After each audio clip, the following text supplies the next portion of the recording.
ಎಲ್ಲರಿಗೂ ನಮಸ್ಕಾರ. ಇವತ್ತು ಸ್ವಲ್ಪ ವಿಶೇಷವಾದ ಸಂದರ್ಭ. ಯಾಕೆಂದರೆ ಯಾವಾಗಲೂ ಇವರು ಬೇರೆಯವ್ರನ್ನ ಕೂರಿಸ್ಕೊಂಡು ಪ್ರಶ್ನೆ ಕೇಳ್ತಾರೆ, ಇವತ್ತು ಅವರನ್ನು ಕೂರಿಸ್ಕೊಂಡು ನಾವು ಪ್ರಶ್ನೆ ಕೇಳೋದಾಗಿದೆ. ಅಲ್ಲ, ನಮ್ಮನ್ನು ಭಾಳ ಪ್ರಶ್ನೆ ಕೇಳ್ತಾರೆ, ಬಟ್ ಕ್ಯಾಮ್ರಾ ಎದುರಿಗೆ ಅಪರೂಪ. ಅದೇ ಹಾಗಾಗಿ ಅಜಿತ್ ಅವರ ಪರಿಚಯ ಏನು ವಿಶೇಷವಾಗಿ ಬೇಕಾಗಿಲ್ಲ. ಮೂಲತಃ ಹುಬ್ಬಳ್ಳಿಯವರು.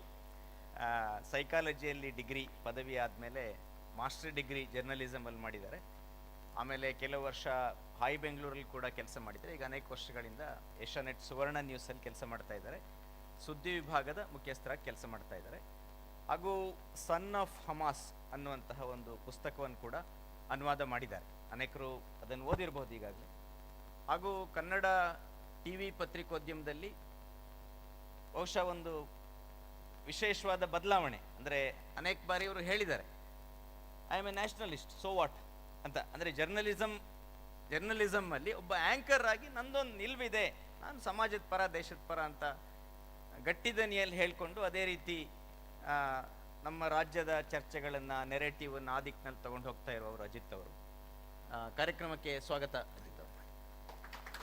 ಇವತ್ತಿನ ವಿಷಯ ಆಖ್ಯಾಯಿಕೆ ಅಥವಾ ನೆರೇಟಿವ್ ಅಂತ ಇಂಗ್ಲೀಷಲ್ಲಿ ನಾವೇನು ಹೇಳ್ತೀವಿ,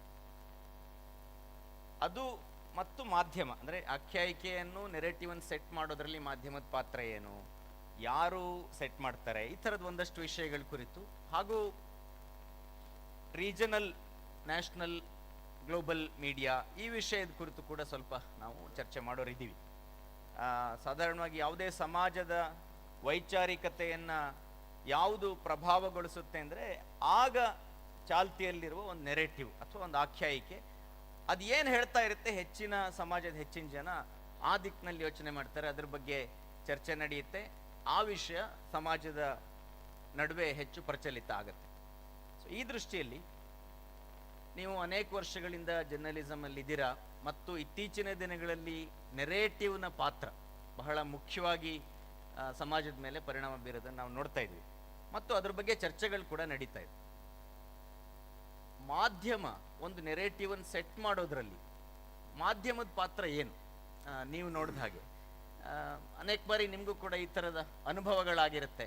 ನೆರೇಟಿವ್ ಸೆಟ್ ಆಗ್ತಾ ಇದೆ ಅಂತ ಅನಿಸುತ್ತೆ, ಯಾವುದೋ ಸೆಟ್ ಆಗಿರೋ ನೆರೇಟಿವ್ ಬಿದ್ದು ಹೋಗುತ್ತೆ, ಈ ಥರದ್ದೆಲ್ಲ ನಿಮ್ಮ ಅನುಭವ ಏನು? ನನಗೆ ಒಂದು ಮಾತು ಹೇಳ್ಕೊಳ್ಳೋಕ್ಕೆ ಮುಜುಗರ ಅಂತೇನಿಲ್ಲ. ಮೇನ್ ಸ್ಟ್ರೀಮ್ ಮೀಡಿಯಾಗೆ ನರೇಟಿವ್ ಸೆಟ್ಟಿಂಗ್ನ ಮೊನೋಪೊಲಿ ಈಗಿಲ್ಲ, ಸ್ಪೆಷಲಿ ಸೋಷಿಯಲ್ ಮೀಡಿಯಾ ಬಂದ ನಂತರ.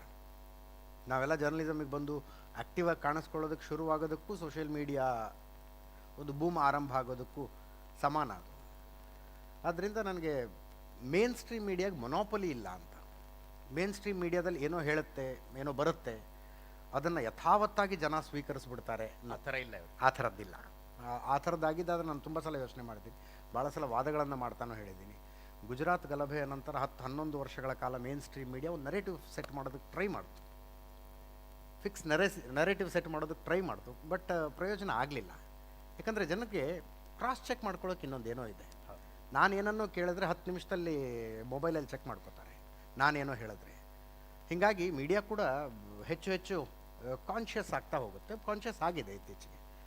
ಉದಾಹರಣೆಗೆ ನೆನ್ನೆ ನಾನು 8:30 ಲೈವ್ನಲ್ಲಿ 1969 AICC ಅಧ್ಯಕ್ಷರು ನೀಲಂ ಸಂಜೀವ್ ರೆಡ್ಡಿ ಅಂತ ಹೇಳ್ಬಿಟ್ಟೆ. ಆ್ಯಕ್ಚುಲಿ ನಿಜಲಿಂಗಪ್ಪನವರು. ನಾನು ನೀಲಂ ಸಂಜೀವ್ ರೆಡ್ಡಿ ಅಂದು ಸೆಂಟೆನ್ಸೇ ಮುಗಿಸಿಲ್ಲ, 4 ಜನ ಮೆಸೇಜ್ ಹಾಕೋದು, ತಪ್ಪು ಹೇಳಿದ್ರಿ ನೀವು ಅಂತ. ಕಾಲ ಹಂಗಿದೆ. We can't set the narrative. ನಾವು ಜನರಿಗೆ ಯೋಚನೆಯ ದಿಕ್ಕನ್ನು ಕೊಡ್ಬೋದು ಅಷ್ಟೇ, ಹಿಂಗೂ ಒಂದು ಇದೆ ಅಂತ ತೋರಿಸ್ಬೋದು. ಯಾಕಂದರೆ ನಮಗೆ we are in that profession. ಉದಾಹರಣೆಗೆ 3 ಕೃಷಿ ಕಾನೂನುಗಳ ವಿಷಯದಲ್ಲಿ ಕಾಲ ಕಾನೂನು ವಾಪಸ್ಲು. ನಾನು ನನ್ನ ಅನುಭವದ ಆಧಾರದ ಮೇಲೆ ಕೃಷಿಕನ ಜಗತ್ತು ಏನಿದೆ ಅನ್ನೋದು ನನಗೆ ಗೊತ್ತು. ಯಾಕಂದರೆ ಬೆಂಗಳೂರಿಗೆ ಬರುವ ಕಡೆಯ ದಿನದ ತನಕ ನಾನು ಮಾರುಕಟ್ಟೆಗೆ ತರಕಾರಿ ತಗೊಂಡೋದು, ನಮ್ಮ ಜಮೀನಲ್ಲಿ ಬೆಳೆದು. APMC ಸಿಸ್ಟಮ್ ನನಗೆ ಗೊತ್ತು. ಪ್ರಿಂಟೌಟ್ ತೆಗೆದ್ರೆ 18 ಪೇಜ್ ಆಗಿಬಿಡುತ್ತಿತ್ತು ಅಷ್ಟೇ. ಅದು ಕೃಷಿ ಕಾನೂನುಗಳು 18 ಪೇಜ್ ಓದೋದಕ್ಕೆ 1 ತಾಸು ನನಗೆ. ಅದಷ್ಟನ್ನು ಓದ್ಕೊಂಡು ಒಂದು ಕೌಂಟರ್ ಆ್ಯಂಗಲ್ ಹಿಂಗಿದೆ ಅಂತ ನಾವು ಹೇಳಬಹುದು. ವಿ ಕ್ಯಾನ್ ಒಂದು ಸ್ಪಾರ್ಕ್ ಹುಟ್ಟಿಸ್ಬೋದು ಜನರಲ್ ಅಷ್ಟೇ. ನರೇಟಿವ್ ಫಿಕ್ಸ್ ಮಾಡೋದಕ್ಕಾಗೋದಿಲ್ಲ, ಒಂದು ಸ್ಪಾರ್ಕ್ ಹುಟ್ಟಿಸ್ಬೋದು. ನೀವು ರಾಂಗ್ ಪರ್ಸನ್ ವಿರುದ್ಧ ಎಷ್ಟೇ ಪ್ರಯತ್ನ ಪಟ್ಟು ಸರ್ಕಸ್ ಮಾಡಿದ್ರೂ ಕೂಡ ಆತನನ್ನು ಪಾಸಿಟಿವ್ ಆಗಿ ಬಿಂಬಿಸೋದಕ್ಕಾಗೋದಿಲ್ಲ, ಮತ್ತು ಯಾರ ಬಗ್ಗೆ ತುಂಬ ಒಳ್ಳೆಯ ಅಭಿಪ್ರಾಯ ಇದೆಯೋ ಅವನು ನೆಗೆಟಿವ್ ಮಾಡೋದಕ್ಕಾಗೋದಿಲ್ಲ. ಸೋಷಿಯಲ್ ಮೀಡಿಯಾ ಬಹಳ ಆ್ಯಕ್ಟಿವ್ ಆಗಿರುವ ಕಾಲದಲ್ಲಿ. So moral of the story ಇಷ್ಟೇ, ನರೇಟಿವ್ ಬಿಲ್ಡಿಂಗ್ನ ಮೊನೋಪೊಲಿ ಮೇನ್ ಸ್ಟ್ರೀಮ್ ಮೀಡಿಯಾದ ಹತ್ರ ಇಲ್ಲ. ಉದಾಹರಣೆಗೆ ನೀವು ಬರೀ ಮೀಡಿಯಾ ಅಂತ ಒಂದೇ ಅಲ್ಲ, ಕಾಂತಾರ ಹಿಟ್ಟಾಯಿತು, ಯಾವ ನರೇಟಿವ್ ಇತ್ತು? ಅದಕ್ಕಿಂತ ದೊಡ್ಡ ಬಜೆಟ್ನ ಸಿನಿಮಾ ಯಾವುದೋ ಫ್ಲಾಪ್ ಆಯಿತು, ಅದಾದ ನಂತರದ್ದು ಏನು ನರೇಟಿವ್ ಇತ್ತು? ಮಾಧ್ಯಮದಲ್ಲಿ ಅದ್ದೂರಿ ಸಿನಿಮಾ ಅಂತ ತೋರಿಸಿದ ಮಾತ್ರಕ್ಕೆ ಸಿನಿಮಾ ಹಿಟ್ ಆಗೋದಿಲ್ಲ, ಅಥವಾ ಸಿನಿಮಾದ ಬಗ್ಗೆ ತೋರಿಸದೇ ಇದ್ದ ಮಾತ್ರಕ್ಕೆ ಸಿನಿಮಾ ಫ್ಲಾಪ್ ಆಗೋದಿಲ್ಲ. ಇದು ಕೇವಲ ನ್ಯೂಸ್ ಚಾನಲ್ಗಳಿಗೆ ಸಂಬಂಧಿಸಿದ್ದಂತಲ್ಲ, ಒಟ್ಟಾರೆಯಾಗಿ ಜನರಿಗೆ ಮಲ್ಟಿಪಲ್ ಸೋರ್ಸ್ ಆಫ್ ಇನ್ಫಾರ್ಮೇಷನ್ ಇದ್ದಾಗ narrative building is bit difficult. ಮುಂಚೆ ಆಗ್ತಿತ್ತೇನೋ, ನಾನು ಭಾಳ ಸಲ ಡಿಬೇಟ್ನಲ್ಲಿ ಹೇಳಿದ್ದೀನಿ, ಇಷ್ಟೆಲ್ಲ ನ್ಯೂಸ್ ಚಾನಲ್ಗಳು ಕ್ಯಾಮ್ರಾದ ಎದುರಿಗೆ ಹೇಳಿದಾಗಲೇ ನೀವು ಹಿಂಗೆ ಉಲ್ಟಾ ಹೊಡಿತೀರಿ, ಇದು ಏನೂ ಇಲ್ಲದೇ ಇದ್ದ ಕಾಲದಲ್ಲಿ ಏನೇನೆಲ್ಲ ಮಾಡಿರ್ಬೋದು ನೀವು ಅನ್ಸುತ್ತೆ ನನಗದು. 10 ನಿಮಿಷದಿಂದ ಮಾತಾಡಿದ್ದು ನಾನು ಹಂಗೆ ಹೇಳೇ ಇಲ್ಲ ಅಂದ್ಬಿಡ್ತಾರೆ.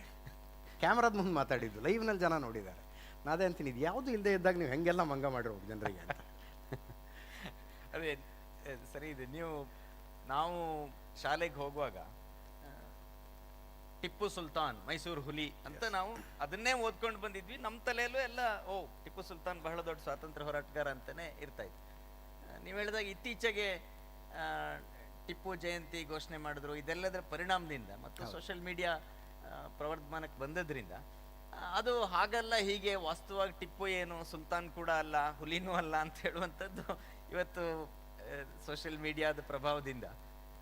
ಅದರ ಜೊತೆಗೆ ನಂಬರ್ ಆಫ್ ಈ ಚಾನಲ್ಗಳ ಸಂಖ್ಯೆ ಹೆಚ್ಚಾದಂತೆ ನಮಗೆ ಪ್ಯಾನಲ್ಗೆ ಡಿಬೇಟ್ ಮಾಡೋದಕ್ಕೆ ಜನನೂ ಜಾಸ್ತಿ ಬೇಕಾಗ್ತಾರೆ.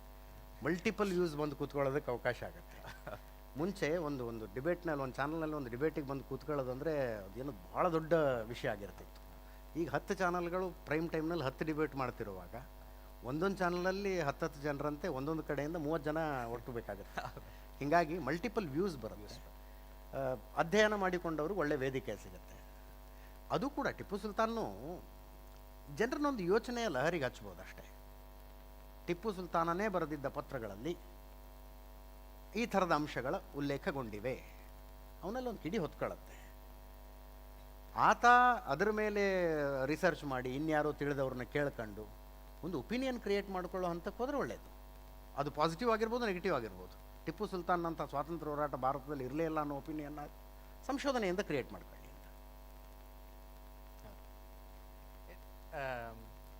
ಅದೇ ರೀತಿ ಹೊಸ ನೆರೇಟಿವ್ಗಳು, ಈಗ ಹೇಗೆ ಒಂದು ಟಿಪ್ಪು ಸುಲ್ತಾನ್ ಸಂಬಂಧಪಟ್ಟಂಗೆ ನಾವು ಹೇಳಿದ್ವಿ, ಒಂದು ನೆರೇಟಿವ್ ಏನು ಬಿಲ್ಡ್ ಆಗಿತ್ತು ಅದು ಫಾಲ್ಸ್ ನೆರೇಟಿವ್ ಅಂತ ಜನಕ್ಕೆ ಗೊತ್ತಾಯಿತು, ಅದು ಬ್ರೇಕ್ ಆಯಿತು, ಸರಿಯಾದ ಪಿಕ್ಚರ್ ಸಿಕ್ತು. ಅದೇ ರೀತಿ ಕೆಲವು ಹೊಸ ನೆರೇಟಿವ್ಗಳು ಬಿಲ್ಡ್ ಆಗೋದನ್ನು ನಾವು ನೋಡ್ತೀವಿ. ಉದಾಹರಣೆಗೆ ನಮ್ಮ ಕರ್ನಾಟಕ ಸಂದರ್ಭದಲ್ಲಿ ತಗೊಂಡ್ರೆ ಹಿಂದಿ ಹೇರಿಕೆ ಅನ್ನೋದು ಆ ರೀತಿಯ ಒಂದು ಕಳೆದ ಬಹುಶಃ ಒಂದು 6-8 ವರ್ಷದಿಂದ ಹೆಚ್ಚು ಪ್ರವರ್ಧಮಾನಕ್ಕೆ ಬರ್ತಾ ಇರುವಂತಹ ನೆರೇಟಿವ್. ಈ ಥರ ಹಿಂದಿ ಹೇರಿಕೆ ಇರ್ಬೋದು, ಅದಕ್ಕೆ ಜೊತೆಗೆ ಈ ಪ್ರಾದೇಶಿಕ ಅಸ್ಮಿತೆ, ದ್ರಾವಿಡ ಅಸ್ಮಿತೆ ಅಂತೇನು ಇತ್ತೀಚೆಗೆ ನಾವು ಕೂಡ ನೋಡಿದ್ದೀವಿ. ರಾಷ್ಟ್ರೀಯ ದ್ರಾವಿಡ ಸಂಘ ಅಂದರೆ ಎಷ್ಟರ ಮಟ್ಟಿಗೆ ಈ ರಾಷ್ಟ್ರೀಯತೆ ನೆರೇಟಿವ್ನ ಪ್ರೆಷರ್ ಇದೆ ಅಂದರೆ ದ್ರಾವಿಡ ಸಂಘ ಆದರೂ ಪುನಃ ರಾಷ್ಟ್ರೀಯ ಅಂತಲೇ ಹೇಳಬೇಕಾಯ್ತು. ಇರಲಿ, ಆದರೆ ಆ ಥರದ ಒಂದಷ್ಟು ಪ್ರಯತ್ನಗಳು ಕೂಡ ನಡೀತಾ ಇದೆ. ನಾವು ಬೇರೆ, ದ್ರಾವಿಡ ಅಸ್ಮಿತೆ ಬೇರೆ. ಈ ಥರ ಒಂದು ನೆರೇಟಿವ್ ಸೆಟ್ ಆಗೋದು ನೀವು ಅಂದ್ಕೊಂಡ ಹೆಂಗೆ ಸೆಟ್ ಆಗುತ್ತೆ? ಯಾರು ಇದ್ರ ಹಿಂದೆ ಕೆಲಸ ಮಾಡ್ತಾರೆ ಒಂದು ನೆರೇಟಿವ್ ಮಾಡೋದ್ರಲ್ಲಿ? ಪ್ರತಿಯೊಂದು ನರೇಟಿವ್ನ ನೀವು ಇನ್ನು 2 ಉದಾಹರಣೆ ತಗೊಂಡಿದ್ದೀರಷ್ಟೇ. ಇನ್ ಜನರಲ್ ಆಗಿ ಹೇಳ್ಬೇಕು ಅಂದರೆ ಒಂದಷ್ಟು ಜನರ ಮಧ್ಯದಲ್ಲಿ ಒಂದು ಕಾನ್ಸ್ಪಿರಸಿ ಥಿಯರಿ ತಯಾರಾಗುತ್ತೆ. ಈ ಥಿಯರಿಗಳು ತುಂಬ ಕಾಲದಿಂದ, ಯಾಕಂದರೆ ಆರ್ಯನ್ ಇನ್ವೇಷನ್ ಥಿಯರಿ, ಯಾರೋ ಒಂದು 4 ಜನ ಹಿಂಗೆ ಸಂಜೆ ಹೊತ್ತಿನಲ್ಲಿ ಕೂತ್ಕೊಂಡು ಮಾತಾಡಿದಾಗ ಉಟ್ಕೊಂಡಿರ್ಬೇಕಲ್ಲ, ಹಿಂಗೊಂದು ಹುಟ್ಸೋಣ ಅಂತ. ಇಂಥದ್ದೊಂದು ಥಿಯರಿ ಶುರುವಾಗತ್ತೆ. ಎಲ್ಲ ಥಿಯರಿಗೂ ಒಂದಷ್ಟು ಜನ ಬಯರ್ಸ್ ಇರ್ತಾರೆ. ಹೌದು, ಒಪ್ಕೊಂಡು ಇದೊಂದು ಕಾರ್ಯಕ್ರಮ ಮಾಡೋಣ ಅಂದರೆ ಬಂದು ಕೂತ್ಕೊಳ್ಳುವಂಥವ್ರು ಕೆಲವೊಂದಷ್ಟು ಜನ ಇರ್ತಾರೆ. ಅಲ್ಲಿಂದ ಶುರುವಾಗೋದು. ಬಟ್ ಮುಂದುವರಿಯುತ್ತಾ ಅದು ಪ್ರಶ್ನೆ. ಈಗ ಉದಾಹರಣೆಗೆ ಹಿಂದಿ ಹೇರಿಕೆ ಅಂತೀರಿ. ನಾನು ಹಿಂದಿ ಹೇರಿಕೆ ಅಂತ ನನ್ನ ಹತ್ರ ವಾದ ಮಾಡೋರು ಮುಂದೆಲ್ಲ ಹೇಳೋದು, ನೀವಿನ್ನೂ ನನ್ನನ್ನು ಕನ್ವಿನ್ಸ್ ಮಾಡಿಲ್ಲ ಅಂತ. ನಾನು ಕರ್ನಾಟಕದ ಆ ಭಾಗದಿಂದ ಬರ್ತೀನಿ. ನಮ್ಗೆ ಹಿಂದಿ ನೀರು ಕುಡ್ದಂಗೆ, ಇಂಗ್ಲೀಷ್ ತಿಪ್ಪರ್ಲಾಗ ಹಾಕಿದ್ರು ಅರ್ಥ ಆಗಲ್ಲ. ಬಹಳ ಕಷ್ಟ ರೀ. ನಮ್ಮ ಹುಡುಗರು ಫೇಲ್ ಆಗೋದೇ ಇಂಗ್ಲೀಷ್ನಲ್ಲಿ. ನಾವೇನೇನೋ ಮಾಡ್ಕೊಂಡು ಇಂಗ್ಲೀಷ್ ಕಲ್ಕೊಂಡ್ವಿ ಒಂದು ಸ್ವಲ್ಪ. ಹಿಂದಿ ನಮ್ಗೆ ನೀರು ಕುಡ್ದಂಗೆ ಬರುತ್ತೆ. ನೀವು ಹಿಂದಿ ಹೇರಿಕೆ ಅನ್ನುವ ಮೂಲಕ ಉತ್ತರ ಕರ್ನಾಟಕದವ್ರ ಅವಕಾಶಗಳನ್ನು ತಪ್ಪಿಸೋದಕ್ಕೆ ಹೊರಟಿದ್ದೀರಾ ಅನ್ನೋ ಲೆವೆಲ್ಗೆ ನಾನು ಪ್ರಶ್ನೆ ಕೇಳಿ. ಇದು ಚಿಂತನ ಮಂಥನ. ಏನೋ ಸಮುದ್ರ ಮಂಥನದಲ್ಲಿ ಹೊರಗಡೆ ಬರೋ ಎಲ್ಲವೂ ನಿಮ್ಗೆ ಇಷ್ಟ ಆಗಿರಲೇಬೇಕು ಅಂತಿಲ್ಲ. ವಿಷಾನೂ ಬರುತ್ತೆ, ಅಮೃತನೂ ಬರುತ್ತೆ. ಪಾಸಿಟಿವ್ ಇದ್ದದ್ದು ಬರುತ್ತೆ, ನೆಗೆಟಿವ್ ಇದ್ದದ್ದು ಬರುತ್ತೆ. ಈ ನರೇಟಿವ್ ಬಿಲ್ಡಿಂಗ್ ಅನೇಕ ಸಂದರ್ಭದಲ್ಲಿ ನೋಡಿದ್ದೀನಿ. ಈಗ ಕೌಂಟ್ರ್ ಆರ್ಗ್ಯುಮೆಂಟು ಬರುತ್ತೆ. ಉರಿಗೌಡ ನಂಜೇಗೌಡ ಅನ್ನೋ ಕಥೆನೇ ಇರಲಿಲ್ಲ, ನೀವು ಹುಟ್ಟಾಕ್ತಿದ್ದೀರಿ ಅದನ್ನ, ನೀವು ಒಂದು ನರೇಷನ್ ಬಿಲ್ಡ್ ಮಾಡೋಕ್ಕೆ ಪ್ರಯತ್ನ ಪಡ್ತಿದ್ದೀರಿ. ಮಂಡ್ಯ ಭಾಗದ ಒಕ್ಕಲಿಗರು ಟಿಪ್ಪು ಸುಲ್ತಾನ್ನ ಕೊಂದರು ಅನ್ನೋದೇ ಹೊಸ ನರೇಟಿವ್ ನೀವು ಸೃಷ್ಟಿ ಮಾಡ್ತಿದ್ದೀರಿ ಅಂತ. ಹಾಗೆ ಇನ್ನೊಂದು ಕಡೆಯಿಂದ ಮರಾಠ ಸೇನೆಯವರು ಶೃಂಗೇರಿ ಮಠದ ಮೇಲೆ ದಾಳಿ ಮಾಡಿದ್ದರು. ಅದು ಎಲ್ಲಿ ತನಕ ಅಂದರೆ ಕುಮಾರಸ್ವಾಮಿಯವರ ಬಾಯಲ್ಲೇ ಬರುವಂಥದ್ದು. ಕುಮಾರಸ್ವಾಮಿಯವರೇ ಮಾತಾಡೋದಕ್ಕೆ ಶುರು ಮಾಡ್ತಾರೆ. ಹಂಗೆ ಆ ನರೇಟಿವ್ ಬಿಲ್ಡಿಂಗ್ದು ಅದಕ್ಕೊಂದು ಬ್ರೇನ್ ಸ್ಟಾರ್ಮಿಂಗ್ ಡೆಫಿನೆಟ್ಲಿ ಆಗುತ್ತೆ. ಬ್ರೇನ್ ಸ್ಟಾರ್ಮಿಂಗ್ ಆಗುತ್ತೆ. ಇದು ಯಾರ ಹತ್ರ ಮಾತಾಡಿಸ್ಬೇಕು, ಹೇಗೆ ಮಾತಾಡಿಸ್ಬೇಕು, ಯಾವ ವೇದಿಕೆಯಲ್ಲಿ ಮಾತಾಡಿಸ್ಬೇಕು, ಅದಕ್ಕೆ ಅಂತಲೇ ಒಂದು ವೇದಿಕೆಯನ್ನು ಸೃಷ್ಟಿಸಬೇಕಾ. ಬಟ್ ಅದಕ್ಕೆ ಕೆಲವೊಂದಕ್ಕೆ ಮಾರ್ಕೆಟ್ ಆಗುತ್ತೆ, ಕೆಲವೊಂದಕ್ಕೆ ಆಗಲ್ಲ. ಯಾಕಂದರೆ ಜನ ಅಂದರೆ ಯೋಚನೆ ಮಾಡ್ತಾರೆ. ಈಗ ಮೊನ್ನೆ ಒಬ್ಬ ಪಾಪ್ಯುಲರ್ ಅಂತಿರೋ ಏನಂತಿರೋ ಗೊತ್ತಿಲ್ಲ, ಒಬ್ಬ ವ್ಯಕ್ತಿ ನಾನು ನಮ್ಮ ನ್ಯೂಸ್ ಅವರ್ ಸ್ಪೆಷಲಿ ಕರೆಸಿದ್ದೆ. ಮಾತಾಡ್ತಾರೆ ಇದೆ ಅವರು ಹಿಂಗೆ ಭಾಳ ಈ ದ್ರಾವಿಡ ಅಸ್ಮಿತೆಯ ಬಗ್ಗೆ ಭಾಳ ಜೋರಾಗಿ ಮಾತಾಡುವಂಥವ್ರು. ಶಿವನ ಪೂಜೆ ಮಾಡೋರೆಲ್ಲ ಮೂಲ ನಿವಾಸಿಗಳು, ರಾಮನ ಪೂಜೆ ಮಾಡೋರೆಲ್ಲ ಹೊರಗಿಂದ ಬಂದವರು ಅಂತ. ಹನುಮಂತನ ಪೂಜೆ ಮಾಡೋರು ಯಾರು? ಒಳ್ಳೆ ಇಕ್ಕಟ್ಟಿಗೆ ಸಿಕ್ಕ. ಅಂದ್ರೆ ಅದಕ್ಕೆ ಇಲ್ಲ, ಅದ್ರ ಬಗ್ಗೆ ಸಂಶೋಧನೆ ಆಗಬೇಕು, ಕಮಿಟಿ ಆಗಬೇಕು ಅಂತ. ಯಾವ ಕಮಿಟಿ ಮಾಡ್ತೀರಿ? ಹನುಮಂತನ ಪೂಜೆ ಮಾಡೋರು ಮೂಲ ನಿವಾಸಿಗಳ ಹೊರಗಿನವರ ಅದನ್ನ ಯಾವ ಕಮಿಟಿ ಮಾಡಿ ನಿರ್ಧಾರ ಮಾಡ್ತೀರಿ ಅಂತ. ಈ ಕೆಲವೊಂದಷ್ಟು ಈ ನರೇಟಿವ್ ಬಿಲ್ಡಿಂಗ್ನ ಎಫರ್ಟ್ಗಳು ಕೆಲವೊಂದು ವಾದದಲ್ಲೇ ಬಿದ್ದು ಹೋಗ್ಬಿಡುತ್ತೆ. ಹೌದು, ಯಾರು ಕೇಳುಗರಿದ್ದೀರಿ, ನಾವು ಕೂಡ ಪ್ರಶ್ನೆಗಳಿದ್ರೆ ಮಧ್ಯದಲ್ಲಿ ಕೈ ಎತ್ಬೋದು, ಮಧ್ಯದಲ್ಲೇ ಕೇಳ್ಬೋದು. ಕೊನೆಗೆ ಪ್ರಶ್ನೆಗಳನ್ನು ಇಟ್ಕೊಳ್ಳೋಣ ಅಂತೇನಿಲ್ಲ, ಒಟ್ಟು ಸಂವಾದ ಇದು. ಚರ್ಚೆ ಹೋಗ್ತಾ ಇದ್ದಾಗ ನಮ್ಗೇನಾದ್ರು ಪ್ರಶ್ನೆ ಬಂದರೆ ಕೇಳ್ಬೋದು. ಅದೇ ರೀತಿ ಈ ಪೊಲಿಟಿಕಲ್ ಸಿನಾರಿಯೋಗಳನ್ನು ನೋಡಿದಾಗ, ಈ ಇಂಟೆಲೆಕ್ಚುಯಲ್ ಸ್ಪೇಸಲ್ಲಿ ಅಥವಾ ಈಗ ಸೋಷಿಯಲ್ ಲೈಫಿಗೆ ಸಂಬಂಧಪಟ್ಟ ಒಂದೆರಡು ಉದಾಹರಣೆಗಳನ್ನು ನಾವು ತಗೊಂಡು, ಈ ನೆರೇಟಿವ್ ಸೆಟ್ ಮಾಡೋದ್ರಲ್ಲಿ ಒಂದು ಪೊಲಿಟಿಕ್ಸ್ನ ರೋಲ್ ಕೂಡ, ಅಂದರೆ ರಾಜಕೀಯದ ಪಾತ್ರ ಕೂಡ ಬಹಳ ಕೆಲವು ಸಂದರ್ಭದಲ್ಲಿ ಇರುತ್ತೆ ಅಂತ ನನ್ಗನ್ಸುತ್ತೆ. ನಿಮ್ಮ ಅನುಭವ ಏನು? ಉದಾಹರಣೆಗೆ ನಮ್ಮ ಕರ್ನಾಟಕದಲ್ಲಿ 40% ಸರ್ಕಾರ ಅಂತ ಹೇಳಿ, ಹೌದೋ ಸುಳ್ಳೋ ಮೊದಲಿತ್ತೋ ಈಗ ಬಂತು, ಅದೆಲ್ಲ ಎರಡನೇ ಪ್ರಶ್ನೆ. ಆದರೆ ಒಂದು ನೆರೇಟಿವನ್ನ ಸೆಟ್ ಮಾಡ್ತಾ ಇದ್ದಾರಾ? ಅದಕ್ಕೊಂದಷ್ಟು ಪ್ರಯತ್ನ ನಡೀತಾ ಇದೆಯಾ? ಡೆಫಿನೆಟ್ಲಿ ಆಗುತ್ತೆ ಅದು. ಇದು ಇವರು 40% ಸರ್ಕಾರ ಅನ್ನೋದು ಅವ್ರ ಕಡೆಯಿಂದ ನಿಮ್ಮ ಕಾಲದಲ್ಲಿ ಅತಿ ಹೆಚ್ಚು ಭ್ರಷ್ಟಾಚಾರ ಆಗಿತ್ತು ಅನ್ನೋದು, ಇದು ಹಾವು ಸಾಯಲ್ಲ ಕೋಲು ಮುರಿಯಲ್ಲ ಅನ್ನುವಂಥದ್ದು. ಅವರ ಕಾಲದಲ್ಲಾಗಿದ್ದ ಭ್ರಷ್ಟಾಚಾರಕ್ಕೆ ಇವ್ರು ತನಿಖೆ ಮಾಡಿಸಲ್ಲ. ಈಗ ಇವ್ರು 40% ಅನ್ನೋದಕ್ಕೆ ಪ್ರೂಫ್ ಕೊಡಲ್ಲ. ಹಾವು ಸಾಯಲ್ಲ ಕೋಲು ಮುರಿಯಲ್ಲ. ಇದರಲ್ಲಿ ಯಾರು ಎಷ್ಟು ಜೋರಾಗಿ ಮಾತಾಡ್ತಾರೆ ಅನ್ನೋದು ಮ್ಯಾಟ್ರ್ ಆಗುತ್ತೆ ಅಷ್ಟೇ. ಕ್ಯಾಂಪೇನಿಂಗ್ ಸಿಸ್ಟಮ್ ಎಷ್ಟು ಜೋರಾಗಿದೆ ಅಂತ. ಈ 40% ಸರ್ಕಾರ ನೀವು ಬೆಂಗಳೂರಿನ ಮೂಲೆಗಳಲ್ಲೂ ಪೋಸ್ಟರ್ ಅಂಟಿಸ್ತಾ ಬಂದರೆ ಅದು ನಾನು ನಮ್ಮ ಆ್ಯಂಕರ್ಗಳನ್ನು ಒಂದು ಸ್ವಲ್ಪ ಈಗ ರಾಜ್ಯ ಪ್ರವಾಸಕ್ಕೆ ಕಳಿಸ್ದೆ. ನಾನು ಇತ್ತೀಚೆಗೆ ಚುನಾವಣೆ ಬಂದಾಗ ಜನರು ಮೂಡ್ ಹೆಂಗಿದೆ ತಿಳ್ಕೊಂಡು ಬನ್ನಿ ಅಂತ. ಅವ್ರು ಹೇಳ್ತಾ ಇರೋದು 40% ಸರ್ಕಾರದ ಕ್ಯಾಂಪೇನ್ ಜನರಿಗೆ ರಿಜಿಸ್ಟರ್ ಆಗ್ತಾ ಇದೆ ಅಂತ. ಭ್ರಷ್ಟಾಚಾರ ಜಾಸ್ತಿ ಆಗಿದೆ. ಒಂದು ಹಗರಣದ ಹೆಸರು ಹೇಳಿ ಅಂದರೆ ಹೇಳಲ್ಲ ಅವರು. ಭ್ರಷ್ಟಾಚಾರ ಜಾಸ್ತಿ ಆಗ್ತಿದೆ. ಯಾವ ಹಗರಣ, ಯಾವ ಇಲಾಖೆಯಲ್ಲಿ, ಯಾವ ಟೆಂಡರು, ಯಾರು ತಗೊಂಡ್ರು, ಇಲ್ಲ ಆ ಥರದ್ದೇನಿಲ್ಲ. ಇಲ್ಲ, ಭ್ರಷ್ಟಾಚಾರ ಜಾಸ್ತಿ ಆಗ್ತಿದೆ, ಭ್ರಷ್ಟಾಚಾರ ಜಾಸ್ತಿ ಆಗ್ತದೆ, ಅದು ರಿಜಿಸ್ಟರ್ ಆಗಿದೆ ಅಂತ. ಈ ಕೌಂಟರ್ ನರೇಟಿವ್ ಇಲ್ಲದೆ ಇದ್ದ ಸಂದರ್ಭದಲ್ಲಿ ನರೇಟಿವ್ನ ಸೆಟ್ ಮಾಡೋದಕ್ಕೆ ಹೊರಟಂಥವ್ನು ಎಷ್ಟು ಜೋರಾಗಿ ಮಾತಾಡ್ತಾನೆ ಅಂತ. ಕೌಂಟರ್ ನರೇಟಿವ್ ಸ್ಟ್ರಾಂಗ್ ಆಗಿ ಇಲ್ಲದೆ ಇದ್ದಾಗ ಅದು. ಈಗ ಆ ರೀತಿ ಕೌಂಟರ್ ನರೇಟಿವ್, ಉದಾಹರಣೆಗೆ ನೀವು ಪೊಲಿಟಿಕಲ್ ಬಿಟ್ಟು ವಾಪಸ್ ನಾವು ಇಂಟೆಲೆಕ್ಚುಯಲ್ ಇದಕ್ಕೆ ಹೋಗೋದಾದ್ರೆ, ಸಾವರ್ಕರ್ ಮೇಲ್ಸೇತುವೆಗೆ ಹೆಸರಿಡಬೇಕಾದ್ರೆ ಸಾವರ್ಕರ್ ಬ್ರಿಟಿಷ್ ಹತ್ರ ಕ್ಷಮಾಪಣೆ ಕೇಳಿದ್ರು, ಹೇಡಿ ಇತ್ಯಾದಿ ಎಲ್ಲ ಬಂತು.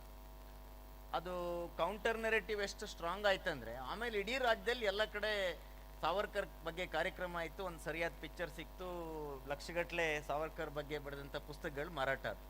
ಅಂದರೆ ಈ ಫೇಕ್ ನೆರೇಟಿವ್ ಬಂದಾಗ ಕೌಂಟರ್ ನೆರೇಟಿವ್ ಕೂಡ ಅಷ್ಟು ಸ್ಟ್ರಾಂಗ್ ಆಗಿ ನಾವು ತಗೊಂಡು ಹೋಗ್ಲಿಕ್ಕಾದ್ರೆ ಬಹುಶಃ ಇದನ್ನ ನೀವು ಸಾವರ್ಕರ್ ನರೇಟಿವ್ ನೋಡಿ, ನೀವು ಕಾಲ ಬದಲಾದಂತೆ ಸಾವರ್ಕರ್ ಬಗೆಗಿನ ಅಭಿಪ್ರಾಯ ಬದಲಾಗ್ತಾ ಹೋಯ್ತು.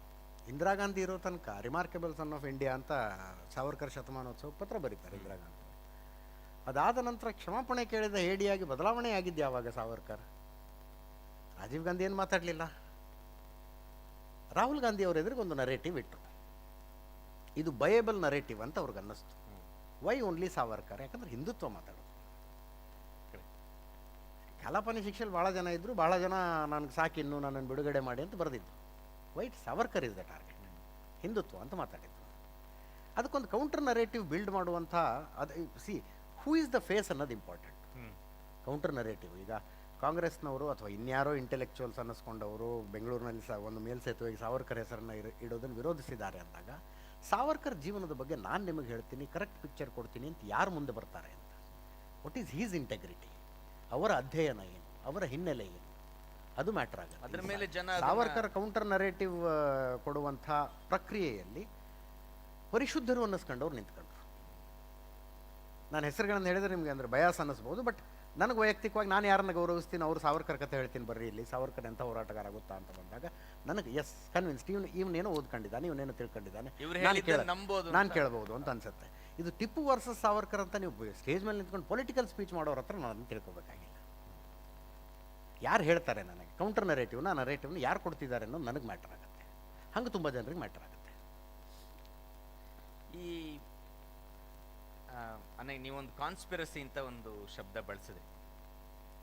ಅನೇಕ ಬಾರಿ ನೋಡಿದಾಗ ಇತ್ತೀಚಿನ ದಿನಗಳಲ್ಲಿ ನಮಗೆ ಅಂದರೆ ಹೆಚ್ಚಾಗಿ ಕೇಳಿ ಬರ್ತಾ ಇರುವಂಥ ಹೆಸರು ಆ ರೀತಿ ಬೇರೆ ಬೇರೆ ದೇಶಗಳಲ್ಲಿ ಒಂದು ನೆರೇಟಿವ್ನ ಸೆಟ್ ಮಾಡೋದಿರಬಹುದು, ಅದ್ರ ಮೂಲಕ ಅಲ್ಲಿ ಪೊಲಿಟಿಕಲ್ ಸ್ಟೆಬಿಲಿಟಿನೋ ಇದನ್ನು ಕ್ರಿಯೇಟ್ ಮಾಡೋದಿರ್ಬೋದು. ಈ ಥರ ನೋಡಿದಾಗ ಜಾರ್ಜ್ ಸೋರೋಸ್ ಹೆಸರು ಅವಾಗವಾಗ ಕೇಳಿಬರುತ್ತೆ. ನಿನ್ನೆ ಕೂಡ ಈಗ ಒಂದು 3 ದಿವಸದಿಂದ ಬಹುಶಃ ಟ್ವಿಟರ್ಲಿ ಜಾರ್ಜ್ ಸೋರೋಸ್ ಹೆಸರು ಟ್ರೆಂಡ್ ಆಗ್ತಾನೇ ಇದೆ ಭಾರತದಲ್ಲಿ.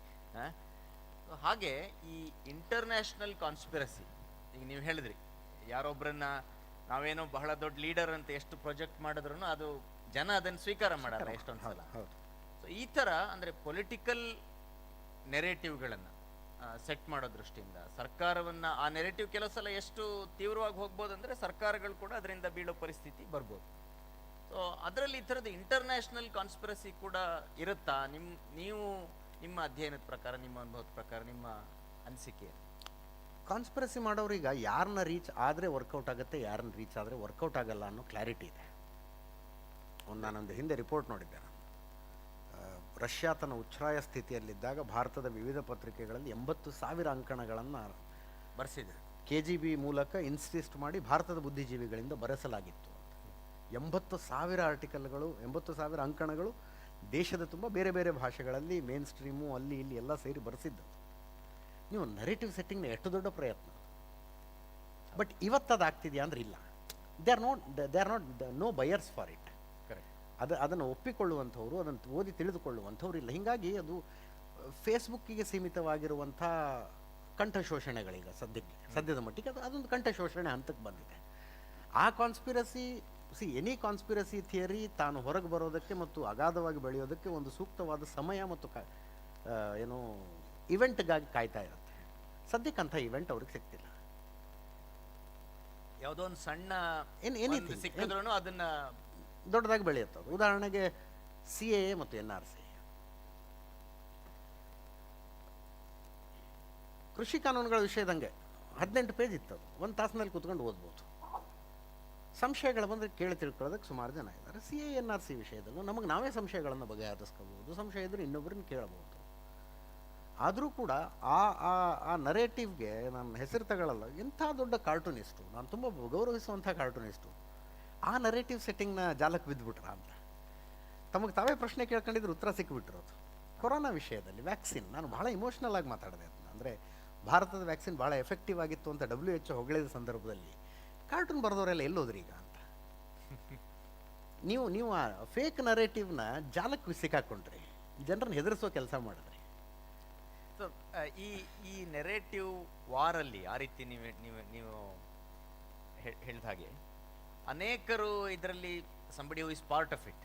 ಸೊ ಅವರ ನಿಜವಾದ ಒಂದು ಮುಖ ಜನರಿಗೆ ಎಕ್ಸ್ಪೋಸ್ ಆಗುವಂಥ ಒಂದು ಸಂದರ್ಭ ಕೂಡ ಅನೇಕ ಕಡೆಗಳಲ್ಲಿ ನಾವು ನೋಡಿದ್ದೀವಿ. ನಾನು ನಿಜವಾದ ಮುಖ ಅಂದ್ರೆ ಅವ್ರು ಏನೋ ಯಾವುದೋ ಷಡ್ಯಂತ್ರದ ಭಾಗ ಅಂತ ಹೇಳೋದಿಲ್ಲ, ದಡ್ರು ಅಂತೀನಿ ಅಷ್ಟೇ ನಾನು. ಅಯ್ಯೋ ನೀವು ದಡ್ರು ಅಂತ ಮೇಲ್ನೋಟಕ್ಕೆ ಇದು ನಾನು ನಿಮ್ಗೇನೋ ಒಂದು ದೇಶದ ವಿರುದ್ಧ ನಿಮಗೇನೋ ಇಂಟೆನ್ಷನ್ ಇರ್ಬೋದು, ನೀವು ಈ ದೇಶ ಹಾಳು ಮಾಡಕ್ಕೆ ಹೊರಟಿದ್ದೀರಿ. ನಾನು ಆ ಮಟ್ಟಿಗಿನ ಶಬ್ದಗಳನ್ನು ಬಳಸೋದಿಲ್ಲ. ನಿಮಗೆ ನೀವೇ ಸಣ್ಣದೊಂದು ರಿಸರ್ಚ್ ಮಾಡಿದ್ರು ಸತ್ಯಾಂಶ ಗೊತ್ತಾಗ್ಬೋದಾಗಿತ್ತು, ಸತ್ಯ ಜನರ ಎದುರಿಗೆ ನೀವು ಇಡ್ಬೋದಾಗಿತ್ತು ಅಂತ. ಇದನ್ನು ನಾನು ಹೇಳಬೇಕಾ ಬೇಡ ಅಂತ ನೀವು ನಿಶ್ಚಯ ಮಾಡ್ಬೋದಾಗಿತ್ತು. ಒಬ್ಬ cartoonist he is not an artist, he is journalist with ಏನು ಕುಂಚವನ್ನು ಹಿಡಿದ ಪತ್ರಕರ್ತ ಅಂತೀನಿ ನಾನು ಹೆಂಗೆ ಪೆನ್ ಹಿಡಿದ ಪತ್ರಕರ್ತನೋ ಆತ ಬ್ರಷ್ ಹಿಡಿದಂಥ ಪತ್ರಕರ್ತ. ಆತ ಕಲಾವಿದನ ಥರ ಅಷ್ಟೇ ಯೋಚನೆ ಮಾಡೋಕ್ಕಾಗಲ್ಲ.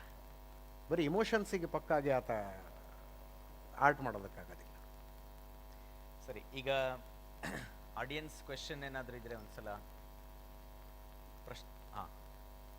ಇಲ್ಲಿ ಒಂದು ಪ್ರಶ್ನೆ.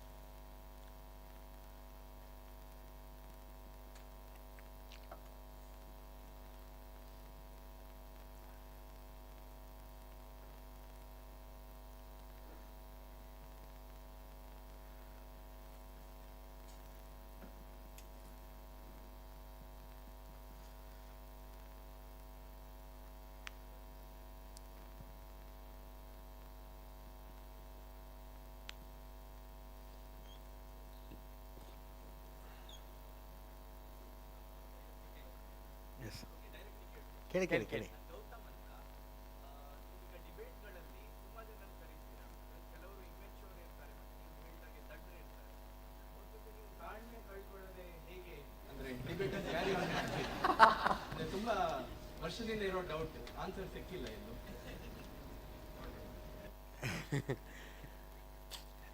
ಸರ್ ಏಜ್ ಎಷ್ಟು ತಮಗೆ? 40. ಓಕೆ, ನಿಮಗೂ ತುಂಬ ತಾಳ್ಮೆ ಜಾಸ್ತಿ ಇದೆ ಸರ್. ನನಗೆ 39. ಇಷ್ಟು ಕೂದಲು ಸುಮ್ಮನೆ ಉದುರಲ್ಲ. ಪ್ಲಸ್ಸು ಮದುವೆಯಾಗಿ 11 ವರ್ಷ ಆಯ್ತು ನನಗೆ. ತಾಳ್ಮೆ ಬರುತ್ತೆ. ಆಮೇಲೆ ಸಿ ಡಿಬೇಟಲ್ಲಿ ತಾಳ್ಮೆ ಹೆಂಗೆ ಅಂದರೆ, ನಾನು ಭಾಳ ಸಲ ಅನಿಸುತ್ತೆ, ಪ್ರತಿಯೊಂದು ಪ್ರೊಫೆಷನ್ಗೂ ಅದರ ಪ್ರೊಫೆಷ್ನಲ್ ಹಜಾರ್ಡ್ ಅಂತಿರುತ್ತೆ. Professional hazard, you are expose to certain things. ಒಂದು ಕೆಮಿಕಲ್ ಫ್ಯಾಕ್ಟ್ರಿಲಿ ಕೆಲಸ ಮಾಡುವಂಥವನಿಗೆ ಅವ್ನು ಕೆಮಿಕಲ್ ಎಕ್ಸ್ಪೋಸ್ ಆಗ್ಬೋದು, ಅವ್ನಿಗೆ ಆರೋಗ್ಯದ ಸಮಸ್ಯೆಗಳಾಗ್ಬೋದು. ಡ್ರೈವರ್ ಆದವನಿಗೆ ಆಕ್ಸಿಡೆಂಟ್ ಆಗೋ ಅಪಾಯದಲ್ಲಿ ಇರ್ತಾನೆ. ದೇಶ ಕಾಯೋನಿಗೆ ಶತ್ರುವಿನ ಗುಂಡಿನ ಅಪಾಯ ಇರುತ್ತೆ. ಹೌದು, they are all called professional hazard. ಒಂದು ಪ್ರೊಫೆಷನ್ಗೆ ಅದರದೇ ಆದ ಹಜಾರ್ಡ್ ಇರುತ್ತೆ. ನನ್ನ ಪ್ರೊಫೆಷನ್ಗಿರೋ ಹಜಾರ್ಡ್ ಅದು. ನಾನು ಸಹಿಸ್ಕೋಬೇಕಿಂತವ್ರನ್ನೆಲ್ಲ. I am paid for that and paid well for that. ಕೇಳಿ.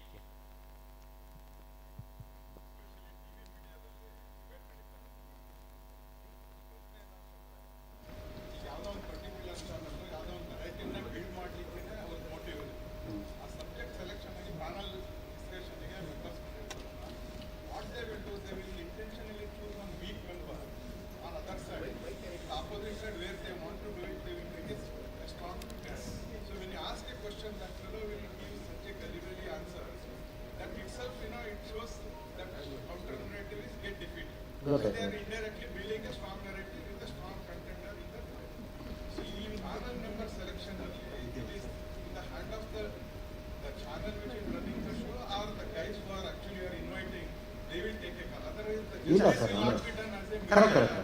I agree. ನಮಗೆ we don't choose the names ಪ್ಯಾನಲ್ಗೆ. ಅಂದರೆ ಪರ್ಟಿಕ್ಯುಲರ್ಲಿ ಸಬ್ಜೆಕ್ಟ್ ವೈಸ್ ಕೇಳ್ತೀವಿ. ಬಜೆಟ್ ದಿವಸ ಸ್ವಲ್ಪ ಫಿನಾನ್ಷಿಯಲ್ ಎಕ್ಸ್ಪರ್ಟ್ ಇದ್ದಂಥವರೇ ಪಕ್ಷಗಳಿಂದ ಬರಲಿ ಅನ್ನುವಂಥದ್ದು ನಿರೀಕ್ಷೆ. ಉಳಿದಂತೆ ಭದ್ರತೆಯ ವಿಷಯ ಬಂದಾಗ ಕೆಲವು ಪಕ್ಷಗಳಲ್ಲಿ ಮಾಜಿ ಸೈನಿಕರಿದ್ದಾರೆ, ಅವ್ರನ್ನ ಕಳಿಸಿ. ಹೆಲ್ತ್ ಅಂತ ಬಂದಾಗ ಕೊರೋನಾ, ಈ ಗಿರಿಧರ್ ಉಪಾಧ್ಯಾಯರು ನಾವು ಪ್ರಿಫರ್ ಮಾಡ್ತೀವಿ, ಇವ್ರನ್ನೇ ಕಳಿಸಿ ಅಂತ. ಹೌದು, ಕೆಲವೊಂದು ಸಲ ನರೇಟಿವ್ ಬಿಲ್ಡಿಂಗ್ನ ಭಾಗವಾಗಿ ಕೆಲವ್ರನ್ನ ವೀಕ್ ಅಂತ ತೋರಿಸೋದು, ಕೆಲವ್ರನ್ನ ಸ್ಟ್ರಾಂಗ್ ಅಂತ ತೋರಿಸೋದು ನಾನು ಮಾಡಿದ್ದೀನಿ. ಹಂಗೆ ಇಲ್ಲ, ನಾನು ಇಟ್ಸ್ ಅ ಕನ್ಫೆಷನ್. ಅಂದರೆ ಸ್ವಲ್ಪ ದಡ್ಡ ಇದ್ದಾನಂದ್ರೆ ನಾನು ಜಾಸ್ತಿ ದಡ್ಡನ ಥರ ತೋರಿಸ್ತೀನಿ. ಅಂದರೆ ಅವನೇನೋ ಹೇಳಿದಾಗ ನಕ್ಕು ಬಿಡ್ತೀನಿ ನಾನೇ, ಜನರಿಗೆ ಹಾಗೆ ಆಗತ್ತೆ. ಬಟ್ ಅದಷ್ಟರ ಮೇಲೆ ನೀವು ಒಪಿನಿಯನ್ ಕ್ರಿಯೇಟ್ ಮಾಡ್ಕೋತೀರಿ ಅಂತ ನನಗೆ ಅನ್ಸೋದಿಲ್ಲ. ನನಗೆ ಯಾರೋ ಒಬ್ಬ ವ್ಯಕ್ತಿ ಏನೋ ಒಂದು ಮಾಹಿತಿ ಸರಿಯಾಗಿ ಕೊಡದೇ ಇದ್ದಾಗ ನಾನು ಆ ಮಾಹಿತಿ ಯಾವುದು ಕರೆಕ್ಟಾಗಿ ಅಂತ ನಾನು ನೋಡ್ತೀನಿ. ನಾನು ಪತ್ರಕರ್ತ ಆಗಿರೋದಕ್ಕೆ ನೋಡ್ತೀನಾ, ಅಥವಾ ಎಲ್ಲರೂ ಹಾಗೆ ನೋಡ್ತಾರೆ ಅಂತ ನಾನು ಅಂದ್ಕೊಂಡಿದ್ದೀನಿ. ಈಗ ನಾನಲ್ಲಿ ಸಿಂಹಾಸನದ ಮೇಲೆ ಕೂತ್ಕೊಂಡು ನಾನು ಹೇಳಿದ್ದೇ ವೇದವಾಕ್ಯ ಅಂತ ಕೂತ್ಕೊಂಡಿರೋದಿಲ್ಲ. ನಾನೇನೋ ಒಂದು ಹೇಳ್ತೀನಿ, ಅದನ್ನು ನೀವು ಮತ್ತೆ ನಿಮ್ಮ ವ್ಯಾಪ್ತಿಯಲ್ಲಿ ನೀವು ತಿಳ್ಕೊತೀರಿ ಅಂತ. ಕೆಲವೊಂದು ಪ್ಯಾನಲ್ಗಳಲ್ಲಿ ಆಗುತ್ತೆ, ನಾನು ನೋಡಿದ್ದೀನಿ. ಅದು ಎರಡೂ ಕಡೆಯವ್ರಿಗೂ ಕೆಲವು ವಿಪರೀತ ದಡ್ಡರ ಥರ ಮಾತಾಡ್ತಾರೆ, ವಿಪರೀತ ದಡ್ಡರ ಥರ ಉತ್ತರ ಕೊಡ್ತಾರೆ. ಅಲ್ಲಿಗೆ ಅದು ಸೋಷಿಯಲ್ ಮೀಡಿಯಾ ಕಂಟೆಂಟ್ ಆಗುತ್ತೆ, ಅದು ವೈರಲ್ ಆಗ್ತಾ ಹೋಗುತ್ತೆ. ಅವ್ರು ಯಾರ್ಯಾರಿಗೆ ನರೇಟಿವ್ಗೆ ಸೂಟ್ ಆಗುತ್ತೋ ಅವ್ರವ್ರು ವೈರಲ್ ಮಾಡ್ಕೋತಾರೆ. ಬಟ್ ಸತ್ಯ ತಿಳ್ಕೊಬೇಕು ಅನ್ನುವಂಥವ್ರು ಅದನ್ನು ಕೌಂಟರ್ ಮಾಡಿ ಚೆಕ್ ಮಾಡ್ಕೋತಾರೆ, ಡೆಫಿನೆಟ್ಲಿ ಚೆಕ್ ಮಾಡ್ಕೋತಾರೆ. ಸರ್ ನಮಸ್ಕಾರ. ಹಿಂದ್ಗಡೆ ಒಬ್ಬರದ್ದಿದೆ, ಅದು ಇಲ್ಲೊಬ್ರೆ. ಸರಿ ನಮಸ್ತೆ ಸರ್. ನೀವು ಹೇಳಿದ್ರಿ ಸರ್, ನೀವು ಕೇಳಿದ್ರಿ ಹಾವು ಸಾಯಲ್ಲ ಕೋಲು ಮುರಿಯಲ್ಲ ರಾಜಕಾರಣದಲ್ಲಿ 40% ಅವರು ಕಮಿಷನ್ ಇದು ಮತ್ತು ಇವರು ಆಪಾದನೆ ಮಾಡ್ತಾರೆ. ಅಂದರೆ ಪರಸ್ಪರ ಆಪಾದನೆ ಮಾಡಿಕೊಂಡು ಯಾರೂ ಕೂಡ ಅದ್ರ ಬಗ್ಗೆ ಮುಂದಿನ ಇದಕ್ಕೆ ಹೋಗೋದಿಲ್ಲ. ಅಂದರೆ ಈ ರಾಜ್ಯದಲ್ಲಿ ಒಂದು ಅಡ್ಜಸ್ಟ್ಮೆಂಟ್ ರಾಜಕಾರಣ ನಡೀತಾ ಇದೆ ಅನ್ನೋದು, ಅದಕ್ಕೋಸ್ಕರ ಯಾಕೆ ನೆರೆಟಿವ್ ಕ್ರಿಯೇಟ್ ಆಗಲ್ಲ? ಈ ರಾಜ್ಯದಲ್ಲಿ ಅಡ್ಜಸ್ಟ್ಮೆಂಟ್ ರಾಜಕಾರಣ ನಡೀತಾ ಇದೆ, ಇದು ಸಜ್ಜನರಿಗೋಸ್ಕರ ಯಾಕೆ ನೆರೆಟಿವ್ ಕ್ರಿಯೇಟ್ ಆಗಲ್ಲ ಅನ್ನೋದು ನನ್ನ ಪ್ರಶ್ನೆ. ಸರ್, ನಾನು ಜರ್ನಲಿಸಮ್ ಮೇಲೆ ಮಾತಾಡ್ತೀನಿ ಸರ್, ರಾಜಕೀಯದ ಮೇಲೆ ಜಾಸ್ತಿ ಮಾತಾಡಬೇಡಿ. ಸುಮ್ಮನೆ ರೂಮರ್ಸ್ ಹೊರಡ್ತಾವೆ, ಏನೇನೋ ರೂಮರ್ ಹುಟ್ಕತ್ತಾವೆ.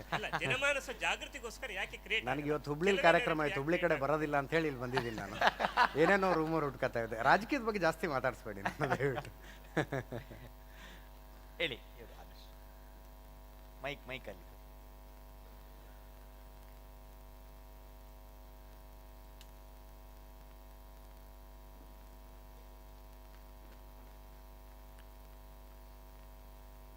ಸರ್ ನಮಸ್ತೆ, ಆದರ್ಶ ಹೆಗಡೆ. ಈಗ ಹೊಸದಾಗಿ ಒಂದು ಫ್ಯಾಕ್ಟ್ ಚೆಕ್ಕರ್ಸ್ ಅಂತೇಳಿ ಶುರುವಾಗಿದ್ದಾರೆ.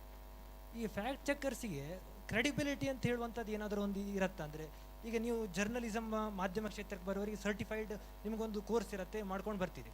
ಈ ಫ್ಯಾಕ್ಟ್ ಚೆಕ್ಕರ್ಸ್ಗಳಿಗೆ ಏನು ಇದೆ, ಏನೂ ಇಲ್ಲ.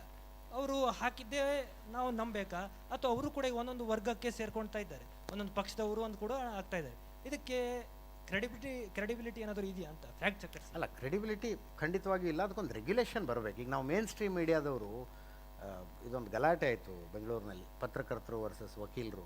ಅದಾದಮೇಲೆ ಹೈಕೋರ್ಟ್ನ ವಿಚಾರಣೆಯ ಸಂದರ್ಭದಲ್ಲಿ ಹೈಕೋರ್ಟ್ ಹೇಳ್ತು ಒಂದು ಸೆಲ್ಫ್ ರೆಗ್ಯುಲೇಷನ್ ಅಂತ ಒಂದು ಮಾಡ್ಕೊಳ್ಳಿ, ನಿಮ್ಮದು ಅಂತ ಒಂದು ಬಾಡಿ ಇರಲಿ, ಎಡಿಟರ್ಸ್ ಗಿಲ್ಡ್ ಅಂತಿರಲಿ ಅಂತ. ನಾವು ಮಾಡ್ಕೊಂಡ್ವಿ ಅದನ್ನು, ನಮಗೆ ನಾವೇ ಹಾಕಿಕೊಂಡಂಥ ಅಂಕುಶಗಳು. ನಮ್ಮನ್ನ ಯಾವುದೋ ಮೇನ್ ಸ್ಟ್ರೀಮ್ ಮೀಡಿಯಾ ನ್ಯೂಸ್ ಚಾನಲ್ಗಳನ್ನು ಕಂಟ್ರೋಲ್ ಮಾಡೋದಕ್ಕಿಂತ ಕಾನೂನು ಆ ಥರದ್ದು ಇಲ್ಲ, ಆದರೂ ನಮಗೆ ನಾವೇ ಕೆಲವೊಂದಷ್ಟು ರಿಸ್ಟ್ರಿಕ್ಷನ್ಗಳನ್ನು ಹಾಕ್ಕೊಂಡಿದ್ದೀವಿ. ಆ ಕಾರಣಕ್ಕಾಗಿ ಒಂದು ಶಿಸ್ತನ್ನು ನೋಡ್ತೀರಿ ನೀವು. ಮುಂಚಿನ ಥರ ಅಲ್ಲ, ನಾವು ಭಾಳ ಬದಲಾವಣೆ ಆಗಿದೆ. ನಾನು ತುಂಬ ಸಲ ಹೇಳ್ತಿರ್ತೀನಿ, ಕನ್ನಡದಲ್ಲಿ ನ್ಯೂಸ್ ಚಾನಲ್ ಶುರುವಾಗಿ 18 ವರ್ಷ ಆಯಿತು. 18 ವರ್ಷ ಹುಡುಗರಿದ್ದಂಗೆ ಇದೆ, ಇದು ಸ್ವಲ್ಪ ಮಂಗ್ನಂಗೆ ಇರುತ್ತೆ ಮನಸ್ಸು. ಬಟ್ ಮ್ಯಾಚುರಿಟಿ ಬರ್ತಾ ಬರ್ತಾ ಬರ್ತಾ ಹೋಗ್ತಿರುತ್ತೆ. ಆ ಮ್ಯಾಚುರಿಟಿ, ಆ ನಿಯಂತ್ರಣ ನೀವು ಹೇಳಿದಂಥ ಫ್ಯಾಕ್ಟ್ ಚೆಕ್ಗಾಗಲಿ ಪೋರ್ಟಲ್ಗಳಿಗಾಗಲಿ ಆ ಥರದಕ್ಕೆ ಯಾವುದಕ್ಕೂ ಇಲ್ಲ. ನಿನ್ನೆ ಯಾರೋ ಒಬ್ಬರು ನನಗೆ ಮೆಸೆಂಜರಲ್ಲಿ ಕಳಿಸಿ, ಇಂಥದ್ರ ಮೇಲೆ ನೀವೇನು ಕ್ರಮ ಕೈಗೊಳ್ಳಲ್ವಾ ಅಂತ. ಅಜಿತ್ ಹನುಮಕ್ಕನವ್ರ ಪತ್ನಿ ಯಾರು ಗೊತ್ತಾ, ಅವರೆಷ್ಟು ಸುಂದರಿ ಗೊತ್ತಾ ಅಂತ ಇನ್ಯಾರ್ದೋ ಹೀರೋಯಿನ್ ಮುಖ ಕಟ್ ಮಾಡಿ ನನ್ನ ಫೋಟೋದ ಪಕ್ಕದಲ್ಲಿ ಒಂದು ಹಾಕಿ ಅದನ್ನು ಕ್ಲಿಕ್ ಮಾಡಿದ್ರೆ ನನ್ನ ಹೆಂಡ್ತಿದೆ, ನನ್ನದೇ ಮಕ್ಕಳದೇ ಫೋಟೋ ಇರೋದು. ಬಟ್ ಇದನ್ನೆಲ್ಲ ಹೆಂಗೆ ನಿಯಂತ್ರಣ ಮಾಡ್ತೀರಿ ನೀವು? ಎಸ್, ನೀವು ಹೇಳಿದಾಗೆ ಫ್ಯಾಕ್ಟ್ ಚೆಕ್ಕಿಂಗ್ ಹೆಸರಿನಲ್ಲಿ ಕೆಲವೊಂದಷ್ಟು ಫ್ಯಾಕ್ಟ್ಗಳನ್ನು ಮಾತ್ರ ಎಕ್ಸ್ಪೋಸ್ ಮಾಡೋದು, ಇನ್ನು ಕೆಲವೊಂದಷ್ಟು ಅಂದರೆ ಕೆಲವೊಂದಷ್ಟು ಸುಳ್ಳುಗಳನ್ನು ಮಾತ್ರ ಎಕ್ಸ್ಪೋಸ್ ಮಾಡುವಂಥದ್ದು, ಇನ್ನು ಕೆಲವು ಸುಳ್ಳುಗಳ ವಿಷಯದಲ್ಲಿ ಕಣ್ಣು ಮುಚ್ಕೊಂಡು ಕೂತ್ಕೊಂಡಿರುವಂಥದ್ದು, ಅದು ತುಂಬ ನಡೀತಾ ಇದೆ. ಈ ಪೋರ್ಟಲ್ಗಳ ಹೆಸರು ತಗೊಳ್ಳೋದು ಸರಿ ಆಗೋದಿಲ್ಲ ಇಲ್ಲಿ, ಅದು ತುಂಬ ನಡೀತಿದೆ. ಇತ್ತೀಚೆಗೆ ಒಂದು OTTಗಳ ಕಂಟೆಂಟನ್ನು ನಿಯಂತ್ರಣ ಮಾಡೋದಕ್ಕೆ ಒಂದು ರೆಗ್ಯುಲೇಟರಿ ಬಾಡಿ ತರಬೇಕು ಅಂದಂಗೆ ಅದು ಡಿಜಿಟಲ್ ಮೀಡಿಯಾಗೂ ಬರಬೇಕು. ಕೆಲವೊಂದಷ್ಟು ಸಲ ನನಗೆ ಬೇರೆ ಬೇರೆ ಜಿಲ್ಲೆಗಳ SP ಗಳು ಮಿತ್ರರಿದ್ದಾರೆ, ಅವ್ರು ಹೇಳ್ತಾರೆ ಯೂಟ್ಯೂಬ್ ಚಾನಲ್ನವ್ರನ್ನೆಲ್ಲ ಪ್ರೆಸ್ ಅಂತ ಹೇಳ್ಕೊಂಡು ಲೋಗೋ ಹಿಡ್ಕೊಂಡು ಬರ್ತಾರೆ, ನಾವು ಯಾರಿಗೇನು ರಿಯಾಕ್ಟ್ ಮಾಡಬೇಕು ಗೊತ್ತಾಗ್ತಿಲ್ಲ, ಹೆಂಗೆ ರಿಯಾಕ್ಟ್ ಮಾಡಬೇಕು. ಹಾಗಂತ ನಾನು ಯಾವ ಯೂಟ್ಯೂಬ್ ಚಾನಲ್ ನಡೆಸೋರನ್ನ ಅಥವಾ ವೆಬ್ ಪೋರ್ಟಲ್ ನಡೆಸೋರನ್ನ ನಾನು ಕಂಡೆಮ್ ಮಾಡಿ ಮಾತಾಡ್ತಿಲ್ಲ. ಆದರೆ ಒಂದು ಪತ್ರಿಕೋದ್ಯಮದ ಘನತೆ ಅನ್ನೋದಿದೆಯಲ್ಲ, ಆ ಘನತೆಯನ್ನು ಎತ್ತಿ ಹಿಡಿಯೋ ಕೆಲಸ ಆಗಬೇಕು. ಅದಕ್ಕೆ ಸದ್ಯಕ್ಕಂತೂ ಯಾವ ನಿಯಂತ್ರಣವೂ ಇಲ್ಲ. ಅದ್ರ ತಲೆನೋವು ಅರ್ಥ ಆದಾಗ ನಿಯಂತ್ರಣ ಬರುತ್ತೆ, ಅದಕ್ಕೆ ಡೆಫಿನೆಟ್ಲಿ ಬರುತ್ತೆ. ನೀವು ನಿಮ್ದು ಪ್ರಶ್ನೆ ಕೇಳಿ ಪರವಾಗಿಲ್ಲ, ಕೇಳಿ ಕೇಳಿಸಿ.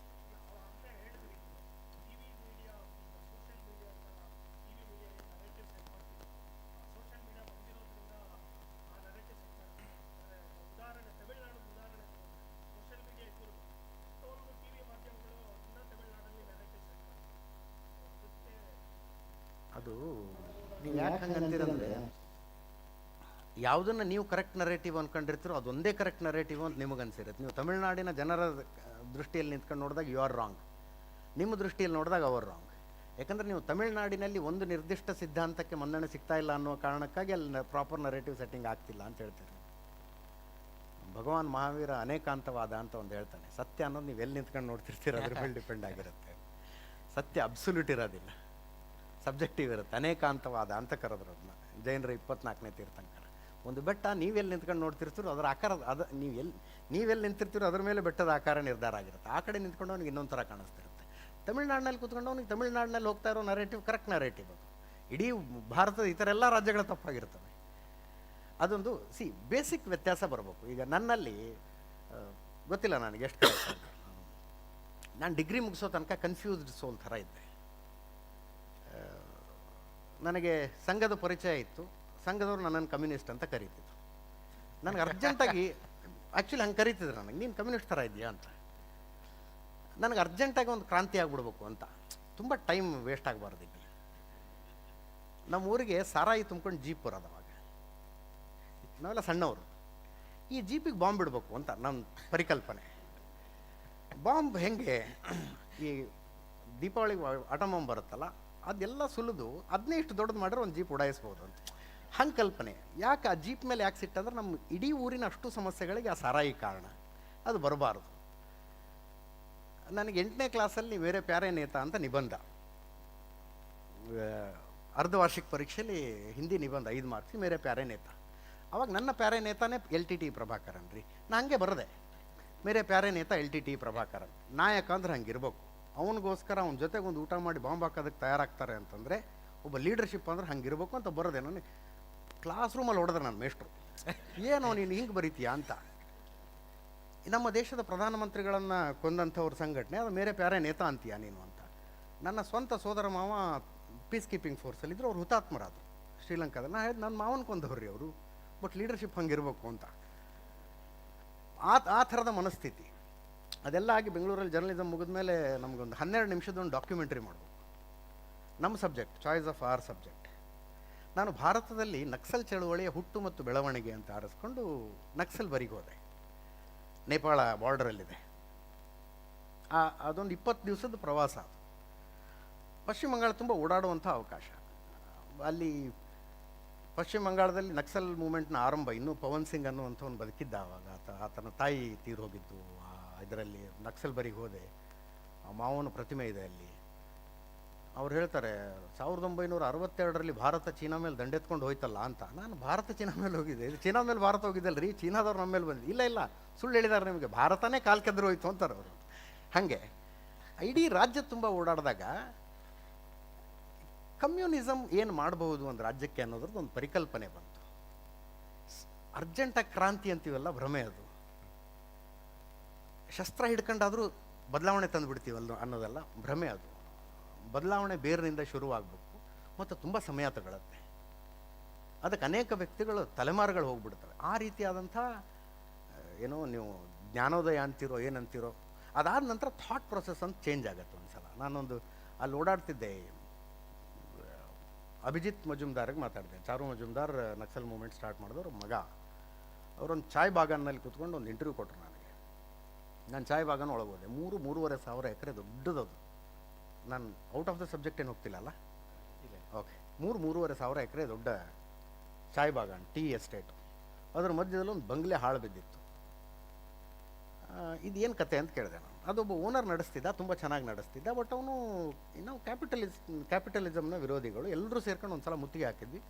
ಓನರ್ನ ಓಡಿಸ್ಬಿಟ್ವಿ. ಆಮೇಲೆ ನಮ್ಮ ಹಿಡಿತಕ್ಕೆ ತಗೊಂಡ್ವಿ ಚಾಯ್ ಬಾಗಾನ ಅಂತ. ಓನರ್ ಎಲ್ಲಿದ್ದಾನೆ? ಅವ್ನು ಕೋಲ್ಕತ್ತಾದಲ್ಲಿ ಒಂದು ಬಂಗ್ಲೆ ಇದೆ. ಮುಂಚಿನಗಿಂತ ಒಂದು 30% 40% ಅವ್ನು ಶ್ರೀಮಂತಿಕೆ ಕಡಿಮೆ ಆಗಿದೆ, ಬಟ್ ಅವ್ನ ಪಾಡಿಗೆ ಅವನು ಇದ್ದಾನೆ ಅಂತ. ಸರಿ, ಮುಂದೆ ಚಾಯ್ ಬಾಗಾನ ಏನಾಯಿತು ಅಂತ ಇದಕ್ಕೊಂದು ಕಮಿಟಿ ರಚನೆ ಮಾಡಿದ್ವಿ. ಕಮಿಟಿಯವರ ಸೇರಿ ನಡೆಸೋದಕ್ಕೆ ಶುರು ಮಾಡಿದ್ವಿ. 3 ವರ್ಷ 4 ವರ್ಷ ಮಾರಿದ್ವಿ, ಎಲ್ಲ ಚೆನ್ನಾಗಿತ್ತು. ಬಟ್ ಅವ್ನು 2 ವರ್ಷಕ್ಕೊಂದ್ಸಲ ಗೊಬ್ಬರ ಹಾಕ್ತಿದ್ದ, ನಾವು ಹಾಕ್ಲೇ ಇಲ್ಲ. ಇಡೀ ಚಾಯ್ ಬಾಗಾನ ಹಾಳು ಬಿದ್ದೋಯ್ತು. ಈ ಕಾರ್ಮಿಕರಿಗೆ ಕೆಲಸ ಇಲ್ಲ, ನಡೆಸೋದಕ್ಕಾಗ್ತಿಲ್ಲ ಅಂತ. ಈ ಕೆಸುವಿನ ಗಡ್ಡೆ ಅಂತೀವಲ್ಲ ನಾವು, ನಮ್ಮಲ್ಲಿ ಬೆಳೆಯುತ್ತೆ ಈ ಕಡೆ, ಅದ್ರ ಗಡ್ಡೆ ತಿನ್ಕೊಂಡು ಜೀವನ ಮಾಡ್ತಿದ್ರು ಅವರು. ಅಲ್ಲಿ ರೇಷನ್ ಕೊಡಬೇಕು ಅಂದರೆ ಡಿಸ್ಟ್ರಿಕ್ಟ್ ಮ್ಯಾಜಿಸ್ಟ್ರೇಟು ಪೊಲೀಸ್ ಕರ್ಕೊಂಡು ಗನ್ನ ನಿಂತ್ಕೊಂಡು ರೇಷನ್ ಹಂಚ್ತಾ ಇದ್ರಲ್ಲಿ. ನೀವು ಅಂಥ ದೃಶ್ಯಗಳನ್ನು ನೋಡಿದಾಗ ನಮ್ಮಲ್ಲೊಂದು ರಿಯಲೈಸೇಷನ್ ಆಗುತ್ತೆ. ಆ ಅನುಭವಗಳನ್ನು ಪಡಿಬೇಕು. ಈಗ ನೀವು ತಮಿಳ್ನಾಡಿನ ಪ್ರಶ್ನೆ ಕೇಳಿದ್ದಕ್ಕೆ ನಾನು ಇದನ್ನ ಹೇಳ್ತಿದ್ದೆ. ತಮಿಳ್ನಾಡಿನಲ್ಲಿರುವಂಥ ಒಬ್ಬ ಹಾರ್ಡ್ ಕೋರ್ ಈ ಪೆರಿಯಾರ್ ಫಾಲೋವರು ಇದೆಲ್ಲವನ್ನು ಹೆಂಗೆ ನೋಡ್ತಿದ್ದಾನೆ ಅನ್ನೋದನ್ನು ನಾವು ತಿಳ್ಕೊಬೇಕು ಒಂದ್ಸಲ. ಯಾವ ಕಾರಣಕ್ಕಾಗಿ ಅವನು ತನ್ನ ಸಿದ್ಧಾಂತಕ್ಕಷ್ಟು ಕಟಿಬದ್ಧವಾಗಿದ್ದಾನೆ. ನಾವು ರಾಂಗ್ ಇದ್ದೀವಿ, ಅವನು ರಾಂಗ್ ಇದ್ದಾನೆ, ಅದೊಂದ್ಸಲ ತಿಳ್ಕೊಬೇಕು. ಸೊ ನಾವು ನೋಡಿದ್ದನ್ನೇ ನೋಡ್ತಾ ಇಲ್ಲ ಅನ್ನುವ ಕಾರಣಕ್ಕಾಗಿ ಇನ್ನೊಬ್ಬ ತಪ್ಪಾಗಿರೋದಕ್ಕೆ ಸಾಧ್ಯ ಇಲ್ಲ. ಅವ್ನು ನೋಡ್ತಾ ಇರೋ ಮಾರ್ಗದಲ್ಲೂ, ಅವ್ನು ನೋಡ್ತಾ ಇರೋ ದೃಷ್ಟಿಕೋನದಲ್ಲೂ ನಾವು ಒಂದ್ಸಲ ನೋಡೋಣ. But right or wrong, but that was a classic case for setting the narrative and ಹೌದು, ಹ್ಯಾವಿಂಗ್ ಕಂಟ್ರೋಲ್ ಆನ್ ಸೊಸೈಟಿ. ಎಷ್ಟರ ಮಟ್ಟಿಗೆ ಆಯ್ತು ಅಂದರೆ, ಇಷ್ಟು ಅನೇಕ ದಶಕಗಳು ಕಳೆದರೂ ಕೂಡ ಆ ನೆರೇಟಿವನ್ನು ಬ್ರೇಕ್ ಮಾಡೋಕ್ಕೆ ಇನ್ನೂ ಇವತ್ತಿನವರೆಗೆ ಯಾರಿಗೂ ಸಕ್ಸಸ್ಫುಲ್ ಆಗಿಲ್ಲ ಅಂತ. ಎಷ್ಟು ದಶಕಗಳು ಸರ್? ಅಲ್ಲ, ಈಗ 7 ದಶಕ ಆಗಿದೆ ಸ್ವಾತಂತ್ರ್ಯ ಬಂದು. ಈ ದೇಶಕ್ಕೆ 1000 ವರ್ಷದ ಇತಿಹಾಸ ಇದೆ. Takes time. ಇಲ್ಲೊಂದು ಪ್ರಶ್ನೆ ಇದೆ. ಲಾಸ್ಟ್ ಆಯ್ತು, ನೀವು ಮೈಕ್ ಇದೆ ಅಲ್ಲಿ ಹೇಳಿ. ನನ್ನ ಹೆಸರು ತೇಜಸ್ವಿನಿ ಅಂತ. ನನ್ನ ಪ್ರಶ್ನೆ ಏನಂದರೆ, ಇವಾಗ ಮೀಡಿಯಾ ಇದೆಯಲ್ಲ, ಮುಂಚಿನೂ it's all about fact check. So ನಮಗೆ ಈಗ ರಾಜ್ಯದಲ್ಲಿ, ಇಡೀ ಗ್ಲೋಬಲಲ್ಲಿ ಏನೇ ಆದರೂ ನಾವು ಫಸ್ಟ್ ನೋಡೋದು ನ್ಯೂಸ್ ಚಾನಲಲ್ಲಿ ಏನು ನಡೀತಾ ಇದೆ ಇವಾಗ ಅಂತ. ಏನೇ ಫ್ಯಾಕ್ಟ್ ಚೆಕ್ ಮಾಡೋದಿದ್ರು ಫಸ್ಟು ನ್ಯೂಸಿಂದನೇ ನಮಗೆ ಸಿಗೋದು. ಬಟ್ ಇವಾಗ ಸೋಷಿಯಲ್ ಮೀಡಿಯಾದಿಂದ ಜನರ ಅಭಿಪ್ರಾಯ ಅಂತ ಅಂದರೆ ಮಾಧ್ಯಮ ತುಂಬ ಎಕ್ಸಾಗ್ರೇಟ್ ಮಾಡ್ತದಂತ. ಬಟ್ ಇದು ಜಸ್ಟ್ ಒನ್ ಸೈಡ್ ಒಪಿನಿಯನ್. ನಮಗೆ ಮಾಧ್ಯಮ ಏನು ಮಾಡ್ತದೆ ಅಂತ ನಮಗೆ ಗೊತ್ತಿಲ್ಲ. ಸೊ ನೀವು ಮಾಧ್ಯಮದಿಂದ ಬಂದಿರೋ ಪ್ರಕಾರ ನಿಮ್ಮ ಅಭಿಪ್ರಾಯ ಏನು ಇದ್ರ ಬಗ್ಗೆ? ನಾವು ಎಕ್ಸಾಜರೇಟ್ ಮಾಡ್ತೀವ ಅಂತನಾ? ಹಾಂ, ನಿಮ್ಗೆ ಅನ್ಸುತ್ತಾ ನೀವು ಎಕ್ಸಾಗ್ರೇಟ್ ಮಾಡ್ತಾ ಅಂತ? ನಾನು ಕೆಲವೊಂದು ಸಲ ಇಂಥ ಬ್ಲಂಟಾಗಿ ಉತ್ತರ ಕೊಟ್ಬಿಡ್ಬೇಕು ಅಂತ ಅನ್ಸುತ್ತೆ ನನಗೆ. ಜರ್ನಲಿಸಮ್ ಅಂತ ಇಂಗ್ಲೀಷ್ ಅಂತೀವಿ, ಕನ್ನಡದಲ್ಲಿ ಪತ್ರಿಕೋದ್ಯಮ ಅಂತೀವಿ. ಪತ್ರಿಕೋದ್ಯಮದಲ್ಲಿ ಉದ್ಯಮ ಅಂತ ಒಂದು ಶಬ್ದನೂ ಇದೆ.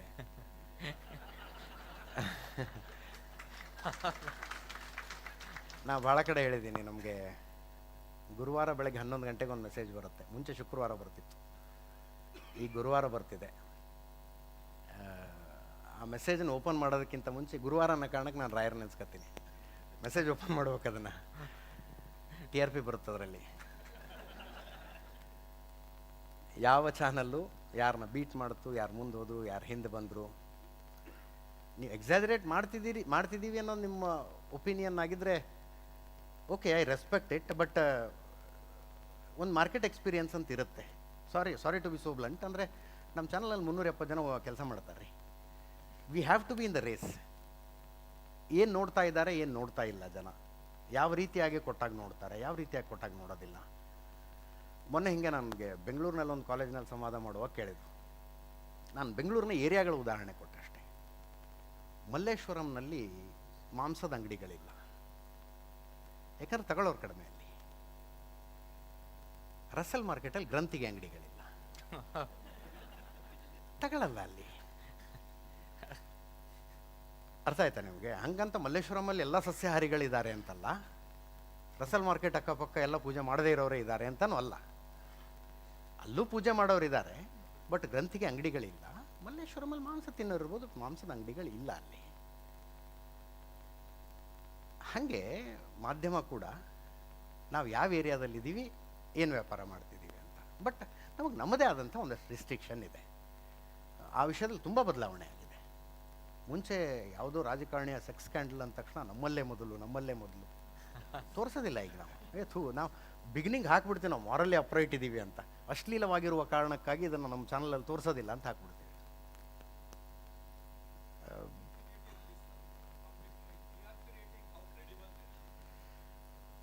Sir, how credible they are ಅಂದರೆ,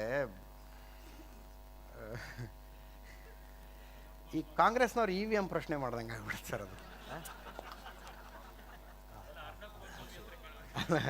ಅಲ್ಲ, ಅಂದರೆ ಹೌ ಕ್ರೆಡಿಬಲ್ ಅನ್ನೋದಾದರೆ, ಯಾರು ಮುಂದಿದ್ದಾರೋ ಅವ್ರು ನೋಡ್ರಿ ಚೆನ್ನಾಗಿದೆ ಅಂತಾರೆ, ಯಾರು ಹಿಂದಿದ್ದಾರೋ ಅವ್ರು ಇದು ಸಿಸ್ಟಮೇ ಸರಿ ಇಲ್ಲ ಅಂತಾರೆ.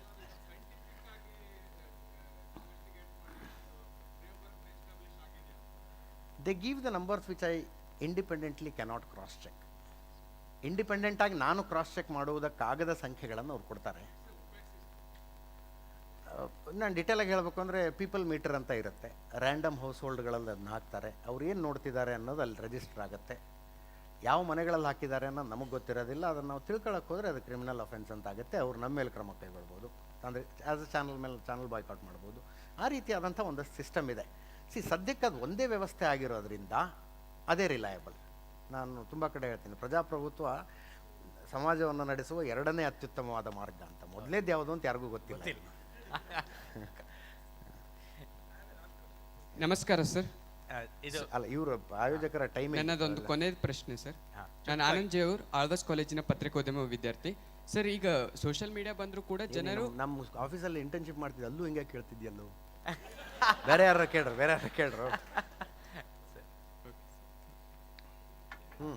ಓಕೆ ಸರ್, ನನ್ನ ಪ್ರಶ್ನೆ ಏನಂದರೆ, ಈಗ ಸೋಷಿಯಲ್ ಮೀಡಿಯಾ ಬಂದರೂ ಕೂಡ ಮಾಧ್ಯಮ ಜನ ನೋಡ್ತಾರೆ, ಪತ್ರಿಕೆಯನ್ನು ಓದ್ತಾರೆ.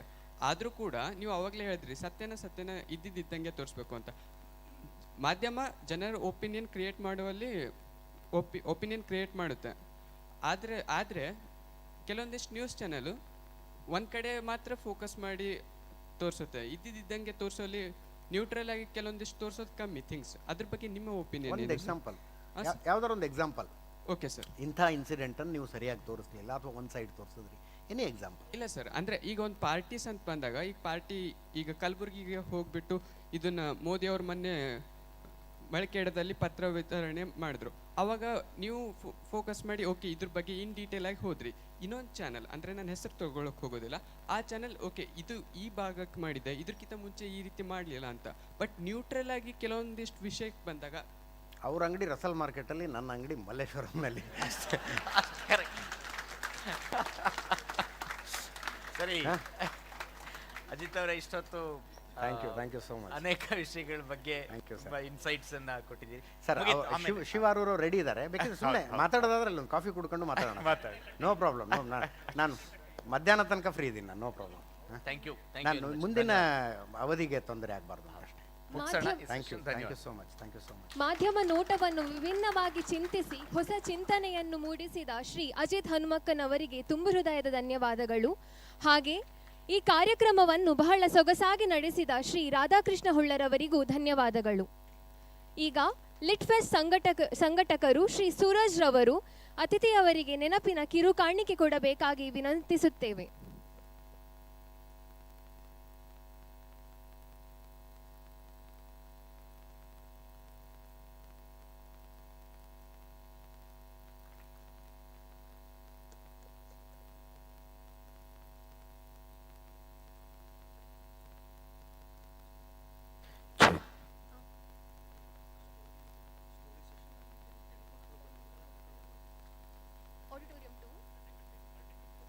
ಈಗ ಹರಟೆಕಟ್ಟೆಯಲ್ಲಿ ಮಕ್ಕಳ ಕತೆಗಳ ಅವಧಿ ಪ್ರಾರಂಭವಾಗಿದೆ.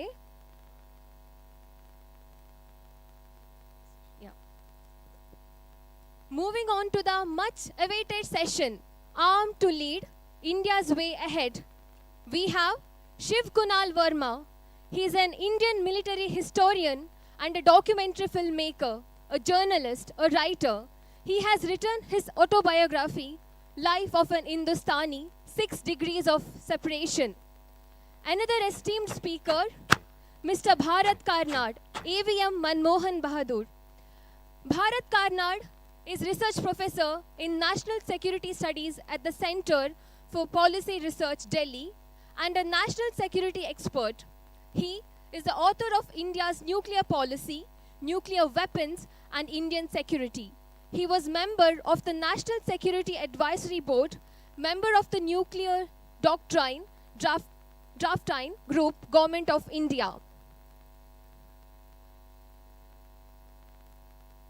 This session will be led by very dynamic Shiv Arur. He is a senior executive editor, India Today, author of India's Most Fearless. He is also a defense correspondent with experience of over a decade covering the Indian military. Eagerly looking forward to this session. I request the dignitaries to grace the dais.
Yes, please.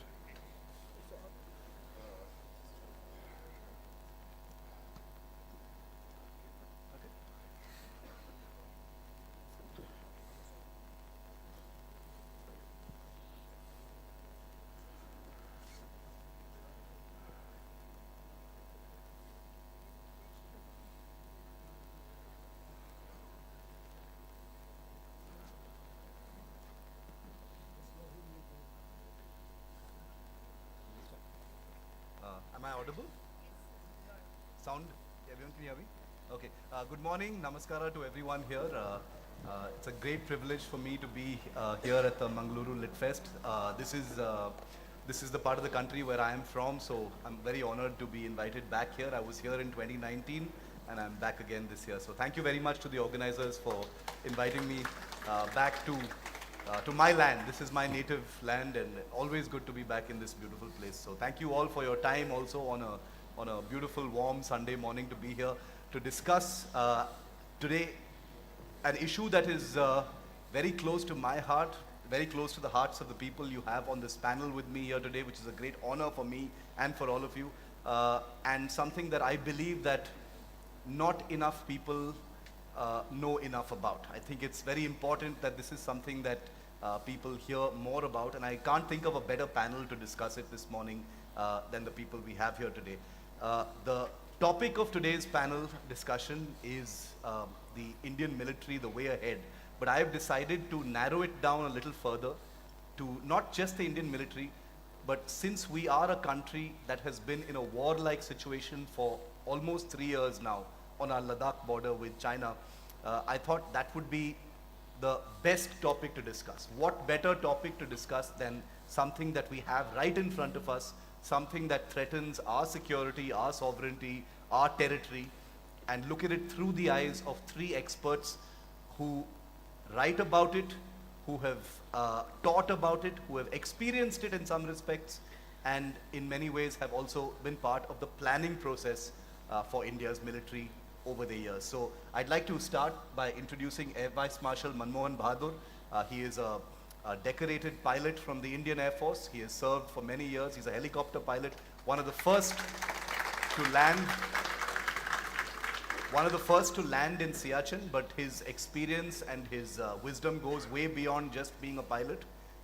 He's a commentator and a columnist and one of India's most well-regarded writers and commentators on strategic and defense affairs. Welcome, Air Vice Marshal Bahadur. Professor Bharat Karnad also needs no introduction. He's Emeritus Professor of National Security Studies at the Center for Policy Research in Delhi. He's one of India's most read and most sought after strategic and columnists and thinkers and writers on military and defense affairs. And Shiv Kunal Verma is a military historian. He's a filmmaker who's had very wide experience. He's written best-selling books on the Indian wars with both Pakistan as well as China, and I would highly recommend his book on the 1962 war. It is by far the most credible, most detailed, and I think the most hard-hitting book about a war that most people here in India would rather forget, but it's a war that I think all of us should remember as a country, especially given what we are facing right now. Air Vice Marshal Bahadur, I will start with you, sir. In May this year, it will be 3 years since the standoff in eastern Ladakh began. It has changed dramatically since it began. There are huge deployments taking place there. It has been 3 winters past since the world's 2 largest standing armies came face to face. In some cases, standing just a few hundred meters apart in parts of eastern Ladakh, we understand.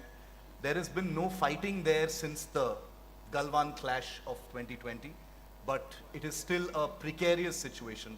I wanted your opening assessment of where India is 3 years into this standoff with China. Where are we right now, sir?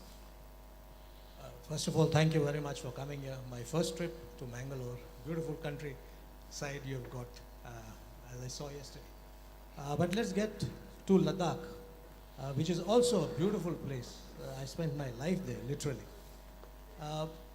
Up in the borders in Ladakh, that as Shiv brought out, the 2 armies are now deployed, brought back because of various talks that have happened. But it is still a stand to sort of a situation, as the army calls it. The deployment is there. Our antenna are up. We are monitoring the situation. And what it does to us, more than the Chinese, is that we have to maintain our army, huge deployment throughout the year. So something that we were doing along the Pakistan border, we are now having to do on the northern border too. But it's a price that any country will pay to safeguard its borders and independence. And that's a price that we must be willing to pay. The politicians and the diplomats then take over and see how to ameliorate the situation so that such trigger, happy type of situation, trigger alert type of a situation doesn't exist. Now, when this happened in 2020, two schools of thought that we were taken by surprise. People say no, we knew it was happening. But the fact remains that the Chinese diverted a large mass of their ground troops from an exercise onto the borders. And then we had to really deploy fast.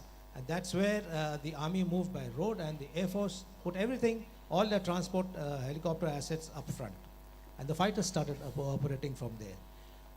At that point of time, 3 years back, and if you notice, it was quite a belligerent attitude of the Chinese. They upped the ante. They realized that India is not backing down. The Air Force got deployed. And there are enough writings to say, and I've written about it too, that it was the Indian Air Force which was predominantly strong and would carry the war, or if it came to war, to the Chinese. Because of various things that came about yesterday, our deployments, our airfields, the positioning of the airfields, and our better assets and a better training. Certainly, if you've realized, ports, some airfields, dispersals, underground storage. So that all what is happening is to counter the asymmetry, the positive asymmetry that Indian Air Force or India had with respect to that border. They've used these 3 years, I personally feel, these talks which don't seem to be going anywhere now, because DBO and Chumar are the two places that they have not given an inch, while we have, there has been withdrawal along the Pangong Tso Lake. So I personally feel, Shiv, that they have used these 3 years to boost up their air defense, and now, and I'm sure the troops know more, the headquarters know more with their intelligence. We really have to be on the guard, because they have brought up the air defense structure. So both the sides are facing each other and are keeping our antenna up. Professor Karnad, your assessment, sir, of the situation. 3 years in, where do things stand in your view? Sure. Am I audible? Am I audible now? I too am from, like Shiv, from hereabouts. I'm from Dharwad, and I schooled at the Belgaum Military School, King George's, and most of my friends are in the military. So I have an emotional link, as it were, to the Indian Armed Services. That said, I think the Indian military, let me preface my remarks by saying that I respect it hugely. It's a great fighting force, but it's not strategic minded, unfortunately, has never been. Because as a colonial army that virtually overnight became a national army, it did not have the tradition of thinking strategically. And therefore, we lost out. And that is manifest in the fact that assuming Pakistan was ever a threat, it really never was in realistic terms, but assuming it was, by 1971, after India had bifurcated that country, there should have been no threat at all. And we should have then switched to China. Instead, for 50 years now, we have labored under the same Pakistan-Western border orientation, which has taken our resources and our manpower and every other aspect of national life away from the main theater of operations, as it should have been, military theater of operations, to a minor foe, which is Pakistan.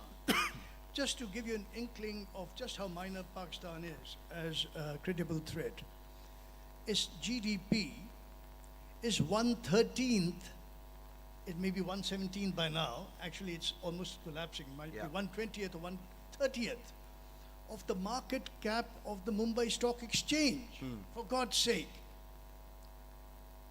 If you're going to be frightened of a Pakistan, then are you not going to be awed or super awed by China, which is the largest economy in the world, going to be very soon? Yeah. And you have really not prepared for it. Honestly speaking, what the Air Vice Marshal has said, and others may say, about the military that they have deployed, they have tried to make the best use they could of the resources at hand.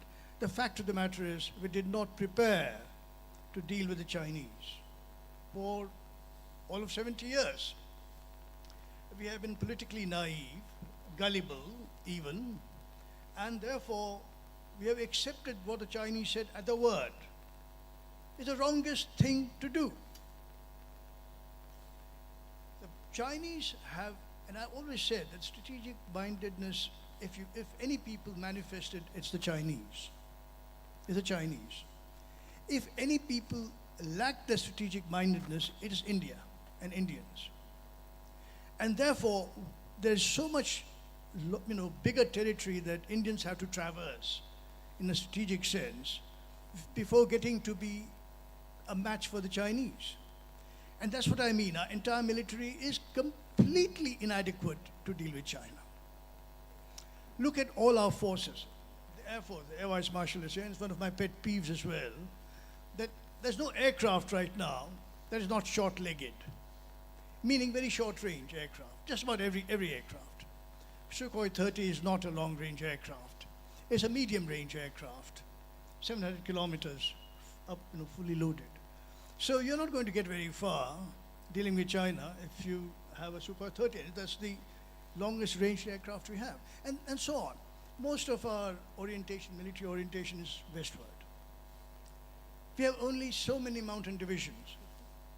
We have only now the first offensive mountain corps, after I've been talking about for 35 years, and I remember in my first classified report to the government as a member of advisor to the Finance Commission India in 1995, I said we should now begin having an offensive mountain corps, and very quickly, Shiv, Yes.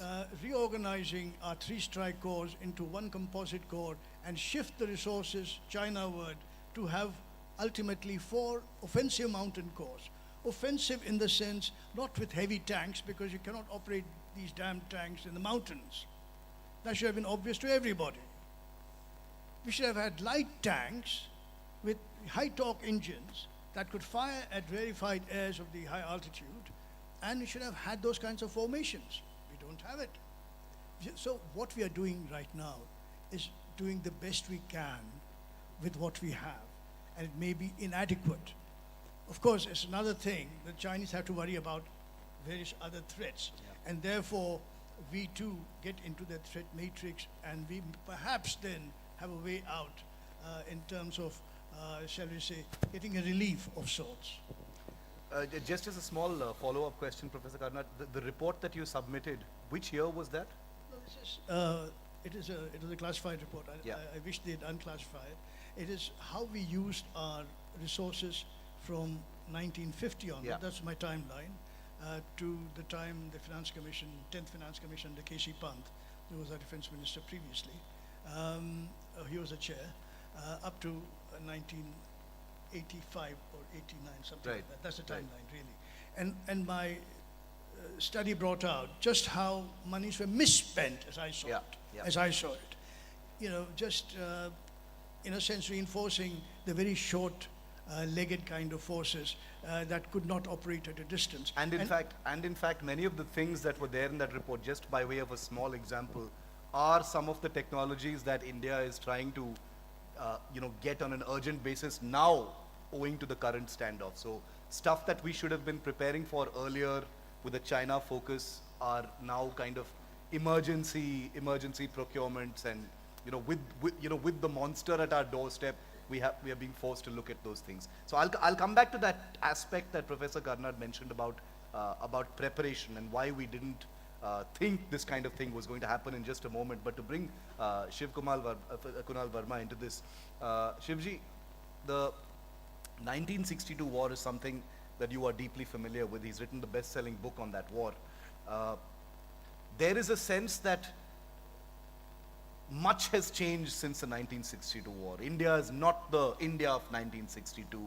The Chinese kind of hit a wall as far as India was concerned. They couldn't come marauding in, and the more flamboyant television anchors say we taught them a lesson and things like that. What is your assessment? Since you've gone deep into 1962, compared to where things are right now with Ladakh? What is your view, sir? First of all, of course, it's always wonderful to be here. Um, I completely agree with what Professor Kannad has just said.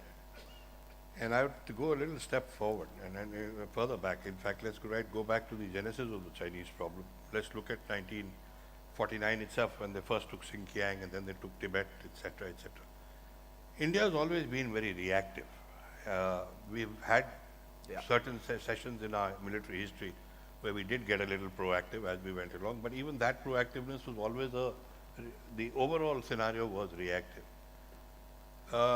China identified India as a major enemy right from the word go, because the Chinese have this very simple philosophy that there cannot be two tigers on one hill.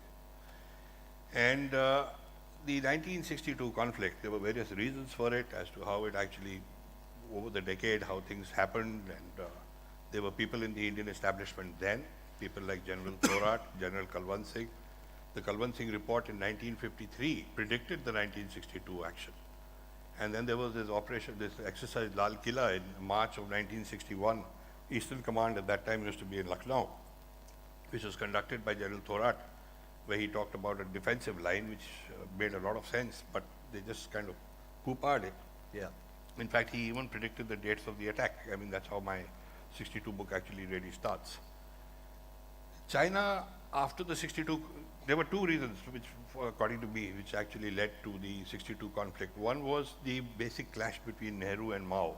Apart from the two countries jostling in the post-colonial period to establish themselves as major leaders in the world order, it was also Mao versus Nehru. And Mao actually openly said so in 1962, that he told the Chinese leadership that, in fact, our ambassador, Mr. Panikkar, was present, that give India a tight slap, make sure it lasts for 50 years, and then do it again. So when we talk about what happened in Western Ladakh, etc., in 2020, etc., it was coming, because for years we've been talking about it. The professor says his report was up till 1985, but I know that my dad was involved in the in operation, that exercise checkerboard in 1988. And he was made the Chinese commander. And the army commander and the co-commander at that time, I won't name those guys, but they later on went on to become chiefs and stuff like that. They gave themselves the roles of Indian commanders. And I remember my dad, he was that time commanding 26th Infantry Division in Jammu. And he was suddenly given the role of the Chinese commander. So they wanted to, Rajiv Gandhi was coming for this exercise, and he was supposed to get nicely hammered into the ground and sit down quietly.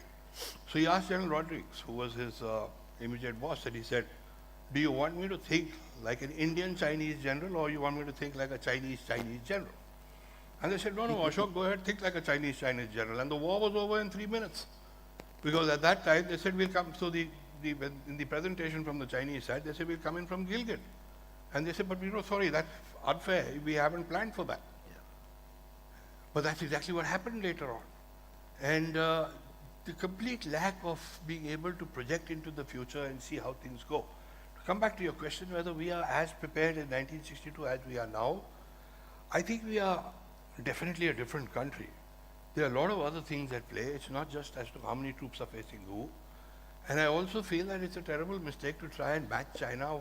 If they build a tunnel, we build a tunnel. If they build a road, we build a road. If they make a railway line, we make a railway line, because our problems are very different. We have to play to our own strengths. And I have been advocating, as I even spoke about it yesterday, that listen, bring in, use your strengths. I mean, go and that G219 highway, which the Chinese are getting very jumpy, about 32 kilometers coming under their artillery guns in the DBO sector. Yeah. We've got a 4,500 kilometer target. I spoke to the air chief at that time when I was writing this article for Sunday Guardian, where I advocated this, and I asked him, I said, sir, can we hit them everywhere? And he said, yes, we can. Okay, first he talked about S-400s and this, that, but I said, okay, now supposing you are given the political backing, you are given the political will, can we take them out? And let me tell you, in 2020, the Air Force's role, as AVM Bahadur initially in his opening remarks talked about, the Air Force played a very, very significant role. I'm going to ask him because about that. we immediately showed the intent to use the Air Force as an offensive platform, which we did not do in 1962. Right. And had we done it in 1962, the outcome would have been different.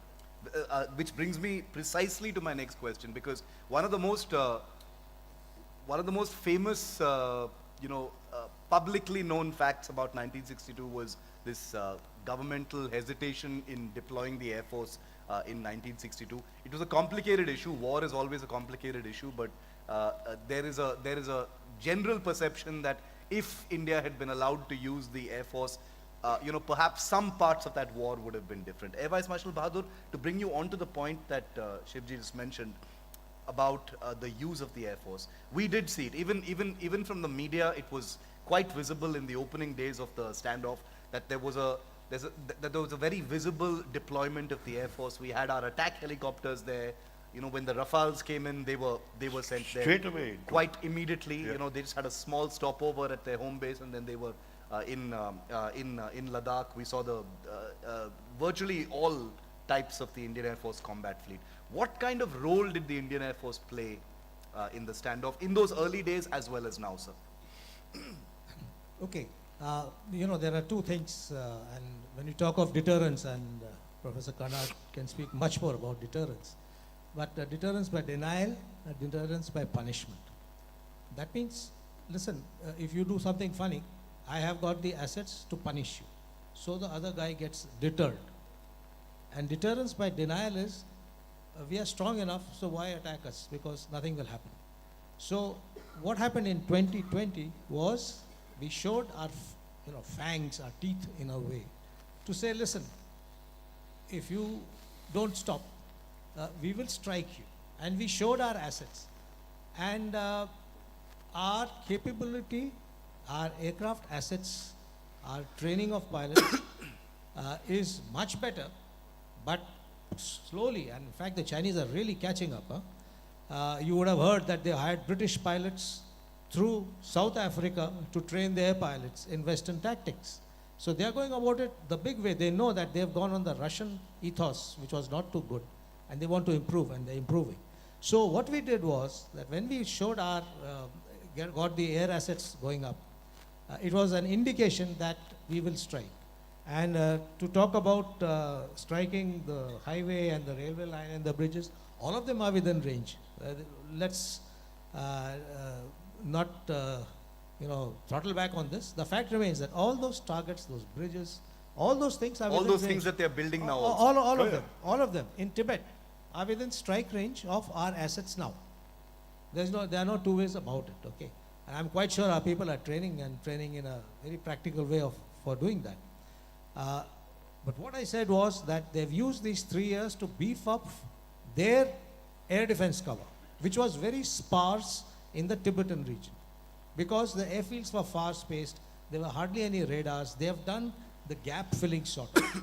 So now the message they are trying to send us is, they are trying to deter us by denial, saying that if you come, you'll get hit by our air defense. This is what they have been trying to do in the last 3 years, and I'm quite sure the government is aware of this, and the required steps must be taken. So would we be right in saying, just so that the audience understands it clearly, sir, as a military man, would we be right in saying that over the last 3 years, part of what the Air Force would have been doing is, identifying all these targets? So they would have theoretically a bunch of targets in case the balloon goes up. In case there are hostilities, they have designated targets that they can hit. At any given time, all our squadrons have got something called target folders. These are the targets. People know what they will strike. There are war plans, like the Army, the Navy. They've all got war plans and target folders ready.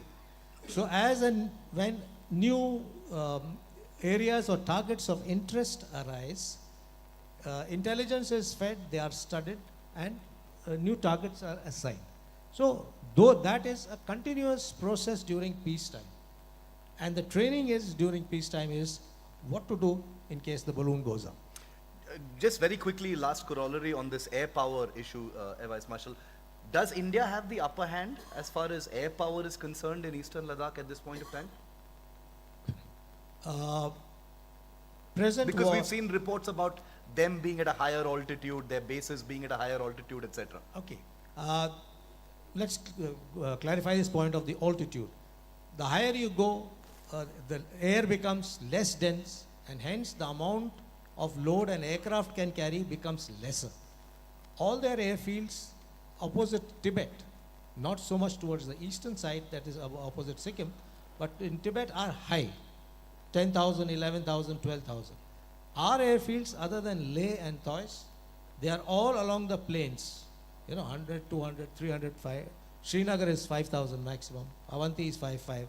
So our load carrying capability is much more. Our capability to deliver, and all our airfields along the plains, which are there, Sarsawa, Gorakhpur, Hashimara, Bagdogra, Tezpur, Guwahati, they are all in the plains, and from there we've got the range to strike. And hence the payload that we can deliver. But remember, any war now, modern war is fought between systems. Yeah. It is not my aircraft is better than your aircraft, or your aircraft is better than mine. It is system. And how good you have made your system, how well you have assimilated your modern assets into your air defense, electronic warfare, surface-to-air missiles, airborne early warning, all those things. How good is your system and your training against the other guy's system? So as far as this is concerned, it's work in progress. We must acknowledge that they have the technology, the Chinese that is. Okay, we have, it's work in progress both sides. Who's better, I can't say. But the fact remains that we are carrying on. Professor Karnat, once again, in the media, one tends to sort of oversimplify with leading questions as far as India and China are concerned. Does either country have an upper hand in this situation right now? Because from the outside, it looks like things have kind of frozen. Post Galwan, there has been no actual fighting. Infrastructure is coming up, apparently on both sides, but it's kind of frozen. It's become a kind of grind right now. What is your perception, sir, about does either side have the upper hand? Yeah, before I answer that question, can I just go back? You said Tezpur in 62, and I think Shiv, you would bear me out as well. People like Air Marshal Jayal, who was the Eastern Commander-in-Chief, Eastern Command, he told me that he was sitting in his Fugamistier on the Tezpur airfield, ready to take off because they were expecting orders to deal with the Chinese. In 62? That's right, in 62. Yeah, Especially with Harbaksh as Four Corps commander right there calling in. Yes, call in a strike and stuff. They were ready to go. Yeah, but my boss, Air Chief Marshal Tipnis, was in the cockpit in Alwara, ready to go in a hunter. So But the orders never came. yeah, the point I think is that they're not just ready to go. They turned on the engines and they're sitting there with the airplane shuddering to take off with the brakes on. And the order came down, stand down.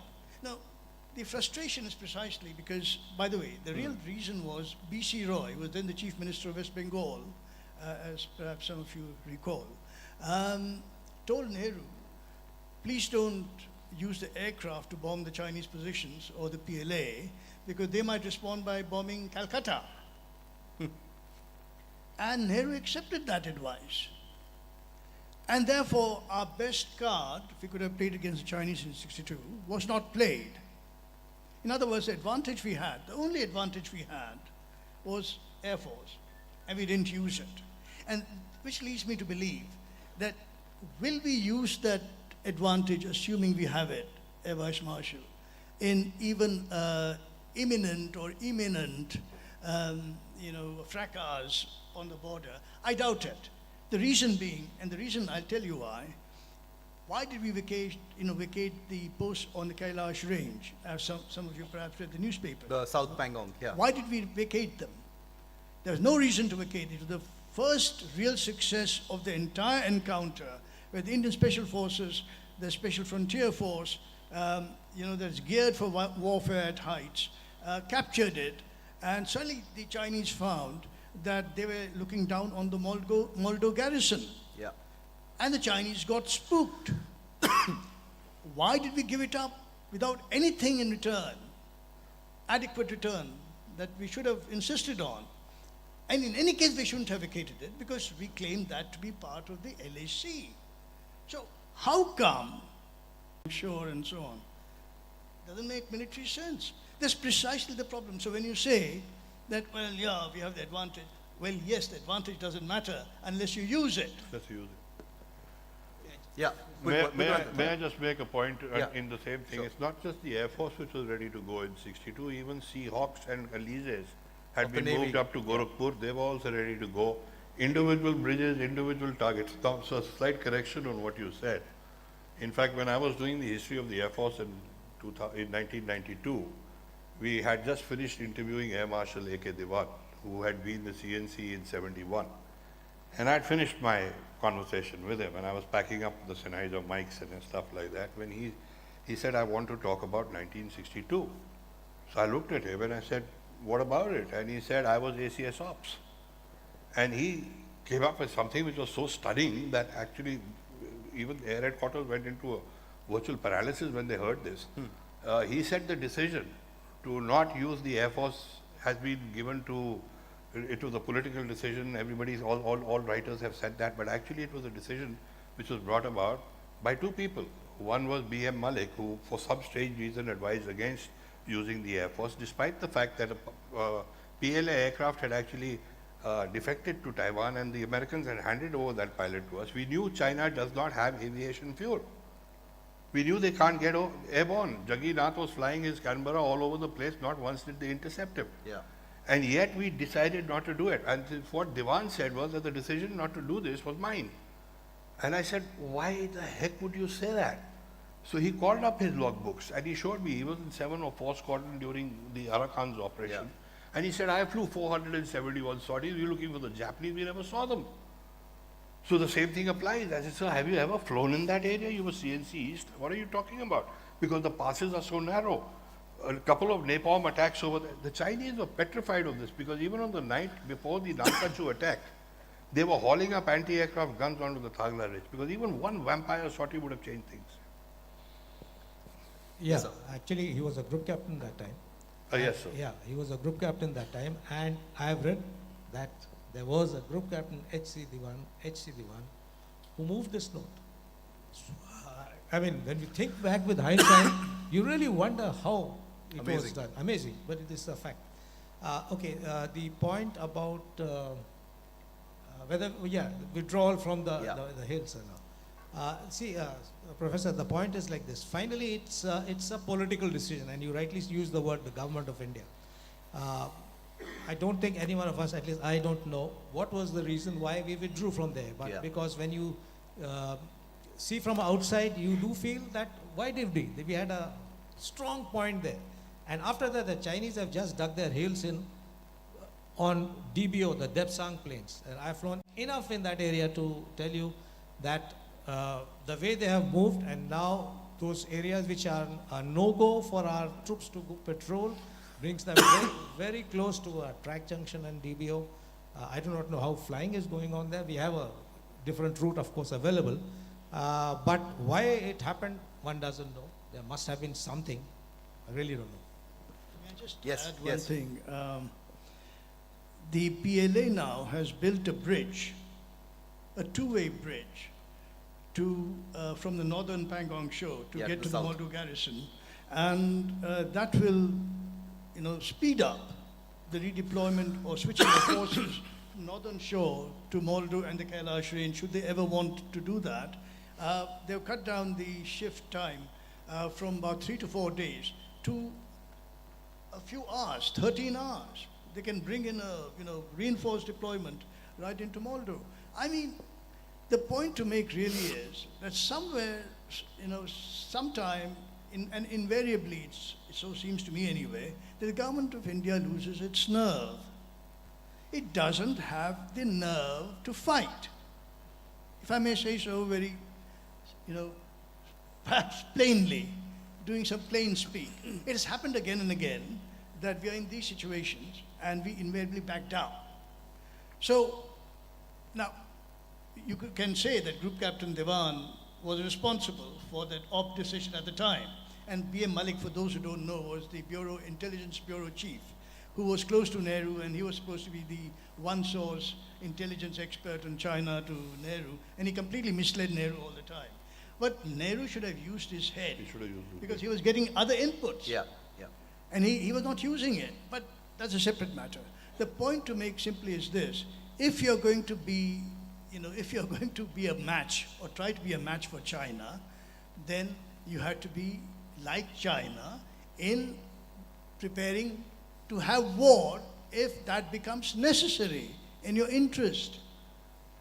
And so the point, if you're vacated, by the way, the Chinese now have in the what is that sector, the Depsang sector, virtually taken over some 69 posts.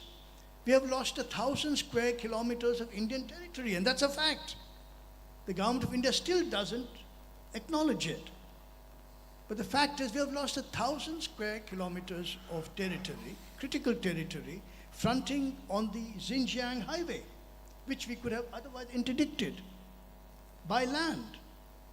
Had we had of course, had we had the will and the nerve and the rest of it, which we don't have. So the short point to make is, assuming we have our forces are given everything they want, would the government still fight? I think the problem goes a little deeper. I completely endorse this. I've been saying the same thing, that the psychological hammering that we took in 1962, we've continued to carry that monkey on our shoulders. And whatever happened in Nathula, for example, has been highly exaggerated and stuff like that. There are incidents, Nathura, than the 1986 incident in the Sumdrong Valley. The main issue here is that we just haven't had the gumption to stand up to the Chinese. And the Chinese are basically bullies. They will see where they can get the upper hand and they will go for you. And we have just been sort of rolling over again and again and again. And unless we develop that ability to just stare them back in the eye and completely remove everything else. Now that is one aspect of the problem. The other problem, which we haven't touched upon, is that our northern border management policy is actually virtually non-existent. I hate to say this in a public forum, but it's a fact. You've got ITBP looking after the northern border. You've got, we are such a mess, we don't know what's going on. The ITBP was not sharing information with the army. The army is on its own trip. Everybody's doing their own thing. The ITBP comes under the Home Ministry. We had an intelligence grid where the army was not part of it. I mean, there are major lacunas in our whole functioning. And by putting our head in the sand and pretending that these problems don't exist, they're not going to go away. And they're going to come and bite you in the butt, because this is exactly what happened in 2020. The ITBP quickly moves out, army comes in, ITBP is supposed to come under the army, but the ITBP officers turn around and tell the army, my pay grade is higher than yours, who the hell are you to tell me what to do? These are real problems here. Yeah. And the fact is, unless we have a border management system in place, don't forget that even in Vietnam, it was the border guards of Vietnam who gave the PLA a bloody nose in 1976. We haven't learned from anybody else's, forget about our own mistakes, we haven't learned from others' successes and failures either. Can I just, Yes. I don't want to belabor the point, but the 30 to 40 additional battalions that are now being raised in ITBP. 40, I think, so 42. 42 odd battalions, right? I mean, are you building up the ITBP? It's almost as if Amit Shah wants his own army. That's basically it. The reason ITBP, the CRPF, and the rest of the paramilitaries were, in a sense created by Indira Gandhi and given the kind of resources Kind and of a so on, counterbalancing was to counterbalance the military. Because in those days there was a real fear in the Indian government that there would be, what they call Ayub Khanitis, you see, a kind of virus that would come in from Pakistan and the Indian military would take over. Yeah. And that was a real fear, mind you.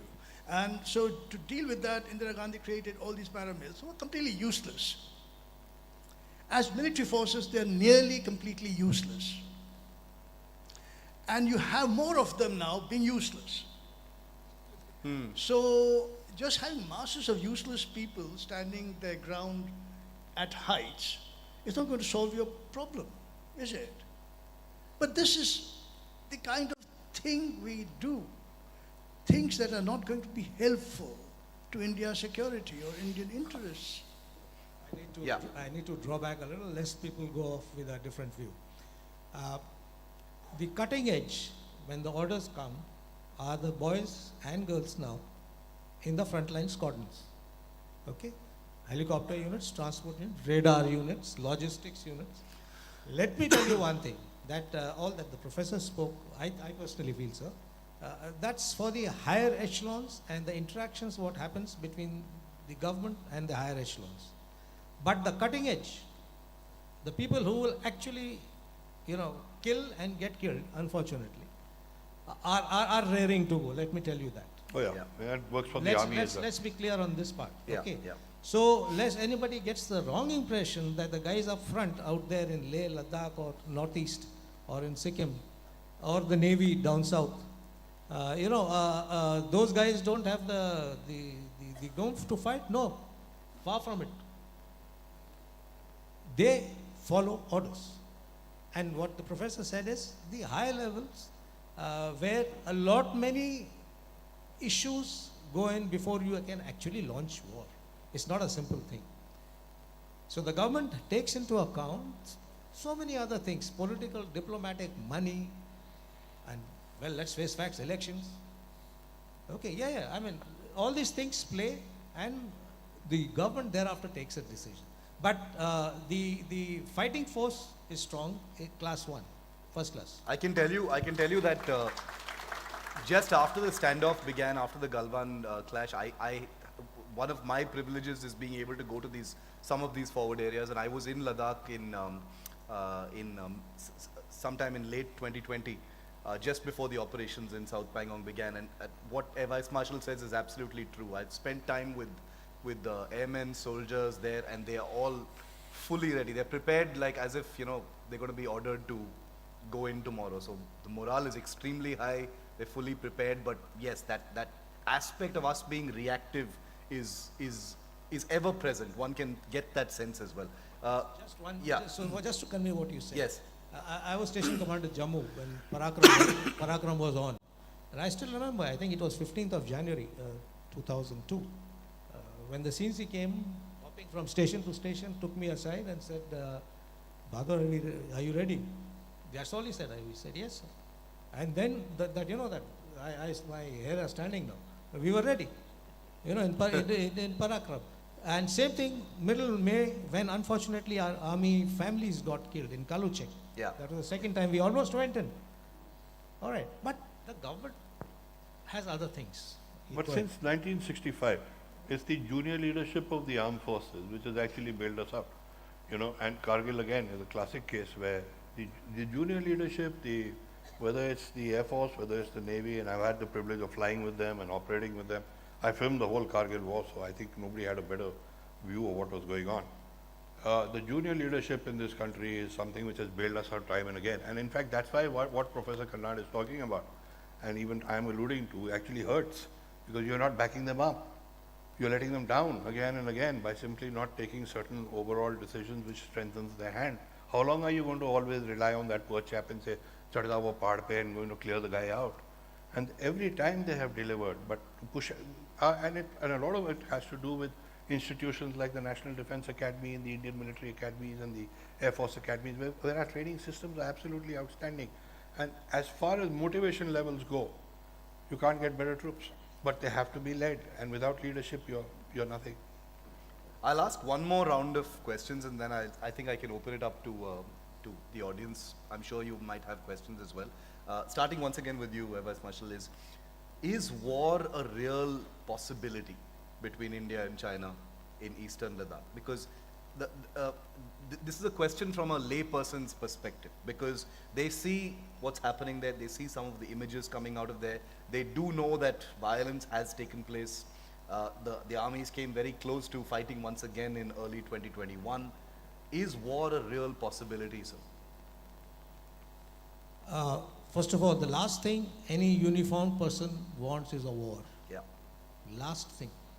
Okay? But if it comes, he'll goes. Okay. Having said that, presently I think the Chinese would have realized that their equipment is basically Russian origin, much improved, many of the new things. They have seen how things have happened in the Russia-Ukraine war. To my understanding, they would be thinking now, where is it that the Russians have gone wrong in a way? Why is it that a sort of a stalemate has happened and it's gone into a war of attrition? and rethinking this particular issue. So there is a hot water happening there in the world, shall I say. Yeah. They have the problem to deal with AUKUS now, Australia, UK, Australia, America. They have the South China Sea issue. They have the Japanese. They can see that we are doing exercise with the Japanese on the eastern part of China, that is. We are making a little foray into Vietnam in the South China Sea, etc. So I personally feel that war would not happen when you talk war, because they know we are ready, and generally the world opinion is not in favor of a war in any case, and things will go our way if it happens now. That's what I feel. Okay. Very difficult to say war, it just cannot happen like that. Okay, but importantly, you're saying if war does happen, it'll go our way now. Why do you saying that? I think the world opinion should be with us, Yeah. because we don't have, we are sort of a status quo image, shall I say, that we don't want anything from them. If there's anything, they are transgressing on our territory, having already done so much from 62 onwards and before. So I don't think so. So I think the opinion should be with us, and all these things are taken into account by any national leadership before it takes a decision to go do such an important thing like war. Professor Karnan? Look, the question is, I think Shiv Verma talked about the Indian reactive policy and strategies and outlook. The real problem is it's not just reactive, it's defensive, passive, reactive. So you have a triple whammy. It's not just reactive. It's defensive, passive, reactive. And that kind of an attitude, whether anybody likes it or not, seeps down into the military over time. It cannot be kept isolated from these kinds of mainstream influences. That said, is the war imminent? No. But is the war imminent? Yes. Simply because the Chinese are not idiots. They've always gotten by coercing indirectly or directly, and insofar as you are coerced and you do their bidding, there's no war. There'll never be any war with China if you give in. So the question is, are you going to give in every time by not fighting? Now, how much of a provocation do you want? They've already occupied territory. What is your LAC? Either you stick to your idea of LAC or you don't. Or it's a flexible line wherein whatever the Chinese take, they keep on taking, and that defines the new LAC. Or you say, no, this is our idea of LAC, we're going to evict you from it. Now that plainly is something beyond the Indian military in practical terms, and that's what the government thinks so. Anyway, I don't know what the military thinks of its capabilities. That's what the government thinks. And therefore you have a real problem. If the war is imminent, meaning it may happen, it'll happen if for some reason we develop a spine in standing up to China. Because think of it, all the so-called military successes we have had to date are basically against a non-adversary like Pakistan, isn't it? And I'm being brutally honest here. Have you had any? We have had successes, and that comes down to the leadership. You had a Sagat Singh at Nathula in 67. You had a Sagat Singh, Lieutenant General Sagat Singh, who led, and he was the man mainly responsible for taking Dhaka, who is not heralded. He couldn't even make army commander. Lesser people made it. But the finest fighting commander never made it. So you have something wrong in the rewards that you're given in military terms, right? It's an attitude, that's what I mean, it seeps down. People become, as I said, uniformed bureaucrats, uniformed babus. They are risk averse. That's fair enough, because if all you have been acculturated to is a government that says, "Theek hai, let's give in a little bit, war nahi chahiye, ye wo," then, we have peace. And they say, we have peace of the graveyard. We can happily live at the graveyard next to our homes. That kind of an attitude. So, really, and one last thing, Shiv, if there's going to be imminent war and we are not prepared, because our forces are not equipped to fight, our army is not prepared, but it's basically a plains warfare army, even now. It'll take 25 years for it to become a mountain offensive army. And do we have the time? And the other thing is, if we don't, and we are faced with a situation where either we succumb to pressure once again, or we try to be proactive, then would you rather not be proactive? And that's what I've been recommending in my books. What do? I say, use your nuclear weapons as a short fuse deterrent. Keep it, forward deploy our Agni 5s, have the Agni 1s and so on, nuclear warheaded, forward deploy them, announce it to the world that if anything happens, we will merely react. We will not be the initiators of nuclear war. But if anybody crosses, we will in fact go strategic. If you don't hold out that threat, there's no threat to hold out to the Chinese. There's nothing else you have, honestly. They're not going to be thwarted and deterred by any of your Air Force edge that you have because of the altitude and the ordnance load you can carry. That's not the deterrent. What's the strategic deterrent is you can take out the Fujian coast with Agni 5s. That's a deterrent because that will send China back to the Stone Age economically. They're going to be the fastest rising economy, it'll be the main primary economy of the world by 2040. If we kill that or threaten to kill that, they'll very quickly understand. But that means we have to back up our deterrent talk with actual deployment up front, a very short fuse deterrent. And one last thing, and people mistake what I keep saying, that this guy is a hardline, ultra hawk and so on and so forth. That's how K. Subramaniam, of all people, defined me, which is ridiculous, because the late Subramaniam, and we used to have this discussion with all the time in the National Security Advisory Board and elsewhere. But the problem is, and you hear the generals and air marshals and all the military people saying that, which really bothers me, when they say nuclear weapons are for deterrence, not for fighting. Are Baba, they are weapons. They are for weapons. Unless the enemy sees us prepare for using them, there is no deterrence. Deterrence is my field. Nuclear deterrence is my field. I'm telling you there's no deterrent. That's why Chinese are hardly going to be bothered if you say, well, we're going to go in with your Air Force and you're going to bring in attack helicopters. No, that's not going to be deterrent. I disagree, sir, on the nuclear part. Okay. Almost out of time, so the final question to Shiv Kunal. I basically feel... But I just want to narrow it down to one final question. You can add to what they've said and also answer my question, which is, what is the road ahead now? Is there going to be a resolution to it? Is this the new normal? Is this the new status quo? Everyone just lives with this now. Is there a possibility of the Chinese pulling back? Firstly, things going back to a pre-2020 I think we need to define war first. And I think 2019 onward, we are at war with China. All the pretenses that there was possibilities of some sort of normalcy on the border and that Pakistan was the main threat, and we were behaving like ostriches with our head in the sand. I think all that's gone out of the window. The conflict has begun. It is not just an India-China thing. It's also the United States and China jostling for world power.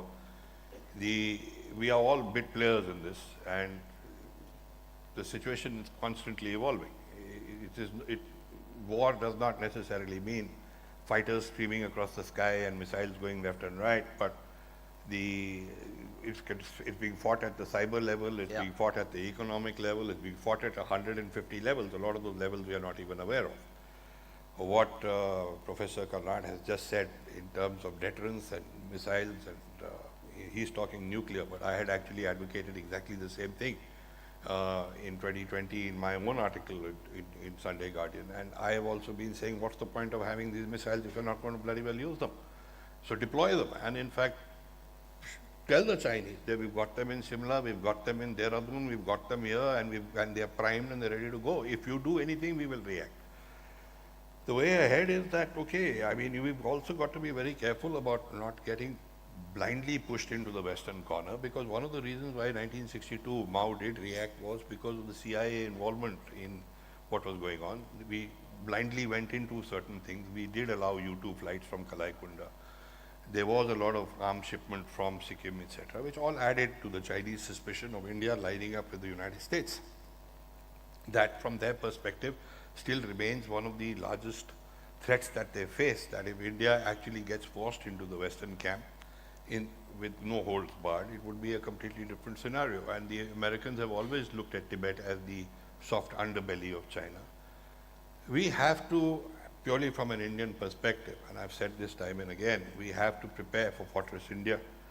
We have to knock off all the other nonsense which is going on about the fault lines that we are so good at creating, Hindus, Muslims, Christians, Punjab mein ye ho raha hai, wo ho raha hai, because everything affects us. National security, when we realize, we have to start thinking Fortress India. You're sitting in Mangalore today, you're not far removed from what is going on in the Himalayas. If you're sitting in Trivandrum, you're no further removed. I mean, you are as much a part of the whole game. And we just cannot afford to let our guard down. And you can only quote from what Franklin Roosevelt used to say. He used to say that if you want to walk alone, you better carry a big stick. And whether Make in India and all this stuff is all, there's a lot happening in terms of what is going on. I was involved with the Navy. I know that we have built ships like INS Delhi, INS Mysore, and all that way back in by 1900s, and I mean before the turn of the century. And there's a lot happening. The LCA, the Tejas, all these developments are going on, but they're not enough. We've really got to get more and more self-reliant. Be very clear that India comes first as far as everything is concerned, and be very careful that we're not actually pushed into the Western thing, unless it suits us. And these games are going on. I mean, it's constantly on. And I disagree on this point that war is imminent. War is already on. World War III began with the COVID outbreak. Yeah. And it's going on. And when history is written 50 years down the line, you'll be wondering why you're sitting here without helmets and you're not in a bunker, actually, because the situation will look like that in retrospect. Just one sentence before one last you word. open. Yes, please. Shiv said a very important point. When you talk of comprehensive national security, societal oneness, societal cohesion is so very important. So any strife within our society, based on whatever, thinking, ideology, religion, language, whatever, that affects our social fabric. And social fabric, the tenacity of social fabric is so important in comprehensive national security. That's a great word to end this on, but I think we just have about 5 minutes left for some questions. Yes. Hello. Professor Kara, thank you so much for your brutal honesty. I hope you'll humor me a little bit with my brutal honesty as well.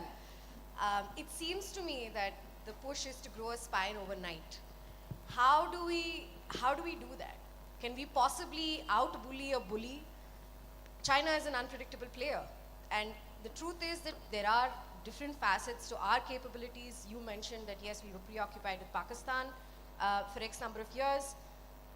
Would it not require some amount of diplomacy, some amount of capability building before we can go out and say, listen, let's use nuclear power or let's deter with these facets? Thank you. Professor Karnal, yeah. I think people tend to forget that diplomatic success is invariably built on hard power. If you do not have hard power, your diplomacy becomes hollow by its very nature. And therefore, the heyday, we tend to sort of enhance the notion of diplomacy as a peacekeeping mechanism from Nehru's days, and he was a master, let's be very clear. He was a great statesman. He understood, by the way, the utility of force. He's the one who cultivated, as concurrently Minister for Atomic Energy, the nuclear weapons thrust of our energy program under the great Dr. Homi Bhabha. So he had the classical notion, but unfortunately he also was a bit of a Hamlet, indecisive. By the way, incidentally, just so you know, just a quick short conclusion on the nuclear aspect, we could have become we had our plutonium reprocessing plant that went full stream in March of 1964. In May 1964, Nehru dies.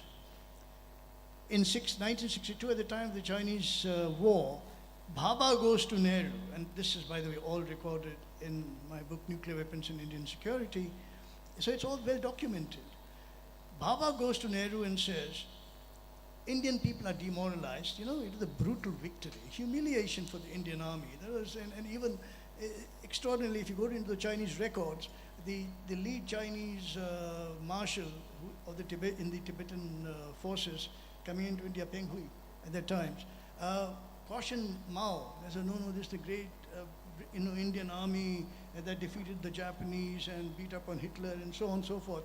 And then Mao shut him down and said, yeah, but they're not led by the British. They're led by Nehru, and he had understood, he had evaluated Nehru very well. He had no respect for Nehru. So he said, no, go ahead, he can't do it. They can't, and it was proved. Within 15 days, the whole damn war was over. So the point to make really is, diplomacy is what we have relied on, almost as a proxy for war. Now, the point is, going back to Vegetius, who was the great, marshal and general of the Roman armies in God knows when, he said that if you don't prepare for war, you'll not have peace. Meaning, you have to have all the accoutrements of war and be ready to go to war at any instant for you to have peace, and that is then becomes the essence of your diplomacy. Gentlemen, good afternoon. Knowingly the Chinese tactics, both on the war front and the trade front, and having the $100 billion trade deficit with them, and Chinese entrenched so deeply into our manufacturing sectors, pharmaceutical ingredient dependence on Chinese makes, considering all this Chinese impact on Indian layers, whether it is in the economic front or in the common society, where you think the impact on our preparedness, considering this economical dependence of India and China with the war preparedness at the borders? How do you see that and your thoughts on that? The question is open to all you three gentlemen. Shivji, you want to take it? I'll go last on that.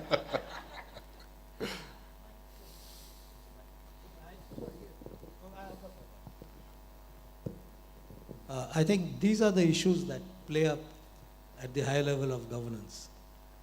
So while it's easy to say, we should be ready, the hard power, put the nuclear missiles here, there, everywhere. No, I don't mean to, no, I'm just saying. I think these are issues that play up. Now, it's not that passivity has crept into me. It's not that. It's just that I think these are the realities that any government of any country has to analyze before it takes a major step. So the fact remains that it's $100 billion now. When I retired and started talking and lecturing that time it was $60 billion. That time the trade deficit was some $35 billion. Now it is some $80 billion. So it has to, the trade deficit part. So it has to be an overall development in all the sectors. And there comes a time when a country says, okay, now is our time. And it is here I think we should learn from the Chinese. We must. Because Deng Xiaoping said in the 70s, that hide your capabilities, bide your time. And I personally feel that we are doing too much of public relation exercises and going on TV and this and that, and we are this and we are that. Let's get to that.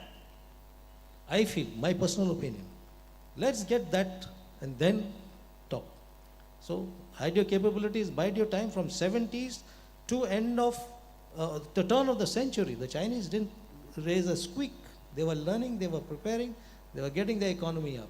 And then they have started speaking, and now suddenly the world woke up. That's what I feel, sir. Just in the interest of time, one final question. So, and you can answer that question as a, Smita, go ahead.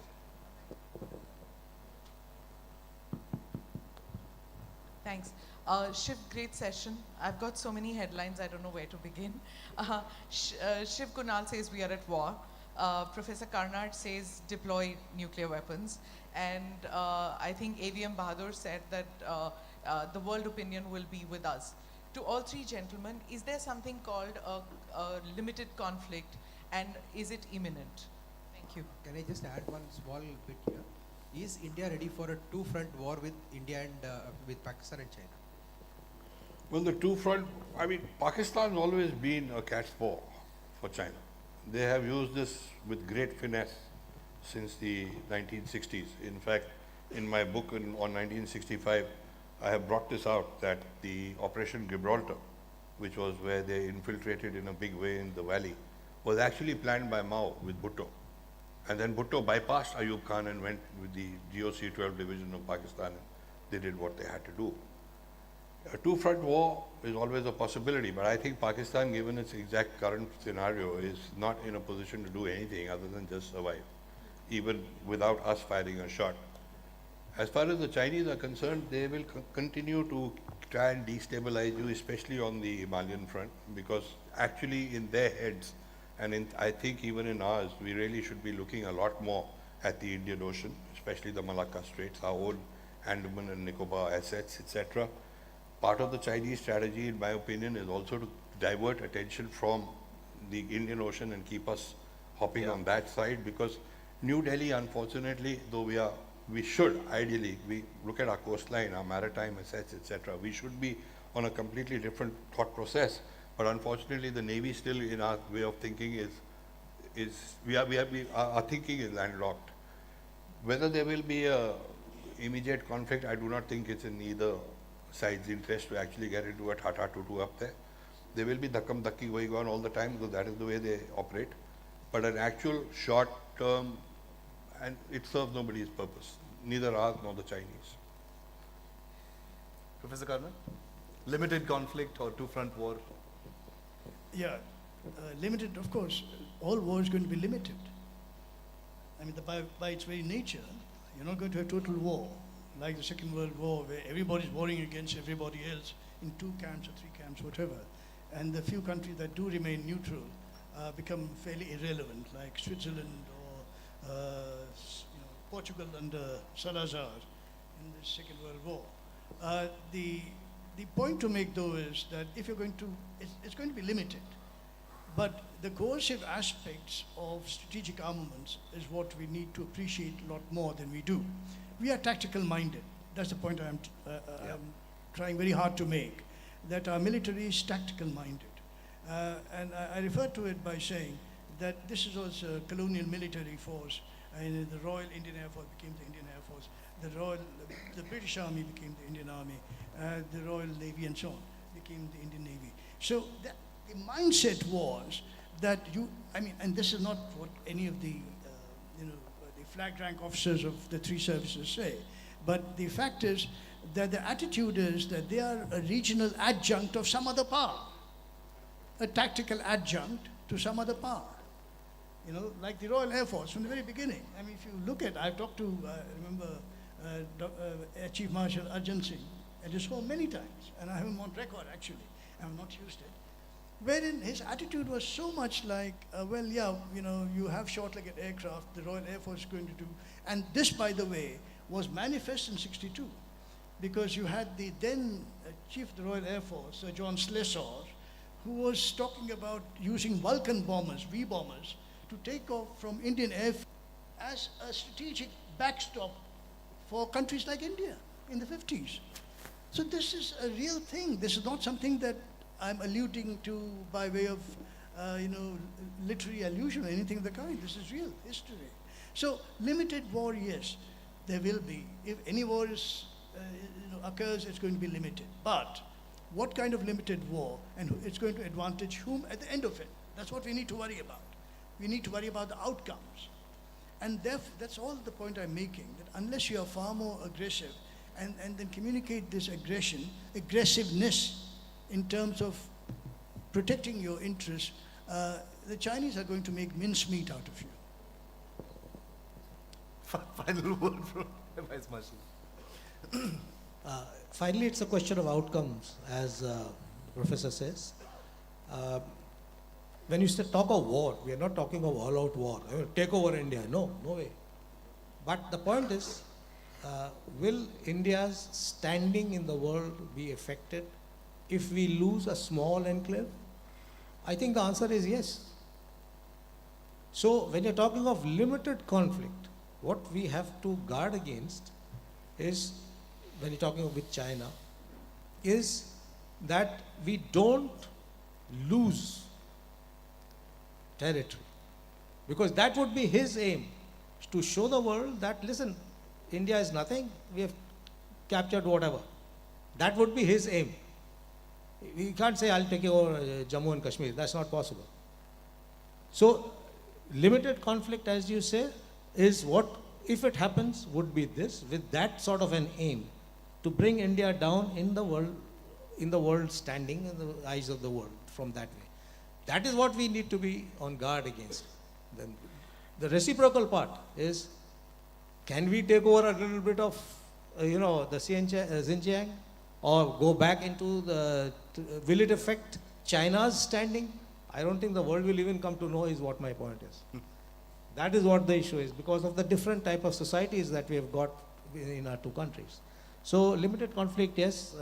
Two-front war, theoretically yes, but the point is, would China come to Pakistan's aid if Pakistan launches an attack? It's not ever done in history. With all the wars that have happened, they have not come. Would they risk their reputation that we, take over some big part or big chunk of POK, and China helping them, China's image comes down? That despite your help, this is what the Indians have done? Doubtful. So that's what I feel. Thank you very much. We're out of time. I know many of you have questions, but we're out of time. Thank you so much. Thank you for this wonderful thought-provoking session, sir. May I now request Mr. Sujit Pratap to present token of gratitude to our guests.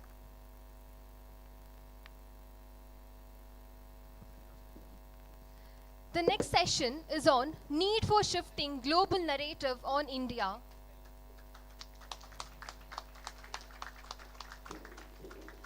It's an immense honor to have Sri Ram Madhavji, author and member of the Governing Council of India Foundation, and Professor Madhav Das Nalapat, India's first professor of geopolitics and the UNESCO Peace Chair at Manipal University and Vice Chair of Manipal Advanced Research Group.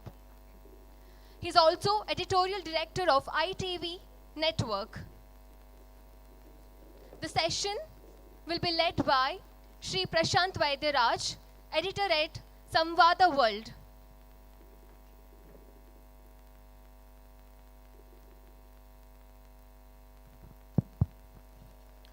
ಹನ್ನೆರಡೂವರೆ ಗಂಟೆಗೆ ಒಂದು ಹರಟೆ ಕಟ್ಟೆ ಅನ್ನುವಂಥ ಒಂದು concept ಇದೆ.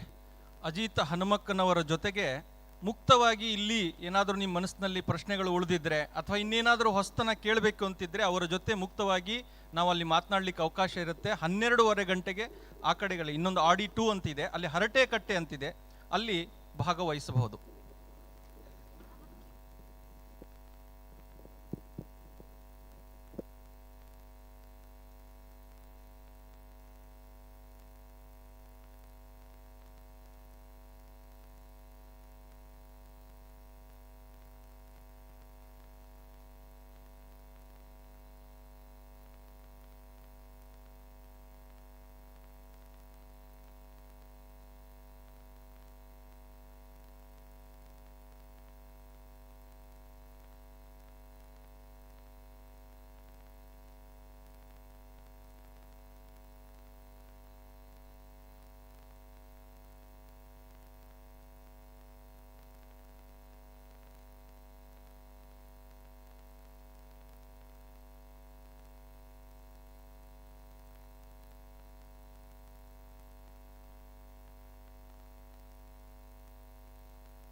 I request Shri Ram Madhavji, MD Nalapatji and Prashant Vaidyarajji to grace the stage.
Am I audible? Hello?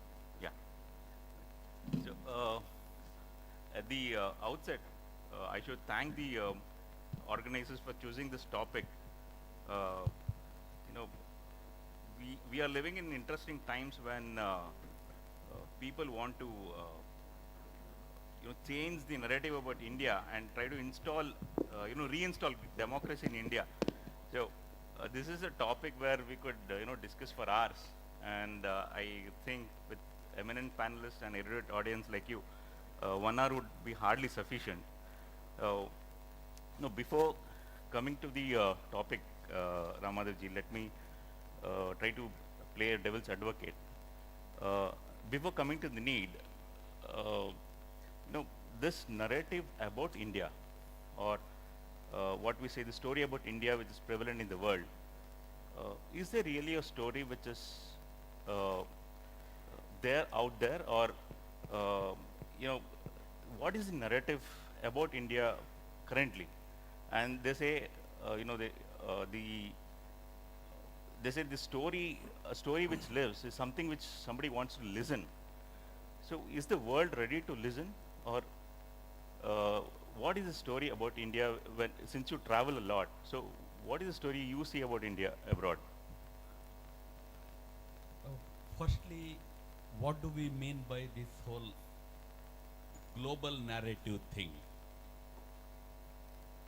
Just because New York Times did an editorial or Washington Post published an article, does it automatically become the global narrative? First of all, we have to get out of this whole syndrome that there is a global narrative and that is being built by fellows sitting in Washington DC or New York City. There is no such thing, let me tell you. I happened, the Prime Minister of one of our neighboring countries once told me something interesting. He said, see, if I come to Gujarat and try to contest the elections there, people even don't even recognize me. Forget about getting deposits and all that, they don't even recognize me. If Modi ji comes and contests in my country, he is sure to become the Prime Minister of my country. Even I will be defeated. Now, that is the narrative there. There is a narrative there. We come across many such narratives all over the world. So there is no such thing called global narrative. Why we talk about it is because we are overly influenced by what George Soros said or what New York Times wrote. So first of all, India today enjoys great credibility in the West as a country. And you see it in statements of leaders from different parts of the world. I'm not just talking about what Joe Biden has said when we offered to buy 270 aircraft from Boeing or 240 aircraft from Boeing, that they will anyway say they are getting money from us. But generally speaking, there is a lot of bullishness about India, a lot of hope about India. The World Bank says that, the International Monetary Fund says that. Is that a narrative or not? But also, there are people who criticize you, who criticize your government, who criticize the leadership, who take up issues and question us. I say that in that where you face some criticism, don't assume that that is the narrative in the world. When you face criticism, you are in public life, try to respond to it. There are two ways of responding to it. One way is to go into that shell and immediately develop that victimhood syndrome. You see, the whole world is conspiring against me. That's one way of looking at it. The other way is place the facts, tell the truth, tell your story, and people will listen.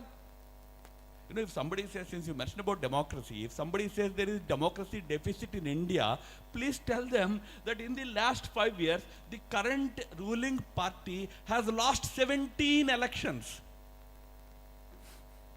Tell them. Here, democracy thrives in this country. And few more states are going to polls now, few more states will go to polls later this year. we need to state our story effectively, and these days, many people try to do that more effectively. It is done by our foreign minister. His views are taken very seriously. In fact, his views are quoted by leaders of the other countries today. So we are actually in a way setting the narrative. So firstly, understand global narrative. There is no such thing called one global narrative. There are opinions in the world, but largely broadly, there is a lot of hope about future of India, the future rise of India. Everybody acknowledges that India is going to be one of the fast rising powers in the next few decades. That is the story today in the world. If there is any global narrative about government, there are views. Let us face them. Let us counter them with confidence. Let's not get into that victimhood syndrome. कोई हमारे पीछे लग गया है, कोई नहीं लगा है. There will be establishment everywhere in every system. The same New York Times, same Washington Post. The amount of scorn, the amount of criticism they make about their own government, you should see any time. So that is anti-establishment mindset. Take it, handle it, respond to it. Where necessary, read it. Professor Nalavat, coming to the story of narratives, for about 200 years, when during colonialism until World War II, it was a Eurocentric narrative, if I can call that. Post World War II, it was US-centric. And currently, as we see, since you cover China a lot, China has been the focus of everything. Every story has China as a major part. Now, conflating these three narratives, how do you see the India narrative shaping up? I mean, should we go for something called India-centrism? Or is there something which, apart from what, Ram Mahadev ji said that India story is shaping up, but are we on the right path, or what else do we do so that this India story which shapes up in the world? Yeah, I would like to remind people here, and I think thanks to the internet, it's very accessible. Back in the 1990s, when I talked of India emerging as a major economy, as possibly among the top 3 in the world, there were a lot of smiles actually about that. Today, frankly, even if one goes abroad, you go to different countries, including China, there are no longer any amused smiles.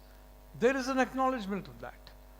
As far as China is concerned, I have been saying right from the late 1990s that this country were almost on the step of being a superpower or being a superpower. Even the Chinese many scholars are not acknowledging that, but now they are. We are, as Ram correctly said, well on the path to being the third superpower. I was absolutely fascinated by the previous discussion, and actually I think in my front page report, I think I've mentioned Bharat's comment about some defense equipment. The fact of the matter is that, today's India, and pardon me, I'm not political at all, but I'd like to say that the difference between today's India and the India of the past is that among the mainstream, there is a confidence that this country is headed somewhere. And the reason for that is high targets have been set.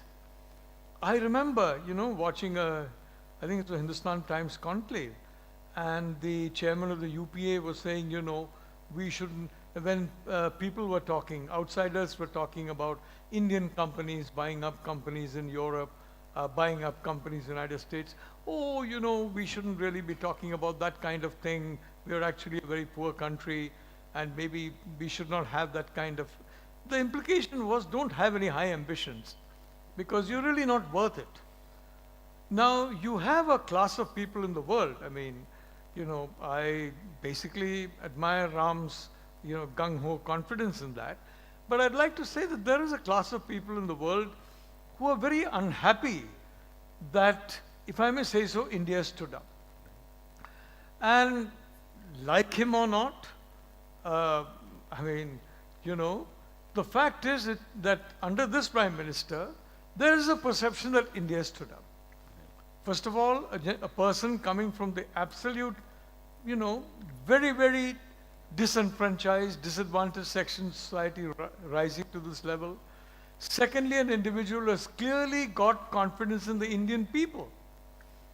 The entire thinking of a colonial bureaucracy, and some of us make the mistake that, oh, it's the question of language, and we emphasize language. Language is one of the instruments for state power and for societal improvement or degradation, whatever.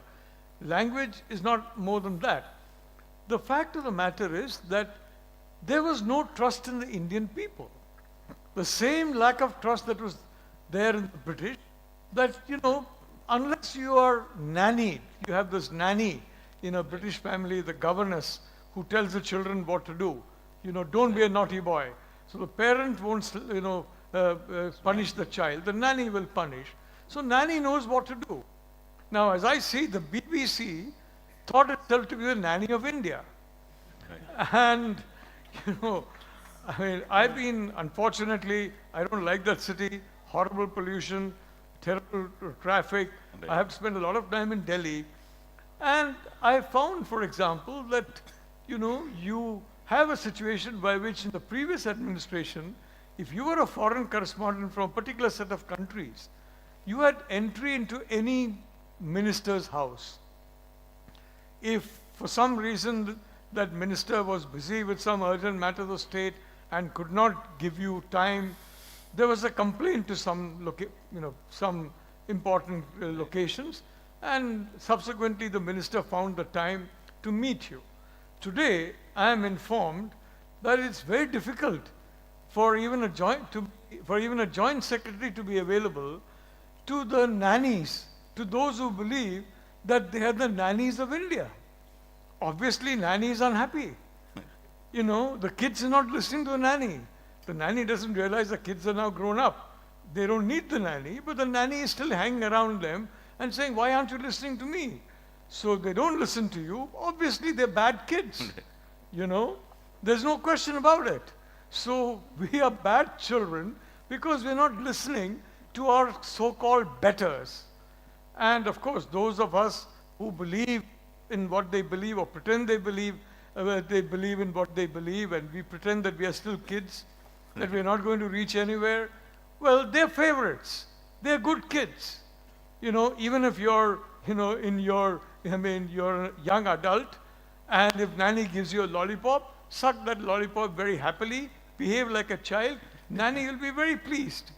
I'm quite happy that a large number of people in India are not very happy to accept that, that lollipop from nanny. We don't need the nanny.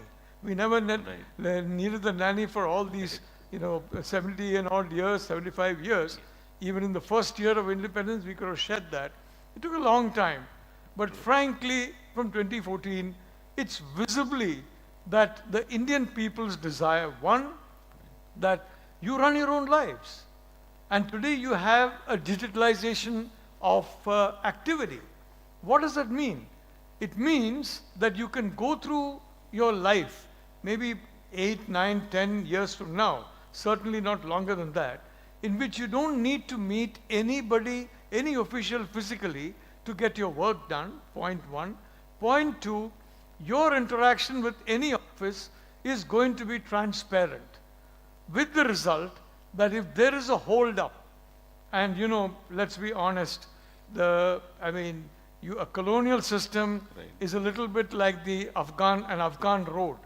If you had traveled in Afghanistan, and I think I don't know the situation now, since the Taliban took over, but in the old days, before even after the Taliban was removed, there were roadblocks all down the line. At every roadblock there was a warlord. Unless you pay the warlord, your vehicle can't move ahead. So whether it's a businessman or whether it's building a house or anything else, there have been multiple obstacles across the road, and these little warlords you have to pay off. Otherwise, it doesn't happen. I don't want to take more of your time on this, but I'd like to point out something that happened to me. I was an important person, a very important newspaper at a very young age. I became the editor of that newspaper, big shot. Okay. I was building a small little house in Trivandrum on 8 cents of land, less than a tenth of an acre. And somebody came up to me and said, if you want permission for your land, you have to pay 5,000 rupees. Now, I was in that great illusion of being very powerful. I said, get lost. What happened was that my permission got lost for more than 2.5 years. Finally, I think it took a cabinet decision for permission to come so that my piece of that 8 cents of land is not a very important park for citizens of Trivandrum, and if they are denied the use of that park, the citizens will suffer terribly. I mean, personally, I kick myself for my stupidity or whatever. I mean, let's be honest, but that was the system. I'm not saying it's completely better. I'm not saying it's even 70% better. It's about 60% better. But from 20, it's come up to 60. Hopefully, in the next 4 or 5 years, it'll come up to 80 or 90. Because the better it becomes, the better our people will be able to do creative work in India. Today, you're seeing scientific innovations in India. Back in the 90s, to some extent, post that as well, very much so, you had a problem. If you were a brilliant young mind, and I think you have people here, I'm sure, sitting in this hall who are like that, you had a brilliant idea. Either you would have to give the idea to some competitor, or they would destroy you. They'll file some false complaint against you, they'll get something else done against you, various means. They'll get some newspaper headline that you're involved in some racket or the other, and you're gone. So the result is, you couldn't get these things done in India. Today, online, there are a lot of problems online, but the good news is, if somebody tries to do that to you, you can go online and you have people who will access it and speak up for you. That's a huge change in this digitalization. So all I'd like to say is, there's a question of tailwind and headwind. Headwind is negative, tailwind is positive. Let's be honest, China has done us a big favor by being so obnoxious and aggressive.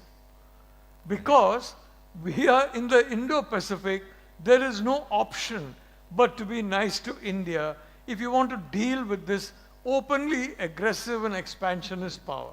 So just as I'm grateful to George Soros for proving right that Sunday Guardian piece, that look, all kinds of people are basically getting together and trying to blacken the reputation of the Prime Minister and his country, and linking him with certain businessmen when there's no link at all. Well, I'm happy that Soros did that. I'm very happy that Xi Jinping is so aggressive and expansionist, and I fully agree with my friends, Bharat, Karnad, with Shiv Kunal Verma, and with the Air Vice. Look, the point is, this is a country whose leader has now gone upon the 3rd term. That 3rd term has lost him a lot of goodwill. It's like the 3rd extension given to a civil servant. Everybody down the line gets upset with him. This is like that, on a magnified scale. To get the 4th term, he has to do something to prove that he's the greatest warlord in Chinese history. Exactly. She had, Mao had the Korean War, he had the 62 war, and I agree it was a competition between Nehru and him for soft power globe, in Third World, which unfortunately Nehru lost because of 62. But the fact of the matter is that a situation is coming, based on my knowledge of China, in which either Taiwan or India or somewhere, you have to show that you're a warlord. Right. You can defend Chinese interests in the sense, attack and get for China things which the PLA can get, because nobody has put the PLA front and center so much in China since Mao Zedong's Cultural Revolution. So, you're saying things are getting better. Right? I'm just saying we are realizing our potential. Exactly. There are problems, there are issues. Cold War 2.0 is a fact. We can't run away from that. Right. The need for the West and India to come together is a fact. Right. Neither they nor we can avoid that. The fact that America was on steroids in trying to kneecap Russia was Right. because Russia is the only competitor to America in Europe. China, India is the only competitor to China in Asia. So obviously they'll be trying to kneecap us, and obviously we have to be careful that they don't succeed. But given all that, I'm fairly, if I may say, I'm happy at what's going on and reasonably optimistic that we will prevail even in this kind of a contest. Not alone, by the way.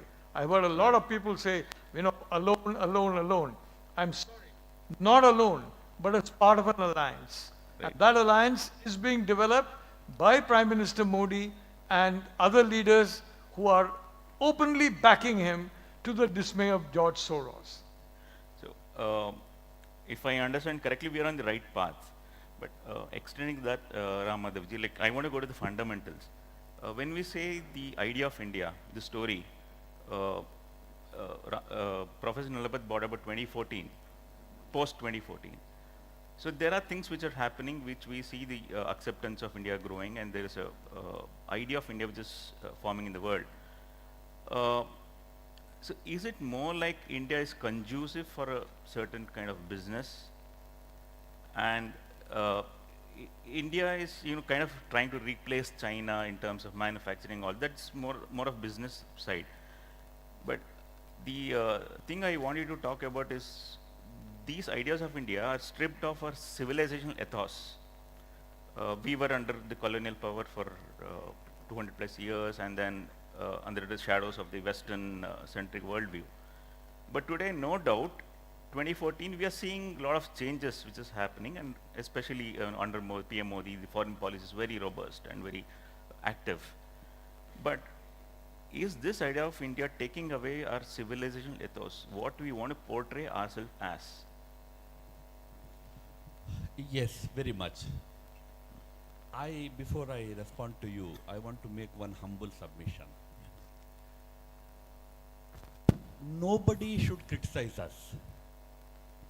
Whoever criticizes is, I'm repeatedly saying that we have to get out of that mindset. Ignore them or respond to them, but India's story is much bigger than George Soros or New York Times or somebody else today. Please remember that. It may suit our headlines, but that is not India's narrative in the world today. Fortunately, I also travel to many countries. There will be questions, we have to respond to them. Narrative bereft of reality cannot be created, to remember. You have to, in the earlier session, the last point, that you need to create a united India to create a narrative outside about India. Quite right. So there won't be a narrative that is completely bereft of the reality. So you fight on religion here, you fight on many other things here, and you want to build a different narrative elsewhere. That doesn't happen that way.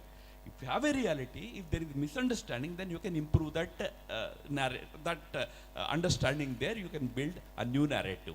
But coming to that very important point that you are asking, apart from economics, but I want to say one more thing here.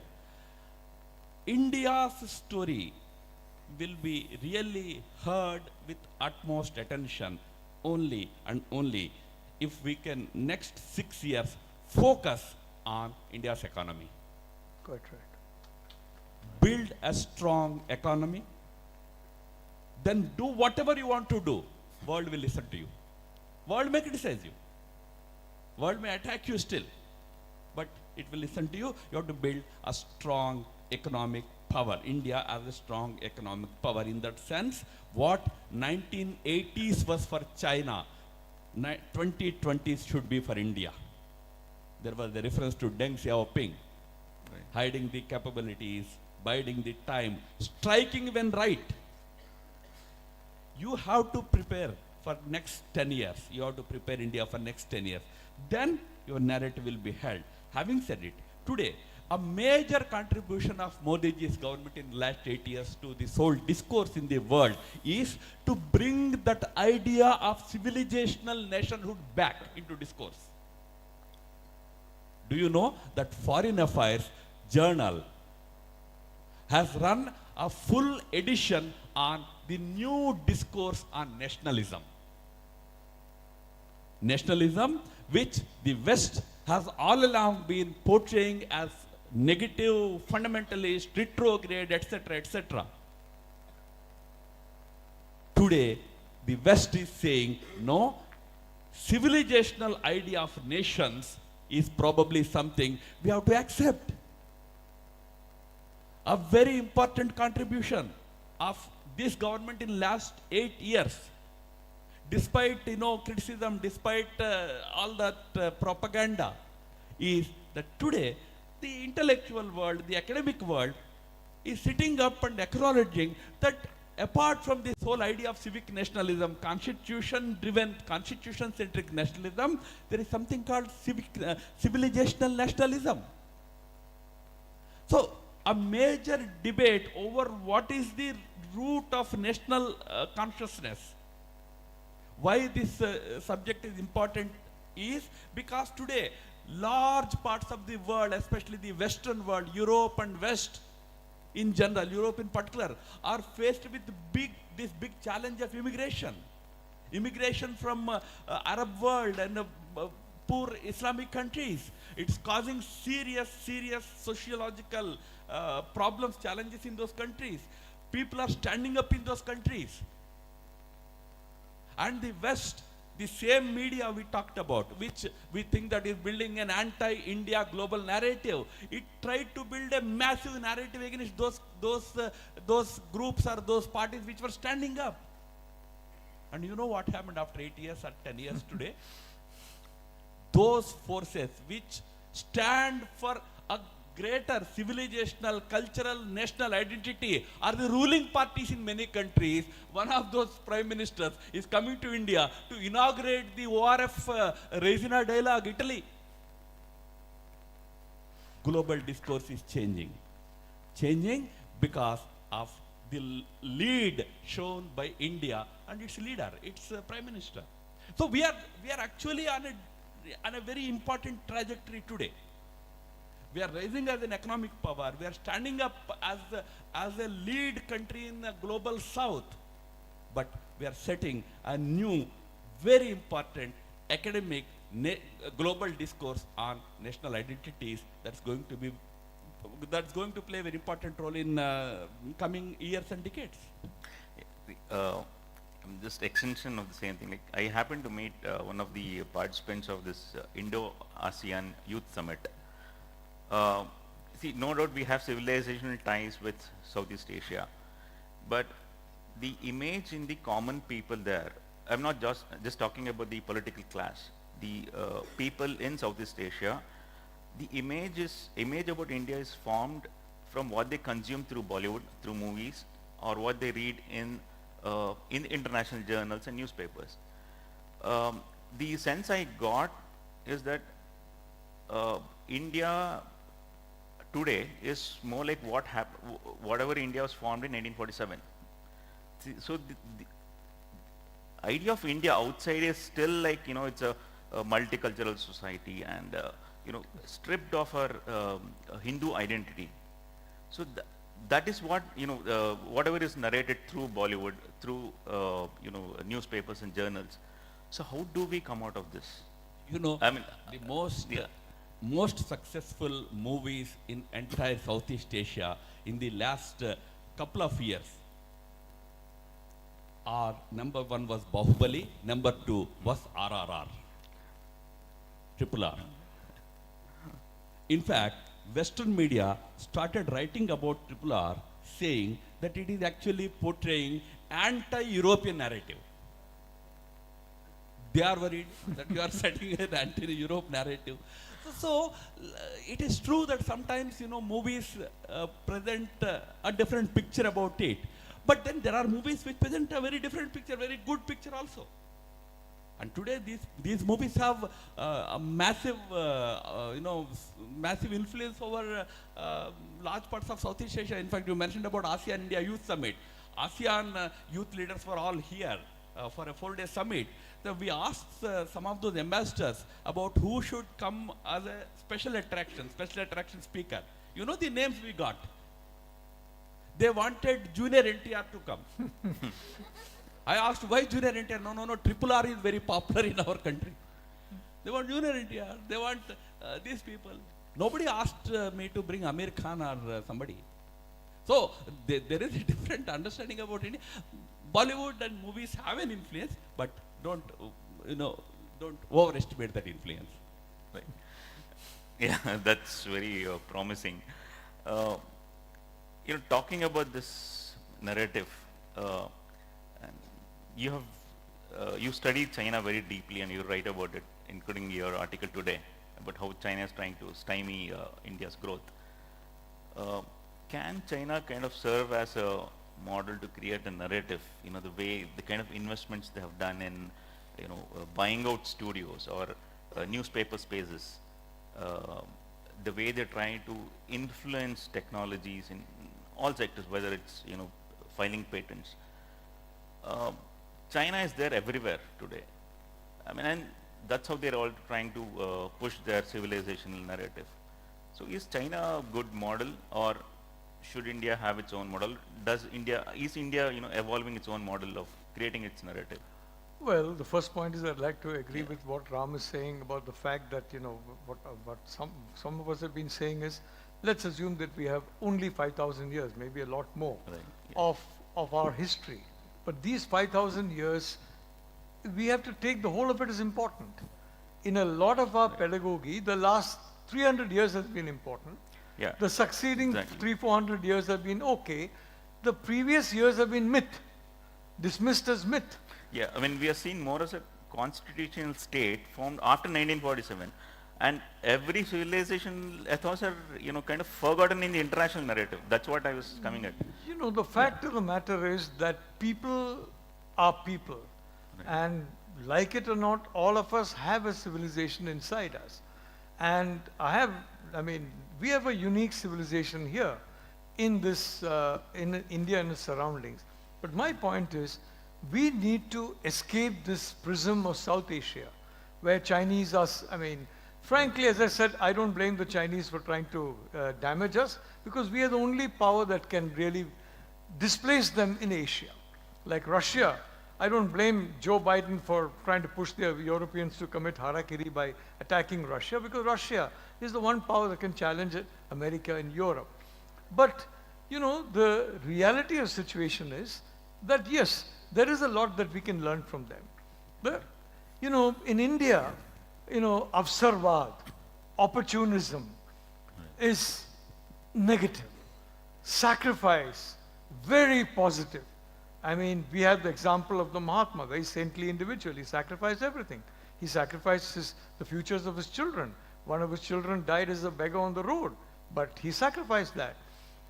The reality is that, as I have understood our culture and traditions going back, I don't quite understand where this concept of sacrifice came from, because the concept of economic development, the concept of human happiness, the concept of progress was very innate in the cultural psyche of India.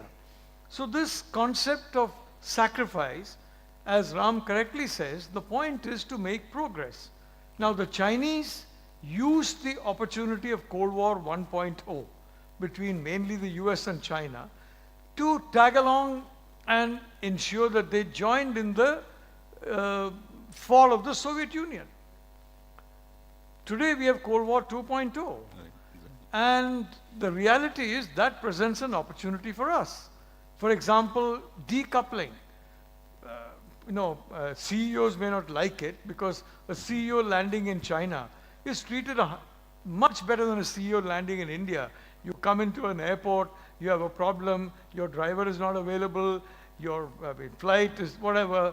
But in China, you're met at the aircraft door and you're listening and you feel a very important person and the hotel suite is ready for you and everything. But the fact of the matter is that decoupling is becoming a reality because artificial intelligence is a crucial part of modern warfare. AI feeds on data. Unfortunately, India has given away a lot of data to China. I think under Modi, some attempt has been made to reduce that flow, but it's there. Now, in that situation of decoupling, we are the obvious default option if we get some of our policy fundamentals in order. We have the people. In Mangalore, you have let's say, a 100-kilometer belt around Mangalore. I'm not saying 100 kilometers because Udupi and Manipal will be part of that. But you'll find a tremendous wealth of talent to create even a Silicon Valley. Now, there is a decoupling that is taking place.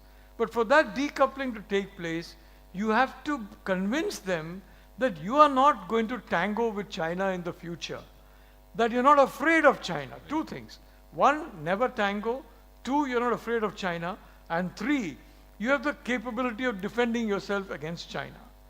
This messaging has got to be very, very sharp and clear. If you are very diplomatic about it, and President Biden is very diplomatic, there's no Cold War 2.0, it doesn't really exist. Blinken tries to say, no, it doesn't exist. And frankly, the most stupid thing that they're doing is trying to go to Xi Jinping and ask him to stop a war which Putin has launched, which benefits them most of all. Now, why the Chinese would do that, you have for Blinken and Biden to answer. But the fact of the matter is, I have a feeling that we are still, a significant part of our policy machinery is still in the trap of the 1970s, 1980s, etc. We have to understand that in this world, you have to make your stand clear. One, you have to show that you can defend against China, and if necessary, as correctly been said, go after China. I'd like to be, in a sense, I'm not as provocative usually as Bharat is, but in my opinion, one of the great disasters that happened to India was the loss of Tibet. They are controlling all our water resources. And slowly by slowly, they are tightening their grip so that less and less water is beginning to flow. Frankly, they don't care if Pakistan, which is running behind them, is destroyed, Bangladesh, whatever, so long as they can do that to India. They are slowly trying to strangulate us. And a large part of their success is because of the fact that they have control over Tibet.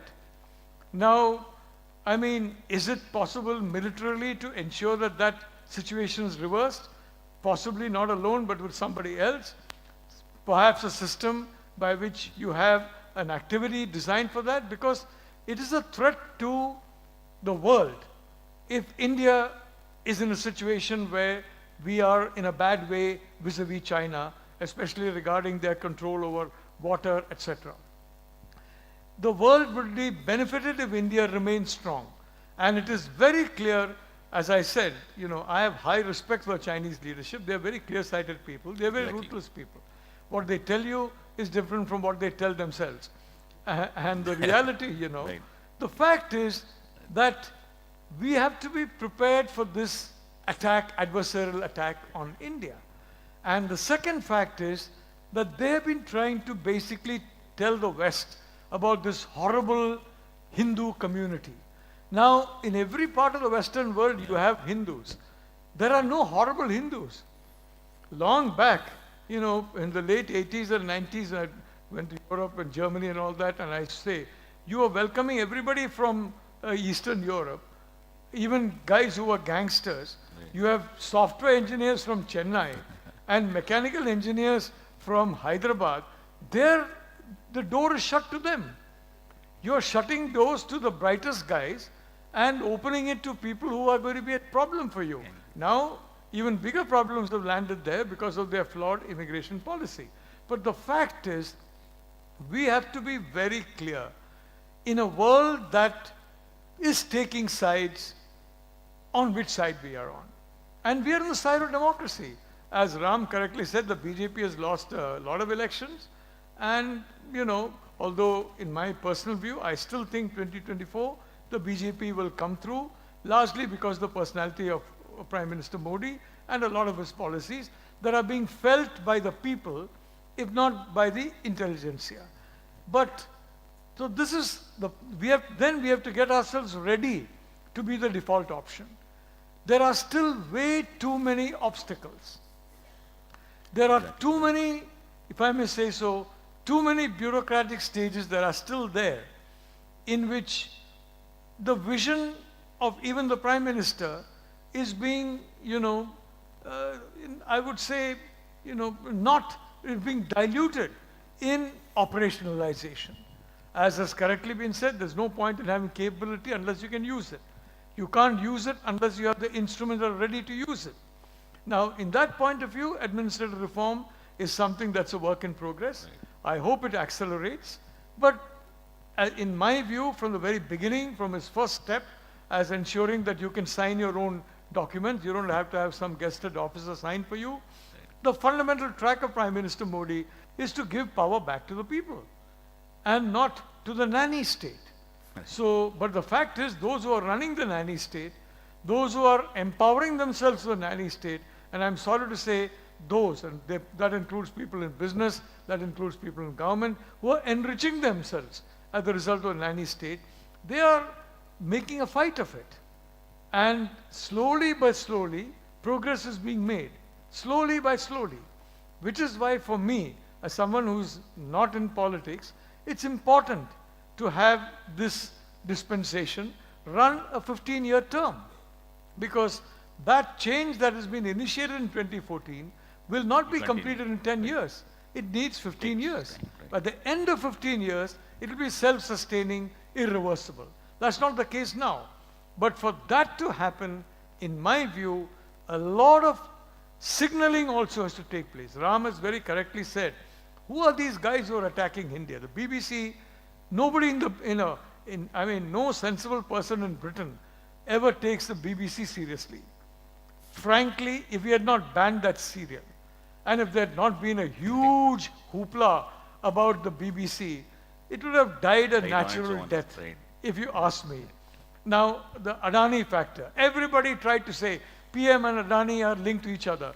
From the first second, I said, there is no link at all, and the government is not going to lift a little finger to help Mr. Adani. He's on his own. That's exactly what happened. The Prime Minister didn't do anything. Because why should he? He's not going to get involved in a business dispute. He has nothing to do with any businessman. He didn't do it. So the fact is, don't, if these guys are experts in football, you're an expert in cricket, play cricket and beat them at cricket. In Cold War 2.0, we have the batsmen, we have the bowlers to play excellent cricket. Football was Cold War 1.0. That old discourse in which even in America and Europe, China is the hope and India is somehow a threat. And secondly, about the Hindu religion. Now, I am very strongly in favor of the removal of Article 370. And my point was, if you like it so much, why on earth can't you make certain areas of Detroit free and don't allow anybody to settle in there unless they belong to a particular theology? You're not doing it.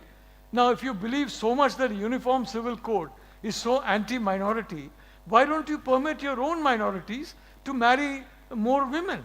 Why are you, enforcing this monogamy law on them when you say it is extremely filled with hate? We have a very strong case.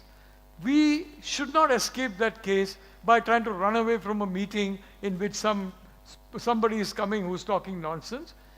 By sheer logic, show them they're talking nonsense. And what I like about Ram, frankly, and I've been following Ram for quite some time, his activities in some parts of the world, he very coolly and calmly accepts whatever is thrown at him and then points out how absurd it is.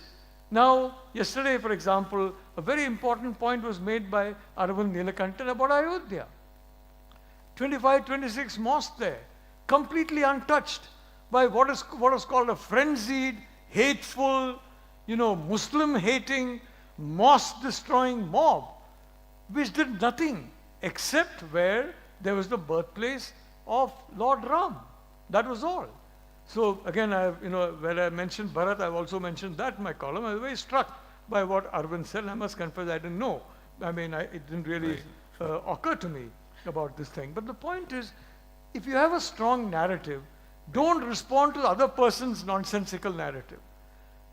Go by your own narrative and you will succeed. I think that's the point that Ram was making, and I fully agree with him. About your question of whether China is, are we heading towards a Sino-centric world order? That's what I think you wanted to know. I would say, in terms of ideology, if you are talking about, no. Even the so-called Confucius institutes, China is winding up one after the other now, realizing that it cannot spread its false ideology of, of an authoritarian state order. That's basically what they wanted to promote. That, you only want people to be happy. They don't need to really have any political rights. They need to have economic rights. Let them enjoy a happy life. Don't ask for political rights. So that kind of a model, that kind of an authoritarian ideology is not being accepted. Even in our neighborhood, Nepal, they set up several institutes. They are all being wound up now one by one. In fact, most of them have already been wound up. So as an ideology, China is not going to really gain. It gained a lot of traction earlier, but it is now on the wane. It is receding now. But where China is winning is in its military, economic, and technological superiority.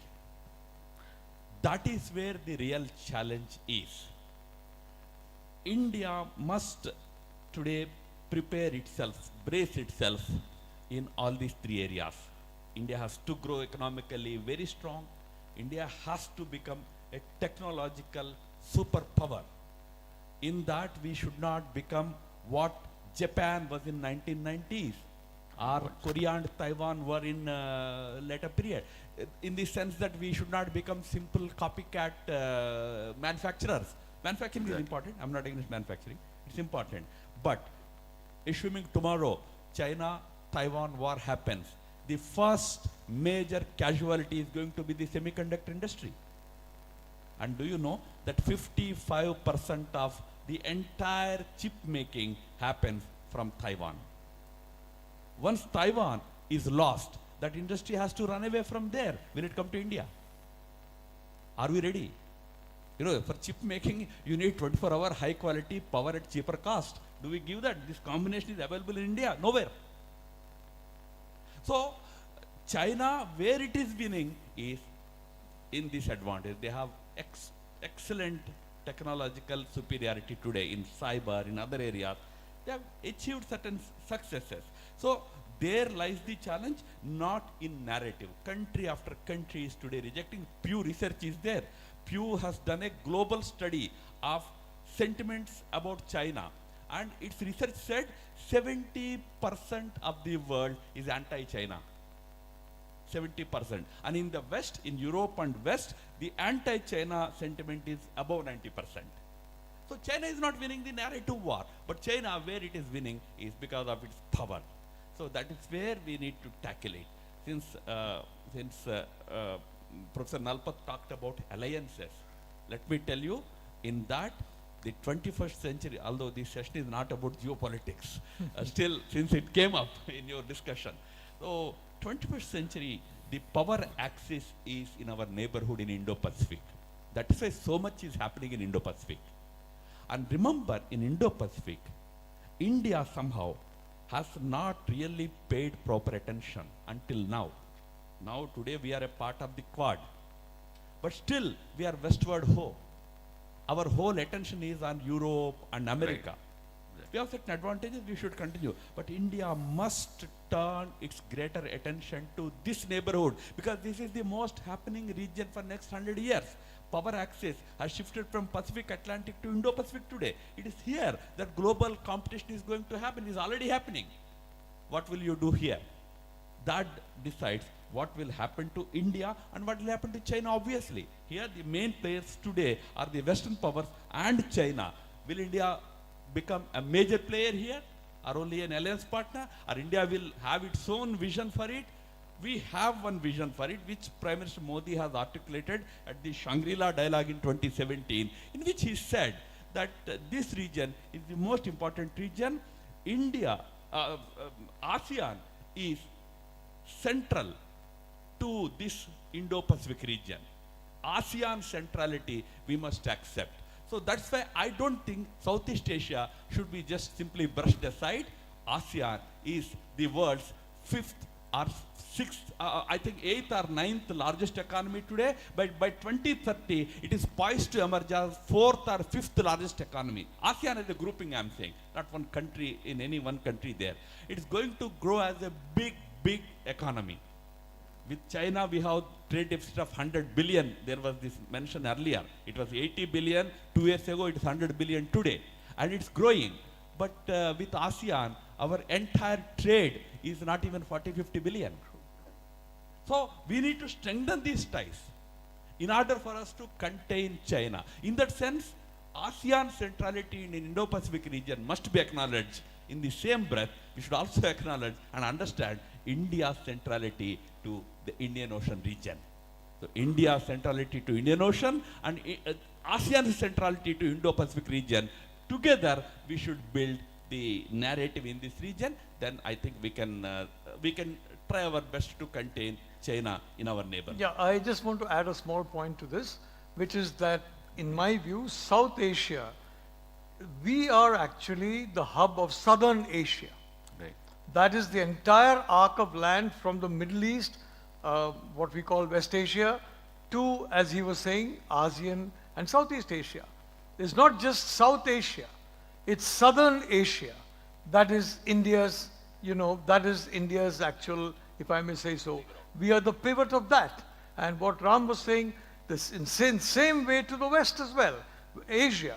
There they got plenty, they got capital, they got other situation. They need a certain, huge infusion of educational and other resources to ensure that the younger people there have the mindsets and equipment needed for the modern world. So Southern Asia is basically, let's stop talking of South Asia. Right. It's Southern Asia. And that goes right from the borders of Turkey, right up to, Vietnam, Malaysia, Philippines, all that. Second point I want to raise is technology. Absolutely right. The Chinese have, for the first time, they are facing a setback because the technology sanctions that have come on them, and one of the good things that Biden has done, not too many, but at least this one, he has imposed some very tough sanctions on them. It was Prime Minister Modi who did this first regarding banning some Chinese apps, you remember. That's been now multiplying. And as a consequence, Chinese technology is suffering. Because the realization is very clear in India and any other country that's likely to confront China, including Taiwan, may I say. Right. And if I may say so, I think the Taiwanese are working very, very hard at ensuring that they have enough cyber aggressive capability and that the Chinese are signaled that, so that because a lot of Chinese equipment now is sophisticated. And when you're sophisticated, you're vulnerable to something like that.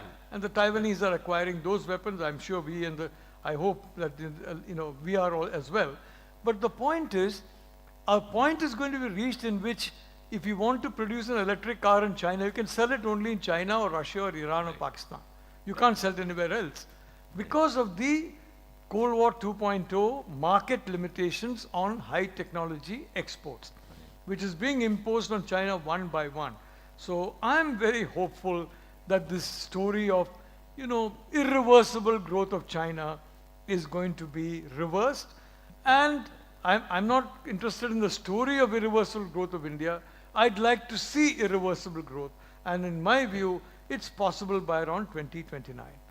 Yeah, thank you, Professor. In conclusion, see, we spoke about China and the Western narrative and what India, how India should progress.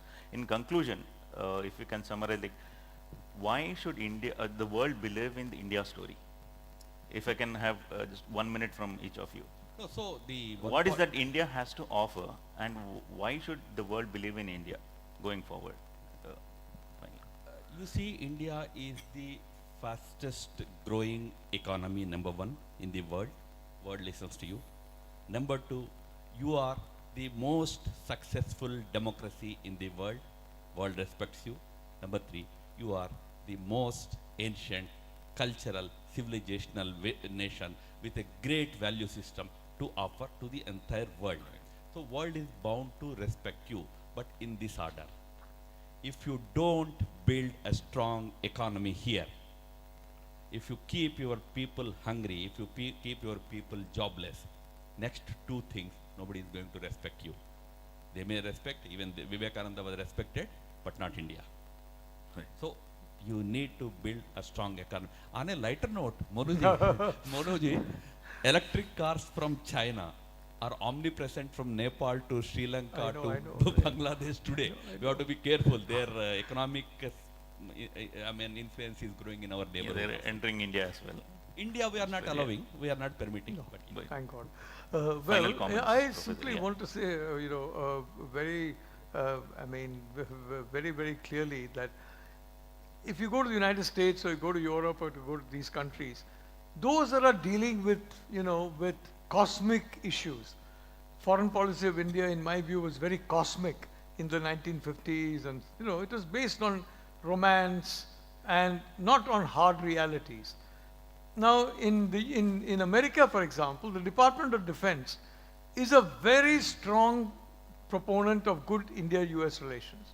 The Department of State, and Ram has got very good contacts there.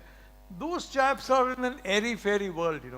For them, the more hardcore, real their activities are, the more they are geared towards facing actual challenges, whether in technology or, very importantly, again, pardon me, but going back to what Sunday Guardian wrote about 4 years ago, that there is a conscious effort in India and the United States to use the internet and to use chat forums and to use these WhatsApp groups to create a distance, to create a tension between the extremes, to grow the extremes at the expense of the moderate middle.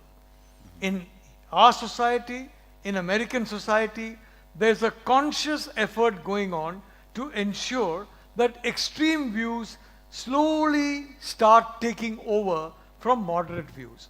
And that is where I'm happy that every speaker here has made it very, very clear that, if you're either an Indian nationalist or you're not a nationalist.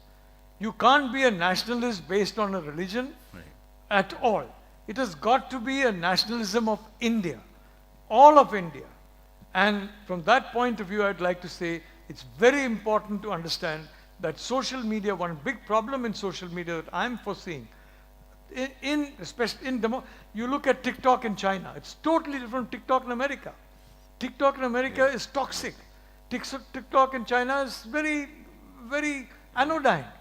You have to be very careful about that kind of a situation, and you have to have societal stability so that we understand all 5,000 years of history belong to us. Right. You can't forget 4,300 years or 4,400 years. You can't forget 300 years. You can't forget another 300 years. All of it is important. But in this narrative, I'd like to say, I think a very big beginning has been made here by this government. Right. Archaeological Survey of India. 1/3 of their, significant sites were the grave sites of British soldiers who died fighting Indians who were fighting for independence. They are very significant sites. But whether they are significant to Indians or to British, till I think about 6 months ago, nobody asked. I think we are running out of time, Professor. I mean, we can continue this discussion. As I said earlier, this is a topic which we can discuss throughout the day for, hundreds of questions. So I thank you, Professor. Thank you, Ram Madhav ji. And sorry, actually we run out of time. We don't have time for questions, but we can surely discuss with our eminent panelists after this session. So thank you. Thank you. Thank you for this very impactful session. May I now request MB Puranik ji to hand over a token of appreciation to our honorable guest speakers.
Post lunch, we will be having a session on Prasakta Kalagattadalli Yakshagana. The speakers are Patla Satish Shetty, CA Vrinda Kunnar.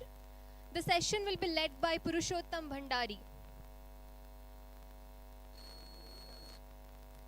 Everybody assemble in this auditorium at 1:50. Thank you.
ಸಂಸ್ಕಾರಯುತ ಮೌಲ್ಯಾಧಾರಿತ ಕಲೆಗಳಿಗೆ ಆಶ್ರಯ ನೀಡಿದಂಥ ಪುಣ್ಯಭೂಮಿ ನಮ್ಮ ಭಾರತ.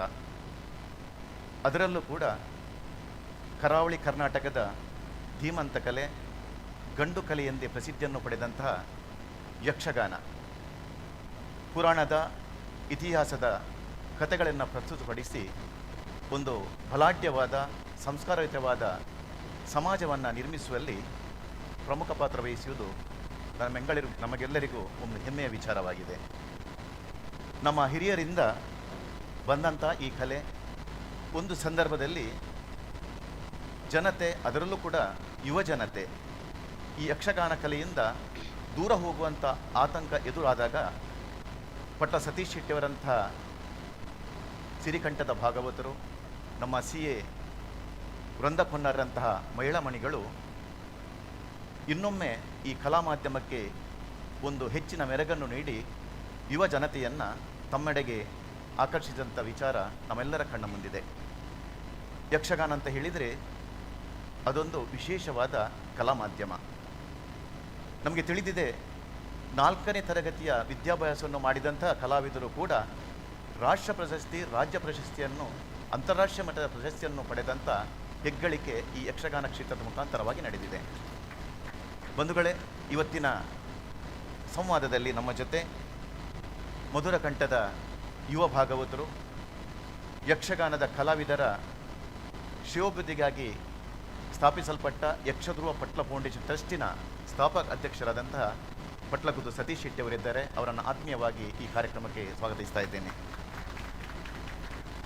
ಅದೇ ರೀತಿ CA ಅಂತ ಉನ್ನತ ವ್ಯಾಸಂಗವನ್ನು ಮಾಡಿ ಮಂಗಳೂರಿನ ಪ್ರತಿಷ್ಠಿತ ಲೆಕ್ಕ ಪರಿಶೋಧಕರಾದ CA ಸುದೇಶ್ ಕುಮಾರ್ ರೈಯವರ ಸಹವರ್ತಿಯಾಗಿ ತಮ್ಮ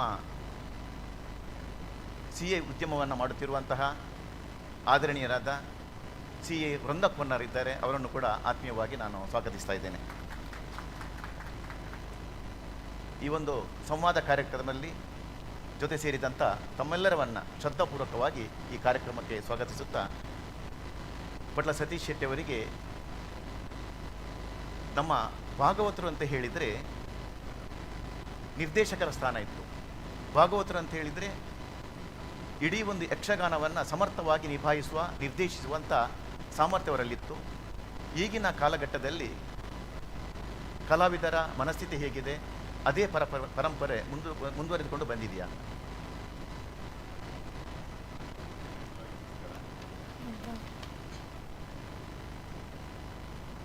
ಭಾಗವತ ಅಂತ ಶಬ್ದ ಬರುವಾಗ ನಾನು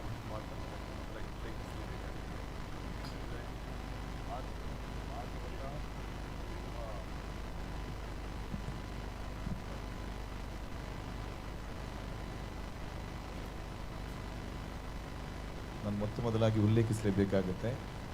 ಭಾಗವತ ಎನ್ನುವ 4 ಅಕ್ಷರಕ್ಕೆ ನಿಜವಾದ ಅರ್ಥವನ್ನು ಕೊಡುವಂತಹ ಒಬ್ಬ ಶ್ರೇಷ್ಠ ಭಾಗವತರನ್ನು ನಾವು ಒಂದು ದಿವಸಕ್ಕಿಂತ ಮುಂಚೆ ಕಳ್ಕೊಂಡಿದ್ದೇವೆ. ಆ ಬಲಿಪ ನಾರಾಯಣ ಭಾಗವತರಿಗೆ ಈ ನುಡಿ ನಮನಗಳನ್ನು ಈ ಮೂಲಕ ನಾನು ಅರ್ಪಿಸಲಿಕ್ಕೆ ಬಯಸ್ತಾ ಇದ್ದೇನೆ. ಭಾಗವತ ಎನ್ನುವುದರ ಅರ್ಥ ಭಕಾರೋ ಭಗವದ್ಭಕ್ತ, ಗಕಾರೋ ಗರ್ವವರ್ಜಿತ, ವಕಾರೋ ವಾಕ್ಪಾಟೀಚ, ತಕಾರೋ ತತ್ವ ನಿರ್ಣಯ ಎಂಬಂತಹ ಈ ಶಬ್ದಾರ್ಥಗಳಿಂದ ಈ ಭಾಗವತ ಎನ್ನುವ 4 ಅಕ್ಷರಗಳು ಸೇರಿವೆ. ಇದು ಪ್ರತ್ಯೇಕವಾಗಿ ಯಕ್ಷಗಾನದ ಭಾಗವತರಿಗೆ ಒಂದು ಭಾಗವತರು ಎಂಬ ಹೆಸರು. ಯಾವುದೇ ಹಾಡುಗಾರರಿಗೆ ನಮ್ಮ ದೇಶದ ಯಾವುದೇ ಕಲೆಯಲ್ಲಿ ಭಾಗವತ ಎನ್ನುವ ಹೆಸರಿಲ್ಲ, ಅದೊಂದು ಬೇರೆ ವಿಭಾಗಕ್ಕೆ ಸೇರಿದೆ. ಅದು ಯಕ್ಷಗಾನದ ಹಾಡುಗಾರರಿಗೆ ಮಾತ್ರ ಭಾಗವತ ಎನ್ನುವ ಹೆಸರಿದೆ. ಅದು ಎಲ್ಲ ನಮ್ಮ ಧಾರ್ಮಿಕ ಪ್ರಕ್ರಿಯೆಗಳನ್ನು ಒಳಗೊಂಡಂತಹ ಪುರಾಣಗಳನ್ನು ನಮ್ಮ ಮನೆ ಮನೆಗೆ ಮುಟ್ಟಿಸುವಂತಹ, ಎಷ್ಟೇ ಬಡತನದಲ್ಲಿದ್ದರೂ ಕೂಡ, ಯಾಕಂದರೆ ಮುಂಚೆ ಮಾಧ್ಯಮ ಯುಗ ಎಲ್ಲ ಇರಲಿಲ್ಲ, ಆ ನಿಟ್ಟಿನಲ್ಲಿ ಮನೆ ಮನೆಗೆ ನಮ್ಮ ಪುರಾಣವನ್ನು ರಾಮ ಯಾರು, ಕೃಷ್ಣ ಯಾರು, ಅಥವಾ ಕೃತಯುಗದ ಕೆಲವು ನಮ್ಮ ಧಾರ್ಮಿಕ ವ್ಯಕ್ತಿಗಳು ಯಾರೆಲ್ಲ ಇದ್ದಾರೆ ಎನ್ನುವುದನ್ನು ನಿಜವಾಗಿ ನಮಗೆಲ್ಲರಿಗೂ ತಿಳಿಯಪಡಿಸಿದಂಥ ಒಂದು ಕಲೆ ಅಂತ ಹೇಳಿದರೆ ಅದು ಯಕ್ಷಗಾನ. ಆ ಯಕ್ಷಗಾನ ಕ್ಷೇತ್ರದಿಂದಾಗಿ ಇಷ್ಟು ನಾವು ಔನ್ನತ್ಯಕ್ಕೆ ಮುಟ್ಟಲಿಕ್ಕೆ ಸಾಧ್ಯತೆ ಆಯಿತು ಅಂತ ನಾನು ಘಂಟಾಘೋಷವಾಗಿ ಈ ವೇದಿಕೆ ಮೂಲಕ ನಾನು ಹೇಳಲಿಕ್ಕೆ ಬಯಸ್ತೇನೆ. ಅಂತಹ ಒಂದು ಪದವನ್ನು ನಮಗೆ ನಮ್ಮ ಹಿರಿಯರು ನಮಗೆ ದಾಟಿಸಿದ್ದಾರೆ ಯಕ್ಷಗಾನದಿಂದ. ಆ ಯಕ್ಷಗಾನದ ಒಬ್ಬ ಭಾಗವತ ಎಂಬ ಹೆಸರನ್ನು ಕೂಡ ನಾನು ಕೂಡ ನನ್ನ ಹೆಸರಿನೊಂದಿಗೆ ಜೋಡಿಸುವಂತಹ ಒಂದು ಅನುಕೂಲ ನನಗೆ, ಸುಯೋಗ ನನಗೆ ಒದಗಿ ಬಂದಂತ ಹೇಳಿಕೆ ನಾನು ಸಂತೋಷ ಪಡ್ತೇನೆ. ಅನೇಕ ಭಾಗವತಗಳಾಗಿ ಹೋಗಿದ್ದಾರೆ ಯಕ್ಷಗಾನ ರಂಗದಲ್ಲಿ. ಭಾಗವತ ಅಂದರೆ ಯಕ್ಷಗಾನದ ಸೂತ್ರಧಾರಿ, ನಿರ್ದೇಶಕ ಅಂತ. ಅಂದರೆ ಒಂದು ಪ್ರಸಂಗವನ್ನು ಆಡಿಸುವಲ್ಲಾಗಲಿ, ಕಥೆಯನ್ನು ನಿರೂಪಿಸುವಲ್ಲಾಗಲಿ, ಅಥವಾ ಕಲಾವಿದರನ್ನು ರೂಢಿಸಿಕೊಂಡು ಹೋಗುವುದರಲ್ಲಾಗಲಿ ಭಾಗವತನ ಪಾತ್ರ ಮುಖ್ಯವಾಗಿರ್ತದೆ. ಅವನೇ ಸೂತ್ರಧಾರಿ. ಒಂದು ಪಾತ್ರಗಳ ಹಂಚುವಿಕೆಯಿಂದ ಹಿಡಿದು ಯಾವ ಪಾತ್ರವನ್ನು ಯಾವ ರೀತಿ ನಿರ್ವಹಿಸಬೇಕು ಎನ್ನುವುದನ್ನು ತಿಳಿಯಪಡಿಸುವುದರೊಂದಿಗೆ ಕಲಾವಿದರನ್ನು ಸಂಘಟಿಸುವಲ್ಲಿ ಅಥವಾ ಪ್ರೇಕ್ಷಕರಿಗೆ ಮುಟ್ಟಿಸುವಲ್ಲಿ ಭಾಗವತನ ಪಾತ್ರ ಪ್ರಧಾನವಾಗಿದೆ. ಹಿಂದಿನ ಒಂದು ಕಾಲ ಇತ್ತು, ಯಕ್ಷಗಾನ ಅಂತ ಹೇಳಿದರೆ ರಾತ್ರಿಯಿಂದ ಬೆಳಗಾಗೋ ತನಕ ಬಯಲಾಟ ಆಗಲಿ ಅಥವಾ ಟೆಂಟಿನ ಆಟ ಆಗಲಿ, ಆಮೇಲೆ ತಾಳಮದ್ದಳೆ. ಇದು ಈಗ ರೂಪಾಂತರಗೊಂಡು ನಾಟ್ಯ ವೈಭವ, ಗಾನ ವೈಭವ, ಹಾಸ್ಯ ವೈಭವ ಈ ಹೆಸರಿನಲ್ಲಿ ಬೇರೆ ಬೇರೆ ಪ್ರದರ್ಶನಗಳು ಅಲ್ಲಲ್ಲಿ ನಡೆಯುತ್ತವೆ. ಇದಕ್ಕೆ ವಿಮರ್ಶೆಗಳು ಕೂಡ ನಡೆಯುತ್ತವೆ. ಇದರ ಬಗ್ಗೆ ತಮ್ಮ ಅಭಿಪ್ರಾಯವೇನು? ವಿಮರ್ಶೆಗಳು ಪ್ರತಿಯೊಂದಕ್ಕೂ ಬೇಕೇ ಬೇಕು. ಆ ವಿಮರ್ಶೆಗಳಿದ್ದರೆ ತಾನೇ ಅದು ಬೆಳೀಲಿಕ್ಕೆ ಸಾಧ್ಯ. ಇಲ್ಲದಿದ್ದರೆ ಅದು ನಿಂತ ನೀರಾಗುತ್ತೆ. ಆದರೆ ಯಾವ ರೀತಿ ಅದನ್ನು ಬೆಳೆಸಬೇಕು ಅಂತ ಕೆಲವರ ಅಭಿರುಚಿಯ ಮೇರೆಗೆ ಈಗಿನ ಯುಗಕ್ಕೆ ನಾವು ಹೋಲಿಸಿದರೆ ಮೊದಲಿಂದ ಈಗ ತುಂಬ ನಾವು ಅಂದರೆ 10 ಗಂಟೆ 12 ಗಂಟೆ ಫಾರ್ ಎಕ್ಸಾಂಪಲ್ ಒಂದು ದೇವಿ ಮಹಾತ್ಮೆ ಪ್ರಸಂಗವನ್ನೇ ನಾವು ಯೋಚನೆ ಮಾಡಿದ್ರು ಕೂಡ ಮೊದಲೆಲ್ಲ 5 ದಿವಸದ ದೇವಿ ಮಹಾತ್ಮೆಗಳಾಗ್ತಾ ಇತ್ತು. ಈಗ ರಾತ್ರಿ ಇಡೀ ಆದರೂ ಕೂಡ ನೋಡುವವರ ಸಂಖ್ಯೆ ಕಡಿಮೆ, ವಿರಳ ಇರುತ್ತೆ. ಆದ ಕಾರಣ ಅದನ್ನು ಸ್ವಲ್ಪ ತುಂಡು ತುಂಡಾಗಿ ಮಾಡಿಸಿ ಒಂದು ಕಾಲಮಿತಿಯಲ್ಲೂ, ಮತ್ತು ಕೆಲವರಿಗೆ ಯಾವ ಅಭಿರುಚಿ ಅಂತೇಳಿ ಕೆಲವರಿಗೆ ಹಾಸ್ಯದ ಮೇಲೆಯೇ ಕಾನ್ಸಂಟ್ರೇಟ್ ಇರುತ್ತೆ, ಅವರ ಹಾಸ್ಯದಲ್ಲಿ ಅಭಿರುಚಿ ಇರುತ್ತೆ ಅವರಿಗೆ. ಮತ್ತು ಕೆಲವರಿಗೆ ಪದ್ಯದ ಮೇಲೆ ಒಂದೊಂದು ವಿಭಾಗದ ಒಂದು ಅಭಿಮಾನಿಗಳಿರ್ತದೆ. ಭಾಗವತನ ಅಭಿಮಾನಿಗಳು ಬೇರೆ, ವೇಷಧಾರಿಗಳದ್ದು ಬೇರೆ, ಹಿಮ್ಮೇಳ ಚಂಡೆಮದ್ದಳೆ ಪರಿಕರಗಳು ಅಭಿಮಾನಿಗಳು ಬೇರೆ. ಹೀಗೆ ಅನೇಕ ರೀತಿಯ ಅಭಿಮಾನಿಗಳು. ನಮಗೆ ಇಷ್ಟು ಸಾಕು, 1 ಗಂಟೆಯಲ್ಲಿ ಒಂದು ಯಕ್ಷಗಾನವನ್ನು ಆಯೋಜಿಸಿ ಅಂತ ಹೇಳಿದರೆ ಎಲ್ಲ ರಸಗಳನ್ನು ಅಲ್ಲಿ ತರಲಿಕ್ಕೆ ಕಷ್ಟ. ನಮಗೆ ಒಂದು ನಾಟ್ಯ ವೈಭವ ಮಾತ್ರ ಸಾಕು, ಅಥವಾ ಒಂದು ಗಾನ ವೈಭವ ಮಾತ್ರ ಸಾಕು. ಅಂದರೆ ಪ್ರೇಕ್ಷಕರ ಅಭಿರುಚಿಗೆ ತಕ್ಕ ಹಾಗೆ ಕೆಲವು ಕಲೆಗಳು ಅಲ್ಲಲ್ಲಿ ಸ್ವಲ್ಪ ಕುಂಠಿತವಾಗಿದೆ. ಆದರೆ ಕಲೆಗೆ ದೋಷ ಅಲ್ಲ, ಅಭಿಮಾನಿಗಳು ಯಾವ ರೀತಿ ಸ್ವೀಕರಿಸ್ತಾರೆ ಎನ್ನುವ ಮಟ್ಟಿಗೆ ಅಲ್ಲಿ ನಿಲ್ತದೆ. ಈಗ ಯಕ್ಷಗಾನ ಅಂತ ಹೇಳಿದರೆ ಒಂದು ಆಧ್ಯಾತ್ಮಿಕ ಸಂದೇಶವನ್ನು ನೀಡುವಂಥ ಒಂದು ಕಲಾ ಮಾಧ್ಯಮ. ಉದಾಹರಣೆಗೆ ನಮ್ಮ ಆತ್ಮೀಯರೊಬ್ಬರು ಹೇಳ್ತಾ ಇದ್ದರು, ಸೂರ್ಯಕುಮಾರ್ ಗೋವಿಂದ ಭಟ್ರು ರಾಮನಾಗಿ, ಡಾಕ್ಟರ್ ಪ್ರಭಾಕರ್ ಜೋಶಿಯವರು ಲಕ್ಷ್ಮಣನಾಗಿ ಒಂದು ಪ್ರಸಂಗದಲ್ಲಿ ಭರತಾಗಮನ ಆಗ್ತದೆ. ಆವಾಗ ಗೋವಿಂದ ಭಟ್ರು ಹೇಳ್ತಾರೆ, ನಾನು ಅಣ್ಣನಾಗಿ ಹುಟ್ಟಿದ್ದು ಮುಖ್ಯ ಅಲ್ಲ, ನಿಮ್ಮಂಥ ತಮ್ಮಂದಿರನ್ನು ಪಡೆದದ್ದು ನನ್ನ ಸೌಭಾಗ್ಯ ಎಂಬ ಮಾತನ್ನು ಗೋವಿಂದ ಭಟ್ರು ಆ ರಾಮನ ಪಥದಲ್ಲಿ ಹೇಳಿದಾಗ ಅಲ್ಲಿಗೆ ಹೋದಂಥ ಒಬ್ಬ ಯಕ್ಷಾಭಿಮಾನಿ ಅವರಿಗೆ ಎಷ್ಟು ಒಂದು ಪರಿವರ್ತನೆ ಆಯ್ತು ಅಂತ ಹೇಳಿದರೆ ಅವರ ಮಗ ಹೇಳ್ತಾ ಇದ್ರು, ಆ ಒಂದು ಕಥೆಯನ್ನು ಮೆಲುಕು ಹಾಕಿಕೊಂಡು ಅವರ ಮಕ್ಕಳಿಗಿಂತ ಹೆಚ್ಚಾಗಿ ಅವರ ತಮ್ಮಂದಿರನ್ನು ಅವರು ಪ್ರೀತಿಸ್ತಾ ಇದ್ದರಂತೆ. ಈಗಿನ ಕಾಲಘಟ್ಟದಲ್ಲಿ ಕಲಾವಿದರ ಹಾಗೂ ಪ್ರೇಕ್ಷಕರ ಮನಸ್ಥಿತಿ ಹೇಗಿದೆ? ಪ್ರೇಕ್ಷಕರ ಮನಸ್ಥಿತಿ ತುಂಬ ಪರಿವರ್ತನೆಯಲ್ಲಿ ಇದೆ. ಯಾಕಂತ ಹೇಳಿದ್ರೆ ನಮ್ಮ ಕರಾವಳಿ ಪ್ರದೇಶದಲ್ಲಂತೂ ಯಕ್ಷಗಾನ ಇಡೀ ಪ್ರೇಕ್ಷಕ ವಲಯವನ್ನು ಒಂದು ಹಿಡಿತದಲ್ಲಿ ಇಟ್ಟುಕೊಂಡಿದೆ ಅಂತ ಹೇಳಿದರೂ ತಪ್ಪಾಗಲಾರದು. ನಾನು ಇಂತಹ ಒಂದು ವಿದ್ವತ್ಪೂರ್ಣ ಸಭೆಯಲ್ಲಿ ಒಂದು ಮಾತನ್ನು ಹೇಳಲಿಕ್ಕೆ ಬಯಸ್ತೇನೆ. ಯಕ್ಷಗಾನ ಕೇವಲ ಒಂದು ಮನರಂಜನೆ ಕಲೆಯಾಗಿ ಉಳಿದಿಲ್ಲ, ಒಂದು ಧಾರ್ಮಿಕ ಆಚರಣೆಯಾಗಿದೆ. ಸಂಸ್ಕಾರವನ್ನು ರೂಪಿಸುವಂತಹ, ಸಂಸ್ಕಾರವನ್ನು ಬಿಂಬಿಸುವಂತಹ ಕಾರ್ಯವನ್ನು ಯಕ್ಷಗಾನ ಕಲೆ ಮಾಡ್ತಾ ಇದೆ, ಕಲಾವಿದರು ಮಾಡ್ತಾ ಇದ್ದಾರೆ. ಕಲಾವಿದರು ಅಷ್ಟಲ್ಲದೆ ಒಂದು ವಿಶೇಷವಾದ ಒಂದು ಪ್ರಾಧಾನ್ಯತೆ ಯಕ್ಷಗಾನಕ್ಕೆ. ಯಾಕಂತ ಹೇಳಿದರೆ ಇಡೀ ನಮ್ಮ ಕನ್ನಡ ಅಂತ ರಾಜ್ಯದಲ್ಲಿ ಎಲ್ಲ ಮಟ್ಟಿಗೆ ನಾವು ಮಾತಾಡ್ತಾ ಇದ್ದೇವೆ, ಈ ಮಾಧ್ಯಮದಲ್ಲಾಗಲಿ ಅಥವಾ ಬೇರೆ ಬೇರೆ ರೀತಿಯಲ್ಲಾಗಲಿ. ಒಂದು ಭಾಷೆಯನ್ನು ಪರಿಶುದ್ಧವಾಗಿ ಉಳಿಸಿದಂತಹ, ಬೆಳೆಸಿದಂತಹ ಏಕೈಕ ಕಲೆ ಅಂತ ಹೇಳಿದರೆ ನಮ್ಮ ರಾಜ್ಯದ ಯಕ್ಷಗಾನ. ಅಂದರೆ ಬೇರೆ ಭಾಷೆಯಲ್ಲಿ ಆಗಿಲ್ವ ಅಂತ ಕೇಳಿದರೆ ಯಕ್ಷಗಾನ ಬೇರೆ ಭಾಷೆಯಲ್ಲಿ ಆಗಿದೆ. ಆದರೆ ಯಾವ ಭಾಷೆಯಲ್ಲಿ ಅದು ಆಗಿದೋ ಆ ಭಾಷೆಯನ್ನು ಸುಸ್ಪಷ್ಟವಾಗಿ ರೂಪಿಸಿದಂತಹ ಅಥವಾ ಜನರಿಗೆ ಪಸರಿಸಿದಂತಹ ಕಲೆ ಯಕ್ಷಗಾನ. ನೀವು 2 ಕಲಾವಿದರ ಉದಾಹರಣೆಯನ್ನು ಕೊಟ್ಟರಿ. ಅತ್ಯದ್ಭುತ ಅಪ್ರತಿಮ ಕಲಾವಿದರುಗಳು, ಮಹಾ ವಿದ್ವಾಂಸರು. ಈ ಯಕ್ಷಗಾನ ಅಂದರೆ ಹಾಗೆ. ಈಗ ತಾಳಮದ್ದಳೆಯ ಉಲ್ಲೇಖ ತಾವು ಮಾಡಿದ ಕಾರಣ ನಾನು ಒಂದು ಮಾತನ್ನು ಹೇಳಬೇಕಾಗ್ತದೆ. ಯಾರಲ್ಲಿ ಹೆಚ್ಚು ವಿದ್ವತ್ತಿರ್ತದ, ಈಗ ರಾಮ ಮತ್ತು ನೀವು ರಾಮ ಲಕ್ಷ್ಮಣನ ಪಾತ್ರವನ್ನು ತಗೊಂಡ್ರಿ, ರಾಮ ರಾವಣರ ಪಾತ್ರವನ್ನು, ವಿರುದ್ಧ ಪಾತ್ರವನ್ನು ತಗೊಂಡ್ರು ಕೂಡ ಅಲ್ಲಿ ರಾಮ ಪಾತ್ರ ಮಾಡಿದವನಿಗಿಂತ ರಾವಣನ ಪಾತ್ರ ಮಾಡಿದವನಿಗೆ ಸ್ವಲ್ಪ ವಿದ್ವತ್ ಅಥವಾ ಅವನಿಗೆ ಪ್ರೇಕ್ಷಕರನ್ನು ಮುಟ್ಟಿಸುವಂಥ ಚಾಕಚಕ್ಯತೆ ಜಾಸ್ತಿ ಇದ್ದರೆ ಆ ರಾವಣ ಪಾತ್ರವೇ ಅಲ್ಲಿ ಮೆರೆಯುತ್ತದೆ. ರಾವಣ ಮಾಡಿದ್ದೆ ಸರಿ ಅಂತೇಳಿ ತೋರಿಸುವಂತಹ ಚಾಕಚಕ್ಯತೆ ಯಕ್ಷಗಾನ ಕಲಾವಿದರಿಗೆ ಇದೆ. ಅಂತಹ ಒಂದು ಕಲೆ, ಅದು ಯಕ್ಷಗಾನದಲ್ಲಿ ಮಾತ್ರ ನಮಗೆ ನೋಡಲಿಕ್ಕೆ ಸಾಧ್ಯ ಅಂತ ನಾನು ಹೇಳ್ತೇನೆ.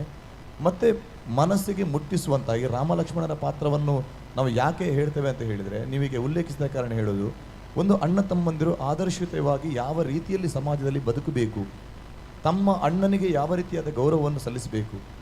ಅಣ್ಣ ಅಂದರೆ ಒಡ ಹುಟ್ಟಿದ ಅಣ್ಣ ಅಂದರೆ ತಂದೆಗೆ ಸಮಾನ ಅಂತ ಹೇಳ್ತಾರೆ.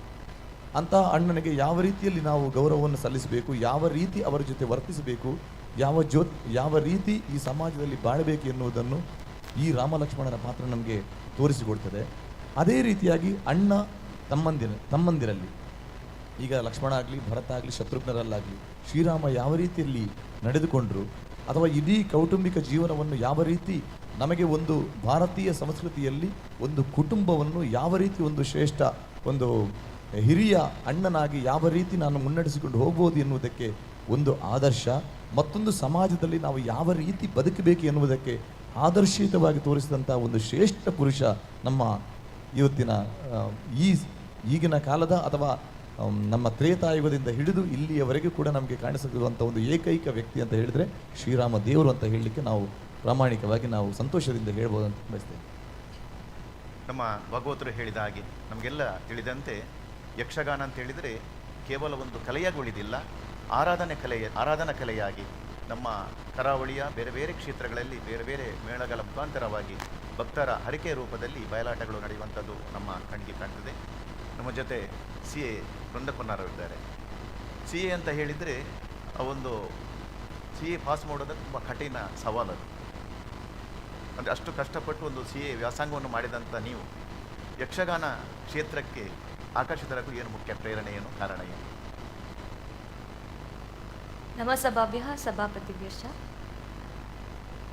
ಮೊದಲಾಗಿ ಹೇಳಬೇಕು ಅಂತಿದ್ರೆ, ಯಕ್ಷಗಾನ ಮೊದಲು ಇತ್ತು ನನ್ನ ಜೀವನದಲ್ಲಿ, ಸಿ ಎ ಮತ್ತೆ ಬಂದದ್ದು.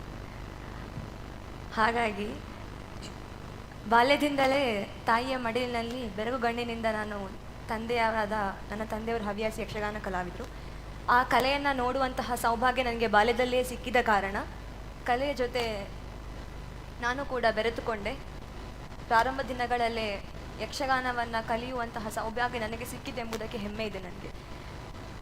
ಈ ಯಕ್ಷಗಾನ ಕಲೆ ನನಗೆ ಕೊಟ್ಟದೇ ಹೆಚ್ಚು, ನಾನು ಕೊಟ್ಟದ್ದು ಬಹಳ ಕಡಿಮೆ ಉಂಟು ಕಲೆಗೆ.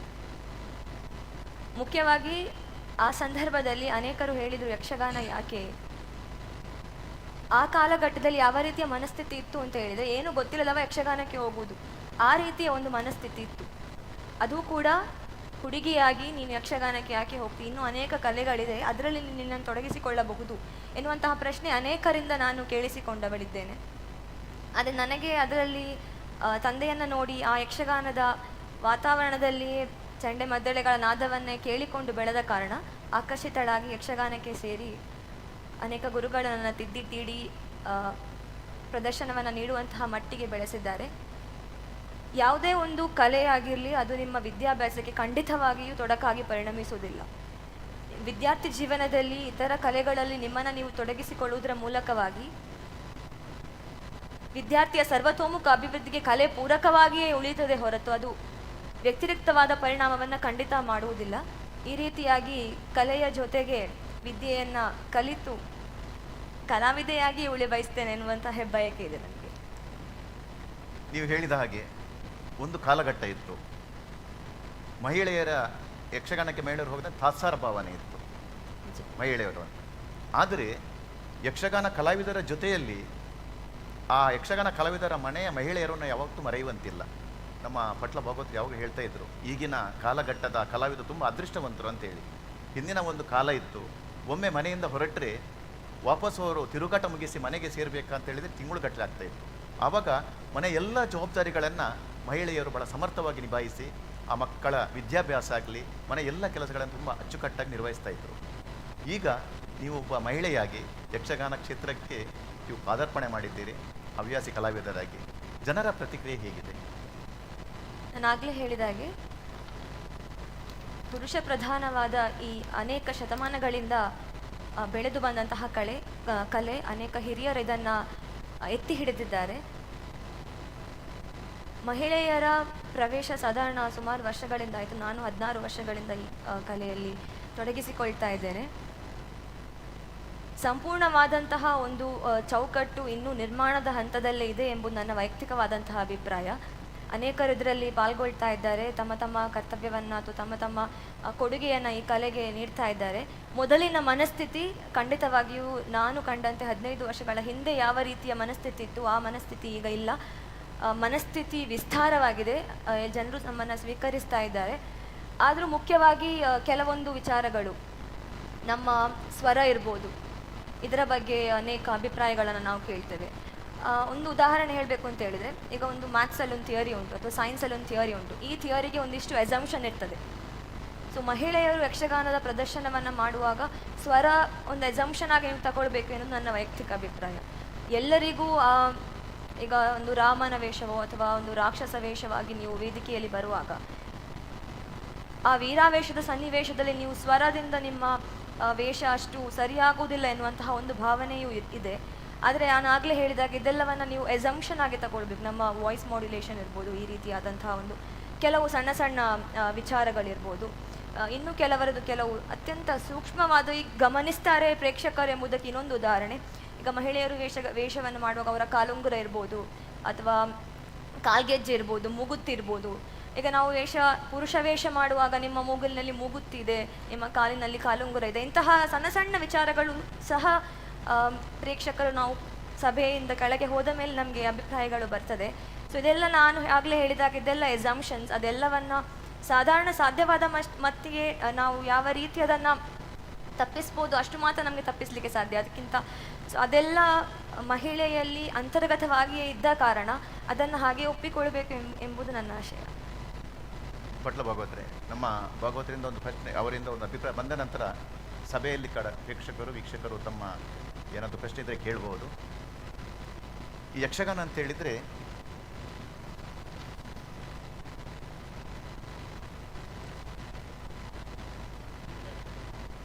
ಅಂದರೆ ಸಭಿಕರಿಂದ ಪ್ರೇಕ್ಷಕರಿಂದ ಭಾಗವತರ ಒಂದು ಪದ್ಯ ಕೇಳಬೇಕಂತೇಳಿ ಎಲ್ಲರೂ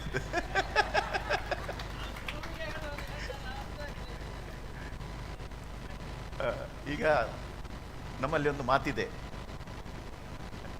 ಗಾನ ನಮನ, ಕಲ್ಬೂರು ಸರ್ ಹೇಳ್ತಾ ಇದ್ದಾರೆ ಬಲಿಪರಿಗೆ ಗಾನ ನಮನ ಅಂತೇಳಿ. ನಮ್ಮಲ್ಲಿ ಒಂದು ಮಾತಿದೆ, ಯಕ್ಷಗಾನ ಕಲಾವಿದರು ಅಂತ ಹೇಳಿದರೆ ಒಂದು ರಾತ್ರಿ ಬೆಳಗಾಗೋದ್ರ ಒಳಗೆ ರಂಗಸ್ಥಳವನ್ನು ಸ್ವರ್ಗವನ್ನಾಗಿಸುವ ದೇವತೆಗಳು ಅಂತ ಹೇಳಿ. ಹಿಂದಿನ ಕಾಲದಲ್ಲಿ ರಾತ್ರಿ ಬೆಳಗಾಗೋದ್ರೊಳಗೆ ಆಟವನ್ನು ಯಕ್ಷಗಾನ ವೀಕ್ಷಿಸ್ತಾ ಇದ್ರು. ಆನಂತರ ಕಾಲಮಿತಿ ಬಂತು. ಈಗ ಈ ನೇರ ಪ್ರಸಾರದ ಮುಖಾಂತರ ಮನೆಯಲ್ಲಿ ಕುಳಿತು ಯಕ್ಷಗಾನವನ್ನು ವೀಕ್ಷಣೆ ಮಾಡುವಂಥ ಸಂದರ್ಭ. ಇದರಿಂದ ಯಕ್ಷಗಾನ ಕಲಾಕ್ಷೇತ್ರದ ಮೇಲೆ ಏನು ವ್ಯತಿರಿಕ್ತ ಪರಿಣಾಮ ಇದೆಯಾ? ಪರಿಣಾಮ ಇದ್ದೇ ಇದೆ. ಯಾಕೆಂತ ಹೇಳಿದ್ರೆ ನೋಡುವವರ ಸಂಖ್ಯೆಯಲ್ಲಿ ಯಾವ ರೀತಿ ಇರ್ತದೆ ಎಂಬುದು ಮುಖ್ಯ. ಆದರೆ ಯಕ್ಷಗಾನವನ್ನೇ ವೃತ್ತಿಯನ್ನಾಗಿ ಅವಲಂಬಿಸಿದಂಥ ಕಲಾವಿದರ ಬದುಕಿಗೆ ತೊಡಕಾಗುತ್ತೆ. ಅವರಿಗೆ ಬೇರೆ ಉದ್ಯೋಗ ಇರುವುದಿಲ್ಲ, ಜೀವನ ನಿರ್ವಹಣೆಗೆ ಅದೇ ಯಕ್ಷಗಾನದ ಆ ವ್ಯಾಪ್ತಿಯೊಳಗೆ ಇರ್ತಾರೆ. ರಾತ್ರಿಯಿಂದ ಬೆಳಗಿನವರೆಗೆ ಅವರಿಗೆ ಸಿಕ್ಕುವ ಸಂಭಾವನೆ ಅತ್ಯಲ್ಪ. ಯಾವ ಕಲೆಗೂ ಅಥವಾ ಯಾವುದೇ ಉದ್ಯೋಗಕ್ಕೆ ನಾವು ಹೋಲಿಸಿದರೂ ಕೂಡ ಯಕ್ಷಗಾನದ ಕಲಾವಿದರಿಗೆ ಸಿಕ್ಕುವಂತಹ ಸಂಭಾವನೆ ಬಹಳ ಅತ್ಯಲ್ಪ. ಆದರೆ ಅವರು ಸಂಜೆ 6 ಗಂಟೆಯಿಂದ ಬೆಳಿಗ್ಗೆ 6 ಗಂಟೆವರೆಗೆ ಅದರಲ್ಲಿ ತೊಡಗಿಸಿಕೊಳ್ಬೇಕಾಗುತ್ತೆ. ಈಗಲೂ ಅಂಥ ಪರಿಪಾಠ ಇದೆ, ಕೆಲವು ಮೇಳಗಳಲ್ಲಿ ಈಗಲೂ ಅಂಥ ಪರಿಪಾಠಗಳಿದೆ. ಆದರೆ ಈಗ ನೀವೇ ಹೇಳಿದಾಗೆ ಕಾಲಮಿತಿಗೆಯನ್ನು ಹೊಂದಿಸಿಕೊಂಡು, ಯಾಕೆಂದರೆ ಅನೇಕ ಕಲಾವಿದರು ಈಗ ನಮ್ಮ ಸಿ ವೃಂದಕೊನ್ನರು ಅವರ ಮಹಿಳಾ ಕಲಾವಿದರಾದರೂ ಕೂಡ ಅಂತಹ ಮಹಿಳಾ ಕಲಾವಿದರು ಕೆಲವು ಮೇಳಗಳಲ್ಲಿ ವೃತ್ತಿ ಮೇಳಗಳಲ್ಲಿ ದುಡಿಯುವವರು ಇದ್ದಾರೆ. ಅವರು ಬೇರೆ ಉದ್ಯೋಗಗಳನ್ನು ಮಾಡಿಕೊಂಡು, ಕೆಲವರು ಗಂಡಸರು ಹಾಗೆ ಹುಡುಗರು ಕಾಲೇಜಿಗೆ ಹುಡುಗರು ಕೂಡ ಅವರ ಕಾಲೇಜನ್ನು ಈ ಯಕ್ಷಗಾನದ ಜೊತೆ ಕಳೆಯುವವರಿದ್ದಾರೆ. ಅಂಥದ್ರಲ್ಲಿ ಅದಕ್ಕೆ ಅನುಕೂಲ ಆಗುತ್ತೆ. ಈ ಬೆಳಗ್ಗಿನವರೆಗೆ ಯಕ್ಷಗಾನವನ್ನು ನೋಡಿ ಅಥವಾ ಯಕ್ಷಗಾನವನ್ನು ಮಾಡಿಸಿ ಈಗ ಬೇರೆ ಉದ್ಯೋಗಕ್ಕೆ ಹೋಗೋದು ಕಷ್ಟ, ನಿದ್ದೆಗೆಟ್ಟು. ಈಗ ಅದಕ್ಕೆ ಉದಾಹರಣೆ ಅಂತ ಹೇಳಿದ್ರೆ ನಿನ್ನೆ ಯಕ್ಷಗಾನ ನಾನು ಅಂತ ಹೇಳ್ಬೋದು. ಇವತ್ತು ಬೆಳಿಗ್ಗೆ 6 ಗಂಟೆವರೆಗೆ ನಮಗೆ ಜಪ್ಪು ಮಜ್ಜಿಲದಲ್ಲಿ ನಿನ್ನ ಯಕ್ಷಗಾನ ಇತ್ತು. ಆದರೆ ಈಗ ಭಾರಿ ಕಡಿಮೆ, ಈ ವರ್ಷ ಪ್ರಥಮ ಇದು ನಾನು ಒಪ್ಪಿಕೊಂಡದ್ದೇ. ಇಲ್ಲದಿದ್ದರೆ ರಾತ್ರಿ ನಮಗೆ ಸಂಜೆ 6:30ಯಿಂದ 12:30ವರೆಗೆ ಮಾತ್ರ ನಾವು ಕಾಲಮಿತಿಯಲ್ಲಿ ಮಾಡ್ತಾ ಇರ್ತೇವೆ. ನಿನ್ನೆ ರಾತ್ರಿ 8 ಗಂಟೆಯಿಂದ ಇವತ್ತು ಬೆಳಗ್ಗಿನ 6 ಗಂಟೆವರೆಗೆ ಅಲ್ಲಿ ಯಕ್ಷಗಾನವನ್ನು ಮುಗಿಸಿ ಒಂದು 2 ಗಂಟೆ ಮನೆಯಲ್ಲಿ ಮಲಗಿ ಈಗ ಇಲ್ಲಿಗೆ ಬಂದೆ. ಯಾಕೆಂತ ಹೇಳಿದರೆ ಈಗಿನ ಈ ಮಾಧ್ಯಮ ಯುಗದಲ್ಲಿ ಬೇರೆ ಬೇರೆ ಎಂಟರ್ಟೈನ್ಮೆಂಟ್ಗಳು ಅಥವಾ ಫಿಲ್ಮ್ ಆಗಲಿ, ಧಾರಾವಾಹಿಗಳಾಗಲಿ, ಅಥವಾ ಇನ್ನಿತರ ಎಲ್ಲ ಎಂಟರ್ಟೈನ್ಮೆಂಟ್ಗಳು ಈಗ ಈ ಟಿ ವಿಯಲ್ಲಿ ಮನೆಯಲ್ಲಿ ಸಿಕ್ಕುವ ಕಾರಣ ನಿಮಗೆ ಅಷ್ಟು ಸಮಯವನ್ನು ಒಂದೇ ಒಂದು ಪ್ರಸಂಗಕ್ಕೆ, ಒಂದು ಕಲೆಗೆ ಒಂದು ದಿನದಲ್ಲಿ ಕೊಡುವುದು ಬಹಳ ವಿರಳ, ಬಹಳ ಕಷ್ಟ ಕೂಡ. ಅಂದರೆ ಈಗಿನ ಈ ಸ್ಪೀಡಲ್ಲಿ ಯಾರಿಗೂ ಪುರುಸುತ್ತಿಲ್ಲ, ಏನು ಕೇಳಿದ್ರು ಯಾರಿಗೂ ಪುರುಸುತ್ತಿಲ್ಲ, ಏನು ಅಂತ ಕೇಳಿದರೆ ಯಾರಿಗೂ ಗೊತ್ತಿಲ್ಲ ಅಂಥ ಒಂದು ಸನ್ನಿವೇಶ ಈಗಿನ ಪರಿಸ್ಥಿತಿಯಲ್ಲಿ ಇದೆ. ಅಂಥದ್ರಲ್ಲಿ ರಾತ್ರಿಯಿಂದ ಬೆಳಗಿನವರೆಗೆ ನೋಡುವುದಂತ ಹೇಳಿದರೆ ಅದು ಅಂಥ ಒಂದು ನಿನ್ನೆ ಶಿವರಾತ್ರಿಯ ಒಂದು ಜಾಗರಣೆ ಅಂತೇಳಿ ಅಂಥ ಒಂದು ನಾವು ಕೆಲವು ಆಚರಣೆಗಳನ್ನು ಅವರ ಮನಸ್ಸಲ್ಲಿ ತುಂಬಿಸಿ ಕೂತ್ಕೊಳಿಸಬೇಕಷ್ಟೇ ಹೊರತು ಪ್ರೇಕ್ಷಕರ ಸಂಖ್ಯೆ ಬೆಳಗಿನವರೆಗೆ ಆಗುವಾಗ ಬಹಳ ವಿರಳ ಆಗುತ್ತೆ. ಕಾಲಮಿತಿಯಲ್ಲಿ ಅಂಥದ್ದೇ ಪ್ರಸಂಗಗಳನ್ನು ನಮಗೆ ಕೊಡಲಿಕ್ಕೆ ಸಾಧ್ಯತೆ ಆಗುತ್ತೆ. ಆದರೆ ಪ್ರೇಕ್ಷಕರ ಅಭಿರುಚಿ ಕಾಲಮಿತಿಯಲ್ಲೇ ಜಾಸ್ತಿ ಹೆಚ್ಚಾಗಿದೆ ಈಗ. ಪುರಂದರವರೇ, ಈಗ ನೀವು ಚಾರ್ಟರ್ಡ್ ಅಕೌಂಟ್ ಆಗಿದ್ದೀರಿ, ನಾವು ನೋಡ್ತಾ ಇದ್ದೀವಿ ವೈದ್ಯರಾದವರು, ಇಂಜಿನಿಯರು, ಹಾಗೆ ಉನ್ನತ ವ್ಯಾಸಂಗವನ್ನು ಮಾಡಿದವರೆಲ್ಲ ಈಗ ಯಕ್ಷಗಾನ ಕ್ಷೇತ್ರದತ್ತ ಬರ್ತಾ ಇದ್ದಾರೆ, ಆಕರ್ಷಣೆ ಮಾಡ್ತಾ ಇದೆ. ಈ ಒಂದು ಮುಂದಿನ ಪೀಳಿಗೆ ಕೂಡ ಇದನ್ನು ತೆಗೆದುಕೊಂಡು ಹೋಗುವ ಜವಾಬ್ದಾರಿ ನಮ್ಮ ಮೇಲೆ ಇದೆ. ಇದಕ್ಕೆ ಯಾವ ರೀತಿ ನಾವು ಪ್ರಯತ್ನ ಮಾಡ್ಬೋದು, ನಿಮ್ಮ ಅಭಿಪ್ರಾಯ? ಅನೇಕ ಜನರು, ಹೆಚ್ಚಾಗಿ ಯುವ ಜನರು ಈ ಕಲೆಗೆ ಈ ಸಂದರ್ಭದಲ್ಲಿ ಅನೇಕ ವರ್ಷಗಳಿಂದ ಆಕರ್ಷಿತರಾಗಿದ್ದಾರೆ. ಅಂಗಿಕಾಭಿನಯ ಇರ್ಬೋದು, ವೇಷಭೂಷಣ ಇರ್ಬೋದು, ಸಂಗೀತ ಇರ್ಬೋದು, ನೃತ್ಯ ಇರ್ಬೋದು, ಈ 4 ಅಂಶಗಳನ್ನು ಒಳಗೊಂಡಂತಹ ಚತುರ್ಮುಖ ಕಲೆ ಯಕ್ಷಗಾನ ನಮ್ಮ ಸಂಸ್ಕೃತಿ ಏನುಂಟು, ನಮ್ಮ ಧಾರ್ಮಿಕ ಆಚರಣೆಗಳೇನುಂಟು ಅದೆಲ್ಲವನ್ನ ಅಭಿವ್ಯಕ್ತಪಡಿಸುವುದಕ್ಕೆ ಸೂಕ್ತವಾದಂತಹ ವೇದಿಕೆ ಇದು. ಅನೇಕ ಪುಟ್ಟ ಬಾಲಕರಿಗೂ ಈಗ ಕೇಳಿದ್ರೆ ನಾನು ಅಲ್ಲಿ ಆ ಯಕ್ಷಗಾನ ನೋಡಿ ಬಂದೆ, ಅಲ್ಲಿ ದೇವಿ ಮಾತ್ಮೆ ಈ ವೇಷ ಇತ್ತು. ಈ ರೀತಿಯಾಗಿ ಬಾಲ್ಯ ದಿನಗಳಿಂದಲೇ ನಿಮಗೆ ಪುರಾಣ ಜ್ಞಾನ ಇರ್ಬೋದು, ಧಾರ್ಮಿಕತೆಯ ಅರಿವನ್ನು ಮೂಡಿಸುವಂತಹ ಶ್ರೇಷ್ಠ ಕಲೆ. ಅನೇಕ ಮಕ್ಕಳು ಇಂದಿನ ಸಂದರ್ಭದಲ್ಲಿ ಯಕ್ಷಗಾನವನ್ನು ಅಭ್ಯಾಸ ಮಾಡ್ತಾ ಇದ್ದಾರೆ. ಅದೇ ರೀತಿ ಈ ಸಂದರ್ಭದಲ್ಲಿ ಗುರುಗಳ ಪಾತ್ರ ಬಹುಮುಖ್ಯವಾದದ್ದು. ಅನೇಕ ಯಕ್ಷಗಾನ ಶಿಕ್ಷಕರು ಮುಂದೆ ಬರ್ತಾ ಇದ್ದಾರೆ ಯಕ್ಷಗಾನ ಕಲಿಸಲಿಕ್ಕೆ, ಕಲಿಯುವುದಕ್ಕೆ. ಅದೇ ರೀತಿ ಮುಖ್ಯವಾದಂತಹ ವಿದ್ಯಾರ್ಥಿಗಳು ಕೂಡ ಬರ್ತಾ ಇದ್ದಾರೆ. ಒಂದು ಸಮಸ್ತವಾದ ಚೌಕಟ್ಟಿನ ಸಂಪೂರ್ಣ ಒಂದು ಯಕ್ಷಗಾನ ಕಲಿಕಾ ಶಿಕ್ಷಣದ ಮಾಧ್ಯಮ ಈಗ ಆಳ್ವಾಸಲ್ಲಿ ಡಿಪ್ಲೊಮಾ ಅಂತ ಟ್ರೈ ಮಾಡಿದ್ದಾರೆ. ಈವನ್ SDBT ಕಟೀಲಲ್ಲಿ ಕೂಡ ಪ್ರಯತ್ನ ನಡೆದಿದೆ. ಈ ರೀತಿ ಪೂರ್ಣ ಪ್ರಮಾಣದ ಒಂದು ಡಿಪ್ಲೊಮಾ ಆಗಿರ್ಬೋದು ಅಥವಾ ಯಕ್ಷಗಾನ ಕಲಿಕೆಗೆ ಒಂದು ಶಿಕ್ಷಣದ ಸಂಪೂರ್ಣ ಸೂತ್ರವನ್ನು ನಿರ್ಮಿಸಬೇಕು. ಅದು ಬಹಳ ಉಪಯುಕ್ತವಾಗಿದೆ ಎಂಬುದು ನನ್ನ ಅನಿಸಿಕೆ. ಈ ರೀತಿಯಾಗಿ ಹವ್ಯಾಸಿಗಳಿದ್ದರೂ ಕೂಡ ಸಮಸ್ತವಾಗಿ ಶಾಸ್ತ್ರಬದ್ಧವಾಗಿ ನೀವು ಯಕ್ಷಗಾನವನ್ನು ಕಲಿಯುವುದರ ಮೂಲಕ ಮುಂದಿನ ಪೀಳಿಗೆ ಕೂಡ ಇದೊಂದು ಭದ್ರ ಬುನಾದಿಯನ್ನು ಒದಗಿಸುವುದಕ್ಕೆ ಸಾಧ್ಯ ಇದೆ ಎಂಬುದು ನನ್ನ ಅಭಿಪ್ರಾಯ.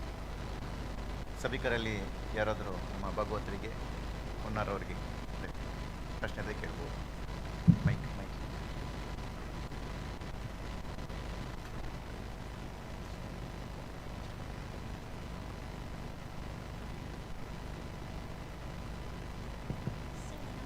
ನಮಸ್ತೆ.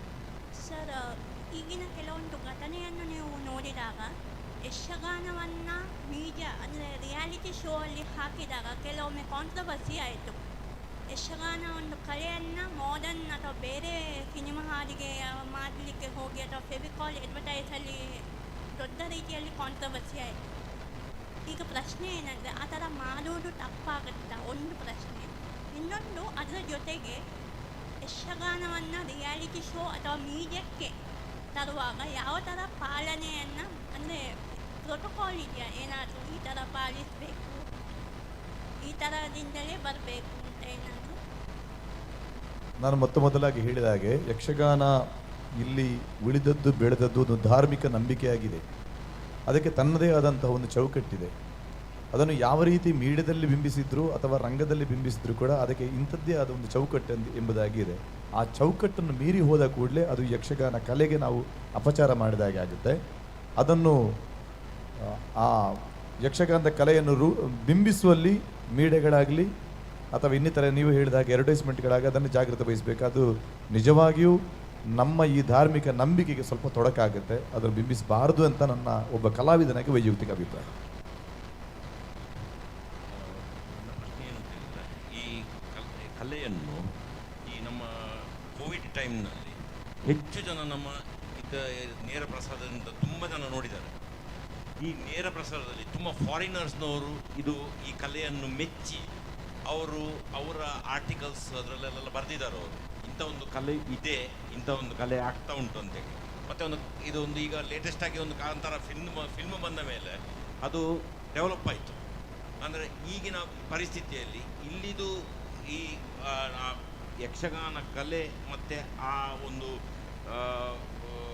ಡಿಸಿಪ್ಲಿನ್ ಹೇಳೋದಾದರೆ ಆ ಡಿಸಿಪ್ಲಿನ್ ಮೇಂಟೈನ್ ಮಾಡೋದ್ರಲ್ಲಿ ನಿಮ್ಮ ಸಂಸ್ಥೆ ಅಥವಾ ಅದಕ್ಕೇನಾದರೂ ಅಥಾರಿಟಿಯಾಗಿ ಯಾರಾದರೂ ನಿಮ್ಮಲ್ಲಿ ಇದ್ದಾರಾ?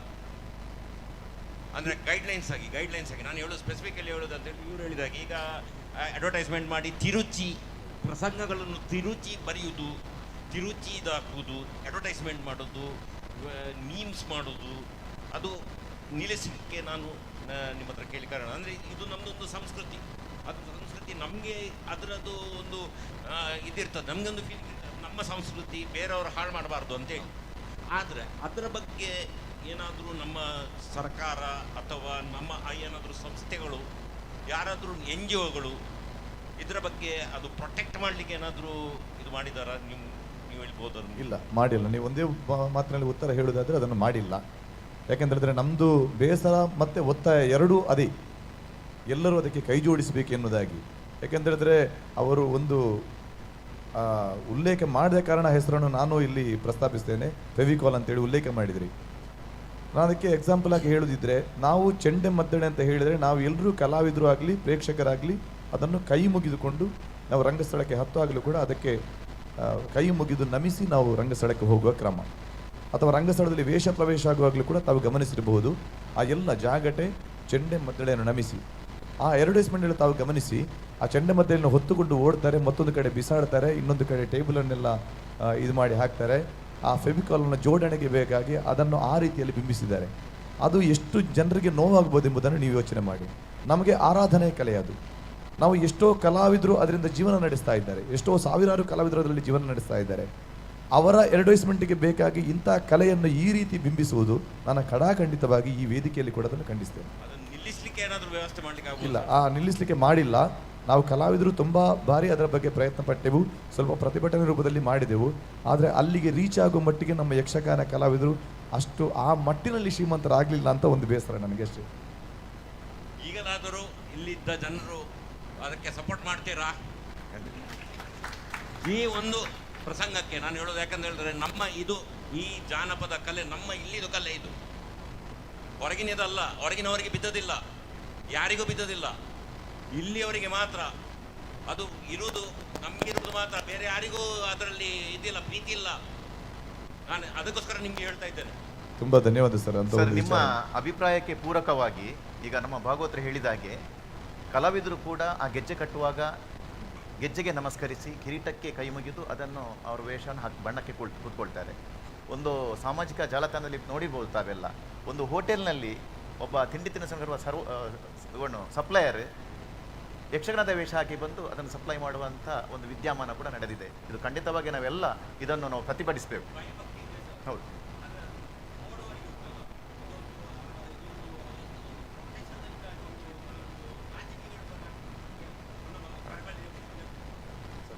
ಈಗ ಎಲ್ಲ ಸಭಿಕರ ಪ್ರೇಕ್ಷಕರ ಒಂದು ಅಪೇಕ್ಷೆ ಮೇರೆಗೆ ನಮ್ಮ ಭಾಗವತರಿಂದ ಒಂದು ಯಕ್ಷಗಾನದ ಹಾಡು, ಅನಂತರ ಕಲ್ಕೂರ್ ಸರ್ ತಮ್ಮ ಪ್ರಶ್ನೆ ಕೇಳ್ಬೋದು.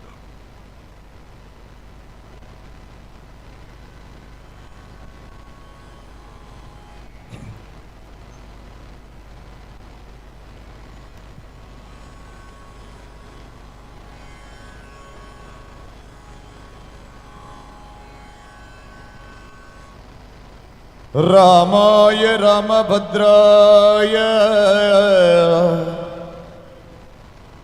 ರಾಮಚಂದ್ರಾಯ ವೇದಸೇ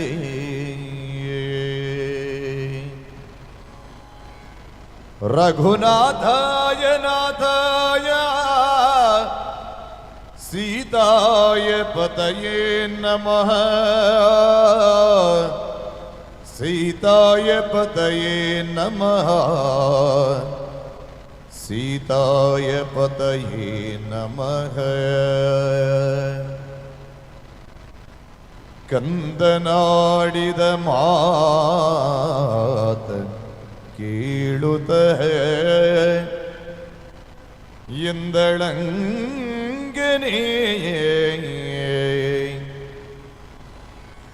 सुरमुनि ಹಿಂದೆ ಬಂದೆನ್ನುಡನೆ ಪೇಳಿದ ಮಾತು ದಿಟವಾಯ್ತು. ಸುರಮುನೀಂದ್ರನು ಹಿಂದೆ ಬಂದೆನ್ನೊಡನೆ ಪೇಳಿದ ಮಾತು ದಿಟವಾಯ್ತು. ನೊಂದು ಕೊಳಲೇಕೆ ನೊಂದು ಕೊಳಲೇಕೆ ಈತ ಶ್ರೀ ಗೋವಿಂದ ನಡಿದಾವರೆಯ ಸೇವಕ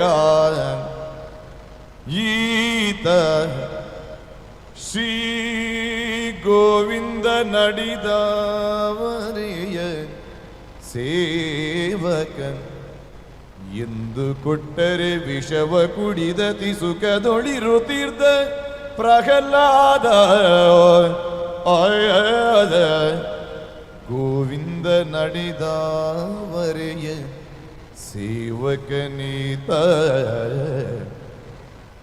ಆ ಆ ಆ ಆ ಆ ಆ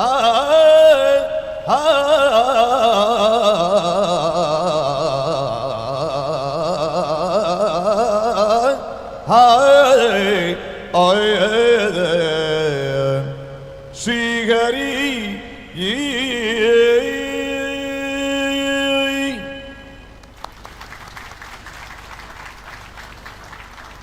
ತುಂಬ ಸುಶ್ರಾವ್ಯವಾಗಿ ಹಾಡಿ ಎಲ್ಲರನ್ನ ರಂಜಿಸಿದ್ದೀರಿ. ಕಲ್ಕುರ್ ಸರ್ ಅವರೇ ನಾವು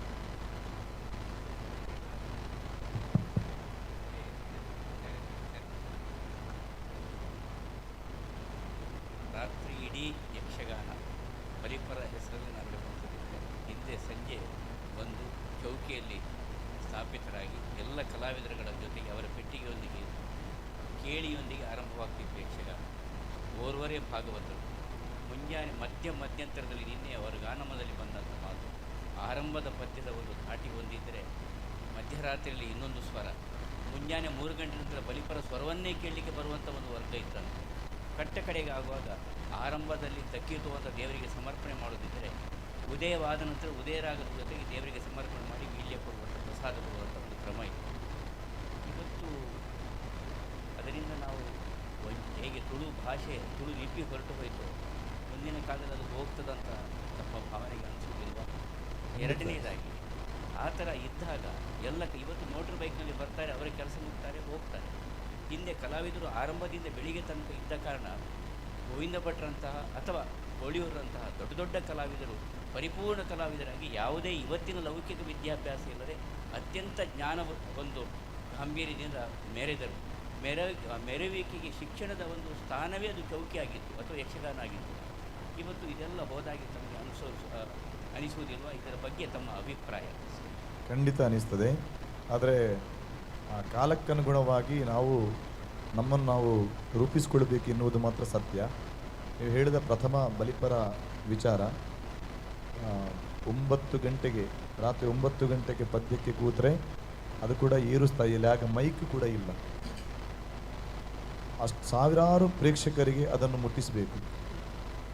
ಸಾಧಾರಣ ಜಿಲ್ಲೆಯಲ್ಲಿ ಒಂದು ಮನೆಯಲ್ಲಿ ಟಿ ವಿ ಇತ್ತೋ ಇಲ್ಲೋ ನನಗೆ ಗೊತ್ತಿಲ್ಲ, ರೇಡಿಯೋ ಇದ್ದದ್ದೇ ಕಷ್ಟದಲ್ಲಿ. ಅಂತಹ ಸಮಯದಲ್ಲಿ ಕೂಡ ಯಕ್ಷಗಾನವನ್ನು ಉಳಿಸಿ ಬೆಳೆಸಿದಂಥವರು. ಆಗ ಕಾಲನಿರ್ಣಯ ಕೂಡ ಒಂದು ಮನೆಯಲ್ಲಿ, ನಾನು ನನ್ನ ಅಜ್ಜ ಅಜ್ಜಿಯರು ಹೇಳಿದ್ದನ್ನು ಕೇಳಿದ್ದೇನೆ ನಾನು. ಬಲಿಪರ ಆರಭಿರಾಗ ಬಂತು ಅಂತ ಹೇಳಿದರೆ ಬಲಿಪರ ಬಾಯಿಯಿಂದ ಮೂಜಿ ಗಂಟೆ ಆಡ ಮಗ ಅಂದರೆ 3 ಗಂಟೆ ಆಯಿತು ಮಗನೇ ಅಂತ. ಆ 3 ಗಂಟೆ ಹೊತ್ತಿಗೆ ಆರಭಿರಾಗ ಅಂತೇಳಿ ಲೆಕ್ಕ. ಉದಯರಾಗ 4 ಗಂಟೆ ನಂತರ ಉದಯರಾಗಗಳು. ರಾತ್ರಿ 2 ಗಂಟೆ ಆಗುವಾಗ ಹಂಸಧ್ವನಿ. ಅಂದರೆ ಈ ಬಲಿಪರ ಹಂಸಧ್ವನಿ ರಾಗ ಹೊರಟ್ರೆ ಇಷ್ಟು ಗಂಟೆ ಆಯಿತು ಅಂತ ಹೇಳುವವರಿದ್ರು. ಅಂದರೆ ಅಷ್ಟು ನಿರ್ಣಯ ಅದು ಆ ಹೊತ್ತಿಗೆ. ಈಗ ಅದೆಲ್ಲ ಈ ರಾಗಗಳಾಗಲಿ, ಈ ಕಾಲಘಟ್ಟಗಳಾಗಲಿ, ಈ ಗತಿಗಳು, ಹೋಗುವಂಥ ಗತಿಗಳು, 1ನೇ ಕಾಲ, 2ನೇ ಕಾಲ, 3ನೇ ಕಾಲ, 4ನೇ ಕಾಲ ಅಂತ ಈ ಗತಿಗಳಲ್ಲಿ ಕೂಡ ವ್ಯತ್ಯಾಸ ಆಗಿದೆ. ಅದನ್ನು ತೋರಿಸುವಂಥ ಪ್ರಮೇಯವೇ ಈಗ ಬರುವುದಿಲ್ಲ. ಈಗ 3-4 ಜನ ಒಂದು ರಾತ್ರಿಗೆ ಭಾಗವತಿಗಳಾಗಿ ಹೋಗಿದ್ದಾರೆ. ಒಬ್ಬೊಬ್ಬರ ಭಾಗವತಿಗೆ ಏನು ಅಷ್ಟು ಹೊತ್ತು ಸಹಿಸುವಂತಹ ಪ್ರೇಕ್ಷಕ ವರ್ಗ ಕೂಡ ಈಗಿನ ನಿಟ್ಟಿನಲ್ಲಿ ಇದೇ ಇಲ್ಲೋ ನನಗೂ ಸಂಶಯ ಇದೆ. ಒಂದನೇ ಮಾತಾದದ್ದು ಗತಿಸಿ ಹೋಗಿದೆ ಅಂತ ನಾನು ಕೂಡ ಒಂದು ವಿಷಾದವನ್ನೇ ಆ ಮೂಲಕ ನಾನು ವ್ಯಕ್ತಪಡಿಸ್ತಾ ಇದ್ದೇನೆ. ಅದರ ಜೊತೆಗೆ ಎರಡನೇ ಮಾತು ಅಂದರೆ ಅಂಥ ಕಲಾವಿದರು 6 ಗಂಟೆಯಿಂದ ಬೆಳಗಿನವರೆಗೆ ಸಮಯ ಕೊಡ್ತಾ ಇದ್ರು, ಯಕ್ಷಗಾನದಲ್ಲಿ ತೊಡಗಿಸಿಕೊಡ್ತಾ ಇದ್ರು ಅಂತ. ಅದಕ್ಕೆ ಪೂರಕವಾಗಿ ಮತ್ತೊಂದು ಮಾತು ಹೇಳ್ತೇನೆ ಕಲ್ಕೂರು ಹೇಳಿದ್ದಕ್ಕೆ. ಇದೊಂದು ಮನಮಿಡಿಯುವಂಥ ಒಂದು ದೃಶ್ಯ. ಈಗ ಅವರು ಹೆಸರು ಹೇಳಿದ್ರಲ್ಲಿ ಆ ಹೆಸರು ಇದೆ, ನಾನು ಹೇಳುವಂಥ ಕಲಾವಿದರು, ಅದನ್ನು ನಾನು ಆ ಹೆಸರನ್ನು ಮಾತ್ರ ಉಲ್ಲೇಖಿಸುವುದಿಲ್ಲ ಅಷ್ಟೇ. ಆ ಕಲಾವಿದರು ತಿರುಗಾಟ ಅಂತ ಹೇಳಿದರೆ ನವಂಬರ್ ತಿಂಗಳಲ್ಲಿ ನಮ್ಮ ತಿರುಗಾಟ ಹೊರಟ್ರೆ ಯಕ್ಷಗಾನದ್ದು ಮೇ 25 ತಪ್ಪಿದರೆ 29 ತಾರೀಕಿನವರೆಗೆ ಇರ್ತದೆ. ಆನಂತರ ಮಳೆಗಾಲ ಅಂತೇಳಿ ಲೆಕ್ಕ. ಆನಂತರ ಆ ಮಳೆಗಾಲದಲ್ಲಿ ಜೂನ್ನಿಂದ ನವಂಬರ್ ತಿಂಗಳವರೆಗೆ ಬೇರೆ ಕಲಾವಿದರು ಒಂದು 15 ವರ್ಷಕ್ಕಿಂತ ಮುಂಚೆ ನಾವು ಯೋಚನೆ ಮಾಡಿದರೆ ಕೂಲಿ ಕೆಲಸಕ್ಕೆಲ್ಲ ಹೋಗ್ತಾ ಇದ್ದರು. ಎಷ್ಟೆಷ್ಟೋ ದೊಡ್ಡ ದೊಡ್ಡ ಕೆಲಸಗಾರರು. ಬೇರೆ ಕಲಾವಿದರುಗಳು ಬೊಂಬೈಯಲ್ಲೋ ಬ್ಯಾಂಗ್ಳೂರಲ್ಲೋ ಹೋಟೆಲ್ನಲ್ಲಿ ಗ್ಲಾಸ್ ತೊಳೆಯೋದು ಅಥವಾ ವೆಯ್ಟ್ ಮಾಡೋದು ಇಂಥದ್ದನ್ನು ಮಾಡ್ತಾ ಇದ್ರು. ಎಷ್ಟೋ ಸ್ಟಾರ್ ಕಲಾವಿದರ ಕಥೆಯನ್ನು ನಾನು ಹೇಳ್ತಾ ಇದ್ದೇನೆ. ಅದಕ್ಕಿಂತ ಮುಂಚೆ ನಾವು ಹೋದರೆ, ಸ್ವಲ್ಪ ಮುಂದೆ ಹೋದರೆ, ಈ ನವಂಬರ್ ತಿಂಗಳಲ್ಲಿ ತಿರುಗಾಟಕ್ಕೆ ಹೊರಟ್ರೆ ಈ ಘಟ್ಟದ ಬದಿ ಅಥವಾ ಇನ್ನಿತರ ಉತ್ತರ ಕನ್ನಡದಲ್ಲಿ ಕೆಲವೆಲ್ಲ ಯಕ್ಷಗಾನ ಆಗಿ 3 ತಿಂಗಳು 4 ತಿಂಗಳ ಆದ ನಂತರ ಈ ಕಲಾವಿದರು ಮನೆಗೆ ಸೇರುವುದು. ಆವಾಗ ಒಂದು ಫೋನ್ ಕಾಂಟ್ಯಾಕ್ಟ್ ಇಲ್ಲ, ಕೇವಲ ಲೆಟ್ರ್ ಬರೀಬೇಕು. ಇಂಥದ್ರಲ್ಲಿ ಒಂದು ಘಟನೆ ನಡೆಯಿತು. ಆ ಕಲಾವಿದ ನವಂಬರ್ ತಿಂಗಳಲ್ಲಿ ಮೇಳದ ತಿರುಗಾಟಕ್ಕೆ ಹೋಗಿದ್ದಾರೆ. ಒಳ್ಳೆಯ ಕಲಾವಿದರು, ಈಗ ರಾಷ್ಟ್ರ ಪ್ರಶಸ್ತಿ ವಿಜೇತ ಕಲಾವಿದರು. 2-3 ತಿಂಗಳ ನಂತರ ಮನೆಗೆ ಬರುವಾಗ ಅವರ ಮನೆ ಅಲ್ಲಿಲ್ಲ. ಯಾವ ಮನೆಯಿಂದ ಅವರು ತಿರುಗಾಟಕ್ಕೆ ಹೊರಟಿದ್ದಾರೆ, ಹೆಂಡತಿ ಮಕ್ಕಳನ್ನು ಆ ಮನೆಯಲ್ಲಿ ಬಿಟ್ಟು ಹೊರಟಿದ್ದಾರೋ ಅಲ್ಲಿ ಆ ಮನೆ ಇಲ್ಲ. ಅವರು ಬಂದು ನೋಡುವಾಗ ಆಗ ಹತ್ತಿರದ ಮನೆಯಲ್ಲಿ ಕೇಳಿದ್ರಂತೆ, ಅಲ್ಲ ನನ್ನ ಮನೆ ಹೆಂಡತಿ ಮಕ್ಕಳು ಇಲ್ಲ, ಅದು ಬೆಂಕಿ ಬಿದ್ದು ಉರಿದು ಹೋಗಿ 3 ತಿಂಗಳಾಯಿತು ಅಂತ ಹೇಳಿದ್ರಂತೆ. ಹಾಗಾದರೆ ನನ್ನ ಹೆಂಡತಿ ಮಕ್ಕಳು ಇಲ್ಲಿದ್ದಾರೆ? ಇಲ್ಲ, ಎಲ್ಲಿಗೆ ಹೋಗಿದ್ದಾರೆ, ಎಲ್ಲಿ ಹೋಗಿದ್ದಾರೆ ಅಂತ ಗೊತ್ತಿಲ್ಲ ಅಂತ. ಈ ಹೆಂಡತಿ ಮಕ್ಕಳು ಇವರಿಗೆ ಲೆಟ್ರ್ ಬರೆಯುವುದಾದ್ರೂ ಎಲ್ಲಿ? ದಿನಕ್ಕೆ ಒಂದು ಕಡೆ ಕಾರ್ಯಕ್ರಮ, ಎಲ್ಲಿಗೆಂತೇಳಿ ಲೆಟ್ರ್ ಬರೀಬೇಕು ಅಂತ ಪ್ರಮೇಯ ಇದ್ದು ಕೂಡ ಲೆಟ್ರ್ ಬರೆಯುವಂಥ ಪರಿಸ್ಥಿತಿ ಇಲ್ಲ ಅಂತ ಆ ಕಲಾವಿದರು ಮತ್ತು ಅವರ ಸಂಬಂಧಿಕರ ಮನೆಗೆಲ್ಲ ಹೋಗಿ ಒಂದು 4-5 ಕಡೆ ಸುತ್ತಾಡಿ ಆದ ನಂತರ ಆ ಹೆಂಡತಿ ಮಕ್ಕಳು ಅವರಿಗೆ ಆನಂತರ ಸಿಕ್ಕಿದ್ರು. ಇದು ನಮ್ಮ ಈಗ ಪ್ರಸ್ತುತ ಇರುವ ಕಲಾವಿದರ ನೈಜ ಸಂಗತಿಯನ್ನು ನಾನು ಹೇಳಿದ್ದು. ಅಂಥವರಿಗೆ ಅನಂತರ ರಾಷ್ಟ್ರ ಪ್ರಶಸ್ತಿ ಎಲ್ಲ ಬಂತು. ನಮಗೆ ಅದೊಂದು ಸಂತೋಷದ ವಿಷಯ. ಈ ಯಕ್ಷಗಾನವನ್ನು ಇಷ್ಟು ಕಷ್ಟದಲ್ಲಿ ನಮಗೆ ಬೆಳೆಸಿ ಹಸ್ತಾಂತರಿಸಿದ ಮಹಾನ್ ಪುಣ್ಯಾತ್ಮರು ಇವರುಗಳೆಲ್ಲ. ನಾನು ಅದು ಇಲಿಗೇಷನ್ ಆಗದಿದ್ದರೆ ಆ ಹೆಸರನ್ನು ಉಲ್ಲೇಖಿಸಲಿಕ್ಕೂ ನನ್ನ ತಯಾರಿದ್ದೇನೆ. ಅದು ವಿಷಯ ಬೇರೆ. ಸೂರ್ಯಕುಮಾರ್ ಗೋವಿಂದ ಭಟ್ರ ಕಥೆಯನ್ನು ನಾನು ಹೇಳ್ತಾ ಇದ್ದೇನೆ, ನಿಮಗೆ ಗೊತ್ತಿರಬಹುದು. ಅದು ಹೌದು, ಅಂದರೆ ಇಷ್ಟು ಕಷ್ಟದಲ್ಲಿ ಇಂಥ ಈ ಬಲಿಪ ನಾರಾಯಣ ಭಾಗವತರಿಂದ ಹಿಡಿದು ಸೂರ್ಯಕುಮಾರ್ ಗೋವಿಂದ ಭಟ್ರಿಂದ ಹಿಡಿದು ಇಂಥ ಮಹಾನ್ ಕಲಾವಿದರುಗಳು ನಮಗೆ ಇಂಥ ಒಂದು ಪುಣ್ಯ ಕಲೆಯನ್ನು ನಮಗೆ ಹಸ್ತಾಂತರಿಸಿದ್ದಾರೆ. ತಾವುಗಳು ಉಲ್ಲೇಖಿಸಿದಂಥ ನಾವೊಂದು ಆರಾಧನಾ ಭಾವನೆಯಲ್ಲಿ ನೋಡುವಂತಹ ಕಲೆಯನ್ನು ಇಂತಹ ಕೆಲವು ಅಡ್ವರ್ಟೈಸ್ಮೆಂಟ್ಗಳು ಹೀಗೆಲ್ಲ ಮಾಡುವಾಗ ನಮಗೆ ತುಂಬ ಅದನ್ನು ಸಹಿಸಲಾರದಂಥ ನೋವಾಗುತ್ತೆ. ಅದನ್ನು ಅಲ್ಲಿವರೆಗೆ ಹೋಗಿ ನಮಗೆ ಖಂಡಿಸಲಿಕ್ಕೆ ನಮ್ಮ ಶಕ್ತಿ ಇಲ್ಲ. ಅದನ್ನು ಈ ಮೂಲಕ ತಮ್ಮ ಮುಂದೆ ಆದರೂ ನಾವು ಅದನ್ನು ಬಿಂಬಿಸಿ ನಾವು ಮಾಡ್ತೇನೆ. ಆ ಕಲ್ಕೂರ್ರೆ ವಿಷಯ ಉಲ್ಲೇಖಿಸಿದ್ದು ಒಳ್ಳೆಯದಾಯಿತು. ಈ ವಿಭಾಗದಲ್ಲಿ ಕಲಾವಿದರು ಅದರಲ್ಲಿ ತೊಡಗಿಸಿಕೊಳ್ಳಿಲ್ಲ ಎಂಬುದು ನಮಗೆ ಕೂಡ ಸ್ವಲ್ಪ ಬೇಸರ. ಈಗಿನ ಪ್ರಸಕ್ತ ಘಟ್ಟದಲ್ಲಿ ಅದು ಕಷ್ಟ ಕೂಡ.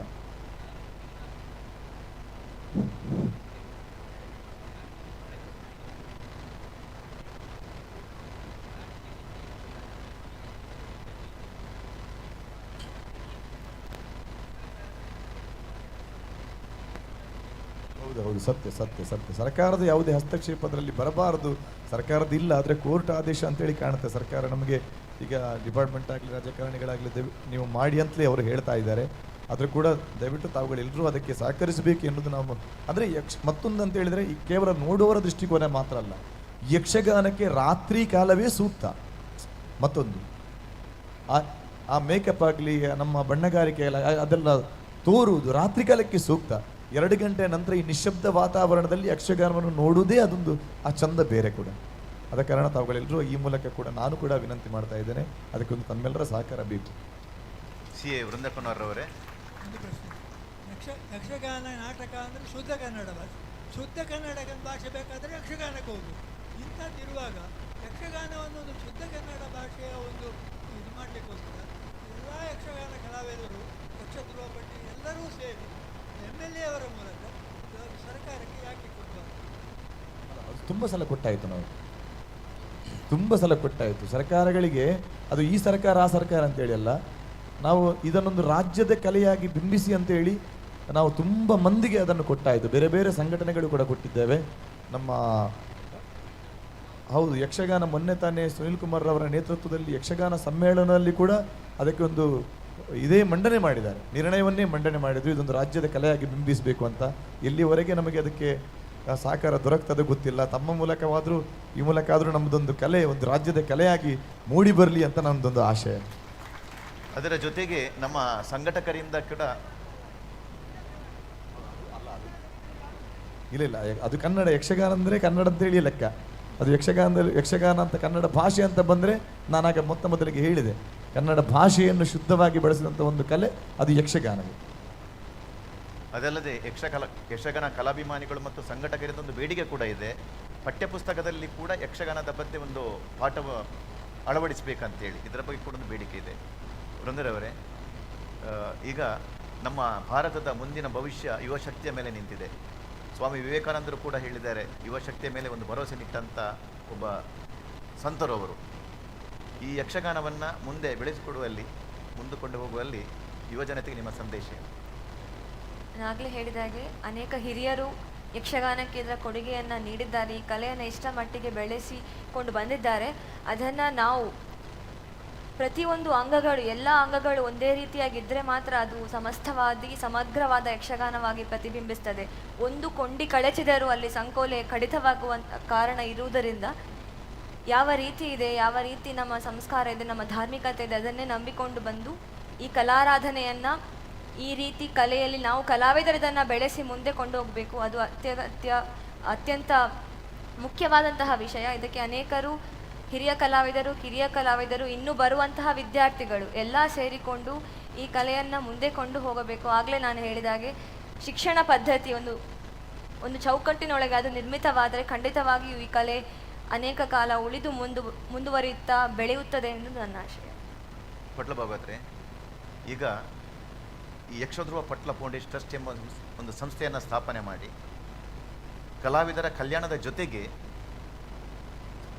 ಯುವ ಜನರಿಗೆ ಮತ್ತು ಮಕ್ಕಳಿಗೆ ಯಕ್ಷಗಾನ ತರಬೇತಿಯನ್ನು ನೀಡುವ ಸಂಸ್ಥೆಯನ್ನು ನೀವು ಬೇರೆ ಬೇರೆ ಘಟಕದ ಮುಖಾಂತರವಾಗಿ ಪ್ರಾರಂಭಿಸಿದ್ದೀರಿ. ನಮ್ಮ ಟ್ರಸ್ಟ್ ಮಾತ್ರ ಅಲ್ಲದೆ ಬೇರೆ ಬೇರೆ ಸಂಘಟನೆಗಳು ಕೂಡ ಈ ಯಕ್ಷ ಶಿಕ್ಷಣ ನೀಡುವಂಥ ಒಂದು ಒಳ್ಳೆಯ ಕಾರ್ಯಕ್ರಮ ಮಾಡ್ತಾ ಇದೆ. ಇದಕ್ಕೆ ಜನರ ಸ್ಪಂದನೆ ಹೇಗಿದೆ? ಅತ್ಯದ್ಭುತವಾಗಿದೆ. ಒಂದು ಒಳ್ಳೆಯ ಕಾರ್ಯ ಮಾಡಿದರೆ ನಮ್ಮ ಈ ಪ್ರದೇಶದ ಜನಗಳು ಯಾವ ರೀತಿ ಇದಕ್ಕೆ ಸಹಕಾರ ನೀಡ್ತಾರೆ ಎನ್ನುವುದಕ್ಕೆ ನಾನು ಸ್ಥಾಪಿಸಿದಂಥ ಯಕ್ಷಧ್ರುವ ಪಟ್ಲ ಫೌಂಡೇಶನ್ ಅಂತ ಹೇಳಿದರೂ ತಪ್ಪಾಗಲಿಕ್ಕಿಲ್ಲ ಎಂಬುದಾಗಿ ಭಾವಿಸ್ತಾ ಇದ್ದೇನೆ. ಸುಮಾರು 6 ವರ್ಷದಲ್ಲಿ ನಾವು ಸ್ಥಾಪನೆ ಮಾಡಿ ಈ ಕಲಾವಿದರ ಇಂಥ ಕಷ್ಟಗಳನ್ನು ಅದನ್ನು ಪುನಃ ಉಲ್ಲೇಖಿಸುವುದಿಲ್ಲ, ನಾನು ಪ್ರಸ್ತಾಪಿಸುವುದಿಲ್ಲ, ಸಮಯದ ಅಭಾವ ಇರುವ ಕಾರಣ. ಅಂತಹ ಕಷ್ಟಗಳಿಗೋಸ್ಕರ ಅವರ ಆರೋಗ್ಯದಿಂದ ಹಿಡಿದು ಅವರ ವಿದ್ಯಾರ್ಥಿಗಳ ವಿದ್ಯಾಭ್ಯಾಸದಿಂದ ಹಿಡಿದು ಅವರಿಗೆ ಗೃಹ ನಿರ್ಮಾಣದಿಂದ ಹಿಡಿದು ಎಲ್ಲ ವಿಭಾಗಗಳಿಗೆ ನಾವು ಪ್ರಯತ್ನಪಟ್ಟು ಸುಮಾರು 6 ವರ್ಷದಲ್ಲಿ 9 ಕೋಟಿ ರೂಪಾಯಿಯವರೆಗೆ ಈ ಕಲಾವಿದರಿಗೋಸ್ಕರ ನಾವು ಈ ಫೌಂಡೇಶನ್ನಿಂದ ವಿನಿಯೋಗಿಸಿದೆವು. ಇದೆಲ್ಲ ಆದ್ದು ನಮ್ಮ ಅಭಿಮಾನಿ ಬಂಧುಗಳ ನೆರವಿನಿಂದ. ಸುಮಾರು ದೇಶ ವಿದೇಶದಲ್ಲಿ ಅಮೇರಿಕ, ಲಂಡನ್ನಿಂದ ಹಿಡಿದು ದುಬೈ, ಮಸ್ಕತ್ ಅಥವಾ ಮುಂಬೈ, ಚೆನ್ನೈ, ದೆಹಲಿ ಅಂತ ಹಿಡಿದು 38 ಇದರ ಬೇರೆ ಬೇರೆ ಘಟಕಗಳ ಮೂಲಕ ಕಾರ್ಯನಿರ್ವಹಿಸ್ತಾ ಇದೆ. ಸುಮಾರು 900 ವಿದ್ಯಾರ್ಥಿಗಳಿಗೆ ಉಚಿತವಾಗಿ ಯಕ್ಷಗಾನದ ತರಬೇತಿಯನ್ನು ಬೇರೆ ಬೇರೆ ಶಾಲೆಗಳಲ್ಲಿ ಅಥವಾ ಬೇರೆ ಬೇರೆ ಕ್ಲಾಸ್ಗಳ ಮೂಲಕ ಈ ನಮ್ಮ ಫೌಂಡೇಶನ್ ನೀಡ್ತಾ ಇದೆ. ಬೇರೆ ಬೇರೆ ಸಂಘ ಸಂಸ್ಥೆಗಳು, ಉಡುಪಿಯ ಕಲಾರಂಗವನ್ನು ಕೂಡ ನಾನು ಈ ಮೂಲಕ ನೆನಪಿಸಲಿಕ್ಕೆ ಬಯಸ್ತೇನೆ. ಸುಮಾರು 30 ವರ್ಷಗಳಿಂದ ಯಕ್ಷಗಾನ ಕಲಾವಿದರಿಗೋಸ್ಕರ ಬೇರೆ ಬೇರೆ ರೀತಿಯಲ್ಲಿ ಕೆಲಸ ಮಾಡ್ತಾ ಇದೆ. ಈ ರೀತಿಯಲ್ಲಿ ನಾವು ಯಕ್ಷಗಾನದಲ್ಲಿ ನಾವು ತೊಡಗಿಸಿಕೊಳ್ತಾ ಇದ್ದೇವೆ. ಕಡೆಯ ಪ್ರಶ್ನೆ, ಸಮಯ ಮೀರ್ತಾ ಇದೆ. ಹಿಂದೆ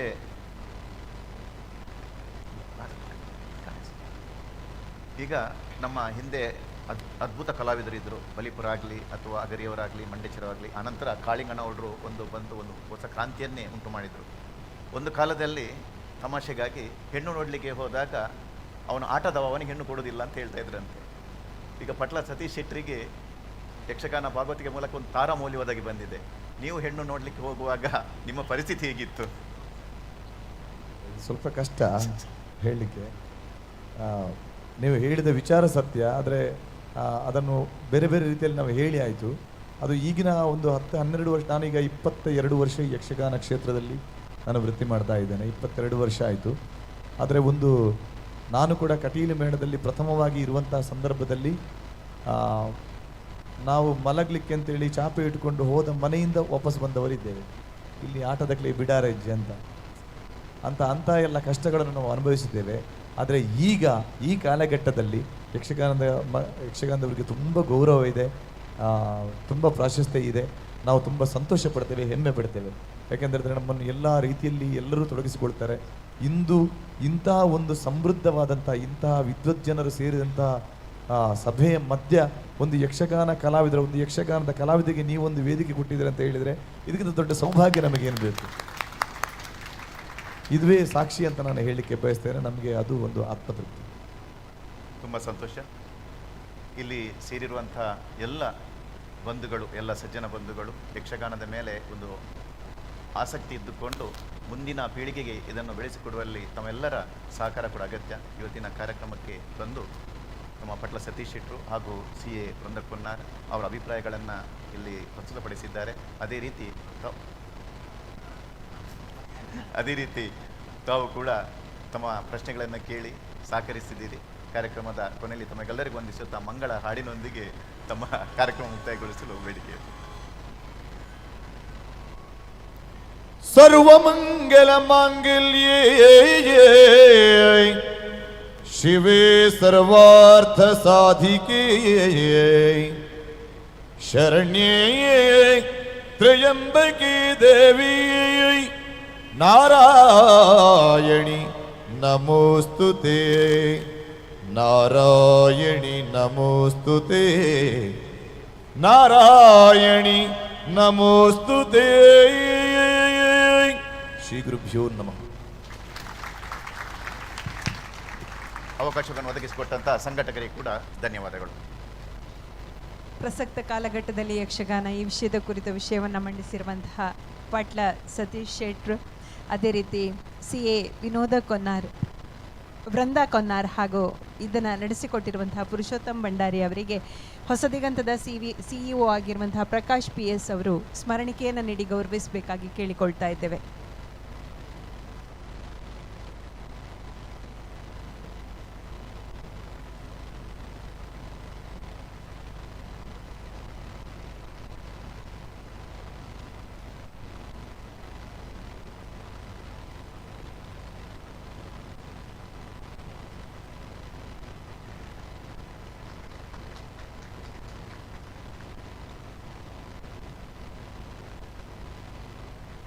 ಧನ್ಯವಾದಗಳು.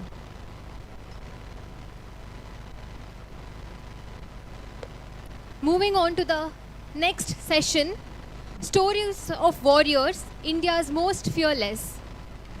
We have very dynamic Shiv Arur as a guest speaker. He's a senior executive editor for India Today, author of India's Most Fearless. He's also a defense correspondent with experience of over a decade covering the Indian military. This discussion is led by Captain Brijesh Chauta, trustee of Bharat Foundation. I request the dignitaries to grace the stage.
So good evening everybody. The Mangaluru Lit Fest is coming to its penultimate session now. So as we reach this last but one session, the next session is going to be about the real heroes. It's going to be about cinema and other things. So this is one session we are going to discuss about the real heroes. So On behalf of Mangalore City and Bharat Foundation, I welcome Shiv Arur to this session. He doesn't need an introduction. He is the executive editor and anchor of the most popular TV network in India, the India Today. We also know him as a defense and a military enthusiast. He's been covering a lot of conflicts, the Indian military for the last 2 decades. And he's also come up with this fantastic series of books called India's Most Fearless. This is the number 3 book, so it's got India's Most Fearless 1, India's Most Fearless 2, and now we come up with India's Most Fearless 3. Shiv, before we get on to the real India's Most Fearless stories, since you are the great grandson of Pandey Mangesh Rao, and his birthday is coming up on February 22nd. What has been his impact on your life? Because you're also turning out to be one of India's most popular writer, and he's been a very popular figure here in the coastal part and other things. What has been his impact in your life? I'll start by telling you a funny story. I'm quite active on Twitter, and a few years ago, my mother had shared a very nice portrait picture of Pandey Mangesh Rao with me, and so I put it out on Twitter, feeling very proud and saying I am the great grandson of this great icon of Karnataka, and it sparked 2 responses. One response was people saying, "Wow, amazing, great lineage," and the other side were people abusing me, saying, "Oh my God, you are this great man's successor." So even now I get that. I can't believe someone as worthless as you is this great icon's, successor, and you don't even speak Kannada, and you have the nerve to call yourself his successor. Shame on you, all that stuff. So that's just an example of how there are 2 sides to everything in a journalist's life. But I'm very proud to be his great grandson. I will be brutally honest with you. I don't speak Kannada. I wish I did, and I'm working on it. That's something else I can share with you. And who knows? Maybe in 5 years I'll be able to write a book in Kannada. Okay, but what I can tell you for sure is that the stories that I've heard from my mother, from my mother's side of the family, are amazing. But more than that, the stories I've heard from people in general. Once they came to know about it, they said, "Oh my God, I studied his poems in school. I still remember his poetry." People in Kodagu say that he wrote our anthem, etc. So it's a legacy way beyond me. I'm just a small figure in the family, and I would not even for a moment presume to be his successor in terms of his legacy, because his legacy is something else entirely. So I'm very proud to be his great grandson, and I hope to do something small in his name. The last time, in fact, when Captain invited me to the Mangaluru Lit Fest, I was told that there is a road named after him here in Mangalore, and I went there and I took a picture and I posted it, and it was really great. So no comparisons between me and him. I'm just a small successor of his great legacy. It's quite interesting to understand, how this whole idea of India's Most Fearless came up. Because in military, what happens is, we've read, when we joined the academy and other things, we read a lot of military history, which is broad-based stories on 1962, then after 65, 71.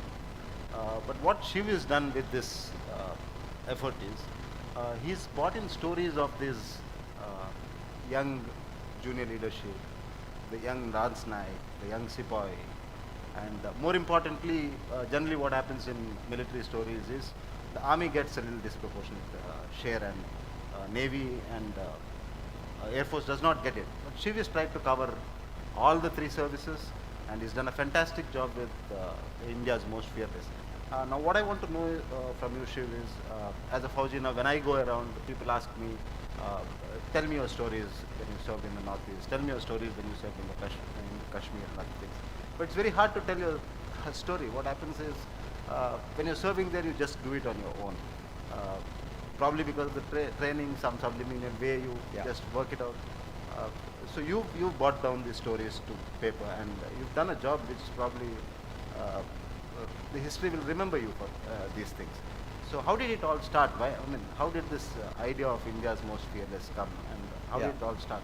So I having covered defense and military affairs for 18 years now, one thing that has always bothered me is two things actually. One, since on a daily basis through by virtue of my work, I interact with soldiers, sailors, pilots, airmen across the three services.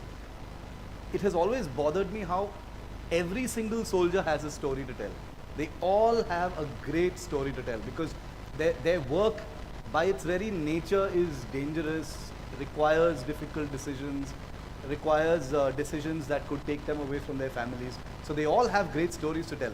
Captain Chowta is being very modest right now, but I'm sure if you spend some time and poke him a little, he'll also have great stories to tell. He has spent many years in the Northeast, which is one of the most amazing battlefields as far as the army is concerned. And hopefully someday he will also write about his time in the army. But that is one. One aspect is every soldier has a story to tell. The second aspect is, for me, what actually used to hurt me the most is all of us here every year, on two occasions, you will see stories about soldiers. Once on Republic Day and once on Independence Day. You will see the citations for the Shaurya Chakras, the Veer Chakras, the Kirti Chakras, whatever, the Sena medals, now Sena medals. And one press release comes from the Ministry of Defense with one small para, which is a citation, explaining why this person has been given this medal. This person did this, they went here, then they killed 3 terrorists, then they came back and they saved 5 people, and therefore we're giving him this medal. And every time I used to read that one paragraph, the only emotion I used to feel was a sense of, a sense of hunger to know more about that story. I mean, if a soldier, a young 25-year-old soldier, has been given a Shaurya Chakra for killing 3 terrorists in Kashmir, one paragraph it just seems like a terrible injustice. And I just thought that why hasn't anybody created a kind of machine where each of these stories is pulled out of the system and the entire story told, because there are humans behind these stories. There's blood behind these stories. There are families. There are wives. There are children. And for a moment, not for a moment, are these supposed to be Bharat Mata Ki Jai stories or inspirational stories. They're just amazing, entertaining stories. Like people watch soap operas on television. These stories are very entertaining. They're engaging because they're about people like us.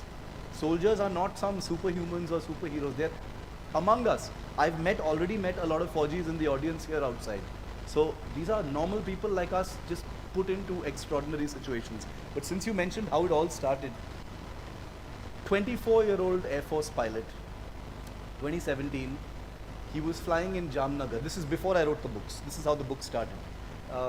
He was flying a MiG-29 fighter in Jamnagar, and sorry, this is one of the hazards of being a journalist. He was flying at 8,000 feet, faster than the speed of sound, and suddenly his entire canopy just splinters and blows off.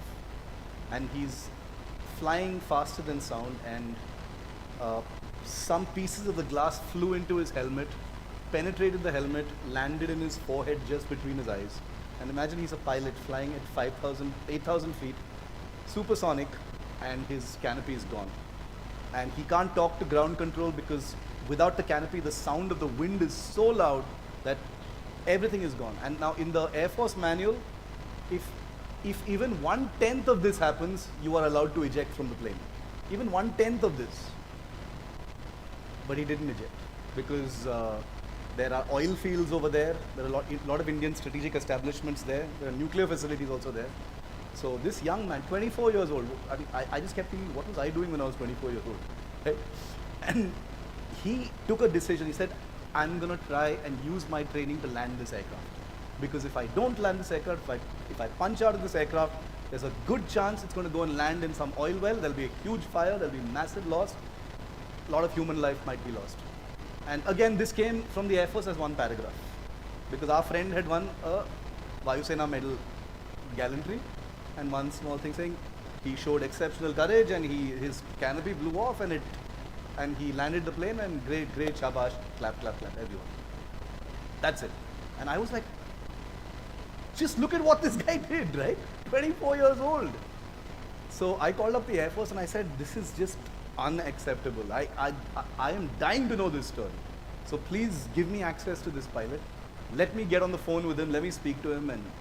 And so the Air Force said, yeah, okay, sure. They maybe thought it's a good idea. So I called up that pilot, Rijul Sharma, and I spoke to him, and he was like, why are you guys interested in my story? It's no big deal, whatever. And so I told the story, and I did a small blog post about it, which kind of just exploded on the internet. It went viral, and people were like talking about it and stuff. And after that happened, that's when I realized that this experiment of taking the smallest paragraph and converting them into a 5,000 word report, story about them, is what everyone wants about every soldier. So that one little incident has now become 3 books with now, I think 42 stories and counting. We have 10 stories in this book, I mean, of different things. But what this book also says is, it says it is the exclusive first-hand account of 2020 Galwan clash. We've been listening to this word Galwan for the past 3 years. We've been also, even in discussion we had in the morning today about India's way ahead in terms of military. We heard about Galwan a little too much. What I want to understand from you, Shiv, is since the first chapter also deals with Galwan, the Eastern Front in India, it's very different from the Western Front. Yeah. It is not like you have fences all around. You don't keep staring at your soldiers the other side. It's a sort of a friendly border. I mean, although China is not a friend, it's sort of a friendly border. How did this whole thing happen? I mean, if you see that video footage of that 16 Bihar captain, the Manipuri captain, I don't get Maningbam. He keeps staring with the fist like this. I mean, how did this suddenly overnight happen? And can you just recall this story? I mean, people have to read the book to get the entire story, but let us get Shiv to tell the gist of the whole thing. Yeah, absolutely. No, first of all, let me just be absolutely categorically clear to everyone here. The Galwan clash was a lesson for the Chinese. It was not a lesson for India. Okay, we lost 20 men there. At the end of this discussion, maybe I'll tell you about the Chinese casualties also. But let's make it very clear that anyone who thinks that the Galwan clash in some way was a lesson to India in terms of our strength is asleep. They're wrong, because what India basically showed at that time and has been a huge embarrassment to the Chinese is that a much smaller force, and actually through India's military history there are many examples of this.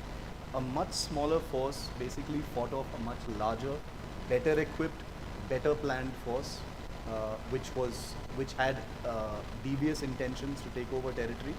And me and my co-author had access to the unit that actually did the fighting. So one of the things about the India's Most Fearless series is we don't write a story about a hero or a unit unless we have access to them directly, not on email, not on anything else. We have to be there in person with them. We have to speak to them. We have to speak to their families. Sorry for butting in between. When we spoke about India, how did it all start? Yeah. I also wanted to ask that particular question. I mean, how did you get this access to the Indian armed force? They're not very forthcoming that way. I'll answer that question. It's a good question because as most people might know, the Ministry of Defense and the armed forces, by their nature, tend to be quite reserved.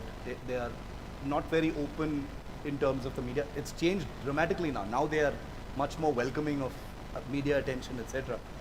Especially in the age of social media. But at a time in the past, it was very, very different. But as far as access is concerned, there is no question of anything else but doing it through the official channels. We had to, for our books, we would give the Army, the Navy and the Air Force our wish list. We would say, these are the 30 or 40 persons we would like to interview. And they would decide which ones are available, which ones are not, because in many cases, some of these people would be deployed in places where we would not be able to go, like in Siachen or somewhere else. But to the Army's credit, we have not a single time, not even once have we been told that we can't meet someone. The worst we have been told is it'll take 3-4 months because that person is not accessible right now. Or we would be told that person is part of a operation right now where, bringing them out of that place right now would not be safe for them. Therefore, you will have to wait. But apart from that, we had absolute access. We have gone to each unit personally. We've met these people. We've spoken to them. We've met their families. We are still in touch with the units and all the families. So there's no, we don't do second-hand information. It always has to be first-hand. And in case the hero we are writing about is no longer alive, has been killed in action, then we have to be in touch with the people who were there when they were killed in action or during that operation. To answer your question about Galwan, sir, now, like he rightly said, the line of actual control was basically a friendly border. Nothing much happened there. The real action, the real violence was all happening on the line of control, right? But the China border was largely friendly. No shots have been fired since the 70s. The maximum that would be happen is a little pushing and pulling during when patrols, were slightly aggressive, bump into each other. Nothing more serious than that. All usual stuff. In Galwan, it was an operation that was pre-planned because talks were happening between both sides. The Chinese had deliberately set up an observation post on the Indian side of the line, knowing full well, and these were. Please remember that from a distance, it might seem like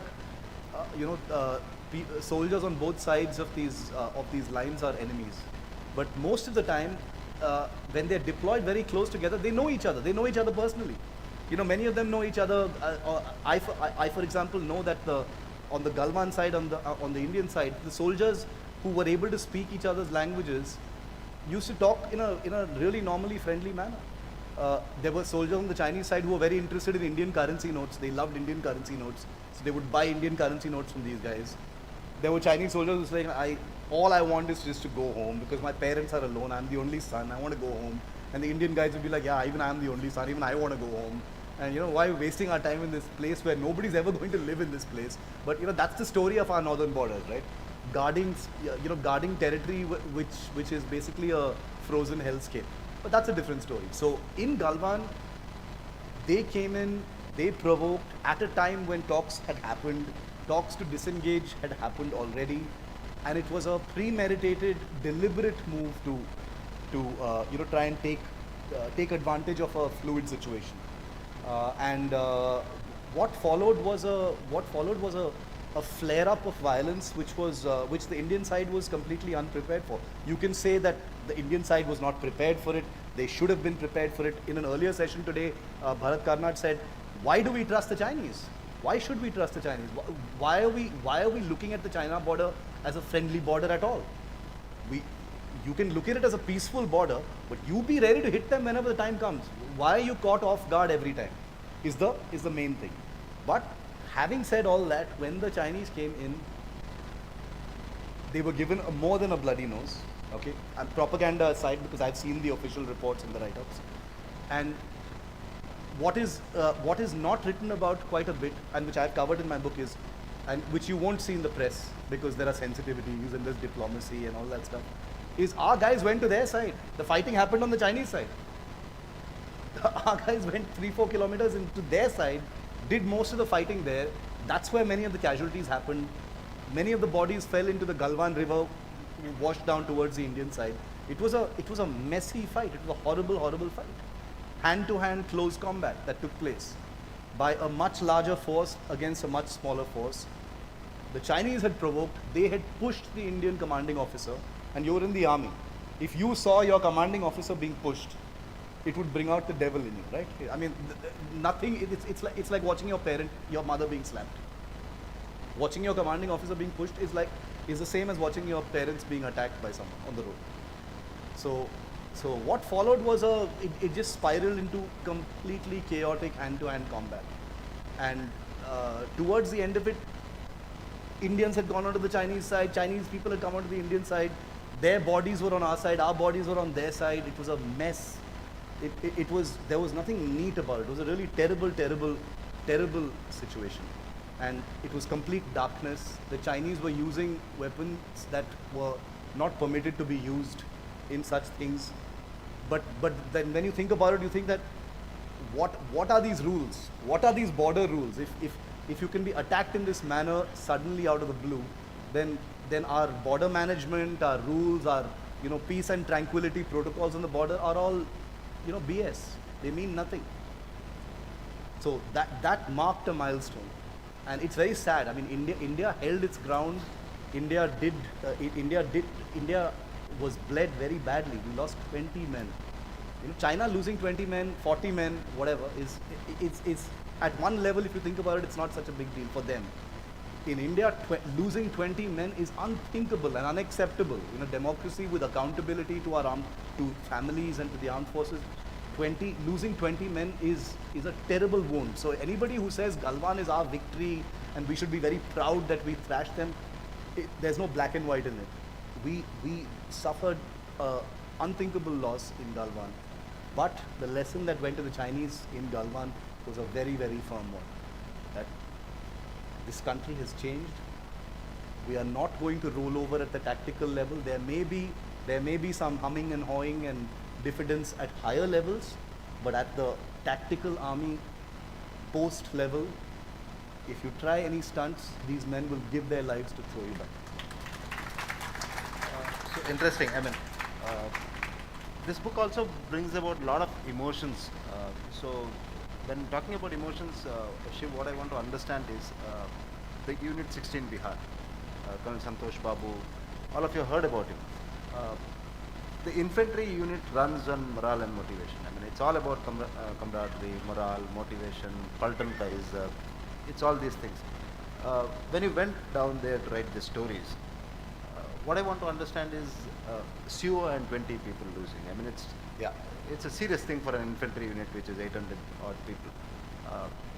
What was the morale of the troops there when you went and talked to them? I'm pretty sure you would have spoken to the Subedar Major. Yeah. You would have spoken to the other officers there. I mean, just to have a sense of the understanding in the Eastern Front, what was the morale of the troops when you went and spoke? How was it? When I spoke to the men of 16 Bihar about a month after the Galwan clash, they all had one thing to say: "Sir, humko us side jana hai. Please send us across the border. We want to go that side and teach them a bigger lesson." That was their morale. I mean, if that doesn't answer your question about morale, nothing else can. They were like, "We've lost 20 men, and emotions like impulses like revenge and stuff. We only know it through movies and things like that. At the army, infantry, company, post level, revenge is an epic emotion, because it's like, my father has been killed. I have to avenge it now. How do I go back and sleep at night? How do I face my demons? I have to take revenge. And the 16 Bihar had to be moved out of there a few months after the Galwan clash. But the morale couldn't have possibly been higher. Their emotion was, I want to go back across that border and I want to show them what we're made of. I want to do to them what they tried to do to us. Let them try it again. And you're right, I spoke to soldiers, I spoke to Subedars, I spoke to Havildars, I spoke to Lance Nayaks, and they were all like, doesn't matter, we lost 20, we'll take more of theirs. And this is what most infantry units are all about. It is that spirit. Even in the morning's discussion, everybody were at one point they agreed upon is the Indian Army and the Defence Forces are battle ready. When you say battle ready, it is this spirit what we are all talking about, and that is the spirit Shiv carefully brings out in this book. Let us move on to another story, which is again very interesting. I mean, most of us would have heard Group Captain Varun Singh. Unfortunately, he is heard for a tragic story. Yeah. I mean, but Group Captain Varun Singh is also a fantastic officer. He is that typical movie star, Top Gun types, who is pilot again. We've heard him for the unfortunate helicopter crash with General Rawat. While I want you to narrate Group Captain Varun Singh's daredevilry story, tell me also your experience with General Bipin Rawat. How has it been shortly narrating Group Captain Varun Singh's story? Yeah, so General Bipin Rawat was a great supporter of these books. Actually, he was the army chief, and he launched our India's Most Fearless One in Delhi. So he was the person who was at the book launch to launch the first book, and he was me and my co-author. We were going very slow in the writing. Sometimes we just used to get lazy because of our work and stuff. But General Rawat would be the person who would send us messages saying when is the next book coming and stuff. So he'd constantly do this danda on us. And I had met General Rawat 4 days before the crash that killed him. I met him on December 4th, 2021. And he said, pandemic is over and where is your third book? So we promised him, sir, we told him that by Army Day, that's January 15th, we will finish our manuscript and we will show it to you. And 4 days later, the helicopter crash that took place in Kunur, and he and 13 others were killed. And General Bipin Rawat's death in that crash actually was a huge shock to us because he was a big part of these books. So we actually kind of stopped writing for almost 7-8 months. We just didn't find the heart to write more for 7-8 months. So this book was actually hugely delayed. It came out finally only in August 2022, last year. But the fact that he was such a believer in what I was telling you about before, that General Bipin Rawat was a soldier's general, and he was the kind of person who believed that each of these stories are, they deserve to be told. And I think he saw that vision, and that's the reason why it became such a big deal. Now, Group Captain Varun, for those of you in the audience who may not know, he was one of the people in that helicopter with General Bipin Rawat. And if you remember, he was the only one who had survived the crash. He had terrible injuries, the worst burns possible, all bones in his body broken. But he had survived that crash, and he died 7 days later while being treated in Mangaluru. And the nation was praying for him. I remember I used to cover that on my show every day, and there were prayers for Group Captain Varun. And I think most of you here remember what he looks like.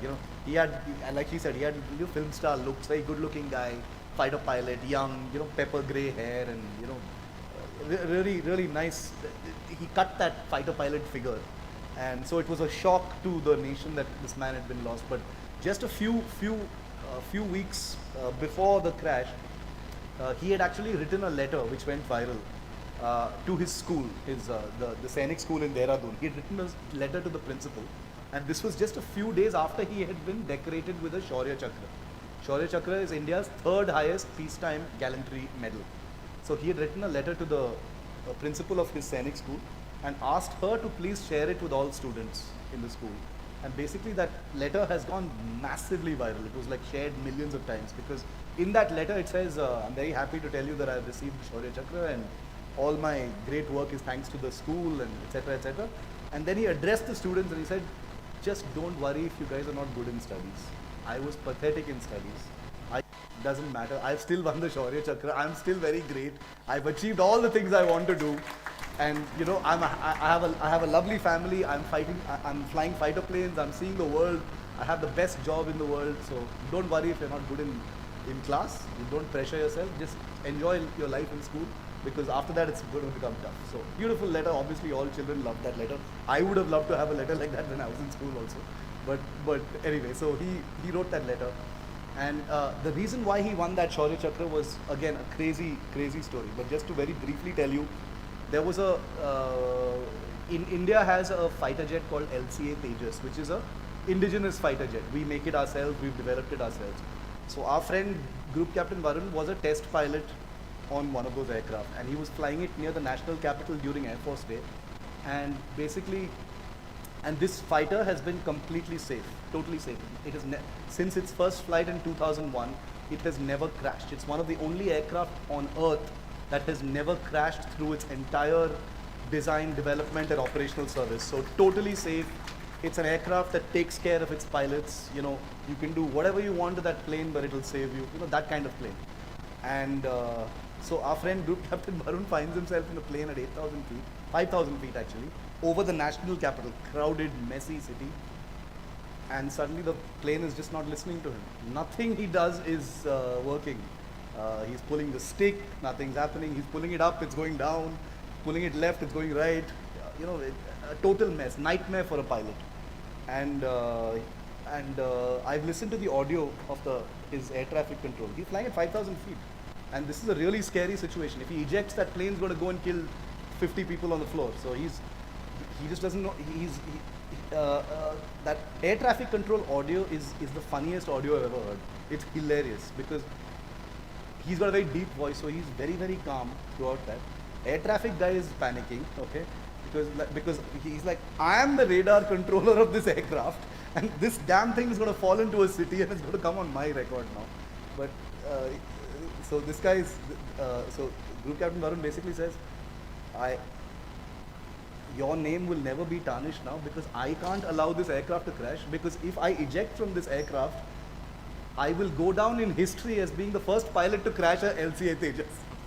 So he said, I don't care what happens, I have to save this aircraft. And he's laughing throughout that thing.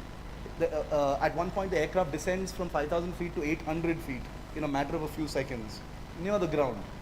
Again, it started pitching down. Again, starts pitching down. Wheels don't come down. Left wing going. It's a mess. When you read the story, you'll realize how bad it was. But he managed to land the plane, and he just had so much humor about that incident. And this is actually something you see very often in these stories about Air Force and Navy guys. They're like, I just used my training and I just did what I thought was the best thing to do, and none of them thinks that they were great. None of them says, oh, I did this amazing thing and I'm a rock star and I should be given all these medals. They said, I just used my training and I tried to stay as calm as possible, and if you don't have humor, then you're dead anyway. So that's basically it. So when you're reading each of this story, it is this state of mind of Army Jawans, Army officers. Training plays a really important part. I mean, when I was serving in Manipur, I remember each patrol when we were going, I mean, you go on a long range patrol for 7 days. It's a really tough situation. I mean, there are multiple stories. I wanted to take one more story of this Karen sector, which is of Para Special Forces. It's again a tragic story where we lost 5 paratroopers. Yeah. It's not a joke when 5 para commandos lost in an operation is a really serious thing for the army, because each para commando is trained really hard, and each para commando is an asset. He is like the fighter pilot, yeah, probably. So if you can quickly tell the story, and then we can go to the audience. So this was a very, very painful and difficult story for me personally to write, because I had met some of these guys before this operation that took place, a year before that. So this was in April 2020. And again, you know, the reason why for me it's especially painful is because these are stories which, for me, there is a sense of disbelief that more people don't know about them. And yet, this was right a few days after the Prime Minister had announced the lockdown. Everyone here remembers what that first week was like, right? The first pandemic lockdown, when world in uncertainty, everyone in uncertainty, nobody knows what to do, locked at home, people are realizing what Zoom is, etc., right? And it was in that week that Pakistan obviously decided, here's a nice time to mount a terror attack, okay? Because the world is distracted, India is distracted, let's do this. So they sent in this bunch of terrorists, and in the Keren sector, which is in Kashmir, beautiful, like everything in Kashmir, absolutely beautiful, high altitude, snowbound peaks and pine forests, like it's paradise. It's like the kind of paradise that you can't even think about. And that became the kind of battlefield where there was this horrifying terror hunt, where the same unit that conducted the Uri surgical strikes in 2016, that same unit, the 4 para special forces, was deployed to hunt for these terrorists. And I won't spoil the story for you, but the chapter we've written is about these 4 young paratroopers from that unit who had who had planned everything perfectly, who had who had made all preparations. They were well armed. They had perfect intelligence. They had visual intelligence. They had human intelligence. They knew exactly where these terrorists were, but one thing went wrong. Just one thing that they could not have prepared for. It was weather related. It was terrain related. That basically reversed the entire equation, and suddenly the hunters became the hunted. And losing 5 men is terrible in any situation. Losing 5 men from a para special forces unit in a single operation is like beyond unthinkable. The loss of these 5 men, it genuinely sent shockwaves in the Kashmir Valley, because these were like the elite, sort of almost invincible commandos. The guys who had gone across the LOC into POK for the Uri surgical strikes. They'd gone 6 kilometers inside, managed to kill 38 terrorists in 2016, and come back without sustaining a single loss, without losing a single man, which gave them a kind of godlike reputation. And here on our own territory, they lost 5 guys. How could it happen? And fighting a smaller number of terrorists. There were 3 terrorists. So we actually, in our minds, we fought a lot to say, should we be writing this story? Because it's a story that some people might see it as demoralizing. Doesn't show the army in the right light. But we told the army, and to the army's credit, the army said, you are free to write this story, because what these guys did was amazing. And they were all 23, 24-year-old boys. Okay? I wish I had pictures, but they're there in the book and you'll see them. Paratrooper Chhatrapal Singh from Rajasthan, Paratrooper Amit Kumar from Himachal Pradesh, Paratrooper Balkrishan from Himachal Pradesh. Young guys, 24 years old, and throughout the writing of my books, I've always for a moment sat back and just thought, what the hell was I doing when I was 23 years old? What was I doing when I was 25 years old? I'm not saying that you need to be in the army or need to be in the military to do great things. All of us, I'm sure, do great things at any age. It doesn't matter. So I wasn't putting myself down, but I was just thinking, did life offer even anything close to the kind of decisions that these guys were presented with at that age, in that terrain, in those circumstances? And nothing close. So, and this is voluntary. Remember, the special forces are voluntary. You volunteer for it. It's 100% voluntary service, the special forces. You don't have to do it if you don't want to. You can be in the regular infantry, which is anyway life and death. And then you choose to get into the special forces, which requires probation, torturous training, and people actually volunteer for it. I can't imagine how that goes. So crazy. What Shiv successfully does in this book is he helps us visualize these situations. It is, I mean, when you're fighting in that terrain of 18,000 feet high at that temperature, that rugged terrain, he helps us visualize what a soldier goes through.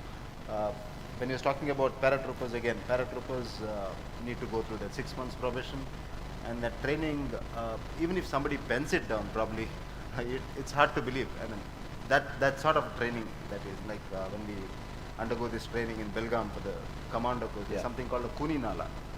You just have to go through that drain water.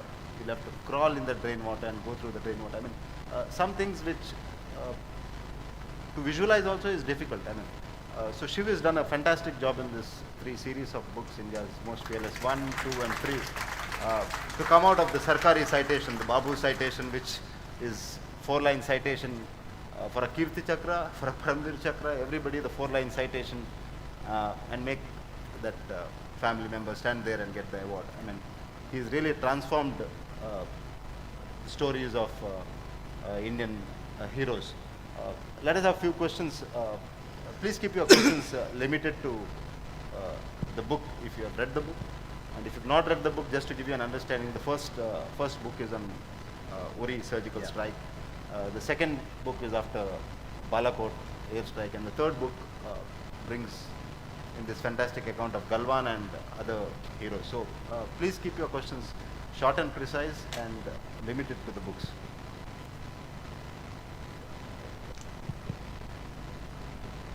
Shiv, despite so much of documentary evidence to the fact that we have done, the army has done so much of work, which are manifested in the books, yet there is a line of thinking that saying, show us the proof. So how does this actually sit with the overall argument of Indian armed forces doing what they are supposed to do and being a very professional unit? So you're talking about proof as in politicians saying where is the proof of the surgical strikes at Balakot and stuff? I didn't say anything. You said it. Okay, I said it. Yeah. We are not children here, let's be frank. Politicians asking where is the proof. Okay. So I have two things to say to that. First of all, opposition parties, politicians, they have every right to say what they want to. We are what I love about this country is we are a noisy, chaotic democracy. Okay, where you can either hold your hands up and say, oh my God, you can't question the armed forces.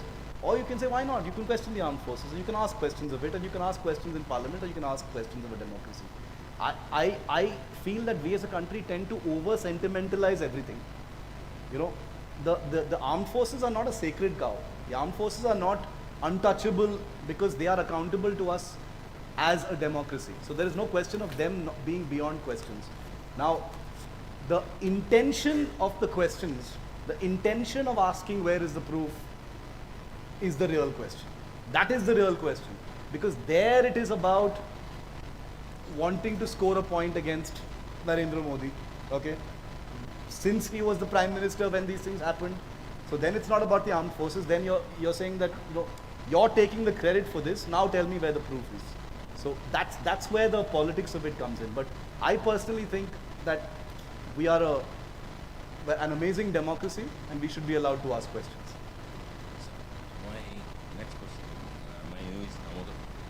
This question is regarding the preparedness. When you have written the book, did you get an access that what preparations they do? Because actually what happens is, when there is a strike, as Balakot happened, there was a strike. Written they were answered. Usually the satellite is tracked, means satellite tracks these people. Now we have a technology that digitally it is so advanced that even they will put one chip in the soldier's body and he may be tracked. And it is already because NASA, ISRO has sent 114 satellites. In that, around 25 to 30 satellites belong only for defense sector itself. Yeah. Did you have any access of those things? No, we did not have access to those things. We had access to photographs, which we were not allowed to use because they are of a classified nature. Yeah. But I can tell you that as far as digital sensors, digital intelligence is concerned, India is not only very good, we have access to far greater technologies than we allow the world to believe. Agreed. The world believes we don't have a lot of things. We have more than people think we do. Because we were denied supercomputers by US people, United States. Then we developed it. One of the beauties of India is that I think very early on, from the 70s and 80s, we had already realized that there are battlefield and wartime technologies that nobody is going to share with us. Yeah. And we had to develop them ourselves. And that's the reason why.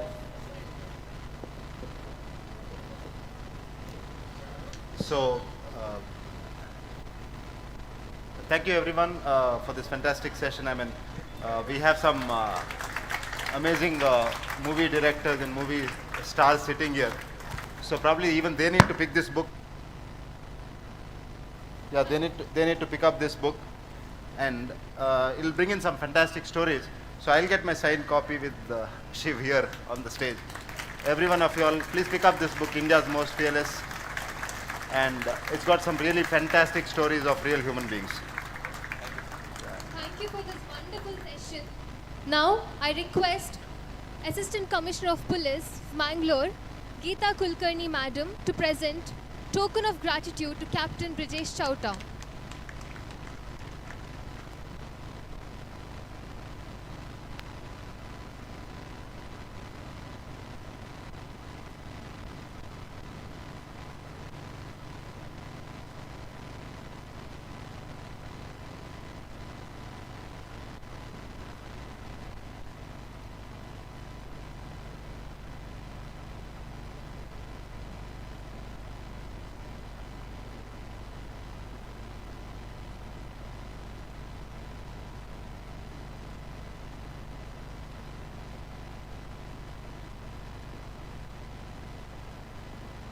And now we come to the last session of Lit Fest 2023, Cinema and Culture when Local is Universal.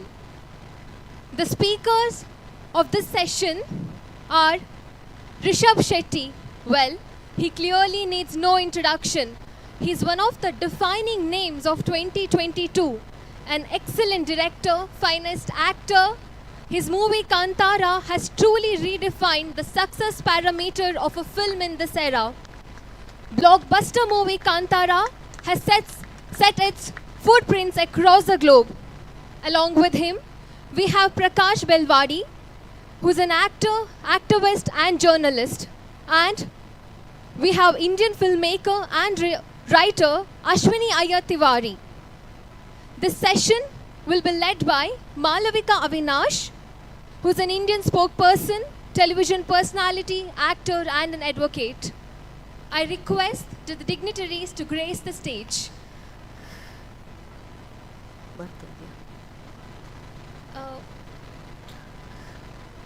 A Maruti key has been missed. If anyone has found, please hand over the car key.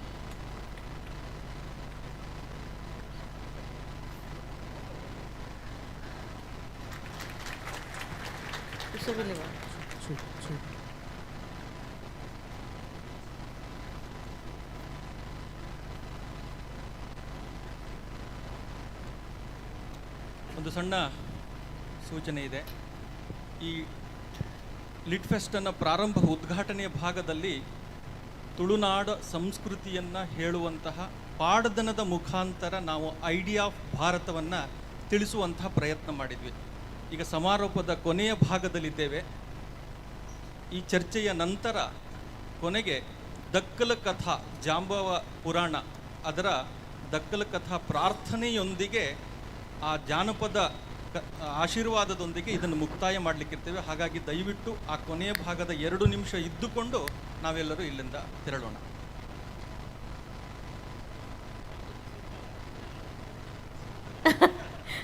ಅನುಮತಿ ಇದ್ದರೆ ಶುರು ಮಾಡ್ತೀನಿ.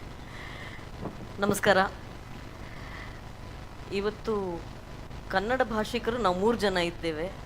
ಅಶ್ವಿನಿ ಅವರು English ಮಾತಾಡ್ತಾರೆ ಅಂತ ಅಂದ್ಕೋತೀನಿ. Okay, ಸಾಧ್ಯವಾದಷ್ಟು Kannada English 2 ಭಾಷೆಗಳಲ್ಲಿ ಅವರವರ ಅನುಕೂಲಕ್ಕೆ ತಕ್ಕ ಹಾಗೆ ಮಾತಾಡೋಣ. ಸಿನಿಮಾ ಮತ್ತು ನಮ್ಮ ಸಂಸ್ಕೃತಿ, ವೆನ್ ಲೋಕಲ್ ಇಸ್ ಯೂನಿವರ್ಸಲ್ ಅನ್ನುವ ಶೀರ್ಷಿಕೆಯಡಿ ಇವತ್ತು ಮಾತನಾಡಲು ಹೊರಟಿದ್ದೇವೆ. ಮೊದಲನೇದಾಗಿ ನಾವು ಭಾರತೀಯರು as people who are we ಅಂತ ಯೋಚನೆ ಮಾಡೋದಾಗಿದ್ದರೆ, I will just lay down a pretext and then perhaps we can take the conversation further. ನಾವು ಭಾರತೀಯರು, ಹಾಗಾಗಿ ನನಗೆ ತಕ್ಷಣಕ್ಕೆ ಮನಸ್ಸಿಗೆ ಬರುವಂತಹ 4 ಸಾಲುಗಳು: ಮಾತಾಚ ಪಾರ್ವತಿ ದೇವಿ ಪಿತಾದೇವೋ ಮಹೇಶ್ವರಾಹ ಬಾಂಧವ ಶಿವಭಕ್ತಾನ ಸ್ವದೇಶೋ ಭುವನತ್ರಯಂ ಅಂತ ಶಂಕರಾಚಾರ್ಯರು ಈ 4 ಸಾಲುಗಳನ್ನು ಅನ್ನಪೂರ್ಣಾಷ್ಟಕದ ಕೊನೆಯಲ್ಲಿ ಹೇಳ್ತಾರೆ. ಅಂದರೆ ನಾವು ಭಾರತೀಯರಾಗಿ ಎಲ್ಲರನ್ನೂ ನಮ್ಮವರು ಅಂತ ಅಂದ್ಕೊಳ್ಳೋರು, ಮತ್ತು ಈ ನಮ್ಮದು ಸ್ವದೇಶ ಅನ್ನುವಂಥದ್ದು ಅಥವಾ what is the nation to us or the country to us is all of the 3 worlds, Bhuvanathrayam, not just the earth but all the 7 layers below it, Atala Vitala Sutala up to Patala, and then Bhur Bhuva Swaha up to Satyam. So this is the perception of the world that we have as a nation, as a people. This is our civilizational ethos, and therefore when we think of universal and local, this is, I think, the broader context that I'd like to lay out. And then we as storytellers, ಕಥೆಗಾರರಾಗಿ ನಾವು ತಕ್ಷಣಕ್ಕೆ ತಲೆಗೆ ಬರುವಂತಹ ಕೆಲವು ವಿಚಾರಗಳನ್ನ ಹೇಳ್ತೀನಿ. ಕಥಾಕಾರ ಅಂತಾರೆ ಉತ್ತರ ಭಾರತದಲ್ಲಿ, ಅಲ್ಲಿಂದ ಬಂತು ಕಥಕ್. ಹಾಗೆ ಭಾಗವತ ಮೇಳ ದಕ್ಷಿಣ ಭಾರತದಲ್ಲಿ, ಹರಿಕತೆ, ಯಕ್ಷಗಾನ, ಕಥಕಳಿ, ಹೀಗೆ ಹಲವು ಬಗೆಗಳಿವೆ. ಕಥೆಯನ್ನು ಹೇಳುವವರ ನಾಟ್ಯ ರೂಪ ಇರಬಹುದು, ಅದು ಸಾಹಿತ್ಯಮಯವಾಗಿರಬಹುದು, ಅಥವಾ ಅದು ಅದರಲ್ಲಿ ನಾಟಕ ಇರಬಹುದು, ನೃತ್ಯ ಇರುತ್ತೆ, ಎಲ್ಲವೂ ಇರುತ್ತೆ. ಇದೆಲ್ಲದರ ಮೂಲ ನಾವು ಹುಡುಕ್ತಾ ಹೋದಾಗ ಪ್ರಾಯಶಃ we go back to Bharata's Natyashastra, where there is angika abhinaya, there is ವಾಚಿಕ ಅಭಿನಯ, then there is aharya, angika being the body language, vachika being the language that is used, the dialogues, and then aharya, which is the makeup and and all the costume. And Bharata really details how a stage should be, what the lighting should be, you know, how, where the audience should be seated, all of that in his Natya Shastra. And the Natya Shastra goes back just about, I think, 3,000 or 4,000 years. So this is who we are as storytellers. And I will end this introduction with two very interesting things that come to my mind. Indians as storytellers. ಮೊದಲನೇದು ರಾಮಾಯಣ. ರಾಮಾಯಣವನ್ನು ಲವ ಮತ್ತು ಕುಶ ಅಶ್ವಮೇಧ ಮಂಟಪದಲ್ಲಿ ವಾಲ್ಮೀಕಿಯ ಮುಂದೆ ರಾಮನ ಮುಂದೆ ಹೇಳ್ತಾರೆ ರಾಮಾಯಣದ ಕಥೆಯನ್ನು. ರಾಮನೇ ಅದಕ್ಕೆ ನಾಯಕ. He is the hero of the story and yet the children recite Ramayana in front of him. So that's how far we go as storytellers. And then of course Mahabharata, where Dhritarashtra says ಧರ್ಮಕ್ಷೇತ್ರೆ ಕುರುಕ್ಷೇತ್ರೆ ಸಮವೇತ ಯುಯುತ್ಸವಃ ಮಾಮಕಃ ಪಾಂಡವ ಅಚ್ಚೈವ ಕಿಮಕುರ್ವತ ಸಂಜಯ ಅಂತ ಕೇಳ್ತಾರೆ, ಏನು ಮಾಡ್ತಾ ಇದ್ದಾರೆ ಎಲ್ಲರೂ ಅಂತ. And Sanjaya goes on to say ಯತ್ರ ಯೋಗೇಶ್ವರ ಕೃಷ್ಣ. I won't go into those details, but probably the first visual narration of Kurukshetra itself or of any event, you know, today it may be OTT or live relay or whatever, was way back in the Mahabharata time. So this is who we are as storytellers. So I come first to Rishabh and then I'll come to you, Prakash. ನಾನು ನಿಮ್ಮನ್ನು ಕೇಳೋಕೆ ಬಯಸೋದು, ನೀವು ನಿಮ್ಮ ನೆಲದ ಕಥೆಯನ್ನು ಹೇಳ್ತೀರಿ, ನಿಮ್ಮ ಕಥೆಯನ್ನು ಹೇಳ್ತೀರಿ, ನಿಮ್ಮ ಭಾಷೆಯಲ್ಲಿ ಹೇಳ್ತೀರಿ. ಇದು ನಿಜವಾಗಲೂ ಇದು ಜಾಗತಿಕ ಅಂತ ನಿಮಗೆ ಅನಿಸುತ್ತಾ? Is it truly universal when you narrate your story in your language? Of course ನಾವು ನಮಗೆ ಕಥೆಗಾರರಾಗಿ ಹಲವು ಸಹಸ್ರ ವರ್ಷಗಳ ಇತಿಹಾಸ ಇದ್ದರೂ ಕೂಡ ನಾವು we use cinematic tools which are western and only about 100 years old. So ಹಾಗೆ ಬರುವಾಗ ನಿಜವಾಗ್ಲೂ ಅದು ಜಾಗತಿಕ ಅಂತ ಅನಿಸುತ್ತಾ? ಮೊದಲನೇದಾಗಿ ಎಲ್ರಿಗೂ ನಮಸ್ಕಾರ. ನನಗೆ ಅಜ್ಜಿ ಕತೆ ಮೇಲೆ ನಂಬಿಕೆ ಜಾಸ್ತಿ. ಎಲ್ಲ ಅಜ್ಜಿರು ಮೇ ಬಿ ಒಂದು ವೆಸ್ಟರ್ನ್ ಅಜ್ಜಿ ಇರ್ಬೋದು ಅಥವಾ ಇಂಡಿಯನ್ ಅಜ್ಜಿ ಇರ್ಬೋದು, ನಮ್ಮ ಕುಂದಾಪುರದ ಅಜ್ಜಿ ಇರ್ಬೋದು, ಎಲ್ಲರೂ ಸೇಮ್ ಫ್ಲೋವಲ್ಲೇ ಕತೆ ಹೇಳ್ತಾರೆ. ಸೊ ಒಂದು ಸ್ಕ್ರೀನ್ ಪ್ಲೇ ಅವರ ಸ್ಟೋರಿ ಅಂತ ಬಂದಾಗ ನಾವು 3 act ಸ್ಟ್ರಕ್ಚರ್ ಅಂತ ಹೇಳ್ತೀವಿ. ಒಂದು ವೆಸ್ಟರ್ನ್ ಸಿನಿಮಾದ ಒಂದು ಟೆಕ್ನಿಕಾಲಿಟೀಸನ್ನ ಇಟ್ಕೊಂಡು ನಾವು ಸಿನಿಮಾವನ್ನು ಹೀಗೆ ಹೇಳಿದ್ರೆ ಅದು ಸಿನಿಮಾ. ನಿಜವಾಗ್ಲೂ ಸಿನಿಮಾಗೆ ನಮ್ಮೂರಲ್ಲಿ ಅದು ಬೇರೆ ಥರದಲ್ಲಿ ಸೌಂಡ್ ಆಗುತ್ತೆ, ಸಿನಿಮಾಗೆ ಭಾಷೆ ಇಲ್ಲ ಅಂತ. ನಮ್ಮಲ್ಲಿ ಭಾಷೆ ಇಲ್ಲ ಅಂದರೆ ಬೇರೆ ಥರದಲ್ಲಿ ಆಗುತ್ತೆ ಇದು. ಆದರೆ ಅಜ್ಜಿ ಹೇಳಬೇಕಾದ್ರೆ ಈ 3 act ಸ್ಟ್ರಕ್ಚರ್ನ ಪ್ಲ್ಯಾನ್ ಮಾಡಿ ಹೇಳೋದೇ ಇಲ್ಲ. ನಾವೆಲ್ಲ ಅಜ್ಜಿ ಕತೆ ಕೇಳ್ಕೊಂಡೇ ಬಂದೆವು. ನಾನು ಓದೋದ್ರಲ್ಲಿ ತುಂಬ ಹಿಂದೆ ಇರೋನು, ನನಗೆ ತುಂಬ ಬಿಲೋ ಆ್ಯಾವ್ರೇಜ್ ಸ್ಟೂಡೆಂಟ್, ತುಂಬ ಕಡೆ ಹೇಳಿದ್ದೀನಿ ಕೂಡ. ಆದರೆ ರಾಮಾಯಣ ಮಹಾಭಾರತ ಇವೆಲ್ಲ ಅದರ ಮೋರಲ್ ಏನು, ಆ ಕಥೆ ಏನು ಅಂತ ಗೊತ್ತು ನಮಗೆ ಥ್ರೂ ಆರ್ ಫೋಕ್, ನಮ್ಮ ಯಕ್ಷಗಾನದಿಂದ ಗೊತ್ತಾಗಿರುವಂಥ. ಸೊ ಅದು ಹೆಚ್ಚಿನ ಅದು ವಿದ್ಯಾಭ್ಯಾಸ ಇದ್ದವ್ರು ಇರಲಿ ಅಥವಾ ಅವಿದ್ಯಾವಂತರಿರಲಿ, ಎಲ್ರಿಗೂ ಕೂಡ ಈ ಎಲ್ಲ ಜೀವನದ ತಾತ್ಪರ್ಯಗಳನ್ನು ಇಲ್ಲಿಂದ ತೊಗೊಳ್ಳೋದೇ ಥ್ರೂ ನಮ್ಮ ಯಕ್ಷಗಾನ ಆಗ್ಬೋದು ಅಥವಾ ನಮ್ಮ ಇಲ್ಲಿನ ದೈವಾರಾಧನೆ ಅಂತ ತೊಗೊಂಡ್ರೆ ಇಲ್ಲಿನ ಥ್ರೂ ಪಾಡದನ ಏನು ಕಥೆಗಳನ್ನು ಹೇಳ್ತಾ ಹೋಗ್ತಾರೆ, ಅದು ಪ್ರತಿಯೊಂದು ಜನಪದದಲ್ಲೂ ಸಿಗುವಂಥದ್ದು. ಸೊ ಹಾಗಾಗಿ ದೈವಾರಾಧನೆ ಇಟ್ಕೊಂಡು ನಾವೇನೋ ಕಾಂತಾರಾನ್ ಸಿನಿಮಾ ಮಾಡಿದ ತಕ್ಷಣ ನನಗಿದ್ದಿದ್ದು ನಂಬಿಕೆ ಒಂದೇ, ಯಾಕೆ ಅದು ಗ್ಲೋಬಲಿ ಕನೆಕ್ಟ್ ಆಗುತ್ತೆ, ಇದು ಈ ರೀಜನಲ್ ಕಂಟೆಂಟ್ ಗ್ಲೋಬಲ್ ಆಗಿ ಟಚ್ ಆಗುತ್ತೆ ಅಂತಂದರೆ, ನೀವು ಭಾರತವನ್ನು ತೊಗೊಂಡ್ರೆ ಯಾವುದೇ ಮೂಲೆಗೆ ಹೋದ್ರೂ ಕೂಡ ಈ ಒಂದು ಶಕ್ತಿಯ ಆರಾಧನೆ ಮಾಡುವಂಥದ್ದಾಗ್ಬೋದು, ಮದರ್ ನೇಚರ್ನ ಆರಾಧನೆ ಮಾಡುವಂತಹ ವಿಚಾರಗಳಿದೆಯಲ್ವ, ಪ್ರತಿ ಹಳ್ಳಿಲೂ ಇದೆ ಅನ್ನೋದು ನನ್ನ ನಂಬಿಕೆ. ಅದೇ ರೀತಿಯಲ್ಲಿ ನಾನು ಈ ಸಿನಿಮಾದ ಜೊತೆಗೆ ಒಂದು ಜರ್ನಿಯನ್ನು ತೊಗೊಂಡಾಗ ತುಂಬ ಬೇರೆ ಬೇರೆ ರಾಜ್ಯದ ಬೇರೆ ಬೇರೆ ಮೂಲೆಯಲ್ಲಿರುವಂಥ ಎಷ್ಟೋ ಜನರು ನಾನು ಭೇಟಿಯಾದಾಗ ಅವ್ರು ಹೇಳಿದ್ದು ಕೂಡ ನಮ್ಮ ಊರಲ್ಲೂ ಈ ಥರದಿದೆ, ಹೀಗೆ ಅಲ್ಲ, ಅದರ ರೀತಿ ನೀತಿಗಳು ಬೇರೆ, ನಂಬಿಕೆಗಳು ಒಂದೇ ಅಂತ. ಅಲ್ಟಿಮೇಟ್ಲಿ ನಾವು ಈ ನೇಚರನ್ನು ವರ್ಷಿಪ್ ಮಾಡುವಂಥ ಒಂದು ಪ್ರಾಸೆಸ್ ಅಂತ ಹೇಳುವಂಥ. ಇದನ್ನು ನೀವು ಪ್ರಪಂಚದ ಯಾವ ಅಮೆಝಾನ್ ಕಾಡಿಗೆ ಹೋದ್ರೂ ಮೋಸ್ಟ್ಲಿ ಈ ಥರದ್ದೇನೋ ಒಂದು ಇರುತ್ತೆ ಅಲ್ಲಿ. ಸೊ ಹಾಗಾಗಿ ನಮ್ಗೆ ಇಲ್ಲಿಂದ ನೋಡಿದಾಗ ಅದು ಜಾಗತಿಕ ಅಂತೆಲ್ಲ ಯೋಚನೆ ಮಾಡ್ತೀವಿ. ನನ್ನ ಪ್ರಕಾರ ಎಲ್ಲವೂ ಆ ಕೋರಲ್ಲೇ ಇರುವಂಥದ್ದು. ಮನುಷ್ಯ ಅಂದಮೇಲೆ ಅವನೆಲ್ಲರಿಗೂ ಅದು ಕನೆಕ್ಟ್ ಆಗೇ ಆಗುತ್ತೆ. ಸೊ ನಮ್ಮಲ್ಲಿ ಜಾಸ್ತಿ ಕಮರ್ಷಿಯಲ್ ಸಿನಿಮಾಲ್ಲಿ ಮದರ್ ಸೆಂಟಿಮೆಂಟ್ ಬಂದ ತಕ್ಷಣ ಬರೀ ಮದರ್ ಸೆಂಟಿಮೆಂಟ್ ಸಿನಿಮಾ ಮಾಡ್ತಾರೆ. ಅಮ್ಮನದು ಮತ್ತು ಮಗುವ ಪ್ರೀತಿ ಅದು ಜಗತ್ತಿನ ಪ್ರತಿ ಮೂಲೆಯಲ್ಲಿ ಇರುವಂಥದ್ದು. ಸೊ ಅದನ್ನು ನೋಡಿದಾಗ ಪ್ರತಿಯೊಬ್ಬನಿಗೂ ಕನೆಕ್ಟ್ ಆಗೇ ಆಗುತ್ತಲ್ವ. ಸೊ ಅದು ನನ್ನ ನಂಬಿಕೆ, ಹಾಗಾಗಿ ಅದು ಜಾಗತಿಕವಾಗಿ ತಲುಪುತ್ತೆ ಅಂತ ಯೋಚನೆ. ಇದರಿಂದ ಮತ್ತೊಂದು ಪ್ರಶ್ನೆ ಹುಡ್ತಾ ಇದೆ, but I will come to Prakash the initial comments. Prakash, ನೀವು ಕನ್ನಡದಲ್ಲಿ ಮಾತಾಡಿದ್ರು ಸರಿ, ಇಂಗ್ಲೀಷ್ನಲ್ಲಿ ಮಾತಾಡಿದ್ರು ಸರಿ, ಈ ನಾವು ವಿಪರೀತವಾಗಿ ಈ ಸೆಂಟಿಮೆಂಟಲೈಸಿಂಗ್ ಬಗ್ಗೆ ಅವರು ಶಿವರೂರು ಹೇಳ್ತಾ ಇದ್ರು, ಅಂದರೆ ಆರ್ಮಿ ಅಂದ ತಕ್ಷಣ ನಮ್ಗೆ ವಿಪರೀತ ಮಮಕಾರ ಬಂದ್ಬಿಡುತ್ತೆ ಅಂತ. ಇದು ಸಿನಿಮಾದ ಬಗ್ಗೆನೂ ಆಗುತ್ತಾ? ಯಾವುದೋ ಒಂದು ನಾವು ಚಿತ್ರ ನಮಗೆ ಮಾತ್ರ ಅದು ಮನಸ್ಸು ಮುಟ್ಟುವ ಹಾಗೆ ಇರುತ್ತೆ. ನೀವು ಯಾವ ಚಿತ್ರದಲ್ಲಿ ಇದ್ರಿ ಇತ್ತೀಚೆಗೆ, ಅದು ಯಾವುದು ಎಲ್ಲರ ಮನಸ್ಸನ್ನು ಮುಟ್ಟಿದೆ ಅಂತ ನಿಮಗೆ ಗೊತ್ತಿದೆ, ಹೆಸರು ಹೇಳ? ಸರಿ, ಆ ಥರದ ಸಿನಿಮಾ ಮಾಡುವಾಗ ಅದು ನಮ್ಮ ಕಥೆ, ನಮ್ಮ ನೆಲದ ಕಥೆ, ಅಥವಾ ನಮ್ಮ ಜನರ ಕಷ್ಟದ ಕಥೆ, ಅಥವಾ ಒಂದಷ್ಟು ಮಂದಿ ಅನ್ಯಾಯವಾಗಿ ಅವರ ಮನೆಗಳಿಂದ ಆಚೆ ಅತ್ಯಂತ ಅನೀತಿಯ ರೀತಿಯಲ್ಲಿ ಅವರನ್ನು ಆಚೆ ದಬ್ಬಲಾಯಿತು. ತಮ್ಮ ಮನೆಗಳನ್ನು ಕಳ್ಕೊಂಡ್ರು, ತಮ್ಮ ಸರ್ವಸ್ವವನ್ನು ಕಳ್ಕೊಂಡ್ರು, ಎಷ್ಟರ ಮಟ್ಟಿಗೆ ಅಂದರೆ ತಮ್ಮ ಅಸ್ಮಿತೆಯನ್ನು ಕಳ್ಕೊಳ್ಳುವಂತಹ ಒಂದು ಪರಿಸ್ಥಿತಿ ಅವ್ರಿಗೆ ಬಂತು. ಈ ಥರದ ಕತೆ ಹೇಳುವಾಗ ಇದು ಜಾಗತಿಕನ ಅಥವಾ ಸುಮ್ಮನೆ ನಮ್ಮ ನೆಲದ ಕಥೆನ, ಅದ್ರ ಬಗ್ಗೆ ನಾವು ವಿಪರೀತ ಮಮಕಾರ ತೋರಿಸ್ತೀವಿ. ಮಮಕಾರ ಇದ್ದರೆ ಅದು ಆಶ್ಚರ್ಯ ಇಲ್ಲ. ಆದರೆ ನಾನು ಎರಡು ರೀತಿಯಲ್ಲಿ ಇದನ್ನು ನಾನು ಹೇಳ್ತೀನಿ. ಮೊದಲನೇದಾಗಿ ಈಗ ಈ ಸಲ ಲಿಟ್ ಫೆಸ್ಟ್ದು ಥೀಮು ಪ್ರಾದೇಶಿಕ ಮತ್ತು ಇನ್ನು ಒಂದು ರಾಷ್ಟ್ರೀಯತೆ. ಅಲ್ಲ, ನಮ್ಮನ್ನು ಇನ್ನೊಂದು ಹೆಜ್ಜೆ ಮುಂದಕ್ಕೆ ತೊಗೊಂಡೋಗಿದ್ದಾರೆ, ಜಾಗತಿಕ ಮಟ್ಟಕ್ಕೆ ಹೋಗಿದ್ದೀವಿ. ಆಯಿತು, ಜಾಗತಿಕ. ನಾನು ಏನಂದರೆ ಇವಾಗ ಒಂದು ಪ್ರದೇಶ ಅನ್ನೋದಿದೆಯಲ್ಲ, ಅದನ್ನು ನಾವು ಕಲ್ಪನೆ ಮಾಡ್ಕೊಳ್ಳುವ ರೀತಿಯಲ್ಲಿ ಸ್ವಲ್ಪ ಗೊಂದಲ ಬರುತ್ತೆ ಅಂತ ಹೇಳ್ತೀನಿ. ಅದು ನಾವು ಈಗ ಆಧುನಿಕ ಕಾಲದಲ್ಲಿ ನಾವು ನೇಷನ್ ಸ್ಟೇಟ್ ಅಂತ ಯಾವುದನ್ನು ಮಾಡ್ಕೊಂಡಿದ್ದೀವೋ ಇದರಿಂದ ಈ ಗೊಂದಲ ಬಂದಿರೋದು. ಅಂದರೆ ಪ್ರಶ್ನೆ ಹೀಗೆ ಕೇಳಿದ್ರು, ನಾನು ಈ ಥರ ಹೇಳ್ತೀನಿ, ಭಾರತ ಅನ್ನೋದು ನೇಷನ್ ಸ್ಟೇಟ್ ಆದಮೇಲೆ ಆಯಿತಾ ಅಥವಾ ಭಾರತ ನೇಷನ್ ಸ್ಟೇಟ್ ಆಗೋದಕ್ಕೆ ಮುಂಚೆ ಇತ್ತು? ಎಷ್ಟು ನೋಡಿ, ನಾವು ಅಕ್ಸೆಷನ್ ಲೆಟರನ್ನು ನಮ್ಮ ರಾಜ್ಯಗಳು ಅಂದರೆ ಪ್ರಿನ್ಸ್ಲಿ ಸ್ಟೇಟ್ಸ್ ಬರ್ಕೊಡ್ಬೇಕಾದ್ರೆ ಒಂದು 542 ಜನ ಅಕ್ಸೆಷನ್ ರಾಜರು ಅಕ್ಸೆಷನ್ ಲೆಟರ್ ಬರ್ಕೋಬೇಕು.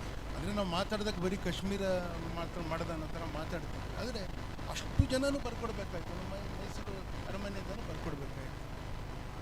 ಆದರೆ ಅವ್ರು ಬರ್ಕೊಡೋದಕ್ಕೆ ಮುಂಚೆ ಅವರು ಭಾರತದಲ್ಲಿ ಇರಲಿಲ್ವ? ಅಂದರೆ ಬರ್ಕೊಟ್ಟ ಮೇಲೆ ಭಾರತ ಬಿಟ್ರ? ಈ ಥರದ ಪ್ರಶ್ನೆ ಯಾಕೆ ಕೇಳಬೇಕಾಗತ್ತೆ ಅಂದರೆ, nation state is just one technical arrangement of a place. Before the nation state there was Bharat. ನಾನು ಹೇಳೋದು, ಜಗತ್ತಲ್ಲಿ ಒಬ್ಬ ಅಥವಾ ಒಂದು ಆಕೆ ಯಾವುದೇ ನೆಲದಲ್ಲಿ ಇದ್ರೂ she is in the centre of the earth. ಇದು ಸೈನ್ಸ್ ಕೂಡ ಅಲ್ವಾ? ನೀವು ಎಲ್ಲೇ ನಿಂತ್ಕೊಂಡಿದ್ರು ಸೆಂಟರ್ ಆಫ್ ದ ಅರ್ಥಲ್ಲಿ ಇರ್ತೀರ. ನೀವು ಯಾವಾಗಲೂ ಸೆಂಟರ್ ಆಫ್ ದ ಅರ್ಥಲ್ಲಿ ಎಲ್ಲರೂ ಇರ್ತಾರೆ. ನಿಮಗೆ ಜಗತ್ತು ಪ್ರಕಟ ಆಗೋದೇ ನಿಮ್ಮತನದಿಂದ. ಅಂದರೆ ನಿಮ್ಮ ಮನೆ, ನಿಮ್ಮ ಊಟ, ನಿಮ್ಮ ಅಡುಗೆ, ನಿಮ್ಮ ಭಾಷೆಯಿಂದನೇ ನಿಮಗೆ ಜಗತ್ತು ಪ್ರಕಟ ಆಗೋದು. ಬೇರೆ ರೀತಿ ನಿಮ್ಗೆ ಆಗೋದಕ್ಕೆ ಸಾಧ್ಯ ಇಲ್ಲ, ಅಲ್ಲಿಂದನೇ ಆಗೋದು ನಿಮಗೆ. ಆದರೆ ಅದಕ್ಕಾಗಿ ನೀವು ಲೋಕಲ್ ಇಸ್ ಗ್ಲೋಬಲ್ ಅಂದರೆ ನಿಜ, ಅದು ಈವನ್ ಟೆಕ್ನಿಕಲಿ ನಿಜ.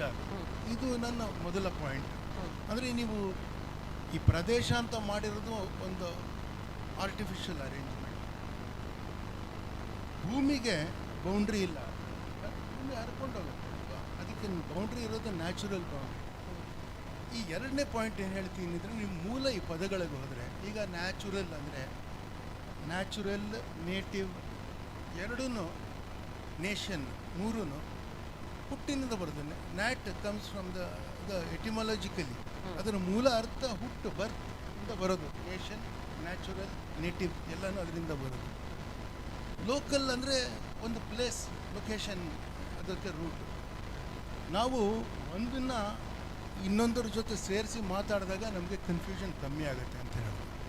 ಈಗ ಅವ್ರಿಗೆ ಕಾಂತಾರ ಸಿನಿಮಾ ಯಾತಕ್ಕೆ ಮಾಡೋಕ್ಕಾಗತ್ತೆ ಅಂದರೆ, ಅವ್ರು ಇಲ್ಲಿ ಅವ್ರು ಅದಕ್ಕೆ ಮಾಡೋಕ್ಕಾಗತ್ತೆ. ಸ್ಟೀವನ್ ಸ್ಪೀಲ್ಬರ್ಗ್ಗೆ ಬಂದು ಮಾಡೋಕ್ಕಾಗಲ್ಲ ಅದನ್ನು. ಅಂದರೆ ಒಂದು ವ್ಯಕ್ತಿ, ಒಂದು ಅಭಿವ್ಯಕ್ತಿಗೆ ಅವಕಾಶ ಆಗೋದು ವ್ಯಕ್ತಿಗೆ ನೇಟಿವಿಟಿಯಿಂದ ಮಾತ್ರ ಸಾಧ್ಯ. The accident of birth gives you the right and access to your culture. And that culture is at once in the center of the earth.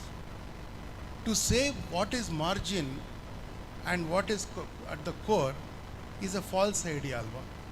Left to right ನೀವು ಎಲ್ಲಿ ನಿಂತ್ಕೊಂಡಿರ್ತೀರ, ಅದು ರಿಲೇಟಿವ್ ಇರುತ್ತಲ್ಲ, ಅದು ಅಲ್ಲ. ಎಲ್ಲಿ ನಿಂತ್ಕೊಂಡು ಮಾತಾಡ್ತಿದ್ದೀರ ಲೆಫ್ಟ್ ಟು ರೈಟ್ ಅಂತ ಅಲ್ಲ. ನಾರ್ತ್ ಆ್ಯಂಡ್ ಸೌತ್ ಕಷ್ಟ ಇಲ್ಲ ಅಷ್ಟು, ಲೆಫ್ಟ್ ಟು ರೈಟ್ ತುಂಬ ಕಷ್ಟ ಇದೆ. ಅದಕ್ಕೆ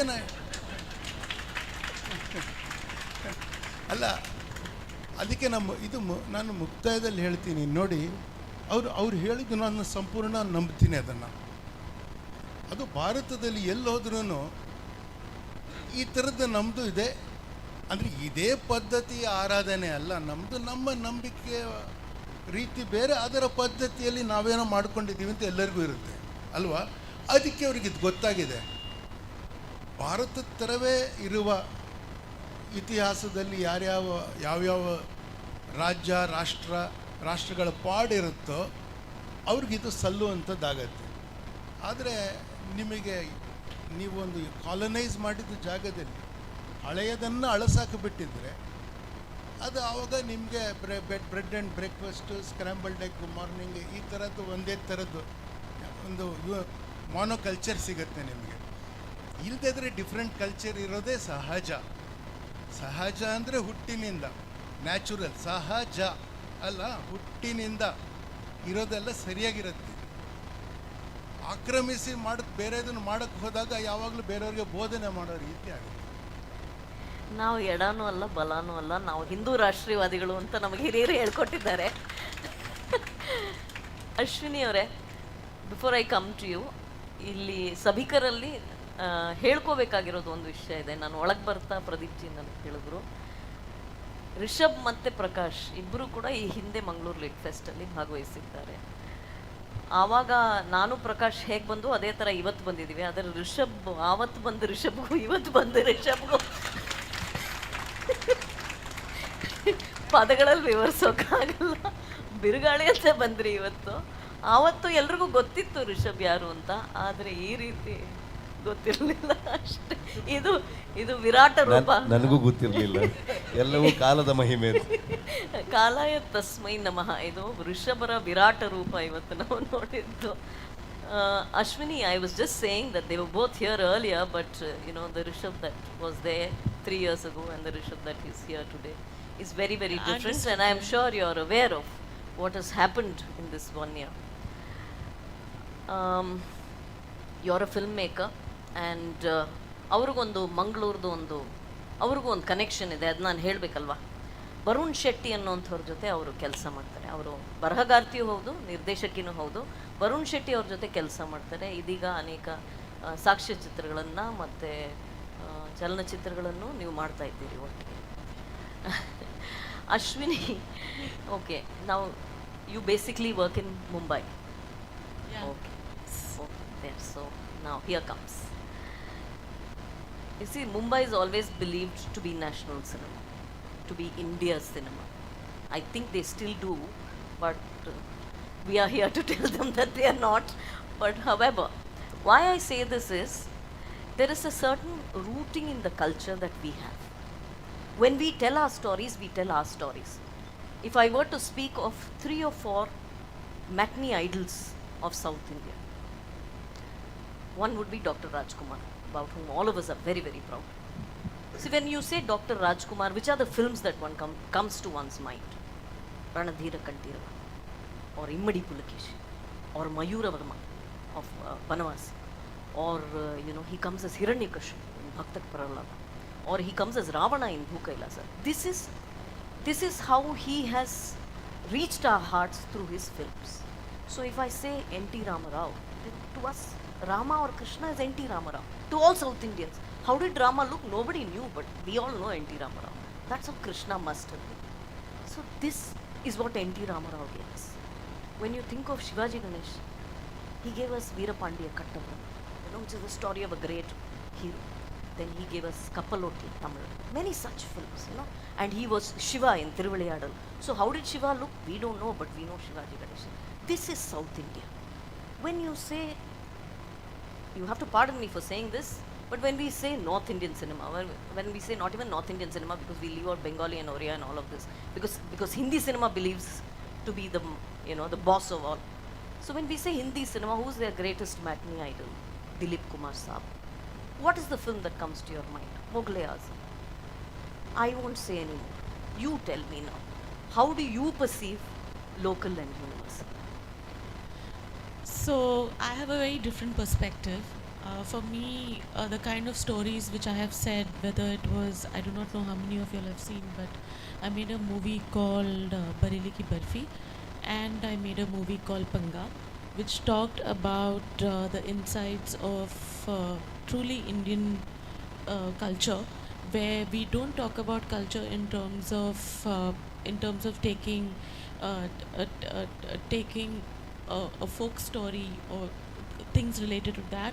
But for me, talking my stories and the kind of films I made, I wanted to take India on to the rural India, to the midtown India, where I could tell my stories through the food we eat, through the clothes we wear, through the fabric of our country, through the colors of our country, where we would not see that in cities like Mumbai or Delhi or even Bangalore for that matter.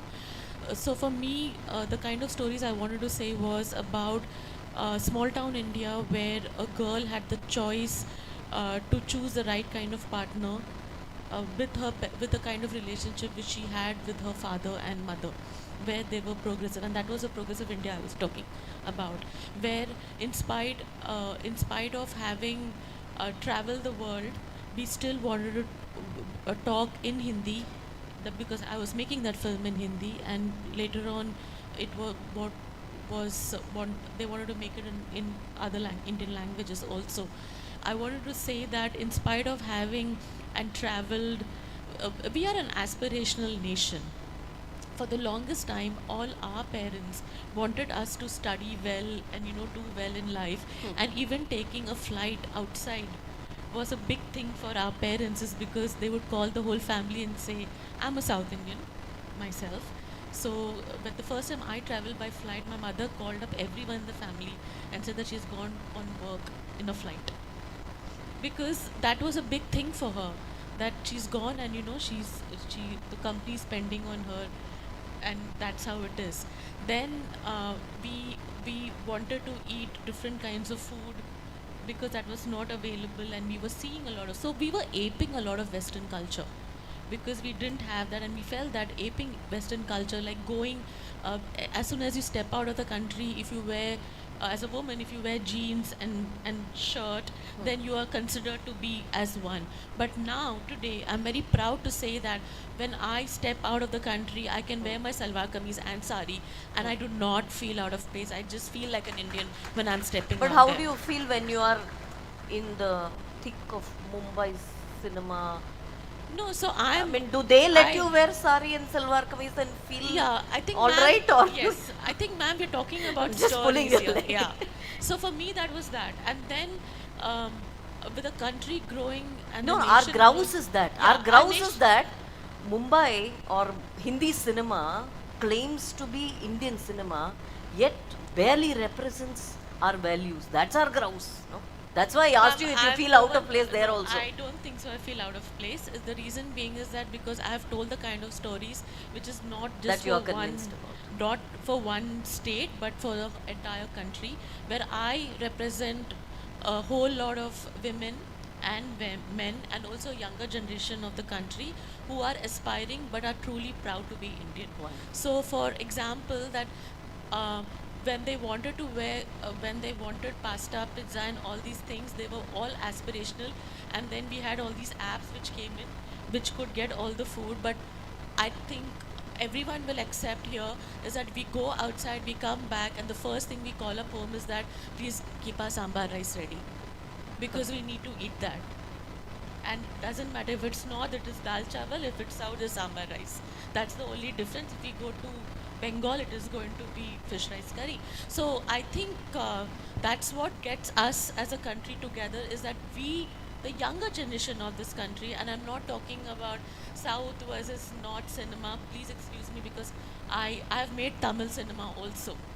So it's not like I've not made that. For me, it is about representing my country and representing the younger generation of our country, who's very proud to carry their culture on their shoulders. Wonderful. Rishabh, ನೀವು ನಾವು ಹೇಳೋ ಕಥೆ ಹೇಳೋ ರೀತಿ ಬೇರೆ ಅಥವಾ ನಮ್ಮ ಸಂಪ್ರದಾಯ ಬೇರೆ, ಅದರ ವಿಚಾರ ಅದೇ ಆಗಿರುತ್ತೆ ಅನ್ನೋದನ್ನು ಹೇಳಿದ್ರಿ. ಈ ಸಿನಿಮಾ, ನೀವು ಈ ಹಿಂದೆ ಮಾಡಿರೋ ಸಿನಿಮಾಗಳು ನೆಲದ ಕಥೆಗಳನ್ನೇ ಹೇಳಿದೆ, ನಮ್ಮ ಭಾಷೆಯಲ್ಲೇ ಹೇಳಿದೆ, ಇದು ಬೇರೆ ಯಾರನ್ನೋ ಮೆಚ್ಚೋಕೆ ಮಾಡಿದ್ದಲ್ಲ. ಆದರೆ ಕಾಂತಾರ ಬೇರೆ ಎಲ್ಲರ ಮೆಚ್ಚುಗೆಗೆ ಪಾತ್ರವಾಯಿತು. ಇದು ನಿರೀಕ್ಷೆಯದ್ದಾಗಿತ್ತಾ, ಅಥವಾ ಇದಕ್ಕಾಗಿ ಏನಾದರೂ ವಿಶೇಷವಾಗಿ ಕೆಲಸ ಮಾಡಿದ್ರಾ? ಇದನ್ನು ಜಾಗತಿಕ ಮಟ್ಟಕ್ಕೆ ತೊಗೊಂಡು ಹೋಗ್ಬೇಕು ಅಂತ ಏನಾದರೂ ವಿಶೇಷವಾಗಿ ಏನಾದರೂ ಮಾಡಿದ್ರಾ, ಅಥವಾ ಯಾವಾಗಲೂ ಸಿನಿಮಾ ಮಾಡೋ ಹಾಗೆ ಮಾಡಿದ್ರಿ ಕಾಂತಾರ ಹೀಗಾಯ್ತಾ? ಸ್ವಲ್ಪ ಬಜೆಟ್ ಜಾಸ್ತಿ ಇತ್ತು ಅಂತ ಸ್ವಲ್ಪ ಜಾಸ್ತಿ ಕೆಲಸ ಮಾಡಿದೆ. ಆಮೇಲೆ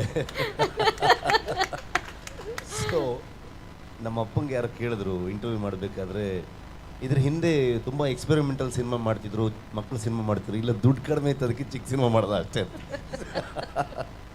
ಸೊ ಎಲ್ಲ ಸಿನಿಮಾಗೆ ಹಾಕುವಂಥ ಎಫರ್ಟನ್ನು ಇದಕ್ಕೂ ಹಾಕಿರೋದು. ಆಮೇಲೆ ಪ್ರತಿಯೊಬ್ಬ ಫಿಲ್ಮ್ ಮೇಕರು, ಪ್ರತಿಯೊಬ್ಬ ಆ್ಯಕ್ಟರ್, ಪ್ರೊಡ್ಯೂಸರ್, ಎವ್ರಿಬಡಿ ಪ್ರತಿ ಸಿನಿಮಾನ ಅಷ್ಟೇ ಪ್ರೀತಿಸ್ತಾರೆ, ಅಷ್ಟೇ ಎಫರ್ಟ್ ಹಾಕ್ತಾರೆ. ಅದು ಯಾವಾಗ ಈ ಮಟ್ಟಕ್ಕೆ ಹೋಗುತ್ತೆ ಅದನ್ನು ಜನ ಮಾತ್ರ ಮಾಡೋದಕ್ಕೆ ಸಾಧ್ಯ. ಐ ಥಿಂಕ್ ಜನ ಅದನ್ನು ಆ ಮಟ್ಟಕ್ಕೆ ತೊಗೊಂಡು ಹೋದರು ಅಂತ ನಾನು ಬಿಲೀವ್ ಮಾಡ್ತೀನಿ. ಸೊ ತಯಾರಿಗಳಲ್ಲಿ ನಾನೇ ಆ್ಯಕ್ಟರು, ನಾನೇ ಡೈರೆಕ್ಟ್ರು, ರೈಟ್ರು, ನನ್ನ ಟೀಮೆಲ್ಲ ಇದ್ದಾರೆ. ಬಟ್ ನನ್ನಲ್ಲಿ ಕೋಲನ್ನು ಹಾಕಬೇಕು, ಕಂಬಳಕ್ಕೆ ಕೋಣನ್ನು ಓಡಿಸ್ಬೇಕು, ಆ್ಯಕ್ಷನ್ ಸೀಕ್ವೆನ್ಸು ಮಾಡಬೇಕು, ಬೇರೆ ಆ್ಯಕ್ಟರ್ ಹತ್ರ ಆ್ಯಕ್ಟಿಂಗು ತೆಗಿಸ್ಬೇಕು ಅಂತಂದಾಗ ಒಂದೇ ಏನಂತಂದರೆ ತುಂಬ ಯೋಚನೆ ಮಾಡೋಕ್ಕೆ ಹೋಗಲ್ಲ ನಾನು. Go with the flow. Mostly ಯೋಚನೆ ಮಾಡಿದರೆ 2 ವರ್ಷ ಎಕ್ಸ್ಟ್ರಾ ಬೇಕಿತ್ತು ಈ ಫಿಲ್ಮ್ ಮಾಡೋದಕ್ಕೆ ಅನ್ಸುತ್ತೆ. ಸೊ ಇದು ಹೆಂಗಪ್ಪ ಮಾಡಲಿ ನಾನು ಅಂತ ಅದೆಲ್ಲ ಯೋಚನೆ ಮಾಡೋಕ್ಕೆ ಹೋಗಲಿಲ್ಲ. ಮಾಡ್ತಾ ಇದು ಹೀಗಾಗಬಹುದು ಅನ್ನೋ ಕಲ್ಪನೆ ಏನಾದರೂ ಇತ್ತ? ಕತೆ ಮಾಡಿದಾಗ್ಲೇ ಇದು ನಮ್ಮ ಕಲ್ಚರ್ ಜೊತೆಗೆ ಇದು ಬರೀ ದೈವಾರಾಧನೆ ಬಗ್ಗೆ ಸಿನಿಮಾ ಅಲ್ವೇ ಅಲ್ಲ, ಅದು ಒಂದು ಮಿಸ್ಅಂಡರ್ಸ್ಟ್ಯಾಂಡಿಂಗ್ ಇದೆ. ಇದು ನಮ್ಮಲ್ಲಿನ ಹಿಂದುಳಿದ ವರ್ಗದ ಆ ಒಂದು ಸಮುದಾಯದ ಏನು ಅವ್ರು ಫೇಸ್ ಮಾಡ್ಕೊಂಡು ಬಂದಿದ್ದಾರೆ, ಕಾಡಂಚಿನ ಮಕ್ಕಳ ಕತೆ.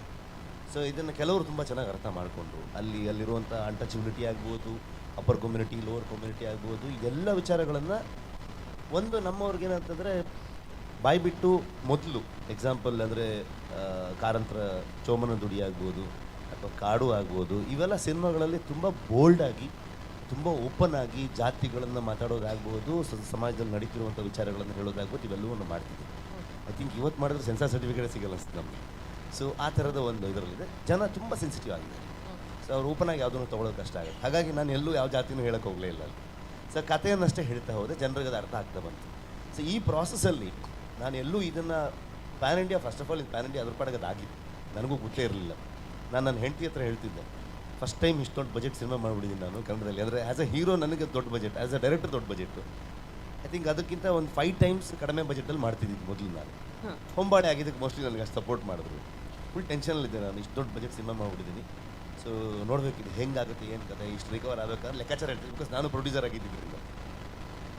ಸಿನಿಮಾ ರಿಲೀಸ್ ಆಯಿತು, ಒಂದೇ ವಾರಕ್ಕೆ ಕನ್ನಡದಲ್ಲಿ ತುಂಬ ದೊಡ್ಡ ಹಿಟ್ ಆಯಿತು. ಆ್ಯಂಡ್ ಕನ್ನಡವೇ ಬೇರೆ ಬೇರೆ ಭಾಷೆಗಳಲ್ಲಿ, ಬೇರೆ ಬೇರೆ ರಾಜ್ಯಗಳಲ್ಲಿ ತುಂಬ ದೊಡ್ಡದಾಗಿ ಸೌಂಡ್ ಮಾಡೋಕ್ಕೆ ಶುರು ಮಾಡಿತು.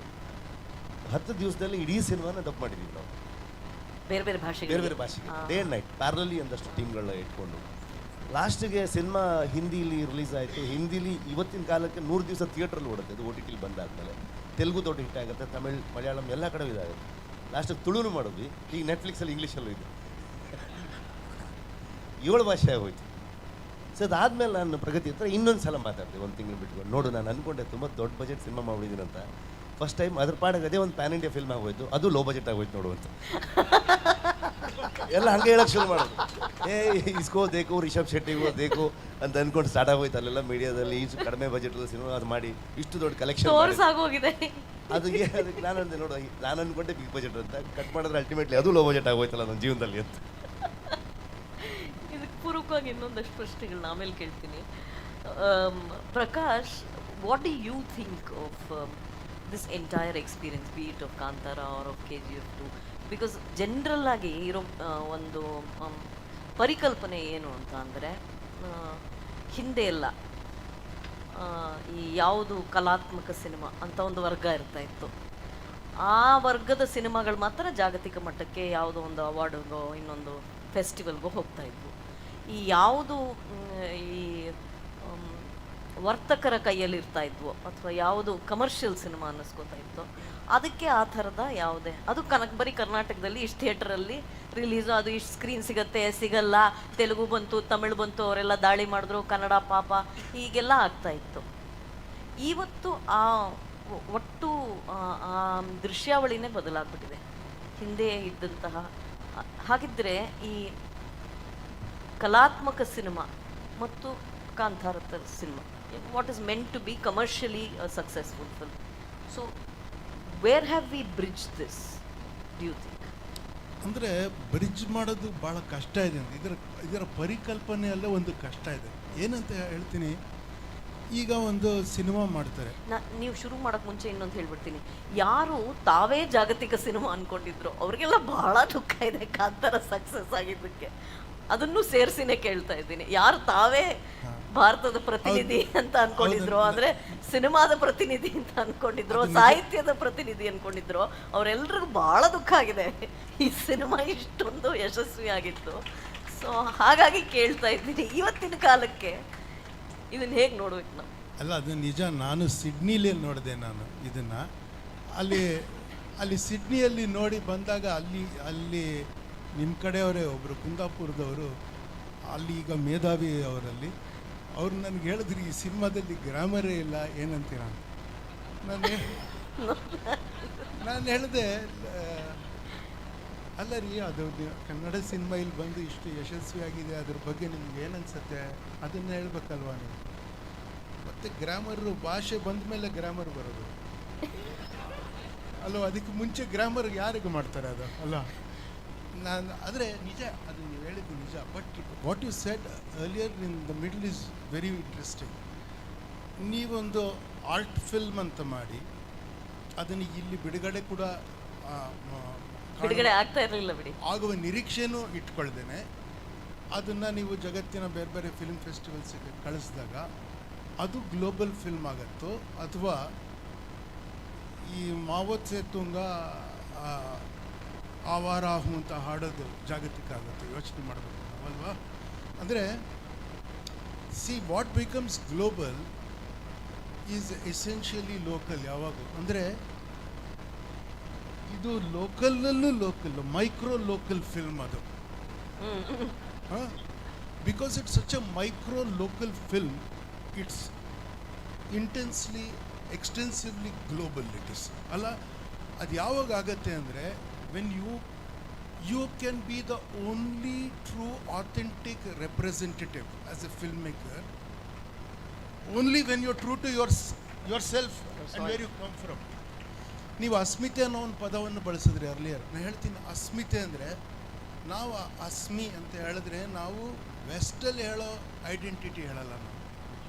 ನಾವು ವಿ ಡೂ ಎನ್ ಎಥ್ನೋಸೆಂಟ್ರಿಕ್ ಐಡೆಂಟಿಟಿ. ಅಂದರೆ ನಾವು ಯಾವ ಈಥೋಸಿ, ನಾನು ಇಲ್ಲಿದ್ದೀನಿ ಅಸ್ಮಿ ಹೇಳೋದು. ನಾವು ಅಸ್ಮಿ ಅಂತ ಹೇಳೋದು ನಾವು ಎಲ್ಲಿ ನಿಂತ್ಕೊಂಡು ಮಾತಾಡ್ತಾ ಇದ್ದೀನಿ ಅಂತ, ಎಲ್ಲಿಂದ ಬಂದಿದ್ದೀನಿ, ಎಲ್ಲಿಂದ ಬಂದಿದ್ದೀವಿ ಹೇಳಬೇಕು. ಆ್ಯಕ್ಚುಲಿ ಎಲ್ಲಿಂದ ಬಂದಿದ್ದೀವಿ, ಈಗ ಎಲ್ಲಿದ್ದೀವಿ, ಅಸ್ಮಿನ್ ವರ್ತಮಾನ, ಈಗ ಎಲ್ಲಿ ನಿಂತ್ಕೊಂಡು ಮಾತಾಡ್ತಾ ಇದ್ದೀವಿ, ನಾವು ಏನು ಮಾಡ್ತೀವಿ ಅನ್ನೋ ಸಂಕಲ್ಪನ ಹೇಳೋ ಸಂಸ್ಕೃತಿ ಇದು.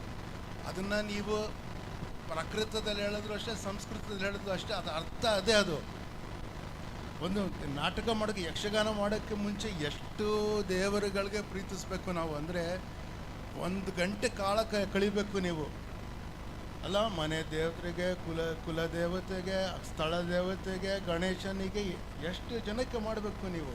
ಅದು ನಾವು ಯಾಕೆ ಮಾಡ್ತೀವಿ ಅಂದರೆ ಈ ಪ್ರದೇಶ ಅನ್ನೋದಿದೆಯಲ್ಲ, it is a ring of concentric circles. First ring, second ring, ರಾಜ್ಯನ. ನಾನು ಇವ್ರಿಗೂ ಪ್ರದೀಪ ಅವ್ರಿಗೆ ಹೇಳಿದೆ, ಹಳ್ಳಿ, ಹೋಬಳಿ, ತಾಲೂಕು, ಡಿಸ್ಟ್ರಿಕ್ಟು, ಸಬ್ ರೀಜನ್ನು, ಝೋನ್, ಅದೇನು ಹೇಳಿದ್ಯಲ್ಲ, ರಾಜ್ಯ, ರಾಷ್ಟ್ರ, ಮತ್ತು ಕಾಂಟಿನೆಂಟ್ ಹೇಳ್ಬೋದು ಅಲ್ವಾ. ಅವ್ರು ಯಾರು ತೋರಿಸ್ತಾ ಇದ್ದಾರೆ, ಸೌತ್ ಏಷ್ಯಾ ಅಲ್ಲ ಅಂತ ಯಾರೋ ಬೆಳಗ್ಗೆ ಮಾತಾಡ್ತಾರೆ, ಸದರ್ನ್ ಏಷ್ಯಾ ಅಂತ ಹೇಳ್ಬೇಕು ಅಂತ MD ನಳಪತ್ತು ಹೇಳ್ತಾ ಇದ್ದಾರೆ. ನೀವು ಎಷ್ಟು ಹೇಳ್ಕೊಂಡ್ರು ಕಾಂಟ್ರಡಿಕ್ಷನ್ ಇಲ್ಲ, ಎಲ್ಲವನ್ನೂ ಪ್ರೀತಿಸೋದಕ್ಕೆ ಸಾಧ್ಯ ಇದೆ ಅಲ್ಲ, ಕಾಂಟ್ರಡಿಕ್ಷನ್ ಏನಿಲ್ಲ. ಮತ್ತು ನಾವು ಇನ್ನೊಂದು ಪದ, ನೀವು ಬಾಲಿವುಡ್ ಅಂತ ನಾನು ಇವಾಗ ಇಂಟ್ರೊಡ್ಯೂಸ್, ನೀವು ಹಿಂದಿ ಪಿಕ್ಚರ್ಗೆ ಹೇಳಿದ್ರಿ. ರಾಜ್ ಕಪೂರ್ ಹಿಂದಿ ಸಿನಿಮಾ ಮಾಡ್ತಾ ಇರ್ಬೇಕಾದ್ರೆ ಬಾಲಿವುಡ್ ಇರಲಿಲ್ಲ concept. Bollywood itself is a slightly, actually Kamal Haasan ಅವರು ಅದನ್ನು ಟೀಕೆ ಮಾಡಿದ್ರಿ. ಹಿಂದೆ ಬಾಲಿವುಡ್ ಅನ್ನೋದು ಒಂದು ಇಮಿಟೇಟಿವ್ ಕಾನ್ಸೆಪ್ಟ್, ಹಾಲಿವುಡ್ಗೆ ಕಂಪೇರ್ ಮಾಡಿರೋದು. ನಮ್ಗೆ ಇನ್ನೂ ವರ್ಸ್ ಮಾಡಿ ಟಾಲಿವುಡ್, ಕಾಲಿವುಡ್ ಅದೇನನ್ನು ಕರೆಯೋದು ಅಸಹ್ಯ ಆಗುತ್ತೆ ಅಂತ ಹೇಳಿದ್ರು ಅವರು. ಅವ್ರು ಹೇಳೋದು ನಿಜ. ಅದು ಆ್ಯಕ್ಚುಲಿ ಹಿಂದಿ ಸಿನಿಮಾ ಅಂತಿತ್ತು. ಈಗ ಏನವ್ರಿಗೆ ಕಷ್ಟ ಆಗಿದೆ ಹಿಂದಿ ಸಿನಿಮಾ ಒಂದು ಮಟ್ಟದಲ್ಲಿ ನಾವು ಒಪ್ಕೊಂಡು ಬೇರೆದ್ದು ಹೇಳ್ತೀನಿ ಅಂದರೆ, ಅವ್ರಿಗೆ ಏನಾಗಿದೆ ಅಂದರೆ ಅವ್ರ ನೆಲೆ ಎಲ್ಲಿದೆ ಗೊತ್ತಿಲ್ಲ. ಬಾಲಿವುಡ್ ಎಲ್ಲಿದೆ, ಬಾಲಿವುಡ್ ಯಾವ ಪ್ರದೇಶದಿಂದ ಬಂದ ಭಾರತದಲ್ಲಿ, ಅದು ಭಾರತ ಬಿಟ್ಟು ಇನ್ನೆಲ್ಲ ಹೋಗಿದೆ ಅನ್ನೋ ಥರ ಫೀಲಿಂಗ್ ಬರೋಕ್ಕೆ ಶುರು ಆದಾಗ ನಮಗೆ ಕತೆಗಳಿದೆ, ನಮಗೆ ಮದರ್ ಸೆಂಟಿಮೆಂಟು, ಏನೋ ನಮಗೇನೇನೋ ವ್ಯಾಲ್ಯೂಸ್ ಇದೆ ನಮಗೆ. ಆ ವ್ಯಾಲ್ಯೂಸ್ ಎಲ್ಲ ಬಿಟ್ಟು ಮಾಡಿದ್ರೆ ಎಲ್ಲಿ ನೆಲೆಸಿರುವ ಜನ ಅದನ್ನು ನೋಡಬೇಕು ಅನ್ನೋದಾಗುತ್ತೆ. ನೋಡಿ, ಒಂದು ಫಿಲ್ಮ್ ಸಕ್ಸಸ್ ಆಗ್ಬೋದು, ಆಗದೇನೂ ಇರ್ಬೋದು. ಸಕ್ಸಸ್ ಆಗೋದಕ್ಕೆ ಮಾಡಿರೋ ಫಿಲ್ಮು ಪೆಪ್ಪರ್ಮೆಂಟ್ ಥರ ಅದು. ಅದಕ್ಕೆ ಏನು ಹೆಲ್ತ್ ಇದೆ, ಅದು ತೊಗೊಂಡ್ರೆ ಅದು ಒಳ್ಳೇದ ತೊಗೊಳಕ್ಕೆ ಕೆಟ್ಟದ್ದು ತೊಗೊಳೋದಕ್ಕೆ ಹಂಗೆ ಯೋಚನೆ ಮಾಡಬೇಕಾಗುತ್ತೆ. ಆದರೆ ನನಗೆ ಏನು ಕುತೂಹಲ ಕೆರಳಿಸೋದು ಅಂದರೆ ಕಾಂತಾರ ಥರ ಫಿಲ್ಮ್ ಮಾಡಿದಾಗ ಐಡಿಯಾಲಜಿಕಲಿ ಬೇರೆ ಬೇರೆ ರೀಜನಲ್ಲಿ ಇದ್ದವರೆಲ್ಲ ಅದನ್ನ ಓನ್ ಮಾಡೋಕ್ಕೆ ಪ್ರಯತ್ನ ಮಾಡ್ತಿದ್ದಾರಲ್ಲ. ಅಂದರೆ ಇವರಿಗೆ ಸಂತೋಷ, ರಿಷಬ್ ಅವ್ರಿಗೆ ಸಂತೋಷ ಆಗೋದು ಸರಿ ಆಗಬೇಕು, ಸಹಜನೇ ಅದು. ಆದರೆ ಎಲ್ಲರೂ ಇದು ನಾನು ಹೇಳಿದ್ದು ಇದೆ ಅಂತ ಹೇಳ್ತಿರಲ್ಲ, ನೀವು ಹೇಳಿದ್ದು ಅದಲ್ಲ ಅಂತ ನಮ್ಗೆ ಗೊತ್ತು, ನಮ್ಗೆ ನೀವು ಯಾಕೆ ಅದು ಹೇಳ್ಕೊಳ್ತಿದ್ದೀರಾ? ಇವರನ್ನ ಒಂದು ಇಂಟರ್ವ್ಯೂನಲ್ಲಿ ಕೇಳಿದ್ರಂತಿಲ್ಲ, ಆ ಇಂಟರ್ವ್ಯೂ ನೋಡಿಲ್ಲ, ಆಕೆಗೆ ನಾನು ಅವಮಾನ ಮಾಡೋಕ್ಕೆ ಇಷ್ಟ ಇಲ್ಲ. ಅಂದರೆ ಯಾರು ನನಗೆ ಹೇಳಿದ್ದು ಅವ್ರು ಇಂಟರ್ವ್ಯೂನಲ್ಲಿ ಅವ್ರು ಕೇಳಿದ್ರಂತೆ, ಅಲ್ಲ ನೀವು ಅವ್ರ ಕ್ಯಾರೆಕ್ಟರು ಆ ಹುಡುಗಿ ಸೊಂಟಕ್ಕೆ ಕೈ ಹಾಕಿ ಜಿಗಿಟೋದಿದೆಯಲ್ಲ, ಇದು ಸ್ವಲ್ಪ ಅತಿ ಆಯ್ತಲ್ವಾ, ಅದು ಅದಕ್ಕೇನೋ ಅರ್ಥ ಕಟ್ಟಿ ಹೇಳಿದ್ರಂತೆ. ಇವ್ರು ಅದಕ್ಕೆ ಉತ್ತರ ಇಲ್ಲ, ನಾನು ಕೆಟ್ಟವನಾದ್ರಲ್ಲ ಅದಕ್ಕೆ ಮಾಡಿದೆ. ಅದ್ರಲ್ಲಿ ಅವ್ರು ಇನ್ನೊಂದು ಲೈನ್ ಹೇಳ್ತಾರೆ, ಇದು ನೋಡಿ ಇಲ್ಲೆಲ್ಲ ಬಂದು ಕಾಡಲ್ಲಿ ನಾವು ಕೂತಿದ್ದೀವಿ, ಅಯ್ಯೋ ಇದಿದ್ದರೆ ಇದು ಸ್ವಲ್ಪ ಮರ ಗಿರೆಲ್ಲ ಕಡ್ದು ಹೋಗ್ಬೋದಾಗಿತ್ತು ಅಂತ ಹೇಳ್ತಾರೆ. ನೋಡಿ ಅದನ್ನು ಜನ ಅವ್ರು ವಿವರಣೆ ಕೊಡದೇನೆ ಅರ್ಥ ಮಾಡ್ಕೊಳ್ತಾರೆ. ಈಗ ಫಾರೆಸ್ಟ್ ಡಿಪಾರ್ಟ್ಮೆಂಟ್ ಬರೋಕ್ಕೆ ಮುಂಚೆ ಭಾರತದಲ್ಲಿ ಕಾಡು ಚೆನ್ನಾಗಿತ್ತು.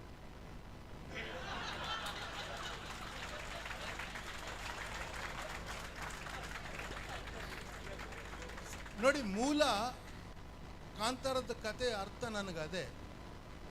ಕಾಡನ್ನು ಅವಲಂಬಿಸಿ ಬದುಕುವವರು ಕಾಡನ್ನು ಆರಾಧನೆಯನ್ನು ಮಾಡೋದಕ್ಕೆ ಬರುತ್ತವ್ರಿಗೆ. ನೀವು ಬಂದು ನಮ್ಮನ್ನು ಈ ಮಣ್ಣಿಗೆ ಒಗ್ಗದ ಇನ್ಯಾವುದೋ ಪದ್ಧತಿ ತಂದು ನೀವು ಕಲೆಕ್ಟರ್ ಇಲ್ಲಿಟ್ಟು ತಲೆ ತಿಂದರೆ ನಮಗೆ ಜನಕ್ಕೆ ಏನಾಗತ್ತೆ ಅಂದರೆ ಇದು ನಮ್ಮದು ಅಂತ ಅಗ್ರೆಸಿವ್ ಆಗಿ ಅಸಲ್ಟ್ ಮಾಡೋ ಥರದ್ದಾಗತ್ತೆ. ಒಬ್ಬ ಸಹಜವಾಗಿ ಮನೆಗೆ ಮರವನ್ನು ತೊಗೊಂಡೋಗ್ತಾ ಇರೋವನ್ನ ನೀವು ಕಳ್ಳ ಅಂತ ನೀವು ಬಿಂಬಿಸೋಕ್ಕೆ ಶುರು ಮಾಡಿದ್ರೆ, ಕಾನೂನು ಬದಲಾಯಿಸಿ, ವ್ಯವಸ್ಥೆ ಬದಲಾಯಿಸಿ, ಕಷ್ಟ ಬರುತ್ತೆ. ನಾ ಹೇಳೋದು ಅದಕ್ಕೆ ಏನೇನೋ ಇರ್ಬೋದು. ಈಗ ಹಿಂದಿ ಸಿನಿಮಾ ನಮಗೆ ಕಷ್ಟ ಇರಲಿಲ್ಲ, ಬಾಲಿವುಡ್ ಕಷ್ಟ ಆಗಿದೆ ಅನ್ನೋದು ಹೇಳ್ತೀನಿ. ಆದರೆ ನಾವು ಅದನ್ನು, ನೀವು ಬೇರೆ ದೇಶಕ್ಕೆ ಹೋದರೆ ನೀವೇ ನೋಡಿದಿರಿ, ಅಷ್ಟೊಂದು ಜನ ಟ್ರಾವೆಲ್ ಮಾಡಿದವರು ಅವರು ಬಾಲಿವುಡ್ ಅನ್ನೋದು ಇಂಡಿಯಾದ ಎಲ್ಲ ಸಿನಿಮಾಗೂ ಅವರು ಹಿಂದಿಗೆ ಅಂತ ಹೇಳಲ್ಲ. ಅವ್ರಿಗೇನು ಗೊತ್ತಾಗತ್ತೆ ರೀ, ಸ್ವೀಡನ್ನಲ್ಲಿ ಬಿಯಾಂಡ್ ಬಾಲಿವುಡ್ ಅಂತ ಅವ್ರು ಒಂದು ಫೆಸ್ಟಿವಲ್ ಮಾಡಿದ್ರು, ನಾನು ಹೋಗಿದ್ದೆ ಅದಕ್ಕೆ. ಅವ್ರಿಗೆ ಬಾಲಿವುಡ್ ಅಂದರೆ ಕಮರ್ಷಿಯಲ್ ಸಿನಿಮಾ ಅಷ್ಟೇ, ಇಂಡಿಯನ್ ಕಮರ್ಷಿಯಲ್ ಸಿನಿಮಾ. ಇಂಡಿಯಾಗೆ ಒಂದು ಸಾಫ್ಟ್ ಪವರ್ ಇದೆ, ಬಾಲಿವುಡ್ ಸಾಂಗ್ಸು ಅದೇ, ಅವರು ವೆಡ್ಡಿಂಗು ಅದರಲ್ಲೆಲ್ಲ ಮಾಡ್ಕೊಳ್ತಾರೆ, ಯೋಗ ಏನೇನೋ ಇದೆ ಅವ್ರದ್ದು ಇಂಡಿಯನ್ ಸಾಫ್ಟ್ ಪವರ್, ಅದೆಲ್ಲ ಇದೆ, ಸೇರಿದೆ. ನಾವು ಇಂಡಿಯನ್ನ ಎಲ್ಲ ಸಿನಿಮಾನು ಇಂಡಿಯನ್ ಸಾಫ್ಟ್ ಪವರ್ ಥರ ಯಾವಾಗ ಮಾಡೋಕ್ಕಾಗತ್ತೆ ಅಂದರೆ, ನಾವು ಕ್ರಾಸ್ ಓವರ್ ಮಾಡೋಕ್ಕಾದರೆ ಅದ್ರ ಮೊದಲು ನಾವು ಪ್ರದೇಶದಿಂದ ರಾಷ್ಟ್ರಕ್ಕೆ ಕ್ರಾಸ್ ಓವರ್ ಮಾಡೋಕ್ಕಾಗುತ್ತಾ ಯೋಚನೆ ಮಾಡಬೇಕು. ಅನಗತ್ಯ ಕಷ್ಟಗಳನ್ನ ನಾವು ಕಟ್ಕೊಂಡ್ವಿ. ನಾವು ಏನಂದರೆ cinema is A visual medium ಅಂತ ಹೇಳ್ಬಿಟ್ಟು ಡಬ್ಬಿಂಗ್ ಮಾಡೋಕ್ಕೆ ಬಿಡಲ್ಲ, ಇವೆಲ್ಲ ಮಾಡಬಾರ್ದಾಗಿತ್ತು. ಈಗ ನಮಗೆ ಸಂತೋಷ ಇದೆ, ಇದು ಎಲ್ಲ ಕಡೆ ಓಡ್ತಾ ಇರೋದು, ಡಬ್ ಮಾಡಿದ್ದಕ್ಕೆ ಎಲ್ಲ ಕಡೆ ಓಡೋಕ್ಕಾಗಿರೋದು, ಅವ್ರವ್ರ ಭಾಷೆಯಲ್ಲಿ ನೋಡೋಕ್ಕಾಗ್ತಾ ಇದೆ. ಸರಿ, ನಾನು ಇದನ್ನು ಇನ್ನೂ ಹೇಳ್ಬೋದು, ಆದರೆ ವಿಷಯಾಂತರ ಮಾಡೋಕ್ಕೆ ಇಷ್ಟಪಡಲ್ಲ, ಯಾರನ್ನೋ ಹಣಿಯೋಕ್ಕೋಸ್ಕರ ವಿಷಯಾಂತರ ಮಾಡೋದು ಬೇಡ. But I'll just like to add to what he's saying is that I teach at a lot of colleges, at in film schools, even in NID. And what we encourage all the film students now is to not tell the story in usually it was you would tell the story and make a film either in Hindi or in English. But now it is that tell a story in the language you're most comfortable in. We don't have to ape, we don't have to say a story in Hindi or in English, but we tell a story from where you come, from your experiences, because your experiences are always going to be different from, like his experience is going to be different from my experience. And it is very important where we are a country of so many languages. So we have stories even from Assam, and we have stories even from Kerala, and we have stories even from Karnataka. So it is very important that we do not feel scared to tell the stories in our own language, because there was a time when we used to feel no one will understand what we are trying to say. If that was the case, then we would have never understood a Korean film which went to Oscars, and they talked about the culture and they said the story in Korean. And Korean drama, which is such a K-dramas, which is such a famous thing, would have never have been understood. So telling the stories in our own language, and because of subtitles and because of dubs, it's just become so easy now that even when you're telling a Hindi story, if you dub it in Kannada, people are watching it in Kannada. So then they get to know the essence in the language they're most comfortable in.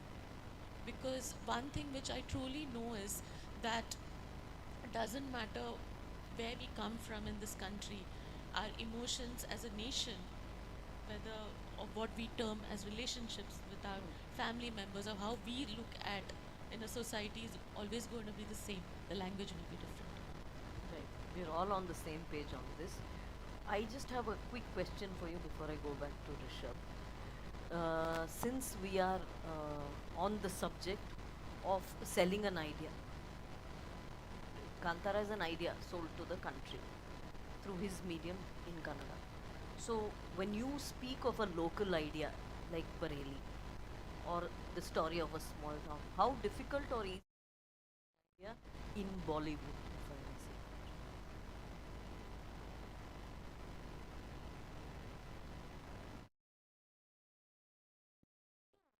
I think when I made Bareilly Ki Barfi, it was a story which was for a small town, and a lot of people thought that it would not work. Is because it was a small town story. It was about the true idiosyncrasies which come in in a small town, and what happens that you don't have, like, iron wala comes near your house, you know, those kind of things, and you sleep on the terrace during the summers, because that's what the beauty of our country is. But it kind of resonated with everyone, is because they could see themselves in that. And after that, we were making a lot of small town stories. So right now it is not difficult at all. I also feel that we have as creators, as storytellers, whatever language we tell our stories in, we have to make sure that we are somewhere connected with our culture. We are somewhere connected with our stories which are so old, whether it is in terms of relationships, whether it is in terms of getting an experience or a social context, but telling those stories from India to the world and to our own country people is very, very important, is because the younger generation, and when I say the younger generation, I'm telling 20 plus, 2030s, they need to know, and curiosity, they need to know what our country's culture is all about. Otherwise, they will still be watching Incredibles. ಬರೆಯೋಕೆ ಅಂತ ಕೂತಾಗ ಋಷಭ್, ಈ ನೆಲದ ಕಥೆ ಬರಿಬೇಕು ಯಾಕೆಂದ್ರೆ ನನಗೆ ಈ ಕಥೆ ಗೊತ್ತು, ಈ ಭಾಷೆ ಬರಿಬೇಕು ಯಾಕೆಂದ್ರೆ ನನಗೆ ಈ ಭಾಷೆ ಗೊತ್ತು, ಈ ಜನರ ಪರಿಚಯ ನನಗಿದೆ, ನಾನು ಅವ್ರಿಗೆ ಮಾತಾಡೋಕ್ಕೆ, ಅವ್ರ ಜೊತೆಗೆ ಅವರೊಂದಿಗೆ ಕಮ್ಯುನಿಕೇಟ್ ಮಾಡೋಕ್ಕೆ ನಾನು ಈ ಸಿನಿಮಾ ಮಾಡ್ತಾ ಇದ್ದೀನಿ. ಇದು ಮೂಲತಃ ನಿಮ್ಮ ಕಲ್ಪನೆ ಅಂತ ಅಂದ್ಕೊಂಡಿದ್ದೀನಿ ಬರೆಯೋಕೆ ಕೂತಾಗ. ಗೆರೆಗಳನ್ನೇನಾದರೂ ಹಾಕೋತೀರಾ? ಇಷ್ಟೇ ಇರಬೇಕು, ಹೀಗೆ ಇರಬೇಕು, ಕೆಲವ್ರಿಗೆ ಅಪ್ರಿಯವಾಗಬಾರ್ದು, ಅಂದರೆ ಈ ಸೊಂಟ ಜಿಗುಟೋ ವಿಷಯ ಅವ್ರು ಹೇಳಿದ್ರು, ಈ ಥರದ್ರ ಬಗ್ಗೆ ಏನಾದರೂ ಗೆರೆಗಳನ್ನ ಹಾಕೋತೀರಾ, ಅಥವಾ ಯಾವ್ದು ಸಹಜವಾಗಿ ಬರುತ್ತೋ ಅದನ್ನು ಬರಿತಾ ಹೋಗ್ತೀರಾ? ಸಹಜವಾಗಿ ಏನು ಬರುತ್ತೆ ಬರೀತಾ ಹೋಗ್ತೀವಿ. ಅಂದರೆ ನಿಮಗೆ ಆ ವಿಮರ್ಶೆಯ ಭಯ ಇಲ್ವಾ? ಎನಿವೇಸ್ ವಿಮರ್ಶೆ ಮಾಡ್ತಾರಲ್ಲ, ಮತ್ತೆ ಭಯ ಪಟ್ಕೊಂಡು ಏನು ಮಾಡೋದು? ಈಗಂತೂ ಮಾಡ್ತಾರೆ ಬಿಡಿ, ಈಗ ನೀವು ತಪ್ಪಿಸ್ಕೊಳಕ್ಕೆ ಆಗೋದಿಲ್ಲ. ಆ ಯೋಚನೆಗೆ ಹೋಗ್ಬಿಟ್ರೆ ಫಸ್ಟ್ ಆಫ್ ಆಲ್ ಒಂದು ಸೀನ್ ಬರೀತೀನಿ ನಾನು, ಒಂದು ಮರನೇ ಬೀಳಿಸ್ಬೇಕು, ಸೊ ಅದಕ್ಕೊಂದು 1000 kg ಕಬ್ಬಣ ಹಾಕಿ ನಾವು ಕಟ್ಟಿ ಬೀಳಿಸ್ಬೇಕು ಅಂತಂದರೆ ಇಮ್ಯಾಜಿನೇಷನ್ ಮಾಡೋ ಹೊತ್ತಲ್ಲೇ ತಯಾರಿ ನಡೆಸ್ಕೊಂಡು ಶುರು ಮಾಡ್ತೀವಿ ನಾವು. ಸೊ ಹೇಗೆ ಎಕ್ಸಿಕ್ಯೂಟ್ ಮಾಡಲಿ ಇದನ್ನಂತ. ಸೊ ಡೂಪ್ ಹಾಕಿ ಫೇಸ್ ಮಾರ್ಫಿಂಗ್ ಮಾಡಿ ಕಂಬಳಕ್ಕೆ ಬೇರೆಯವ್ರನ್ನ ಸೇಮ್ ಬಾಡಿ ಡಬಲ್ ಹಾಕಿ ಮಾಡಿಸ್ಬೋದಾಗಿತ್ತು. ನನಗೊಂದಷ್ಟು ಏರ್ಲೈನ್ ಕ್ರ್ಯಾಕು, ಬ್ಯಾಕ್ ಪೇನ್ ಮಾಡಿಕೊಂಡು ಮಾಡಿಕೊಂಡು ಮುಳೆ ಮುರ್ಕೊಂಡು ಮಾಡೋಷ್ಟು ಅವಶ್ಯಕತೆ ಇಲ್ಲ. ಬಟ್ ನನ್ನ ಮೈಂಡ್ ಸೆಟ್ ಆಗ್ತಾ ಹೋಗುತ್ತೆ. ಸೊ ನಾನು ಫ್ಲೋಲ್ ಹೋಗೋಕ್ಕೆ ಬಿಟ್ಬಿಡ್ತೀನಿ ಅದನ್ನ. ಕಥೆನ ನಾನು ಫೋರ್ಸ್ ಮಾಡಿ, ಅಂದರೆ ಕತೆಗೂ ನಾನು ಬಯಾಸ್ಡ್ ಆಗಬಾರ್ದಲ್ಲ. ಸೊ ಇದು ಹೀಗೆ ಅಂತ ಆ ಬೌಂಡ್ರಿ ಹಾಕಿದಾಗ ನನ್ನ ಪ್ರಕಾರ ತುಂಬ ಓಪನ್ ಆಗಿ ಆ ಕತೆ ಬರೋದೇ ಇಲ್ಲ ಅಂತ ಅಂದ್ಕೊಳ್ತೀನಿ ನಾನು. ಸೊ ಅದನ್ನು ಫ್ಲೋಲೇ ಹೋಗೋಕೆ ಬಿಟ್ಬಿಡ್ತೀನಿ. ಅದನ್ನ ತುಂಬ ಫೋರ್ಸು ಮಾಡೋದಕ್ಕೆ ಹೋಗಲ್ಲ. ಸಮ್ ಪಾಯಿಂಟಲ್ಲಿ ಎಲ್ಲಾದರೂ ಸ್ಟ್ರಕ್ ಆಗಿದೆ ಅಂತಂದರೆ ಅಲ್ಲಿ ಬಿಟ್ಬಿಡ್ತೀನಿ, ಮತ್ತೆ ಬೇರೆ ಏನೋ ಡಿಸ್ಕಸ್ ಮಾಡ್ತಾ ಹೋಗ್ತೀವಿ ನಾವು. ಸೊ ಇನ್ನೊಂದಷ್ಟು ಯೋಚನೆಗಳು ಹೋಗ್ತಾ ಹೋಗುತ್ತೆ. ಸೊ ಮತ್ತೆ ಪುನಃ ಕಂಟಿನ್ಯೂ ಆಗ್ತಾ ಹೋಗುತ್ತೆ. ಬರವಣಿಗೆ ಬಗ್ಗೆ ಮತ್ತೊಂದು ಉಪಪ್ರಶ್ನೆ ಪ್ರಕಾಶ್ ಹತ್ರ ಹೋಗೋಕೆ ಮುಂಚೆ, ಸಮಾಜಕ್ಕೆ ಸಂದೇಶ ಕೊಡಬೇಕು ಅಂತ ಬರೆಯೋಕೆ ಕೂತ್ಕೋತೀರಾ? ಇಲ್ಲ, ಅಂದರೆ ಕೆಲವು ಕತೆ ಈ ಹಿಂದೆ ಎಲ್ಲ ಜಾಗತಿಕ ಮಟ್ಟದ ಸಿನಿಮಾ ಮಾಡಿದವರೆಲ್ಲ ಹಾಗೆ ಆಲೋಚನೆ ಮಾಡ್ತಾ ಇದ್ರು ರೀ. ಅದು ಕರೆಕ್ಟ್. ನಾನು ನೋಡಿದಾಗ ಬಹಳ ಆಶ್ಚರ್ಯನೂ ಆಗಿತ್ತು ಅಲ್ವಾ. ಸುಮಾರು ಪ್ರಶ್ನೆಗಳು ಹುಟ್ಕೊಂಡಿದ್ದು ಕಾಂತಾರದ ಕ್ಲೈಮ್ಯಾಕ್ಸ್ ಅಲ್ಲಿ. ಒಂದು ಕಾಡಿನ ಜನರು ಆ ಒಂದು ಸಮುದಾಯವನ್ನ ಸರ್ಕಾರವನ್ನ ರೆಪ್ರೆಸೆಂಟ್ ಮಾಡೋರು ಅಥವಾ ಒಬ್ಬ ಫಾರೆಸ್ಟ್ ಆಫೀಸರು ಹೇಗೆ ಬಂದು ಜೊತೆಗೆ ಸೇರ್ಕೊಳ್ತಾರೆ ಇವರು, ಇದು ಹಿಂಗೆಲ್ಲ ನಡೆಯಲ್ಲ ಇದು ಅಂತ. ನಾನು ಹೇಳೋದು ಹಿಂಗೆ ನಡೀಲಿ ಅಟ್ಲೀಸ್ಟ್ ನೋಡ್ಕೊಂಡು ಅಂತೀನಿ. ನೀವು ಯಾಕೆ ಎಲ್ಲ ನೆಗೆಟಿವ್ ಆಗಿ ಹೋಗ್ತೀರಾ? ಯಾಕೆ ಇವತ್ತು ಈ ನಮ್ಮ ಸೋಷಿಯಲ್ ಮೀಡಿಯಾ ಥರ ಬರೀ ಹೇಟ್ರೇಟೇ ಸ್ಪ್ರೆಡ್ ಮಾಡಬಾರ್ದು. ಅಟ್ಲೀಸ್ಟ್ ಸಮ್ ಲವ್, ಒಳ್ಳೆ ವಿಷಯಗಳನ್ನ ಹಂಚ್ಕೊಳ್ಳಂತೆ. ಅದರಿಂದ ಯಾರೋ ಒಬ್ರಿಗಾದ್ರೂ ತಲುಪಿಸೋ ಒಂದು 1000 ಸಲ ಹೊಡೆದ್ರೆ ಅದೊಂದು ಸ್ವಲ್ಪ ಒಂದು ಹದ ಹಾಕ್ಬೋದು ಅಂತ ಅಂದ್ಕೊಂಡು. ಅಲ್ಲ, ಅವ್ರು ಒಳ್ಳೆಯವರು ಅನ್ನೋದಕ್ಕೆ ಕಥೆಲಿಗೆ ಬರೋದವರು. ಎಲ್ಲರ ಥರ ಇದ್ರೆ ಕಥೆಲಿ ಬೋರ್ ಆಗತ್ತೆ. ನಮ್ಮಲ್ಲಿ ನೀವು ಆವಾಗಲೇ ಹಿಂದಿ ಸಿನಿಮಾದು ಅಥವಾ ಬಾಲಿವುಡ್ ಹೇಳ್ತಿದ್ರಲ್ವ, ಇವತ್ತಿಗೆ ಆ್ಯಕ್ಚುಲಿ ನಾವು ಒಟ್ಟಾರೆ ನೋಡೋಕೆ ಹೋದರೆ ಈ ಕಾನ್ಸೆಪ್ಟ್ ಬೇಸ್ ಮೇಲೆ ಅಥವಾ ಟೆಕ್ನಿಕಾಲಿಟೀಸ್ ಬೇಸ್ ಮೇಲೆ ಅಪ್ಡೇಟ್ ಆಗಿರೋರು ಯಾರು? ಬೇಸಿಕಲಿ ಕತೆ ಹೇಳೋನು ನಾನು, ಕತೆಗಾರನಾಗಿ ನಾನು ಯಾರಿಗೂ ಗೊತ್ತಿಲ್ಲದೆ ಇರೋದೇನೋ ಕತೆ ಹೇಳಬೇಕಲ್ಲ. ಆದರೆ ನನ್ನ ಕತೆನೇ 2 ವರ್ಷ ಹಳೆ ಕತೆ ತಂದು ಹೇಳ್ತಿರೋದು. ನಾನು ಯೋಚನೆ ಬಂದಾಗ ಅದನ್ನು ಪ್ರೀ ಪ್ರೊಡಕ್ಷನ್ ಮಾಡಿ, ಶೂಟ್ ಮಾಡಿ, ಪೋಸ್ಟ್ ಮಾಡಿ, ನಾನು ಪಬ್ಲಿಸಿಟಿ ಮಾಡಿ ರಿಲೀಸ್ ಮಾಡೋಷ್ಟರಲ್ಲಿ 1 ವರ್ಷ 2 ವರ್ಷ ಹಳೇದಾಗಿರುತ್ತೆ. ಅಷ್ಟರೊಳಗಡೆ ಬರೋ OTT ಅಲ್ಲಿ ಇಲ್ಲಿ ಥಿಯೇಟ್ರಲ್ಲಿ ಎಲ್ಲ ಲ್ಯಾಂಗ್ವೇಜ್ ಎಲ್ಲ ದೇಶದ ಸಿನಿಮಾಗಳನ್ನು ನೋಡ್ಬಿಟ್ಟು ಆ್ಯಕ್ಚುಲಿ ಪ್ರೇಕ್ಷಕ ಅಪ್ಡೇಟ್ ಆಗಿರುತ್ತೆ. ನಾವು 2 ವರ್ಷ ಹಳೆ ಕಥೆನೇ ಹೇಳ್ತೀವಿ. ಸೊ ಹಿಂದಿ ಸಿನಿಮಾಲಿ ಆಗಿದ್ದ ವಿಚಾರನೂ ಕೂಡ ಅದೇನೆ. ಯಾಕಂತಂದರೆ ವೆಸ್ಟರ್ನ್ ಸಿನಿಮಾಗಳನ್ನು ಹಾಲಿವುಡ್ ಫಿಲ್ಮ್ಸ್ಗಳನ್ನ ಇನ್ಫ್ಲುಯೆನ್ಸ್ ಆಗಿ ಓನ್ಲಿ ಥಿಂಗ್ ಈಸ್ ನಮ್ದು ಇಲ್ಲಿ ಈ ಮದುವೆ ಮನೆಯದು ಡ್ಯಾನ್ಸು ಈ ಥರದ್ದು ಒಂದಷ್ಟು ಪ್ರೋಗ್ರಾಮ್ಗಳು ಬರುತ್ತಲ್ವ, ಆ ಥರದ ಕಲರ್ಫುಲ್ ಸಾಂಗ್ಸ್ಗಳಾಗ್ಬೋದು ಅಥವಾ ನಿಮಗೆ ಆ್ಯಕ್ಷನ್ ಸೀಕ್ವೆನ್ಸ್ ಆಗ್ಬೋದು. ಸೊ ಇದಕ್ಕೂ ಕೂಡ ಎಲ್ಲವೂ ರೆಫರೆನ್ಸ್ಗಳಿರುತ್ತೆ. ಅಲ್ಲಿಯ ಸಿನಿಮಾಗಳ ರೀತಿಯೇ ನಾನು ಮಾಡ್ತೀನಿ ಅಂತ ಹೋದಾಗ 1 ಪಾಯಿಂಟ್ವರೆಗೆ ಓಕೆ. ಬಟ್ ಆಫ್ಟರ್ ಕೋವಿಡ್ ನನ್ನ ಪ್ರಕಾರ ಲಾಕ್ಡೌನ್ಗಳಾದಮೇಲೆ OTT ತುಂಬ ದೊಡ್ಡ ರೆವಲ್ಯೂಷನ್ ಆಗಿಬಿಡ್ತು. ಜನರು ಮನೇಲಿ ಕೂತು ಸಿನಿಮಾ ನೋಡೋಕೆ ಶುರು ಮಾಡಿಬಿಟ್ರು. ಸೊ ಆವಾಗ ಅವ್ರಿಗೆ ಇದಕ್ಕಿಂತ ಒರಿಜಿನಲ್ ಇನ್ನೂ ನನಗಲ್ಲೇ ಸಿಗ್ತಿದೆಯಲ್ಲ ಅಂತ. ಸೊ ನಾನು ಹಾಲಿವುಡ್ ಫಿಲ್ಮ್, ಒಂದು ಇಂಗ್ಲೀಷ್ ಫಿಲ್ಮ್ ಆಗ್ಬೋದು, ಒಂದು ಯಾವುದೋ ಒಂದು ವರ್ಡ್ ನಾನು ಅದನ್ನೇ ನೋಡ್ತೀನಿ. ನನಗೆ ಯಾಕೆ ಇದು ಈ ಫಸ್ಟ್ ಕಾಪಿನೋ ಸೆಕೆಂಡ್ ಕಾಪಿನೋ ಅಂತ ಹೇಳ್ತಾರಲ್ಲ ಹಾಗೆ, ಅದು ನನಗೆ ಬೇಡ ಅನ್ನುವಂಥದ್ದು ಪ್ರೇಕ್ಷಕನ ಅಭಿಪ್ರಾಯ ಆಗಿರ್ಬೋದು. ಆಗ ಮೋಸ್ಟ್ಲಿ ಅವ್ರಿಗೆ ನಮ್ಮಲ್ಲಿ ಹಿಂದಿ ಸಿನಿಮಾ ಆ ಲೆಕ್ಕಕ್ಕೆ ಟ್ರೇಡರ್ ಥರ ಇಲ್ಲಿ ತೊಗೊಂಡು ಇಲ್ಲಿ ಕೊಟ್ಟರು ಅಂತ ಹಂಗೆ ಆಗ್ಬಿಡುತ್ತೆ. ನಮ್ಮಲ್ಲಿ ಹಂಗೆ ಆಗಲ್ಲ. ಸೊ ನಾವು ಅದನ್ನು ಕಟ್ಟಕ್ಕೆ ಶುರು ಮಾಡ್ತೀವಿ. ನಮ್ಗೆ ಬರೀ ಸೆಲೆಬ್ರೇಷನ್ ಮಾತ್ರ ಅಲ್ಲ, ನಮ್ಮ ಕಲ್ಚರ್ ಕೂಡ ಹೌದು. ಸೊ ನಮ್ಮ ಕಲ್ಚರ್ನಲ್ಲಿ ಹೇಳ್ತೀವಿ, ತೋರಿಸ್ತೀವಿ, ನೋಡ್ತೀವಿ, ಖುಷಿನೂ ಪಡ್ತೀವಿ, ಮುಂದೆನೂ ಕೂಡ ಬರ್ಕೊಂಡು ಹೋಗ್ಬೋದು. ಅಣ್ಣವ್ರು ನೋಡಿ ಎಷ್ಟೋ ಜನ ಕೃಷಿಕರು ಆಗಿದ್ದಿದೆ, ಎಷ್ಟೋ ಜನ ಗಂಧದ ಗುಡಿ ಸಿನಿಮಾ ನೋಡಿ ಫಾರೆಸ್ಟ್ ಡಿಪಾರ್ಟ್ಮೆಂಟ್ ಜಾಯ್ನ್ ಆಗಿದ್ದಿದೆ. ಸೊ ಆ ಥರ ರೆವಲ್ಯೂಷನ್ಸ್ಗಳು ಥ್ರೂ ಸಿನಿಮಾ ಆಗಿದೆ ನಮ್ಮಲ್ಲಿ. ಸೊ ಹಾಗಾಗಿ ಎಷ್ಟು ಕೋರ್ ಕನೆಕ್ಟ್ ಆಗಿರ್ತೀವಿ ನಾವು, ಎಷ್ಟು ರೀಜನಲ್, ಅದು ಹೇಳ್ತಿರಲ್ಲ ಸರ್, ಅದು ಮೈಕ್ರೋ ಅಂತ ಅಂದ್ಕೊಂಡು ಅಷ್ಟು ಇದ್ದಾಗ ಮಾತ್ರ ಅದು ಜನರಿಗೆ ಅದು ಹೊಸದಾಗಿ ಕಾಣೋಕ್ಕೆ ಸಾಧ್ಯ. ಸೊ ಅವ್ರಿಗೆ ಈ ಥರದ ನಮ್ಮ ಊರಿನ, ನಮ್ಮ ಜನಪದ, ನಮ್ಮ ಊರಿನ ಕತೆ, ನಮ್ಮ ಕೆರಾಡಿ ಅನ್ನೋ ನಮ್ಮ ಊರಿನ ಕತೆ ಅವ್ರಿಗೆ ಯಾವ OTT ಪ್ಲ್ಯಾಟ್ಫಾರ್ಮಲ್ಲೂ ಸಿಗಲ್ಲ ಅವ್ರಿಗೆ. ಸೊ ಅದು ನಾವು ಸಿನಿಮಾದಲ್ಲಿ ಹೇಳಿದಾಗ ಮಾತ್ರ ಅವ್ರಿಗೆ ಈ ಊರಲ್ಲಿ ಹೀಗೆಲ್ಲ ನಡೆಯುತ್ತೆ, ಇಲ್ಲಿ ಈ ಥರದ ಒಂದು ಕಲ್ಚರ್ ಇದೆ ಅಂತ ಗೊತ್ತಾಗಕ್ಕೆ ಶುರು ಆಗುತ್ತೆ. ಮೋಸ್ಟ್ಲಿ ಅದು ಹೊಸದಾಗಿ ಕಾಣ್ಬೋದು ಅಂತ. ಯಾಕಂದರೆ ಇಲ್ಲಿ ನಮ್ಮಲ್ಲಿ ನಾವು ಡೈರೆಕ್ಟರ್ಗಳು, ರೈಟರ್ಗಳದ್ದು ಎಲ್ಲ ನಾನು ಒಂದಷ್ಟು ನೋಡ್ತೀನಿ. ಅಂದರೆ ನಾವು ಕ್ರಿಯೇಟರ್ಸ್ ಅಂತ ಎಂಥ ಮಣ್ಣು ಕ್ರಿಯೇಟ್ ಮಾಡೋದಿಲ್ಲ, ಅಲ್ಲಿ ಎಲ್ಲವೂ ರೀಕ್ರಿಯೇಟ್ ಮಾಡೋಂಥದ್ದು. ದೈವಾರಾಧನೆಯನ್ನು ನಿಮ್ಗೆ ಚೋಮನ ದುಡಿಯಲ್ಲಿ ತೋರಿಸಿದ್ರು ಅವತ್ತೇನೆ 75 ಅವತ್ತೇ ಈ ಒಂದು ಮಣ್ಣಿನ ಕಥೆಗಳನ್ನು ಹೇಳುವಂಥ ಪ್ರಯತ್ನ ಮಾಡಿದರು.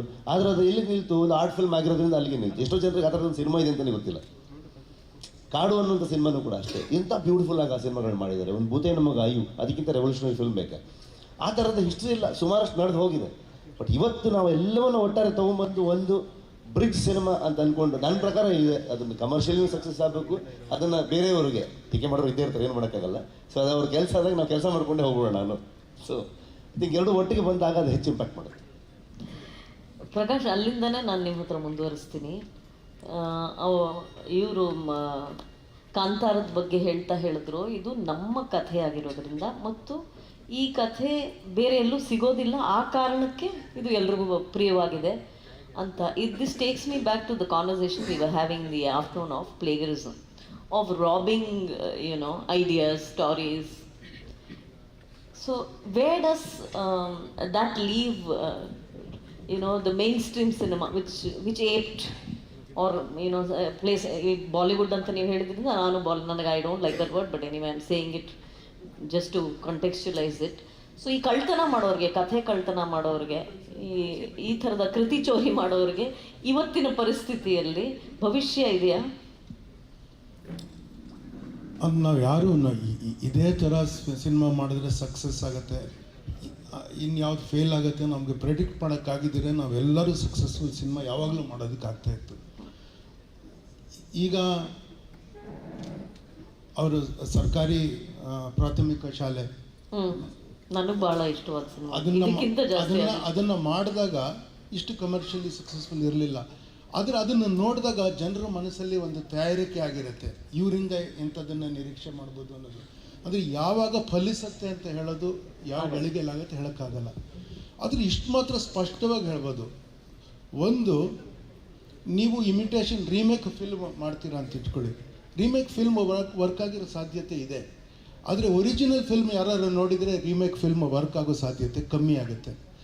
ನಮಗೆ ಬೇರೆ ಕಡೆಯಿಂದ ಹಾಡುಗಳನ್ನು ಕಾಪಿ ಮಾಡಿ ನಾವು ಮಾಡ್ತಾ ಇದ್ದಿದ್ದು ಉಂಟು.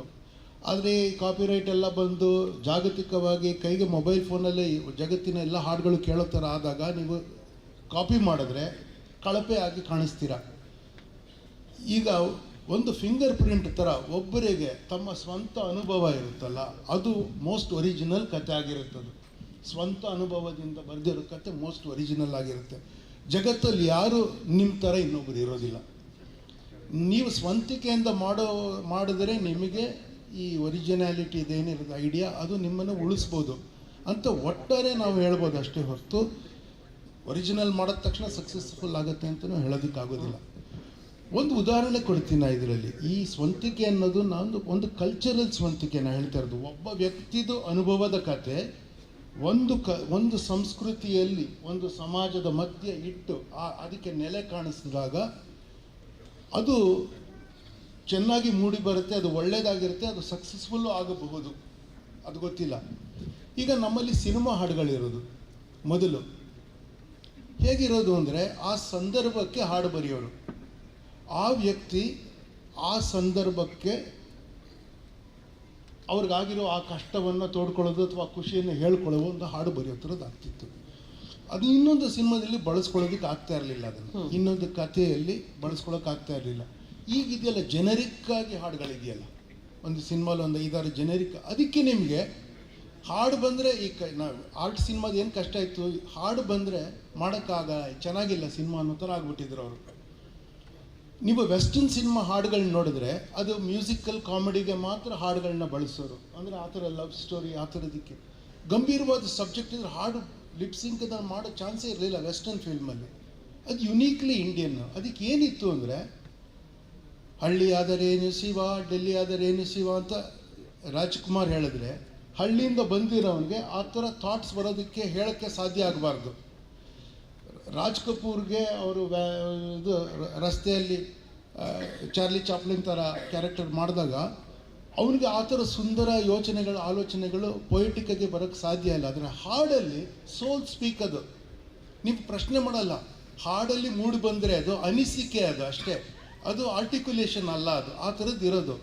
ಅದು ಯುನೀಕ್ಲಿ ಇಂಡಿಯನ್. ಅದು ನಮ್ಮ ಕಂಪನಿ ನಾಟಕ ಯಕ್ಷಗಾನ ಅದರೆಲ್ಲದರಿಂದ ಬಂದಿರೋದು. ಅದು ಅದನ್ನು ನೀವು ಕಳಪೆ ಅಂತ ನೀವು ಬಿಟ್ಟು ನೀವು ವೆಸ್ಟರ್ನ್ ಫಿಲ್ಮ್ ಥರ ಮಾಡೋಕ್ಕೆ ಹೋದರೆ ನಿಮ್ಮ ಗತಿ ಏನಾಗುತ್ತೆ ಅಂತ ಅದೊಂದೇ ಉದಾಹರಣೆ ಹೇಳೋದು ನಾನು. ಎಷ್ಟು ಚೆನ್ನಾಗಿತ್ತು ಕನ್ನಡ ಸಿನಿಮಾನ ನಾವು ನೆನಪು ಮಾಡ್ಕೊಳ್ಳೋದು ಹಾಡುಗಳಿಂದ, ಹಿಂದಿಂದೆಲ್ಲ ನೆನಪು ಮಾಡ್ಕೊಳ್ತೀವಿ. ನಿಮ್ಮ ಹಾಡುಗಳು ಇವತ್ತು ತುಂಬ ಚೆನ್ನಾಗಿ ಓಡ್ತಾ ಇದೆ, ಆದರೆ ಇವತ್ತಿಂದ ನೆಕ್ಸ್ಟ್ ಥರ್ಸ್ಡೇವರೆಗೂ ತುಂಬ ಚೆನ್ನಾಗಿ ಓಡುತ್ತೆ. ನಾವು ಮತ್ತೆ ನೆನಪಿಟ್ಕೊಳ್ಳಲ್ಲ ಅದನ್ನು. ಆದರೆ ನಾವು ಹಳೆ ಹಾಡುಗಳನ್ನು 50 ವರ್ಷ ಹಳೇದು 60 ವರ್ಷ ಹಳೇದನ್ನು ಈಗಲೂ ಪಾಪ್ಯುಲರ್ ಆಗಿರುತ್ತೆ. ನಾನು ಹೇಳೋದು ನಮ್ಮಂಥವ್ರ ಜೊತೆ the young people you are speaking about will love the songs of Mannade, R.D. Burman, S.D. Burman, C. Ramchandra.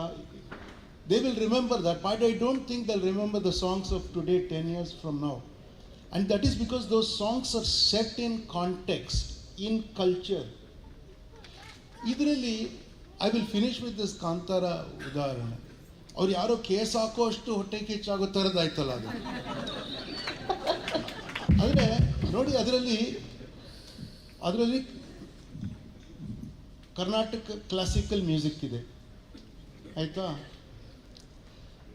ಯಾರು ನಮ್ಮ ಬುದ್ಧಿಜೀವಿಗಳೆಲ್ಲ ಅದು ಸನಾತನ ಧರ್ಮದ್ದು ಹಾಕಬಾರ್ದಾಗಿತ್ತು, ಅದರಲ್ಲಿತ್ತು ಬೇರೆ ಗಲಾಟೆ ಮಾಡಿದ್ರು ರೀ. ಇದು ಭಾರತ ರೀ, ಏನು ಬೇಕಾದ್ರೆ ಸೇರಿಸ್ಬೋದು ರೀ. ನೀವು ಯಾರು ರೂಲ್ಸ್ ಇರೋದಕ್ಕಿಲ್ಲ. ನಿಮಗೆ ನೋಡ್ರಿ, ನಮಗೆ ಯಾವ ಮಠದವರು ಇನ್ನೊಬ್ಬರ ಮಠಕ್ಕೆ ಬಗ್ಗೆ ಏನು ಹೇಳೋಂಗಿಲ್ಲ. ನಮ್ಮಮ್ಮ ಪದ್ಧತಿ, ಅವರು ಈಗ ಅಸ್ಸಾಮಲ್ಲಿ ಅವ್ರದ್ದು ಏನೋ ಪದ್ಧತಿ ಇದೆ, ಅವ್ರು ಬಂದು ಇಲ್ಲ ನೀವು ಈ ಥರದ್ದು ಆರಾಧನೆ ಮಾಡ್ಬೋದು ಅಂತ ಮಾಡಬಾರ್ದು ಅಂತ ಇವ್ರಿಗೆ ಹೇಳೋದಕ್ಕಾಗತ್ತೇನ್ರಿ? ನಾವು ಏನಾರು ಮಾಡ್ತೀವಿ, ನಮ್ಗೆ ಇಷ್ಟ ಬಂದಿದ್ದು ಹಾಡು ಹಾಕ್ಕೊಳ್ತೀವಿ. ಹಿಂದೂಸ್ತಾನಿ ರಾಗನೂ ಹಾಕೊಳ್ತೀವಿ. ನೀವು ಏನ್ರಿ ಮಾಡೋದಕ್ಕಾಗತ್ತೆ ಅಲ್ವಾ? ಇದು ಭಾರತ, ನಮಗೆ ಆಗತ್ತೆ, ನಮಗೆ ಒಟ್ಟಿಗೆ ಇರೋಕ್ಕೆ ಬರುತ್ತೆ. ನಮಗೆ ಒಟ್ಟಿಗೆ ಇದ್ದೀವಿ ಅಂತಲೇ ನಿಮ್ಗೆ ಹೊಟ್ಟೆ ಕಿಚ್ಚಿರೋದು. ಅದರಲ್ಲಿ ಎಲ್ಲ ಇದೆ. See, it is folk, it is classical, it is local, it is Indian and it is international. ನೋಡಿ, it is an amazing idea. We can be this like this only if we accept each other. ನಾವು ಬೇರೆಯವರಿಂದ certificate ಪಡೆಯೋದು ಬೇಕಾಗೇ ಇಲ್ಲ ನಮಗೆ. Foreign ಕಂಟ್ರಿಯಲ್ಲಿ screening ಆಗಿ ನಿಮ್ಗೆ award ಬಂದಿದ್ದರೆ ಸಂತೋಷ, congratulations. ಆದರೆ ನೀವು 8-10 ಕೋಟಿ ರೂಪಾಯಿ ಖರ್ಚು ಮಾಡಿ 300 ಕೋಟಿ ಅರ್ನ್ ಮಾಡಿದ್ರೆ ಇನ್ನೂ ಸಂತೋಷ. ನಮ್ಮ ಸರ್ಟಿಫಿಕೇಟೇ ಗ್ರೇಟೆಸ್ಟು. ಇಡೀ ಭಾರತ ಸರ್ಟಿಫಿಕೇಟ್ ಕೊಟ್ಟರೆ ನಮಗೆ ಯಾರ ಸರ್ಟಿಫಿಕೇಟು ನಮಗೆ ಬೇಕಾಗೇ ಇಲ್ಲ. ಮೈ ಫೈನಲ್ ಥಿಂಗ್, ನಾನು ನಿಮ್ಗೆಲ್ಲರಿಗೂ ಹೇಳ್ತೀನಿ, ಆ ಜಾರ್ಜ್ ಸೋರೋಸ್ ಏನು ಹೇಳ್ತಾರೆ, ಬೆಳಗ್ಗೆ ಡಿಸ್ಕಷನ್ನು ನಾನು ಕೇಳಿದೆ. ಅವ್ರು ಸೋರೋಸ್ ಏನೇ ಹೇಳ್ತಾರೆ, ಅವರು ರಾಮ್ ಮಾಧವ್ ಹೇಳಿದ್ರು, ಅವ್ರು ಅದೂ ಅವ್ರು ಹೇಳ್ತಾರೆ. ಅಷ್ಟೇ ಅಲ್ಲ, the Indian story is much bigger than that story ಅಂತ ಹೇಳಿದ್ರು. ನಾನು ಒಪ್ಕೊಳ್ತೀನಿ. ಆದರೆ ಒಂದನ್ನು ಗಮನಿಸಿ, ಹಿಂದೆ ಇಂಡಿಯಾನ ಅಟ್ಯಾಕ್ ಮಾಡ್ತಾ ಇದ್ದಿದ್ದು ಹೆಂಗೆ ವೆಸ್ಟು, ನಮ್ಮ ಸುತ್ತಮುತ್ತ ನಮ್ಮ ವೈರಿಗಳು ಅಂತ ಯಾರನ್ನ ನಾವು ಗುರುತಿಸುವ ದೇಶಗಳಿಗೆ ನಮಗೆ ಕಷ್ಟ ಕೊಡೋದಕ್ಕೆ ಸಹಾಯ ಮಾಡೋದು, ಅವ್ರಿಗೆ ವೆಪನ್ಸ್ ಕಳಿಸೋದು, ಈ ಥರದ ಕಷ್ಟ ನಮಗೆ ಕೊಡೋರು, ನಮ್ಮ ಮೇಲೆ ಸ್ಯಾಂಕ್ಷನ್ ಹಾಕೋದು. ಅವ್ರು ಯಾರು ಮಾತಾಡಿದ್ರು, ನಮಗೆ ಸೂಪರ್ ಕಂಪ್ಯೂಟರ್ ಬಂದಿದ್ದು ಅಮೇರಿಕಾ ಸ್ಯಾಂಕ್ಷನ್ ಹಾಕಿದ್ದಕ್ಕೆ ಅಂತ. ಅದು ನಿಜ. They use to trouble us like that. Now they attack your culture itself directly because they have understood India soft power is dangerous. They have realise what happen with Japan, with South Korea. They are attacking only your soft power. They make fun of your cultural thing, and the only way they can do it is by dividing us. ಇವರಿಗೆ ಬಂದು ತಲೆ ಕೆಡಿಸೋಕ್ಕೆ ಪ್ರಯತ್ನ ಮಾಡೋದು. ಇದು ಈ ನಮ್ಮ ಸನಾತನ ಧರ್ಮದ ಅಲ್ವೇ ಅಲ್ಲ. ಅದಕ್ಕೆ ಚೆನ್ನಾಗಿಂತದ್ದು ಇವ್ರೊಬ್ಬರು ಸರ್ಟಿಫಿಕೇಟ್ ಕೊಡೋದು, ಒಬ್ಬರು ಇನ್ನೊಬ್ಬರು ಬಂದು ಇವ್ರಿಗೆ ಇದು ಆ್ಯಕ್ಚುಲಿ ಲೆಫ್ಟ್. ಇದು ನೀವು ಜಾತಿದ ಇದನ್ನು ತೋರಿಸಿದ್ದೀರಾ ದಬ್ಬಾಳಿಕೆನ, ಅದಕ್ಕೆ ಚೆನ್ನಾಗಿದೆ ಅಂತ. ಆ್ಯಕ್ಚುಲಿ ಸಿನಿಮಾ ಚೆನ್ನಾಗಿದೆ ಅಂತ ಸಿನಿಮಾ ಮಾಡೋರಿಗೆ ಹೇಳೋದು ಕಷ್ಟ ರೀ. ಅವರು ನಂಬಿಕೆಯಿಂದ ಮಾಡಿರ್ತಾರೆ ಅಷ್ಟೇ. ಚೆನ್ನಾಗಿದೆ ಅಂತ ಗೊತ್ತಿರೋಕ್ಕೆ ಸಾಧ್ಯ ಇರಲ್ಲೇನೆ ನಮಗೆ, ಬರೆದಾಗ ಹೆಂಗೆ ಗೊತ್ತಿರುತ್ತೆ ಅಲ್ವಾ? ನಾವು ಆ್ಯಕ್ಚುಲಿ ಬೆಳಗ್ಗೆ ನಾನು ಆರ್ಮಿ ಅವ್ರದ್ದು ಡಿಸ್ಕಷನ್ ಕೇಳಿದ್ನಲ್ಲ, ನನಗೆ ತುಂಬ ಡಿಸ್ಟರ್ಬ್ ಆಯಿತು. ನೀವು ತುಂಬ ಜನ ಕೂತಿದ್ದೀರಿ ಅವಾಗ. You see the difficulty, you see when that air vice marshal was saying the government has other compulsions. Somebody is saying we should become an economic power first before we can actually look to throw somebody out. Somebody suggested we should take POK. It's not as simple as we say somebody said. ನನಗೆ ಅದನ್ನು ಅದ್ರ ಬಗ್ಗೆ ಧೈರ್ಯವಾಗಿ ಮಾತಾಡೋಕ್ಕೂ ಕಷ್ಟ. ಈಗ ಅದನ್ನು ಕೇಳಿದ್ಮೇಲೆ ಇಷ್ಟು complex ಆಗಿದೆ. It is easier for us to be together than to be divided. If you are divided, remember somebody will call you from foreign, as I say, and say ನಿಮಗೆ ಒಂದು ಗ್ರ್ಯಾಂಟ್ ಕೊಡ್ತೀನಿ, ಇದ್ರ ಮೇಲೆ ಒಂದು ರಿಸರ್ಚ್ ಪೇಪರ್ ಬರೀತೀರಾ ಅಂತ. ಇವರು ಅದರ ಬದಲು ರಿಸರ್ಚ್ ಪೇಪರ್ ಬದಲು ಸಿನಿಮಾ ಪೇಪರ್ ಬರೆಯೋದು ತುಂಬ ಚೆನ್ನಾಗಿದೆ. ಅದನ್ನು ಮಾಡ್ಕೊಂಡಿದ್ರೆ ಭಾರತ ಚೆನ್ನಾಗಿರುತ್ತೆ ಅಂತ ಹೇಳ್ತೀನಿ. ನಮಸ್ತೆ. Ashwini, before I go back to Rishabh for the last words, is there anything you'd like to share with us? Mic ಒಂದು ಪ್ರಾಬ್ಲಮ್ ಆಗ್ತಿದೆ ಅವರು. ಅಲ್ಲ, ಅವ್ರು ಆಫ್ ಮಾಡಿ, you turned it off. Yeah. I think that I'm a South Indian. I speak Tamil, but I've told stories in Tamil, in Hindi, in Marathi, because I'm born and brought up in Maharashtra, and I'm making Malayalam films, and I'm also telling the story of Mrs. Sudha Murthy and Mr. Narayan Murthy. True pan-Indian filmmaker. So. To say that, it's only to say that doesn't matter where you are or which part of your country you're from, and doesn't matter who you are and where you come from. If you have a story to say, you just have to tell your story with a lot of hard work. Nothing comes easy, and Kantara is a great example that we just need to keep telling stories of what we believe in, and only with our experiences we will be able to tell stories that inspire, aspire, and brings a nation together only through our stories. Thank you. Rishabh, ಈಗ ಒಂದು ಹಿಮಾಲಯದಷ್ಟು ಭಾರ ಭುಜದ ಮೇಲೆ ಇಟ್ಟಾಗ ಆಗ್ತಾ ಇದೆಯಾ? ಮುಂದೇನು ಅಂತ ಯೋಚನೆ ಮಾಡಿದಾಗ ಯಾವತ್ತೂ ಹಂಗೆಲ್ಲ ಯೋಚನೆ ಮಾಡಿಲ್ಲ. ನಾವೇನು ಗೊತ್ತಾ ನಿಮಗೆ, ನೀವು ನೆಕ್ಸ್ಟ್ ಅಲ್ಲಿ ಸ್ಕೂಲಲ್ಲಿ ಇದ್ದಾಗ, ಸ್ಕೂಲು ಕಾಲೇಜಲ್ಲಿ ಇದ್ದಾಗ ಪಾಸ್ ಆಗ್ತೀವಿ ಅನ್ನೋದೇ ದೊಡ್ಡ ಅಚೀವ್ಮೆಂಟ್ ನಮಗೆ. ಸೊ ನಾನು ಪಿ ಯು ಸಿಲಿ ಇದ್ದಾಗ 51% ಬಂತು ಕಾಮರ್ಸ್ ತೊಗೊಂಡು. ನಮ್ಮ ಅಪ್ಪಗೆ ನಾನು ರ್ಯಾಂಕ್ ತೆಗೆದಂಗೆ ಫೀಲ್ ಆಗ್ಬಿಡ್ತು. ಬರೋ ಬೆಂಗಳೂರಿಗೆ ಬರೋ ಅಂತ ಅಂದ್ಕೊಂಡು ಏನು ದೊಡ್ಡ ಹೈಯರ್ ಎಜುಕೇಷನ್ ಕಳಿಸ್ತಾ ಇರೋಂತ ಅಲ್ಲಿ ಹೋಗಿ ಡಿಗ್ರಿ ಮಾಡಿ ಹಡೆ ಮಾಡ್ಕೊಂಡು ಇದ್ದಿದ್ದು ನಾವು. ಸೊ ಹಾಗಾಗಿ ತುಂಬ ತಲೆ ಕೆಡಿಸ್ಕೊಳ್ಳೋ ಜಾತಿ ಅಲ್ಲ ನಾವು, ಆರಾಮಾಗಿರ್ತೀವಿ. ಆ್ಯಂಡ್ ಈ ಸಕ್ಸಸ್ ಅನ್ನೋದು ಇದೆಯಲ್ವ, ಅದು ಎಷ್ಟು ಡೇಂಜರ್ ಅನ್ನೋದು ನನಗೆ ಗೊತ್ತು. ಹಾಗೆ ಇಲ್ಲಿಗೆ ಮಾತ್ರ ಇಟ್ಕೊಂಡಿರ್ತೀನಿ, ಅದು ಈ ಗಂಟಲು ದಾಟಕ್ಕೂ ಬಿಡಕ್ಕೆ ಹೋಗಲ್ಲ. ಸೊ ಕಾಂತಾರ ಮಾಡಬೇಕಾದ್ರೆ ಎಷ್ಟು ಸ್ಕ್ರಾಚಿಂದ ಇದೇ ನಮ್ಮ ಊರಲ್ಲಿ ಲಾಕ್ಡೌನಲ್ಲಿ ಊರಲ್ಲಿದ್ದಾಗ ಸುಮ್ಮನೆ ಕೂತ್ಕೊಳ್ಳೋದೇನು ಅಂತ ಅದೇ ಇದು ಹರಟೆ ಮಾಡ್ಕೊಂಡಿದ್ದಾಗಲೇ ಬಂದಿರುವಂಥ ಕತೆ. ಸೊ ಈಗ ರಿಸರ್ಚ್ ಸ್ಟಾರ್ಟ್ ಆಗಿದೆ. ಅದೇ ಲಾಸ್ಟ್ ಟೈಮ್ ಕೊಟ್ಟ ಸ್ಟೇಟ್ಮೆಂಟ್ ಪ್ರಕಾರ ನಿಮ್ಗೆ ನೋಡಿದ ಕಾಂತಾರ 2 1 ಇನ್ನೂ ಮಾಡ್ತಾ ಇದ್ದೀನಿ ಅಷ್ಟೇ ಈಗ. ಸೊ ಅದ್ರ ಮೇಲೆ ಅಷ್ಟೇ ಆರಾಮಾಗಿ ಅಷ್ಟೇ ಸ್ಕ್ರಾಚಿಂದ ವರ್ಕ್ ಮಾಡ್ಕೊಂಡು ಸೇಮ್ ಸ್ಟೈಲಲ್ಲೇ ವರ್ಕ್ ಮಾಡ್ಕೊಂಡು ಬರ್ತೀನಿ. ಮೇ ಬಿ ಬಿಗ್ ಸ್ಕೇಲ್ ಆಗ್ಬೋದೇನೋ, ಕತೆ ತುಂಬ ಹ್ಯೂಜ್ ಆಗಿದೆ, ಸೇಲ್ ಆಗ್ಬೋದೇನೋ ಅಷ್ಟೇ. ಭಾರ ಅನ್ನುವಂಥದ್ದು ಹೊತ್ಕೊಂಡ್ರೆ ತಾನೇ ಭಾರ ಆಗಿದೆ. ಅವತ್ತು ಇಳಿಸ್ಬಿಟ್ಟು ಹೋಗ್ತಾ ಇರ್ಬೇಕು ಸೀದಾ, ನಾವು ಯಾಕೆ ಹೊತ್ಕೊಳ್ತಿರ್ಬೇಕು. ಪ್ರಾಯಶಃ ರಿಷಬ್ನ ಯಾರಾದರೂ ಅವರ ಬೆಳವಣಿಗೆಯನ್ನು ಕಂಡಿದ್ರೆ ಅದ್ರಲ್ಲಿ ನಾನೊಬ್ಬಳು ಅಂತ ಇವತ್ತಿನ ಈ ಸಂದರ್ಭದಲ್ಲಿ ಆ್ಯಕ್ಚುಲಿ ನಾನು ಮೆನ್ಷನ್ ಮಾಡಬೇಕು. ನಾನು ಫಸ್ಟ್ ಟೈಮ್ ಅಸಿಸ್ಟೆಂಟ್ ಡೈರೆಕ್ಟರಾಗಿ ವರ್ಕ್ ಮಾಡಿದಾಗ ಸೈನಿಡ್ ಎಂಬ ಸಿನಿಮಾ, ಮಾಳವಿಕಾ ಮ್ಯಾಮ್ ಅದರಲ್ಲಿ ಲೀಡಲ್ಲಿ ಆ್ಯಕ್ಟ್ ಮಾಡಿದರು. ನಾನು ಇವ್ರ ಹತ್ರ ಹೋಗೋಕ್ಕೆ ಬಯರೋರಿಗೆ ಪುಸ್ತಕ ಓದ್ಕೊಂಡು ಕೂತಿರೋರು ಇವರು.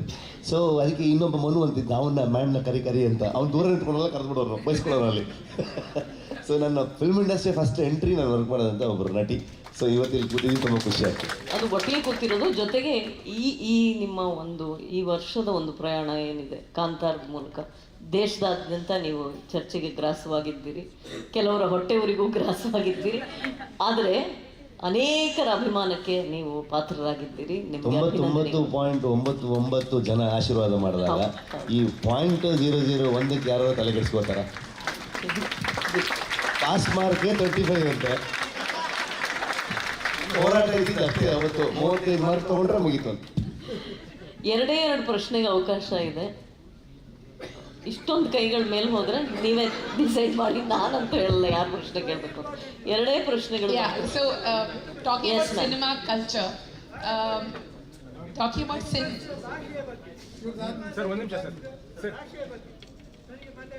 one minute, sir. 1 minute, sir. 1 minute, sir. 1 minute. ದಕ್ಷಿಣ ಕನ್ನಡದವರಿಗೆ ಇದು ದೇವನೂರು ಮಾಧವನ್ನೆಲ್ಲ ಭಾರಿ ಅಪ್ರಿಷಿಯೇಟ್ ಮಾಡ್ತಾರೆ. ದಕ್ಷಿಣ ಕನ್ನಡ ಭಾಷೆಯನ್ನು ಯಾರು ಬರೆಯೋರಿಲ್ಲ, ವ್ಯಾಸರಾವ್ ನಿಂಜೂರು ಮತ್ತು ಶಿವರಾಮ್ ಕಾಂತ ಬಿಟ್ಟರೆ. ಅಲ್ಲ ಸರ್, ಇವನು ಮೈಕ್ ಕೊಟ್ಟರೆ ಅವರಿಗೆ ಕೇಳಿಸಿಲ್ಲ ಆ್ಯಕ್ಚುಲಿ.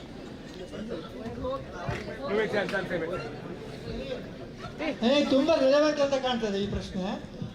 ನಮಗೆ ನಿಮಗೆ ಗೊತ್ತಿಲ್ಲ, ದಕ್ಷಿಣ ಕನ್ನಡದ ಭಾಷೆ ಬಗ್ಗೆ ನೀವು ಉಪಯೋಗಿಸಿದ ಭಾಷೆ ಬಗ್ಗೆ ಹೇಳಿಕೆ.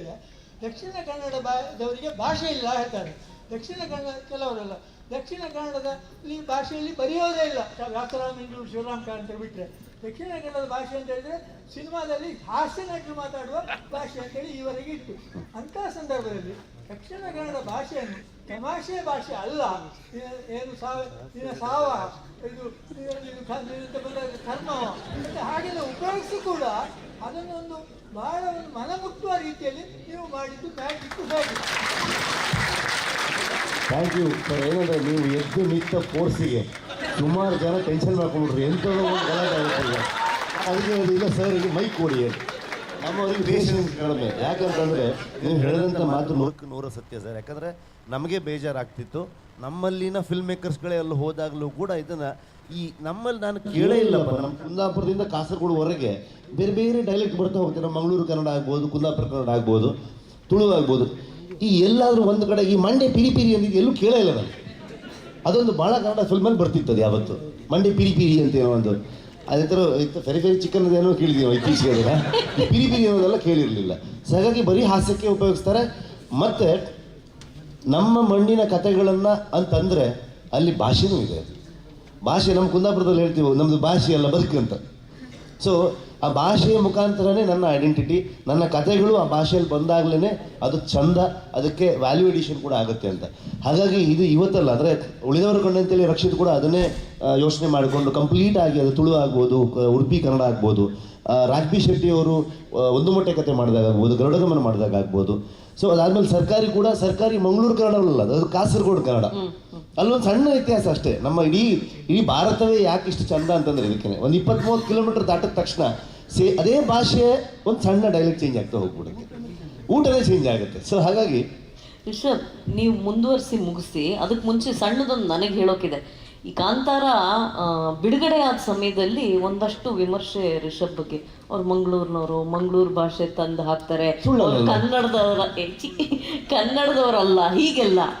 ಆವಾಗ ನನಗೆ ರಿಷಬ್ ಒಂದು ವಾರದ ಹಿಂದೆ ಹೇಳಿದ ಮಾತು ನೆನಪಾಯ್ತು. ಮೇಡಮ್, ನನಗೆ ತುಳು ಕಡಿಮೆ ಬರುತ್ತೆ, ನನಗೆ ಬರೋದೇ ಕನ್ನಡ ಅಂತ ಅವ್ರು ಅಂದರು. ಇದು ಎಷ್ಟು ಜನ ಕನ್ನಡಿಗರಿಗೆ ಗೊತ್ತು ಅಂತ. ಅಲ್ಲ, ಅಂದರೆ ನಾವು ಈ ಬ್ರಹ್ಮವರ ಬ್ರಿಡ್ಜ್ ದಾಟಿದ ಮೇಲೆ ಕುಂದಾಪುರ ಕನ್ನಡ ಶುರುವಾಗುತ್ತೆ. ನಾನು ಕುಂದಾಪುರದವನು, ಈಗೀಗ ನನಗೆ ಮಂಗಳೂರು ಸ್ನೇಹಿತರುಗಳು ಜಾಸ್ತಿ, ಹಾಗಾಗಿ ಸ್ವಲ್ಪ ಸ್ವಲ್ಪ ಅರ್ಥ ಆಗ್ತಿದೆ. ಕೆಲವೊಂದು ಸಂದರ್ಭಗಳಲ್ಲಿ ಮಾತು ಕೂಡ ಆಡ್ತೀವಿ ಚೂರಾಗಿ ಅಂತ. ಹೌದು. ಸೊ ಹಾಗಾಗಿ ಈಗ ನಾವು ಕಾಸರಗೋಡು ಕನ್ನಡ ಅಂತ ನಾನು ಹೇಳ್ತಿದ್ದೆ, ಅಲ್ಲಿ ತುಂಬ ಬ್ಯೂಟಿಫುಲ್ ಆಗಿ ಒಂಥರ ಸಾಂಗ್ ಥರ ನಾವು ಅಲ್ಲಿನ ಡೈಲಾಗ್ನ ಅದಕ್ಕೆ ಈ ನಮ್ಮ ಮಮ್ಮೂಟಿ ಮತ್ತೆ ಅಲ್ಲವಿ ನೋಡ್ತಾ ಅವ್ರು ಹೇಳೋದಿದೆ, ನೋಡ ಎಷ್ಟು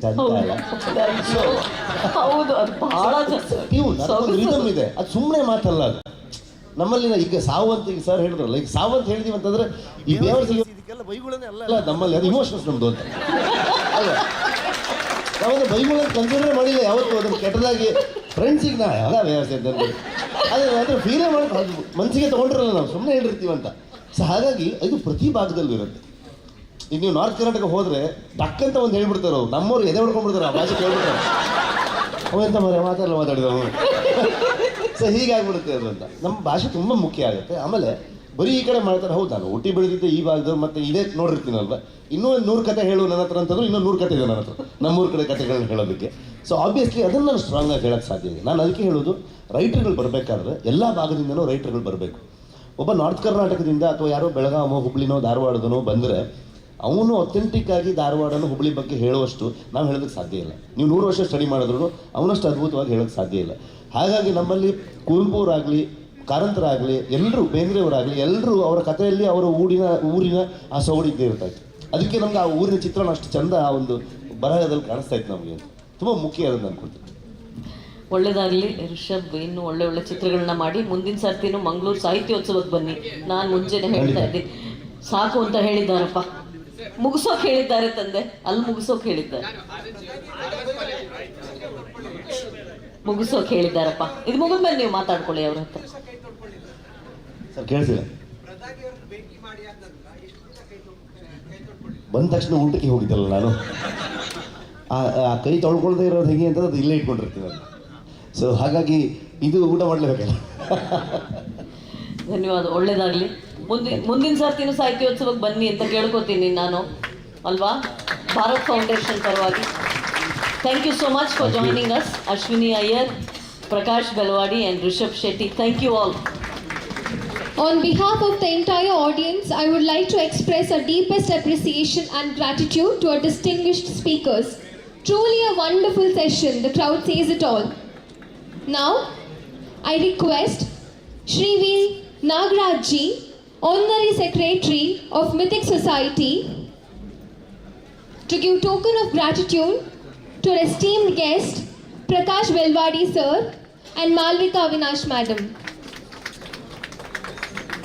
Sir.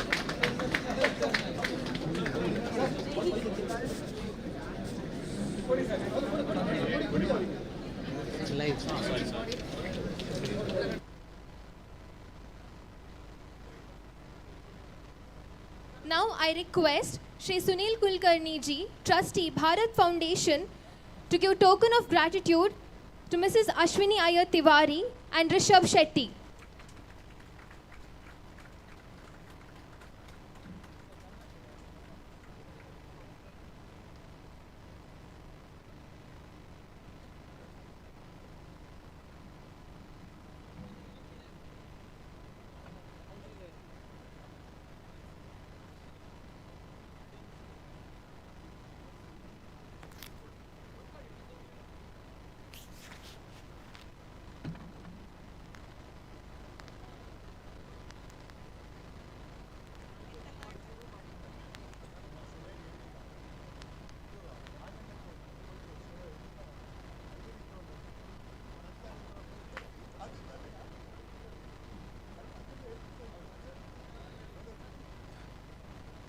ನಮಸ್ಕಾರ.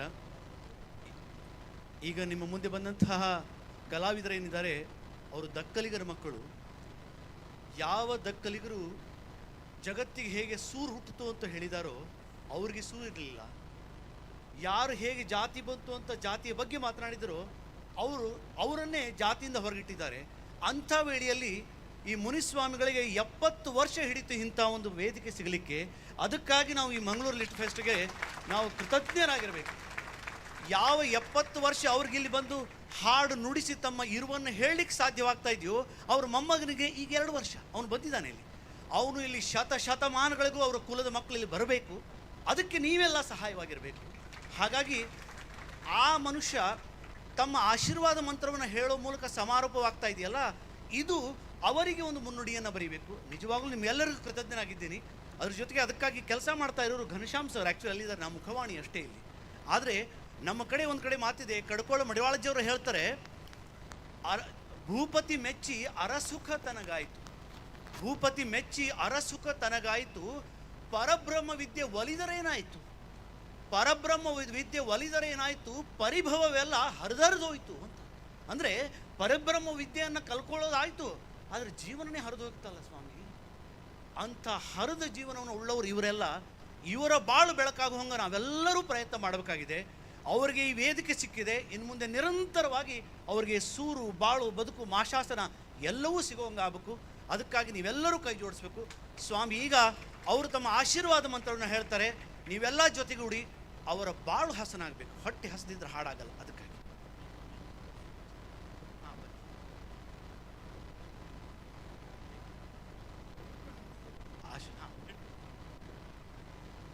ಇದು ಆಶೀರ್ವಾದ ಮಂತ್ರ ಅಂತ ಅಂದ್ಕೊಂಡು ಈ ಮೂಲಕ ನಮ್ಮೆಲ್ಲರಿಗೂ ಒಳ್ಳೆಯದಾಗ್ತದೆ. ಯಾರು ಮನೆಯಲ್ಲಿ ರಾಮ ಹುಟ್ಟಬೇಕು, ರಾಮನಂತ ಗಂಡು ಹುಟ್ಟಬೇಕು, ಸೀತೆ ಅಂತ ಮಗಳು ಹುಟ್ಟಬೇಕು, ಅಷ್ಟೇ ಅಲ್ಲದೆ ಇವರು ಕಿನ್ನರಿ ಮೇಲೆ ಕೃಷ್ಣನ ಗರಿಯನ್ನು ಇಟ್ಕೊಂಡಿರ್ತಾರೆ. ಅವ್ರೇನು ಹೇಳ್ತಾರೆ ಅಂದರೆ, ಜಗತ್ತಿಗೂ 6 ತಿಂಗಳ ಮೊದಲು ಹುಟ್ಟಿದಂಥ ಆದಿಜಾಂಬವ ಇದಾನಲ್ಲ, ಆ ಆದಿಜಾಂಬವನ ಅಳಿಯ ಕೃಷ್ಣ ಅಂತ. ಹಾಗಾಗಿ ನಾವು ಕೃಷ್ಣನ ಕುಲದವರು ಕೂಡ ಅವರು. ಹಾಗಾಗಿ ಅವರು ಆ ಮಂತ್ರವನ್ನು ಹೇಳ್ತಾರೆ.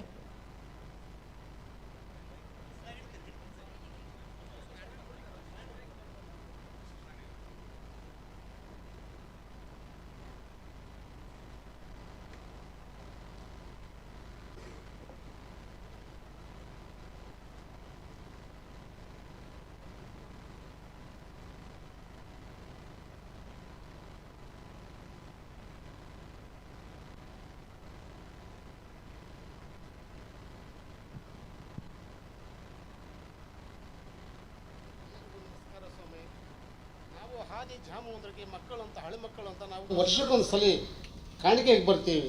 ಕಾಣಿಕೆಗೆ ಬಂದಾಗ ಮನೆ ಕಾಣಿಕೆಯನ್ನು ಕಲೆಕ್ಷನ್ ಮಾಡಿಕೊಂಡು ಬಂದು ನಮ್ಗೆ ಕಾಣಿಕೆ ಕೊಡ್ತಾರೆ.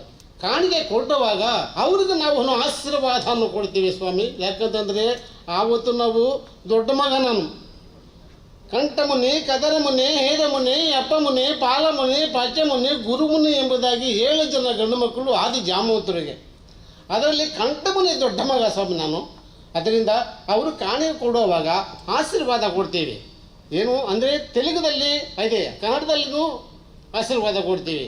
ಏನಂತ ಆಶೀರ್ವಾದ ಕೊಡ್ತೀವಿ ಅಂತಂದರೆ, ಅತತ್ತೆ ಮರದಲ್ಲಿ ಒತ್ತತ್ತೆ ಮಾಡಿದನ ಕತ್ತಿ ಕೈದು ಗಂಟೆ, 7 ಗುಹಾರಿ ಬಂಡಿ ಮೇಲೆ ಹೇರು ಬಂದಿತ್ತಂತೆ, ಸೀತಾದೇವಿದಂಥ ಹೆಣ್ಣು ಮಕ್ಕಳು ಹುಟ್ಟಿ, ರಾಮದೇವಿದಂಥ ಗಂಡು ಮಕ್ಕಳು ಹುಟ್ಟಿ, 1 ಮನೆಗೆ 10 ಮನೆ ಹಾಗೆ, 10 ಮನೆಗೆ 100 ಮನೆ ಹಾಗೆ, 100 ಮನೆಗೆ 1000 ಮನೆ ಹಾಗೆ, 1000 ಮನೆಗೆ ಸಂತೋಷವಾಗಿ ನಮ್ಮ ತಾಯಿ ತಂದೆಯರು ಹೋಗಿದ್ದ ಜಾಗದಲ್ಲಿ ಬಂದಿದ್ದ ಜಾಗದಲ್ಲಿ ಹಾಲು ಉಕ್ಕಿದಂಗೆ ಹುಕ್ಕಬೇಕು ಮಾಪುಗಳು ಅಂತ ನಾವು ಆಶೀರ್ವಾದ ಕೊಡ್ತೀವಿ ಸ್ವಾಮಿ.